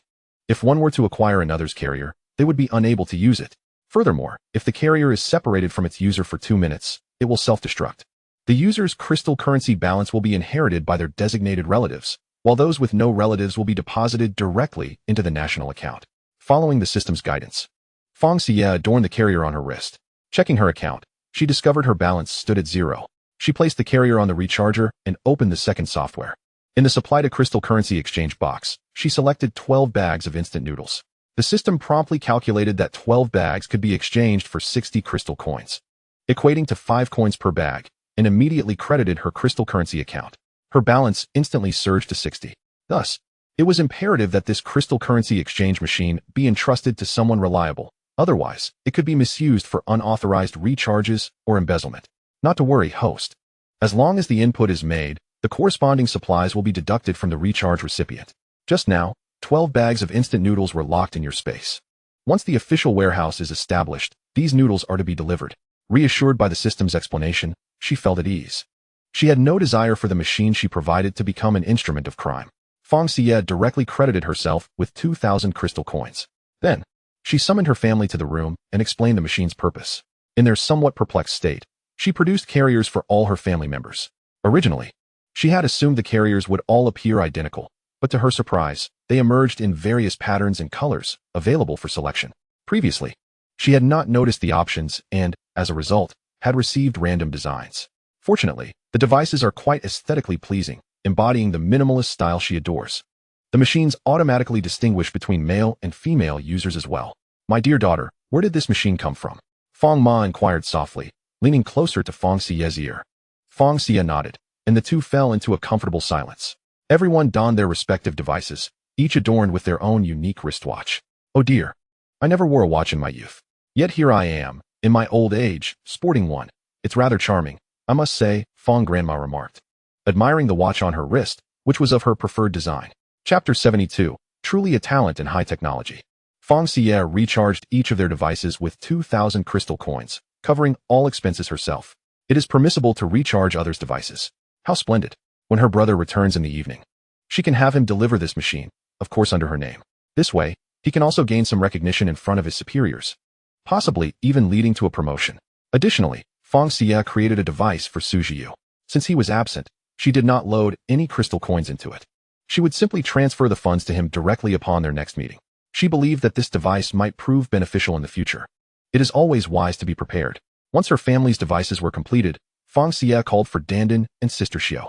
The designs would be chosen at random, leaving it to fate, as selecting patterns individually would be a considerable waste of time. After successfully equipping them with their devices, Fang Xiyue recharged each with 100 crystal coins. One ordinary crystal core can be exchanged for 10 crystal coins, meaning her monthly rent amounts to 3,000 crystal coins.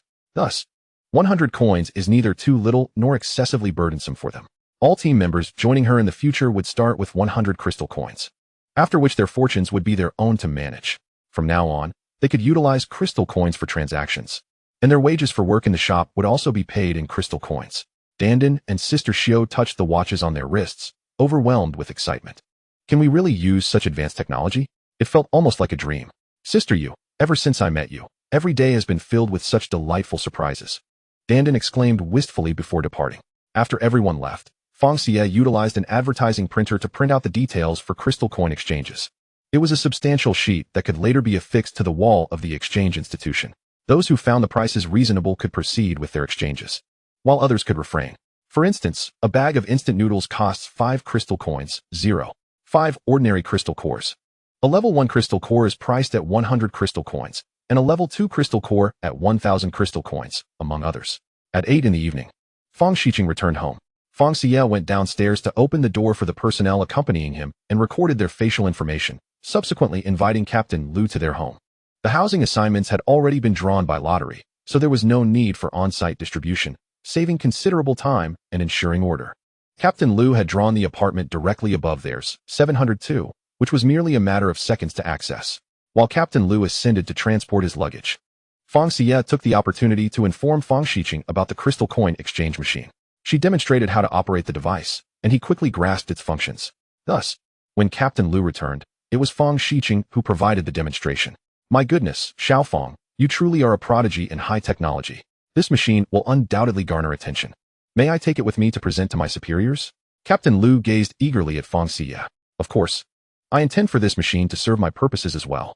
With it, my shop and residential building can commence operations without waiting for crystal cores to become available. Fang Xiyue replied with a smile. With the system in place, the patent for this machine belonged to her. Any attempts at infringement would result in the machine self-destructing. We just demonstrated the recharge of crystal coins, and those supplies will be sent to the official warehouse. No need for concern. The machine you provided is worth a fortune. The few crystal coins we just loaded are insignificant. I trust the higher-ups will not require your supplies, Captain Lu insisted, waving his hands. While it may not be difficult for the state to research and produce such a machine, it would undoubtedly fall short of this one, as its materials are exceptionally advanced, impervious to any external damage. This implies that even in violent or submerged conditions, it would remain intact. Currently, the plan involves using bank cards, as the banking system is well equipped for card issuance and transactions. However, the complete details for material exchanges have yet to be finalized. In comparison to Fang Xiyue's machine, the current proposal is utterly inadequate. As a military family, we must set an example, Fang Xiyue thought to herself with clarity. If this machine receives national approval, I wonder if it would be possible for me to produce several more. We can dispatch personnel to gather the required materials, Captain Lu contemplated, thinking long-term. He was confident that this device would be recognized, thus seeking to reserve it with Fang Xiyue. Should production prove challenging, he would also need to apply for military assistance in collecting materials. I possess all the materials. The officials can use crystal coins or supplies to purchase them. One crystal coin exchange machine is priced at 100,000 crystal coins, while the device for recharging is 5,000 crystal coins. This is quite reasonable. I merely added a slight markup to the system's quoted price. It equates to only 10,000 ordinary crystal cores or 20,000 bags of instant noodles. In terms of rice, it translates to 10,000 pounds. The high cost of food is due to its essential nature. In this apocalyptic era, sustenance is the most coveted resource. However, once production and normalcy resume, prices will likely stabilize, possibly returning to pre-apocalyptic levels. Understood, I will report this up the chain. This pricing is indeed advantageous for us, so I shall not impose further. Tomorrow at 6, I will bring the machine for reporting. Xiyue, you will accompany me. Captain Lu stated as he rose from his seat. Yes, Captain, Fang Xiyue replied, swiftly packing the machine into a box and placing it by the door. Preparing to depart first thing in the morning. Hey, be careful. What if someone kicks it over here? Move it to your room. Here's your task. Safeguard the machine. Captain Lu admonished, nearly aghast at Fang Xiyue's casual placement of the device by the door. Yes, Captain, Fang Xiyue replied, carrying the box back to his room. June 24th, the 11th day of the apocalypse. At 5:30 in the morning, Fang Xiyue was still having breakfast when Captain Lu arrived at their door, having rushed down without even eating. Captain, have you eaten? If not, join us for breakfast, or you'll be too weak to meet the leaders later, Fang Ma suggested. Sensing that Captain Lu did not seem like the type to cook, currently, he was likely managing alone with just bread or biscuits to sustain him. Well, I suppose I'll shamelessly join you for a meal, Captain Lu replied, genuinely concerned about his stomach growling during the report, which would be quite embarrassing. Just as Fang Ma was about to head to the kitchen to fetch him a bowl and chopsticks, Fang Xiyue intervened. With measured strides, he entered the kitchen, filling a generous bowl for Captain Lu. The captain's appetite was akin to his own. Upon seeing the bountiful bowl set before him, Captain Lu felt an overwhelming urge to reprimand Fang Xiyue. Did this insufferable lad not consider preserving a modicum of dignity for himself? Captain, what are you pondering? Hurry and eat. We shan't have time later, Fang Xiyue urged, savoring the aroma of his own meal. Fang Ma could not suppress a chuckle. Her eldest son was rather foolishly endearing. After the meal, Fang Xiyue meticulously washed the dishes before departing with the machinery alongside Captain Lu. At 7 o'clock, Fang Xiyue and Fang Ba rose. The trio enjoyed breakfast together. Under the discontented gaze of Fang Ba, Fang Xiyue took her mother to meet Su Zhiyu. Chapter 73. This lad is rather naive. Su Zhiyu was already prepared, eagerly awaiting his fiancée. Upon hearing the doorbell, he rushed to answer it. Just as he was about to embrace Fang Xiyue, he noticed Fang Ma standing behind her, smiling at him. Zhiyu, this is my mother. She is aware of our relationship and wishes to meet you, Fang Xiyue introduced, holding Su Zhiyu's hand. Hello, I am Su Zhiyu, 22 years old, standing at 188 meters. I was previously a senior student. I possess no vices. I do not smoke, drink, or gamble. I have never had a girlfriend before. Xia is both my first and my last. I assure you, I will treat Xia with utmost care. Please rest assured. Su Zhiyu concluded with a respectful bow to Fang Ma. Fang Ma couldn't help but laugh. This boy was quite endearingly earnest. Addressing him as mother so soon was amusing, yet it sounded delightful. Very well, dear, I can see you are a good boy. I shall take my leave now so as not to intrude. After meeting him, Fang Ma intended to depart, wishing to avoid any discomfort. However, before leaving, she insisted on taking a photo with Su Zhiyu to show Fang Ba. Until Fang Ma left, Su Zhiyu felt his limbs stiff with nervousness. Unsure of how to comport himself, he had not anticipated meeting his future mother-in-law so swiftly. He pondered whether his performance had made a positive impression. The moment the elevator doors closed behind Fang Ma, Su Zhiyu pulled Fang Xiyue close, whispering, Xia, I was quite startled and require consolation. Su Zhiyu felt as though he had unlocked a new facet of himself. Had anyone suggested he act coy previously, he would have recoiled in horror. Yet now, he found himself effortlessly indulging in this newfound behavior, reveling in it. Is my mother truly that terrifying? She is quite gentle, and it seems she is fond of you. Fang Xiyue replied, finding Su Zhiyu's slightly flushed cheeks utterly charming. It's not that she is frightening. I merely worry about my own performance. I fear she may hesitate to entrust you to me. You didn't prepare me for this. If she forms a negative impression of me, you must speak well of me, do you understand? Su Zhiyu playfully pinched Fang Xiyue's cheek. Understood. Here, where it's the currency device I just created. It has already been submitted for approval, and it is highly likely that Star City will implement the monetary policy I proposed. I made one for you. Please put it on. As Fang Xiyue assisted him in donning the device, she proceeded to initiate a transfer on her own device. With a swift motion, she tapped it to his wrist, and instantly, 1,000 crystal coins were transferred. Su Zhiyu gazed at the device on his wrist, then back at Fang Xiyue, marveling at how fortunate he was to have such an extraordinary wife. Let us gather everyone for a meal, he suggested. Feeling bashful under his gaze, Fang Xiyue quickly took his hand, intending to summon everyone. No need. I informed them yesterday to arrive by 7 this morning. They should be on their way up. Su Zhiyu replied, pulling her back, eager for another embrace. The elevator dinged, and the doors opened. Fang Xiyue swiftly released Su Zhiyu. Zhou Mu and the others had been waiting at the door for quite some time, overhearing all the captain's gossip. Upon hearing the arrival of someone, he opened the door. Good morning, sister-in-law. They greeted upon spotting Fang Xiyue. Hello, come in quickly. It's time to eat, she urged. Each house had a similar layout, complete with a large dining table. However, with so many people, one table was insufficient. Fang Xiyue conjured 2 additional tables from her spatial pocket and arranged 3 identical spreads of food. Please, do not stand on ceremony. Find a place to sit.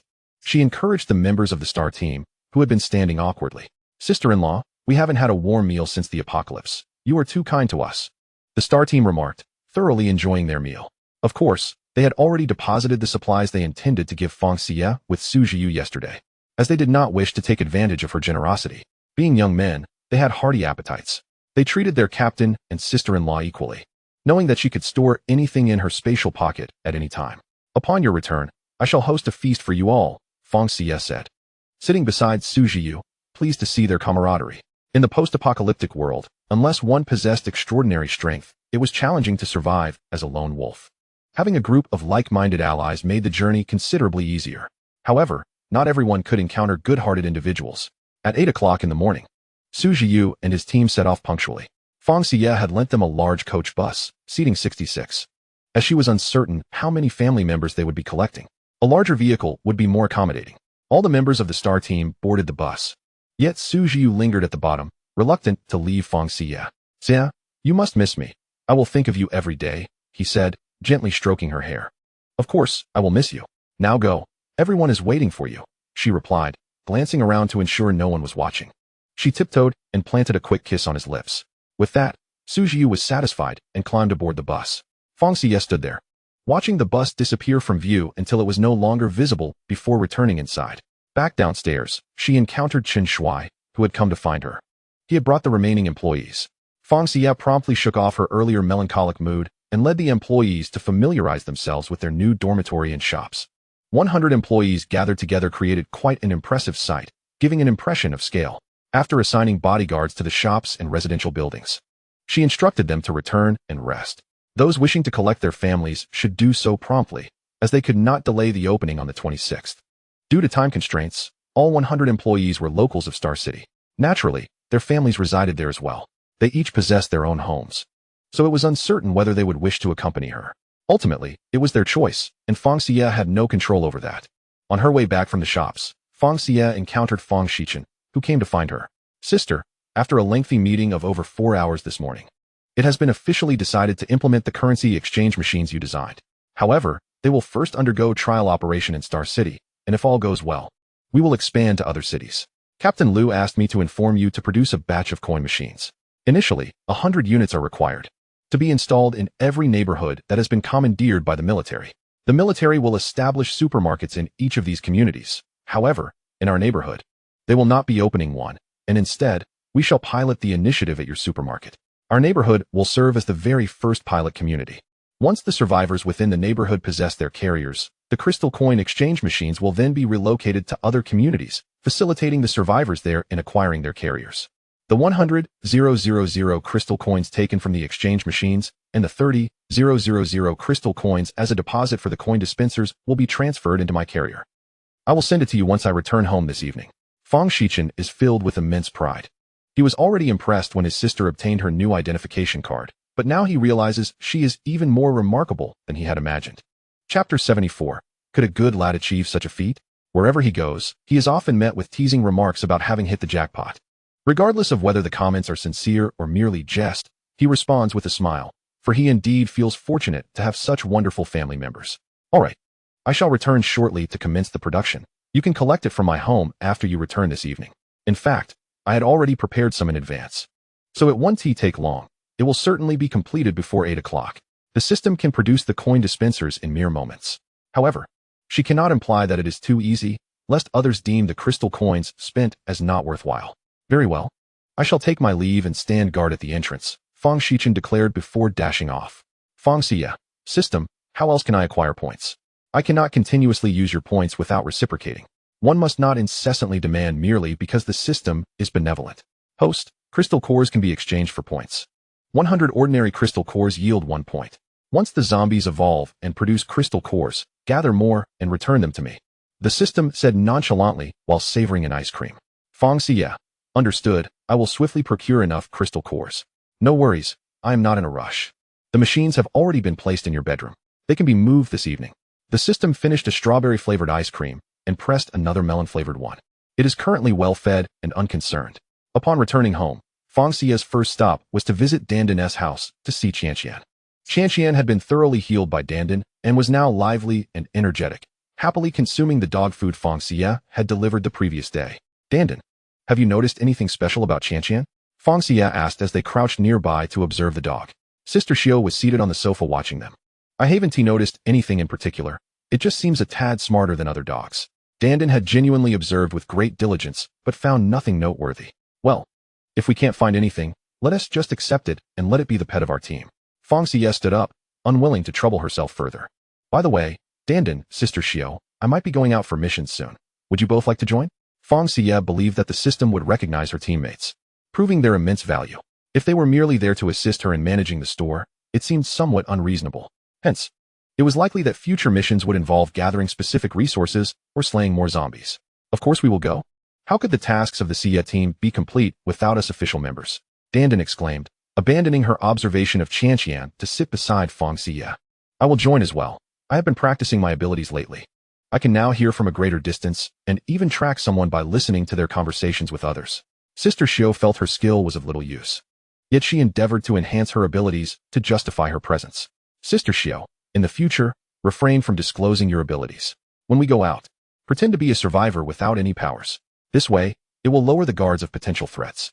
I worry someone might mind that you can hear what others cannot. There is a strong possibility that they may try to harm you. We will use you as our trump card. Fang Xiyue contemplated that if she were being eavesdropped upon by someone, it would indeed be unsettling. However, with the system, she was assured that eavesdropping would not be successful. Naturally, she believed Sister Xiyue would never harbor such intentions towards her.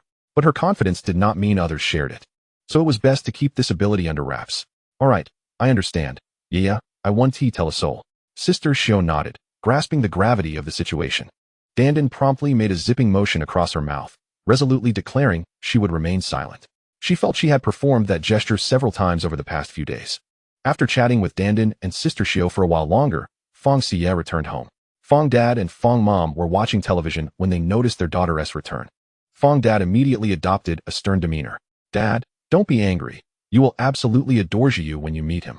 He is truly a wonderful person. If you don't believe me, ask Mom. Fang Xiyue cautiously stood before her father, trying to appease him. Whether he is good or not, I know nothing. I only know my daughter is good. What sort of fine young man could possibly be worthy of my daughter? Fang Dad continued in his ire. Mom and Dad, let me be honest with you. Technically, we are in a marital relationship. Here, take a look at our marriage certificate. Fang Xiyue presented the certificate to her parents. Initially reclining on the sofa, both parents quickly straightened their backs upon seeing the certificate. What on earth? Your mother and I were unaware of your courtship. And you two have escalated to obtaining a marriage certificate? Fang Xiyue, do you even regard your mother and me? And that's Su Xiyue. You're praising him? What fine young man could do something like this? Neither set of parents has even met, and you two just casually obtained a certificate? You are only 21. What is the rush? This was the first time Fang Xiyue had heard her father utter her full name in such a manner, clearly indicating his mounting frustration. And even Fang Mom appeared somewhat displeased.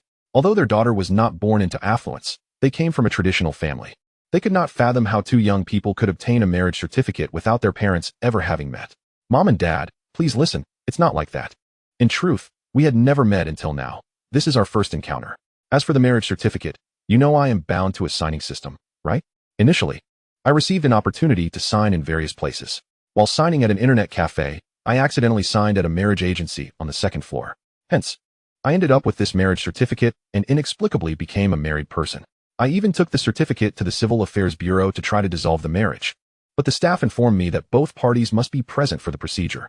Even if we signed a divorce agreement, there is a 1-month cooling-off period. By the end of that month, the apocalypse would have already arrived, so I figured we might never meet. Even if we did, neither of us would take it seriously. However, I never anticipated that upon meeting him, an overwhelming joy and excitement would emanate from the depths of my soul. I inquired of the system, and it informed me that this was due to the perfect compatibility between us, indicating that we are destined lovers, inexorably drawn to one another and forever loyal. With the system's endorsement, my parents could truly place their faith in it. After explaining, Fang Xiyue chose to remain silent, patiently allowing her parents a moment to process this revelation. She was aware that she had more explosive news to share, and feared they might not be able to handle it all at once. In essence, even if you had not registered at the marriage agency at that time, once we encountered each other, we would still be irresistibly attracted, naturally coming together, correct? Fang's mother was the first to grasp this. Chapter 75. When not discussing is one thing, but when it is discussed, it is astonishing. Fang Xiyue nodded obediently. If that is the case, then I shall not oppose it. I trust your system. If not for it, who knows what our family's situation would be now.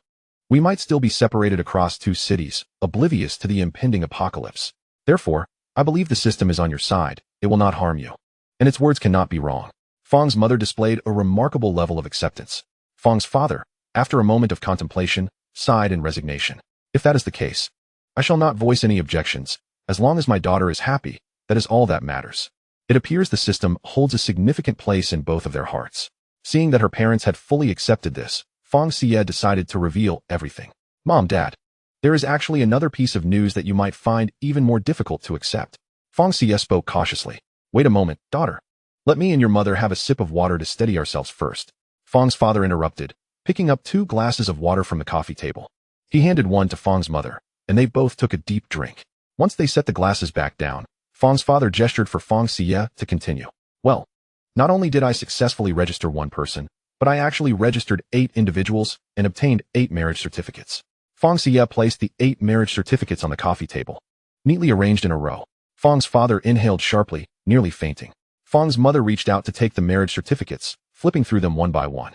However, their family had a peculiar tendency towards face blindness, so while they found them handsome, they would forget their appearances shortly after.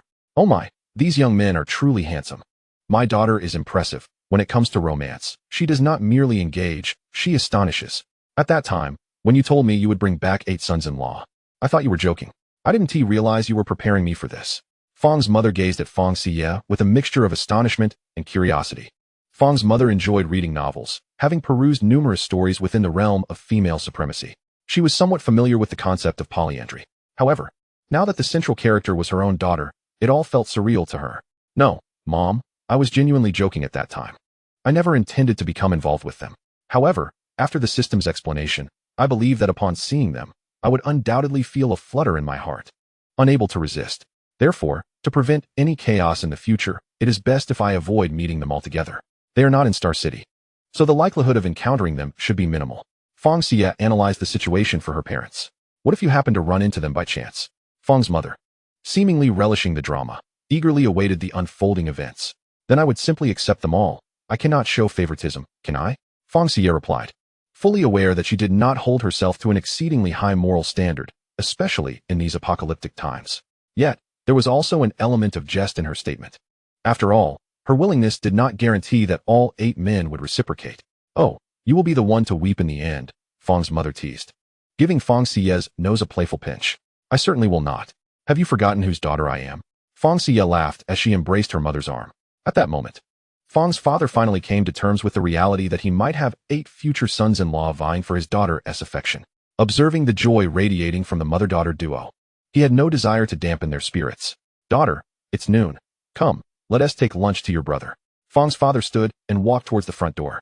Fang's mother and Fang Xiyue exchanged glances, smiling as they rose to follow him. Just as they stepped out of the building, they heard someone call Fang Xiyue's name.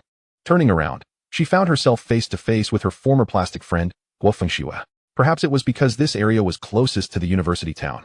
Many students ended up here after fleeing their schools. What is it? Fang Xiyue regarded Fang Xiyue with a cold stare. Why do you act so haughty, Fang Xiyue? You've only been wealthy for a few days. These classmates add you as friends, and you completely ignore them. Do you now look down upon us, the poor students? Fang Xiyue sneered. But now that you have money, the apocalypse has arrived. Your wealth has probably turned to waste paper, hasn't he it? Otherwise, why would you be renting a place here? It's quite foolish of you not to have bought a house in advance, merely thinking of indulging in food, entertainment, and travel. And now look at you, reduced to renting. Fang Xiyue laughed mockingly, cupping her mouth theatrically and leaning forward slightly. How dare you speak to my daughter like that? Do you have any manners? Fang's father pointed angrily at Fang Xiyue. Do I lack manners? Your daughter is the epitome of refinement now that she has money. We were all equals, but now look at her. She has forgotten her old friends.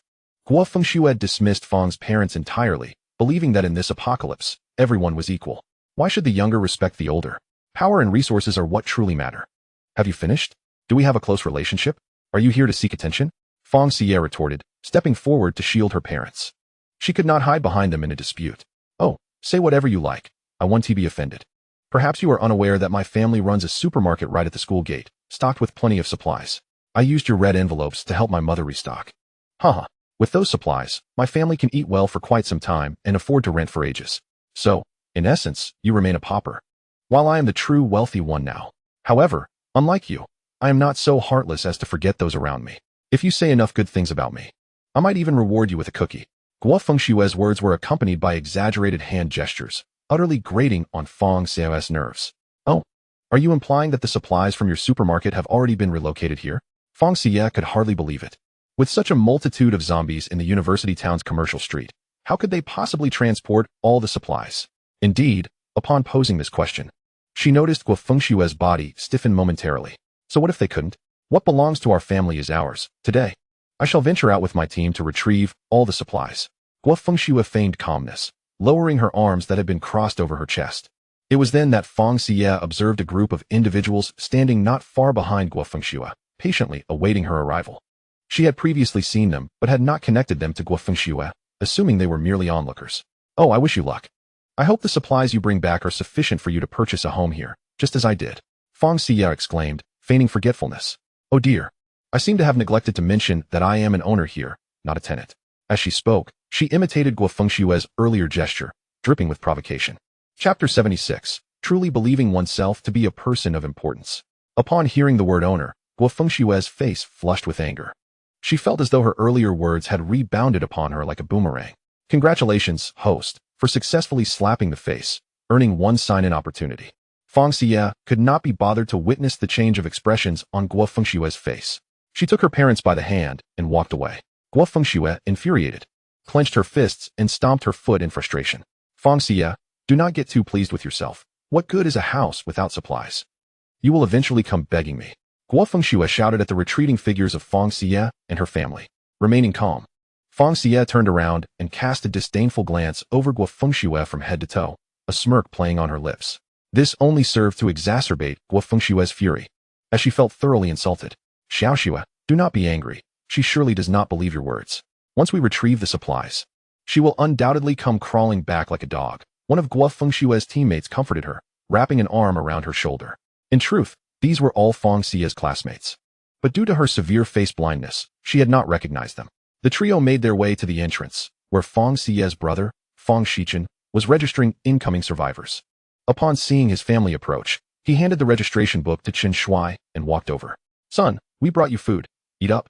Although the meal included portions for others, it was not complimentary. They had all contributed supplies, which Fang Xiyue had brought back.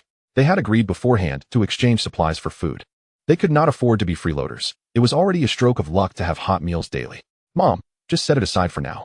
We will eat after we finish here," Fang Xiyue replied before hastily returning to assist Chen Shuai with the registration. Only he and Chen Shuai were on duty today. Their team had been engaged in clearing zombies and collecting supplies lately. They were currently tasked with cleaning and gathering from all routes between Yinshui Villa District and Jingxiu Star City. During yesterday's conversation, they learned that this stretch had already been cleared. They were about to advance further. The next destination would most likely be the commercial street at the base of the uphill road leading to Yinshui Villa District, where they had previously constructed the zombie bridge and encountered the giant fish. The street where they built the zombie bridge was relatively easy to clear, as they had exterminated all the zombies there initially. They merely needed to rescue the survivors and collect the remaining supplies. However, they might also have an additional task, to clear away the corpses of the zombies. A large number of zombie bodies were piled up in the water. Although the water level had completely receded, the decaying corpses could potentially incite disease outbreaks. Fang Xiyue and Chen Shuai were on duty here today, but they would be switching to the other area for zombie clearing work tomorrow. They rotated shifts to maintain a steady pace while ensuring adequate rest. At that moment, 12 individuals awaited registration at the entrance, each carrying varying amounts of supplies. To gain entry and reside here, the submission of supplies was mandatory. Survivors without supplies would be directed by the military to other cleared neighborhoods. Once they had amassed enough supplies and were willing to relocate here, they could rent homes. Those unwilling to come here would continue living in the other neighborhood. The distinction lay in the fact that this was a high-end area, while the other was of a mid-range caliber. Many were reluctant to endure hardship. Thus what appeared to be a desirable residence to some was uninhabitable to others. To attain a better life, one must inevitably pay a price. Submitting supplies to rent a home was a necessity. Otherwise, would it not lead to an influx of all survivors, causing chaos? The primary responsibility of their team now was to advance from this point, expanding their management reach. They aimed to gather all survivors for centralized management and to teach them survival training, striving for everyone to be capable of slaying zombies. The number of zombies in the entire Star City was staggering, with fewer than 13 survivors remaining. Thus, there were still many zombies awaiting extermination, and relying solely on the military would be exceedingly difficult. However, if the entire populace participated in the zombie clearing initiative while the zombies were sluggish and less threatening, the Star City could swiftly regain functionality. Conversely, if the clearing efforts were too slow, allowing the zombies room to evolve, the situation would become exponentially more challenging. After all, firearms and knives were still effective. Who could predict what might occur post-evolution? The 12 individuals registering now were survivors from Star City who had previously participated in the zombie slaying efforts. Having gathered enough supplies, they had decided to move here. Of course, They would continue to venture out to eliminate zombies and collect supplies. Once they completed their registrations and chose their desired rental units, they followed Fang Xiyue inside. Fang Xiyue set up a small table and placed the food upon it. Just then, Fang Xiyue and her teammates emerged. Upon seeing Fang Xiyue serving meals to the soldiers at the entrance, Fang Xiyue immediately felt enlightened. This was the reason for Fang Xiyue's residence here. She had evidently ingratiated herself with the military personnel managing the area. No wonder. She had thought Fang Xiyue possessed extraordinary abilities that enabled her to purchase a home here. It turned out that her prowess lay in a different arena. How impressive. As Fang Xiyue spoke, she mockingly clapped her hands twice. In response, Fang Xiyue swiftly delivered a slap across her face and seized her collar, dragging her closer. Congratulations, host, for successfully slapping the face, earning one sign-in opportunity. Fang Xiyue was left stunned, utterly unprepared for the turn of events. The other classmates were equally bewildered by the sudden altercation. You truly think yourself a person of significance? I'll tell you this. Keep your distance from me. I care not who you are. And I do not hold you in any regard. My previous restraint was merely out of consideration for my parents. But you have forced my hand. Everything you observe is tainted. With a forceful shove, Fang Xiyue pushed Fang Xiyue backward, where she was caught by her classmates. Fang Xiyue, how could you strike someone so casually? Xiao Xue's recent remarks were rather ungracious, yet it was not her intention to offend. Resorting to violence is undeniably unjustifiable. After all, we are all classmates. Must you truly behave in such a manner? Those individuals, perhaps emboldened by their numbers, began to vociferously assail Fang Xiyue. Originally timid, Fang Xiyue straightened her posture, buoyed by the support of others. Fang Xiyue, I perceive that my words have struck a nerve, inciting your wrath. Rest assured, your prior life of dependency on others for sustenance is well known. It comes as no surprise that you would seek the comfort of a soldier's embrace in this post-apocalyptic world. Fang Xue's mocking tone was grating. How uncouth are you children, indulging in slanderous gossip about others. Are we not all flesh and blood? If the shoe were on the other foot, would you permit such disparagement upon yourselves? Fang Xiyue's parents stood defiantly on either side of her, shielding her from the vitriol. Chapter 77. Are you truly innocent? Who are you to dictate my actions? Fang Xiyue retorted, but before she could finish, she was startled by the imposing figure that suddenly loomed before her. Fang Xiyue glared down at her, his eyes aflame with fury. Yet, at that moment, Fang Xiyue could only feel envy towards Fang Xiyue. This man was undeniably handsome. You may not be aware, but Fang Xiyue was once a kept woman, which explains her wealth. How can you still desire her, knowing she is not pure? Fang Xiyue shot a flirtatious glance at Fang Xiyue. My sister may not be clean, but are you any better? Your scornful gaze makes me want to retch. My sister is the epitome of purity, while all I see in you is filth, both inside and out. Fang Xiyue raised a fist menacingly. I do not adhere to a principle of refraining from striking women. You had best leave at once, or I shall ensure that even your mother would not recognize you. You are a soldier. How can you act this way? Upon hearing Fang Xiyue declare Fang Xiyue as his sister, everyone stepped back in unison, except for Fang Xiyue, who feigned bravado. What of it? Soldiers are still human, with families to protect. In this post-apocalyptic world, your so-called principles hold no weight with me. Insult my sister, and I will retaliate. Fang Xiyue flexed his wrists, preparing for a confrontation. I will not engage with you, Fang Xiyue stammered before making a hasty retreat. The others quickly followed suit, fearing a delayed reprisal. They were utterly unprepared for the revelation that Fang Xiyue had a brother who was a soldier stationed here. Would they face retribution? However, such concerns were unwarranted. Fang Xiyue had no interest in petty revenge, while Fang Xiyue relished the idea of their presence, as it provided her opportunities to flaunt herself before them. Congratulations, host. You have successfully turned the tide against your adversaries, earning 6 opportunities to sign in. Merely 6 opportunities. It appears that not everyone in that crowd bore ill will towards her. Those who remained silent during Fang Xue's tirade were likely sympathetic, though they did not defend her. They had not actively opposed her either, likely indifferent to the unfolding drama. She now had 10 sign-in opportunities, which she intended to save, as she currently desired for nothing. Are you all right, dear? The 3 of them inquired in unison, their concern palpable. I'm perfectly fine. I scarcely care about these individuals. Were it not for their potential utility, I would not allow them the privilege of my presence. Just then, Fang Xiyue returned, and the trio chose to remain silent. After Fang Xiyue and Fang Xiyue concluded their meal, Lieutenant Liu arrived with the machinery. Spotting Fang Xiyue, he promptly approached her. Xiao Fang, our community is the first pilot for the crystal coin exchange machine, and we will commence this afternoon. The processing hall for the crystal coin carriers will be established at the sales office, and installation will occur shortly. We will officially begin processing at 2 p.m. Would you like to observe? Lieutenant Liu expressed a mix of excitement and anxiety, apprehensive that survivors might be reluctant to exchange their tangible resources for crystal coins, given the uncertainty of their future utility. Certainly, I shall be there to witness it. Fang Xiyue was equally eager to gauge the community's acceptance and to promote her own shop in anticipation of its grand opening on the 26th. Excellent. We shall proceed to the sales office, Lieutenant Liu declared, leading the way. At 1:50 p.m., Fang Xiyue arrived at the sales office, which had been transformed into the Jingxiu Star City Service Center. The military had previously notified every household that the processing of crystal coin carriers would begin at 2 p.m. However, only a handful of individuals, a mere 10 or so, had gathered to queue, and they appeared skeptical. Lieutenant Liu observed the situation outside with concern. Do not fret. I am well prepared, Fang Xiyue reassured him. At that moment, a throng of people hurriedly approached. Boss, we have arrived. The newcomers, numbering 43, were the retired soldiers employed by Fang Xiyue, as they did not need to return home to fetch family members. Consequently, she had summoned them all to process their crystal coin carriers, as they would soon require them for salary purposes. Go ahead and line up. Fang Xiyue gestured towards the queue. The original 10 individuals, upon witnessing the influx, quickly vacated their spots. The employees seamlessly advanced to the front, relegating the previous 10 to the back of the line. Greetings, everyone, I am Fang Xiyue. I trust you have noticed that our community has recently adorned itself with 20 new shops. The proprietors of these establishments are none other than myself. We will officially open on the 26th at 8 a.m. Our shops are equipped with crystal coin machines, allowing you to shop using crystal coins. The supplies you have gathered can be exchanged for crystal coins at the service center, which can then be utilized to purchase necessary items at the shops.